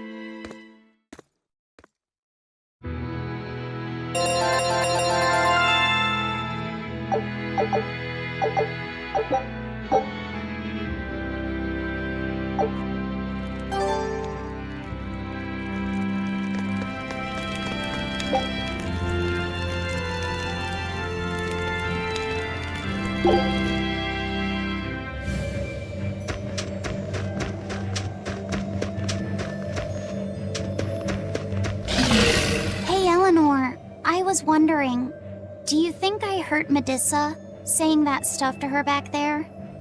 I suppose you might have. But I was thinking the exact same things you were. Losing a mother. It's always a tragedy. I'm glad you stepped in and stopped her. Thanks. That Eleanor. I swear, she feels way more responsibility for everything than she needs to. You think we need to worry? What if she pushes too far and erupts with malevolence? Malevolence is born out of many things. A prideful ego, the self-righteousness that turns a blind eye to one's inner contradictions. Eleanor's different. She's mindful of her ego and strives to confront her inconsistencies of character. She has a purity of heart that won't be tainted by the emotions that create malevolence. No other quality is as essential for an exorcist. So she's probably okay? For now, at least. But human hearts can be fickle things. Who knows what the future holds? I doubt you got anything to worry about. For most exorcists, purity is a construct of the Abbey's teachings. But Eleanor, she's the real deal.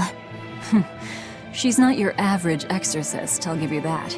Purity is handy for any exorcist. But more than that, it's a rare and precious temperament for living. Everybody's got an ego and certain internal contradictions to some degree. Facing one's own ugliness in an honest manner is never easy. To be a normal human is to live carrying malevolence. It's just how much you let it control you that varies. I guess malevolence might just be a fact of life, huh? But Artorias can't accept that.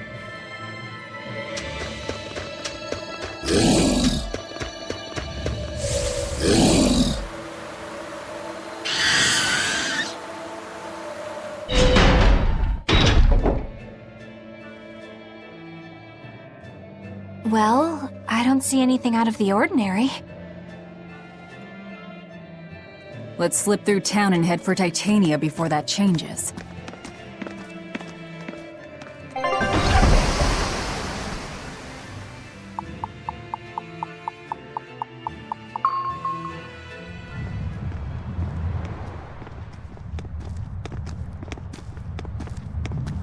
So this is your secret hideout. Once I get free, you won't stand a chance. You all had better sleep with one eye open. Look how worried I am. Welcome back! That's Kamoana.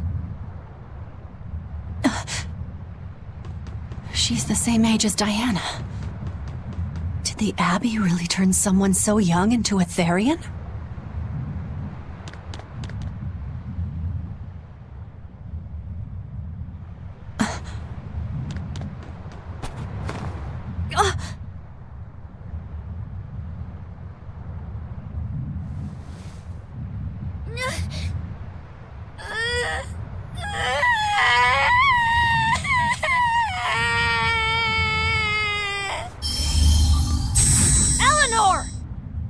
Medissa, please, would you be able to talk to her? Is this a trick? Kamoana may be a Therian, but deep down, she's still a normal little girl who misses her mother. I can't do anything to console her, no matter what I try. But if it were you...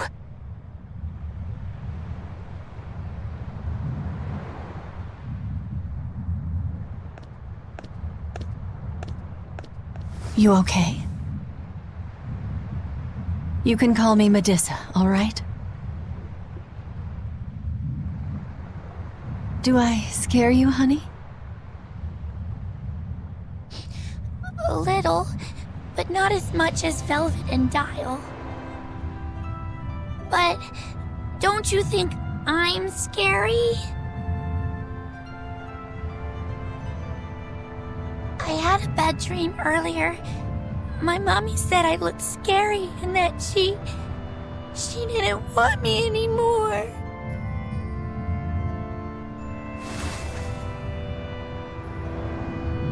She would never. Your mother would never think that about her daughter. But how do you know? Because I'm a mother too. Mothers always love their children, no matter what. No matter if we die No matter how the world changes, there's nobody who loves you more in the world than... It's okay. You don't have to cry.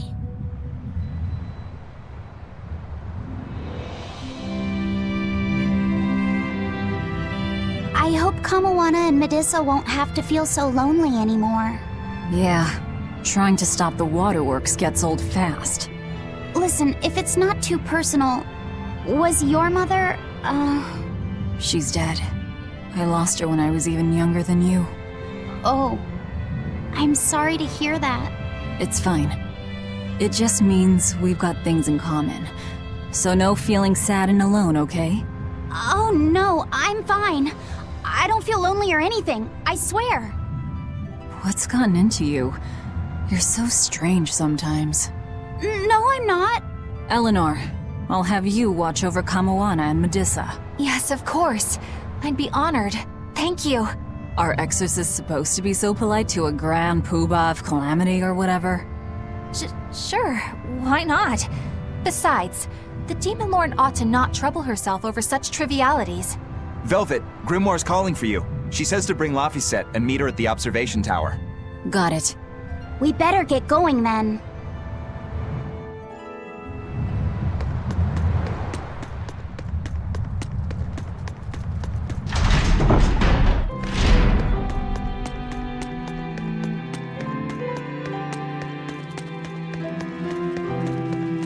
Hey, do you all have mothers? Where'd that question come from? Well, after hearing that Velvet, Kamawana, and Eleanor all lost their parents, I just got curious. My mother was a strict, frightening woman, but she died a long time ago. I see. I have no parents either. But the wicked witch who took me in said I was born from a peach that floated down the river. Coming from you, I'd almost believe that. And you, Eisen? We Malakim are formed from untainted mana. Sometimes humans are reborn as Malakim, but they retain no memory of their previous lives. In other words, we don't have blood relations like humans do. I see. By the time I was aware of anything around me, I was already tethered and being called number 2. I suppose having no mother means I don't have any memories before that. I told Medusa that losing a mother is painful, but I can't know how painful it is. Go easy on him, Eisen. He's just a kid. I'm just telling it like it is. But listen to me, Laphicet. You can share deep connections with other people, even if you don't have a biological family. Malakim, too, can form precious bonds. True friendships, even family. That's right. Your words wouldn't have stopped Medusa if they weren't true in your heart. You really think so? I'm sure of it. It's far better than being a witch born from a peach. Nonsense! There's no nobler way to be born! I have an everlasting friendship with a dog, a monkey, a pheasant, and Bienfu. I hope he's right.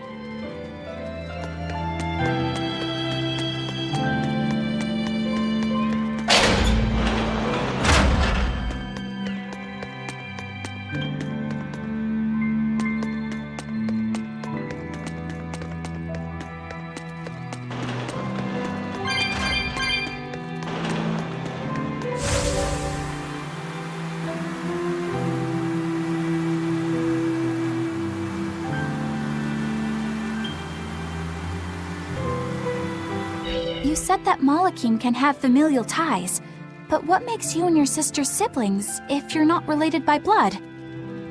Well, a very long time ago, I was born into this world from an Earth Pulse point up on a sacred mountain.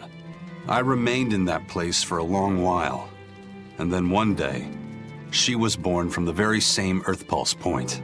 Before we knew it, we had wound up living together under the same roof. Are 2 Malakim always siblings if they come from the same Earth Pulse point? No. The other Malakim were born there, but I never felt like they were my family. But something, I don't know what, was different with her. If she was sad, I'd feel sad. And if I was happy, she'd be happy too. She can be abrasive, but when she smiles, it's like nothing else. I swore to myself that whatever happened, I would protect her. I made a pendant from a stone on that sacred mountain and gave it to her as a lucky charm. Of course, she just wears it as a necklace. And your pendant? Did she give that to you? She had the same idea I had. She made the pendant herself and gave it to me as a good luck charm. Without either of us having mentioned a word of it beforehand, we each gave each other pendants in the same shape on the very same day. That's when I really knew that what I had felt all along was true.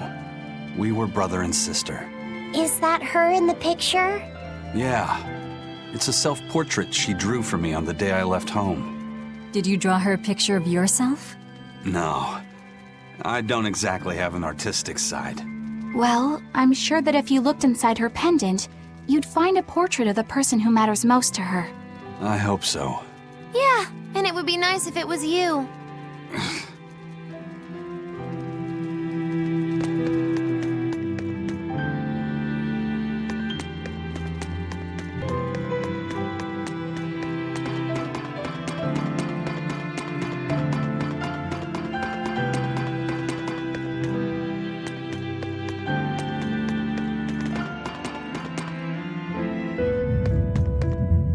Ah, there you two are. Hi, teacher. Have you made progress deciphering the book? I have indeed. It turns out there was a second counting song. I've already transcribed it. Would you read it aloud for us, child? Okay.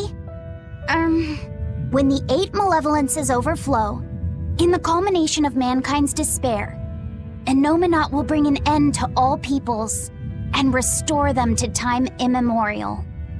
4 Empyreans shall wield a wrathful sword and cleave the great devourer, 2 asunder to sleep beneath the earth, as scarlet moonlight illuminates the evil. The nameless Empyrean hath one heart, the nameless Empyrean hath one body. Oh, yet more delightful material to keep us awake at night. If I'm understanding this right, it's discussing the specific nature of Innominat? That's what I believe, yes. When the 8 malevolences overflow in the culmination of mankind's despair, Innominat will bring an end to all peoples. So, when the world is at peak malevolence, Innominat will use that power to bring an end to all. Is that it? He's going to wipe out all of humanity? Is that what the Abbey is after? Is that why they've been trying to bring back Innominat? No, Artorias is not that kind of man. His 2 primary ideals are the many over one, and the restoration of order through will and reason.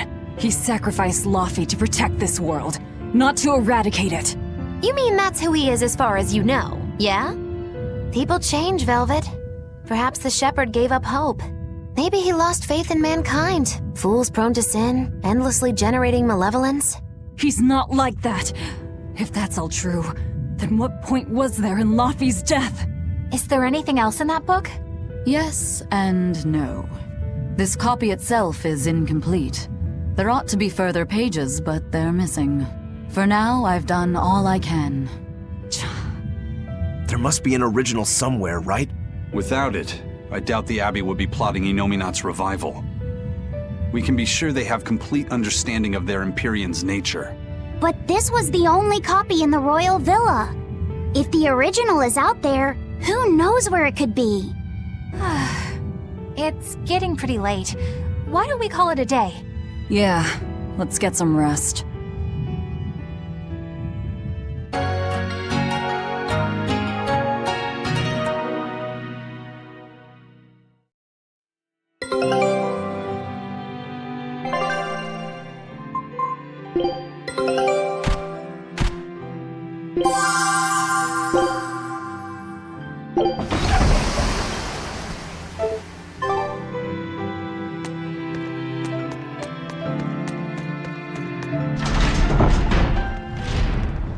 Hey, Laufey Medessa let me sleep in her bed last night. She's warm for a snake lady. That's great. She's gonna help me take a bath now. You should come join us too. What? I couldn't. It's okay. I don't mind at all. Hey, Kamoana, did you know? Dial started to grow a brand new tail. Wow, really? I want to see? He's up at the observation tower. Let's go see! Medessa, you too! All right. But don't run, or you'll trip.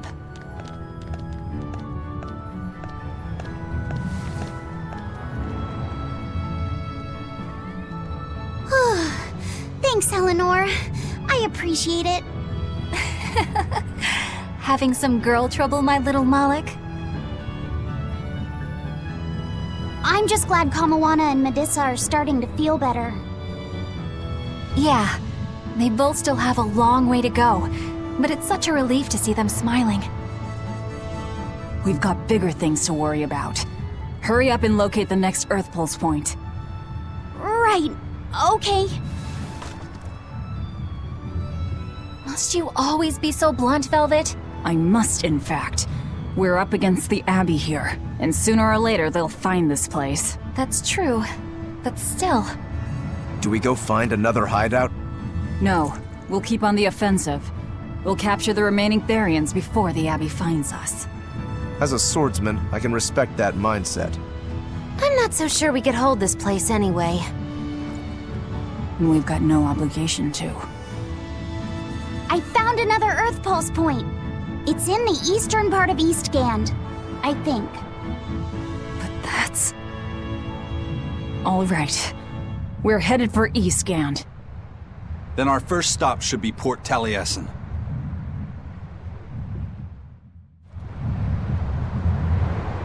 Grimoire always looks like she never wants to do any work, but despite all her grumbling, when she starts a job, she gets it done. And quickly, too.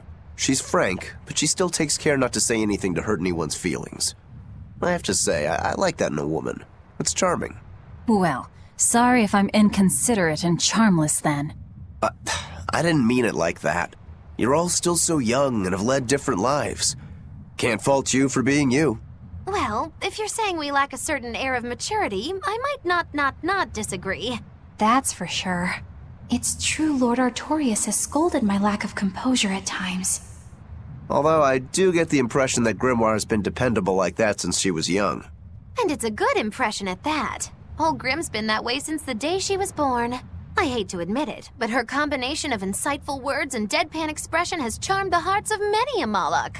At her peak, she had a fan club 8,848 members strong, and her dinner shows would sell out the day the tickets went on sale. Molochim came by the droves to doze off listening to her live readings of ancient books. Wow! I had no idea she was so popular. Yeah, she's even a regular feature in Who's Who Among Norman. Now that I think about it, I could see how a person could interpret her lethargy as patience and her vague dispassion as maturity and poise. Compared to her, I'm just... Were you just trying to imitate her? No, I didn't mean to. Whether you meant to or not, that kind of felt like her just now. I can see it in you, waiting to be awakened. That sophisticated charm. Me?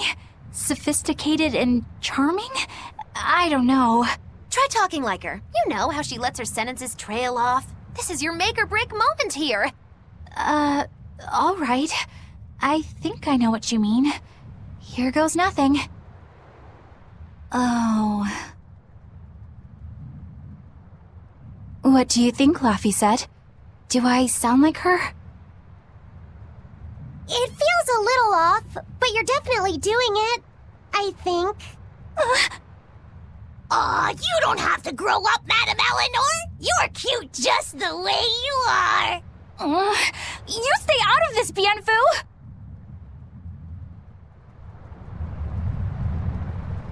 When mankind's despair reaches its pinnacle, Innominat shall reach out and bring an end to all. So that song bothers you too? No matter how many times I read it, I don't see any good in it. Understanding that ancient tongue is difficult, right? Perhaps there's another interpretation? Maybe the end to all actually means an end to all human suffering, for example. That is a possibility.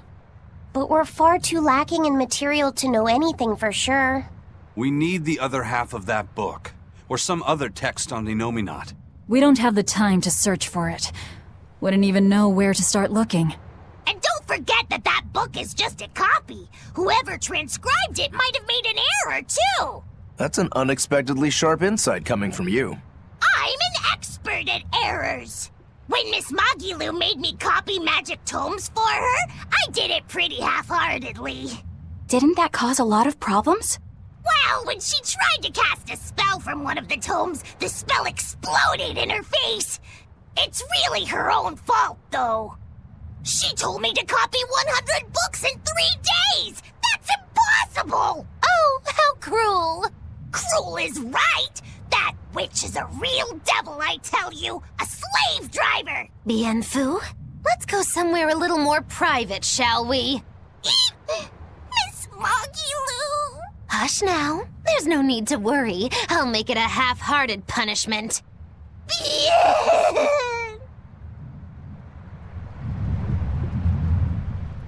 Not that I really care, but who ended up winning the fishing competition when we were trying to catch a Therian?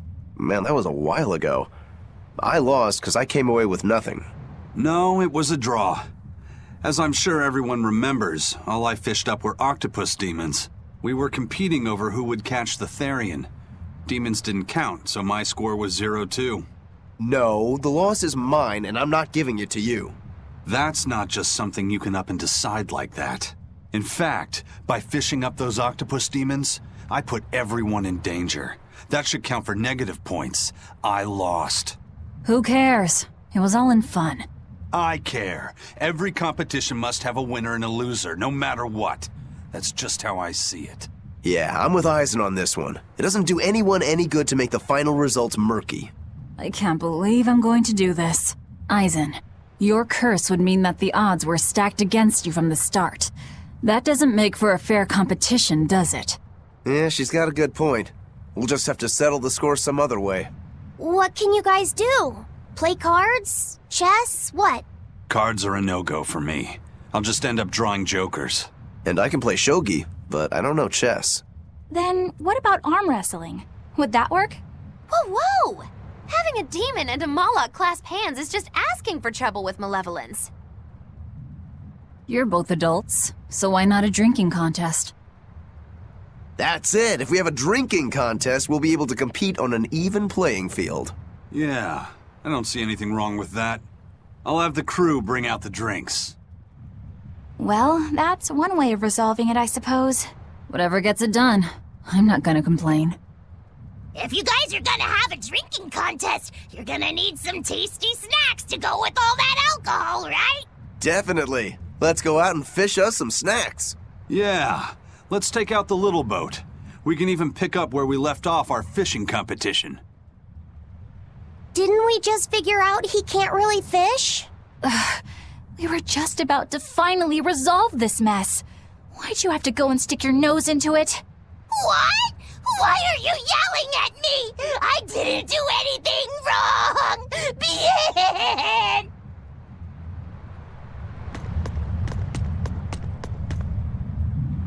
Hey, get this! I was out fishing the other day, when before I knew it, I'd wound up near a Class 4 island.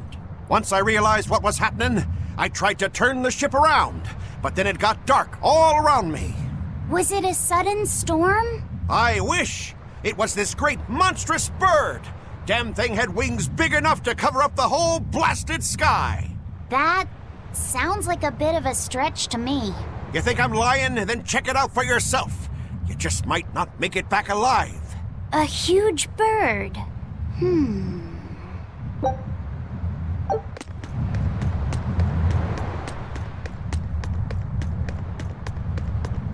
This island's really something. No way I'd want to go to prison here, but it'd make a great hideout. If I'm gonna be left in charge of this place, I'll turn it into the best hideout ever.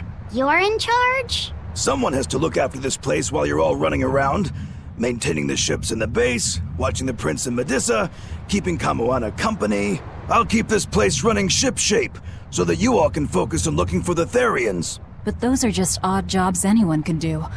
You're a navigator. Isn't that a waste of your talents? You dolt! These are important tasks! Someone's gotta do it! We've got another navigator, but is there anyone besides me that could handle all of this by themselves? Besides, Ever since I lost my tail, my balance has been off. The seasickness is killing me. That's your story and you're sticking to it? Tell the truth. You don't want to come because you're afraid you'll be hurt again. No. That's not it at all.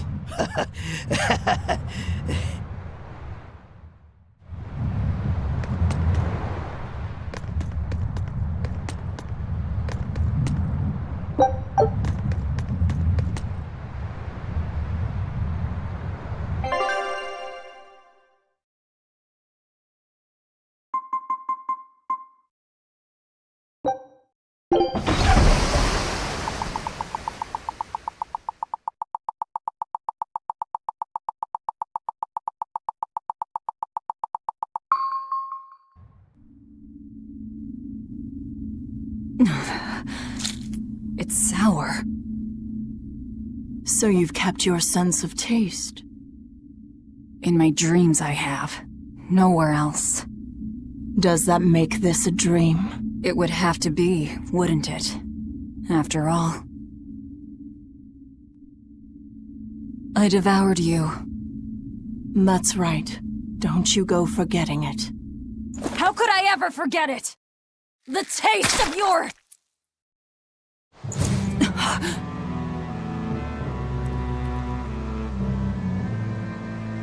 How could I ever...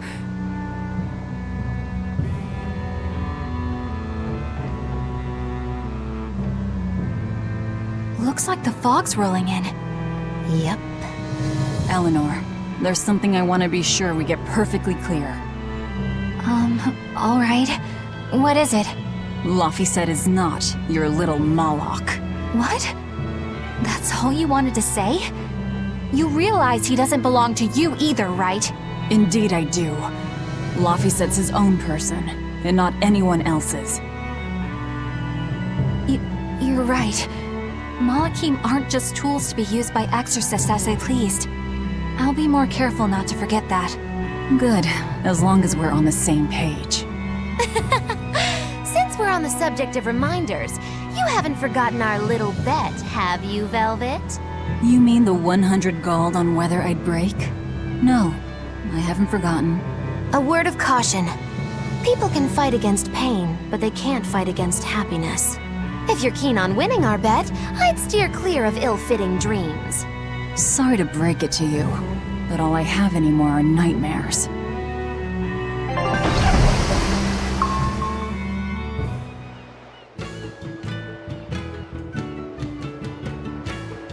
The fog's cleared.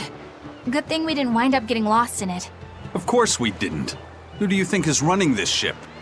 A bunch of shameless rogues who are very good at shameless roguery. Damn straight. But it's strange. These waters don't usually see much fog.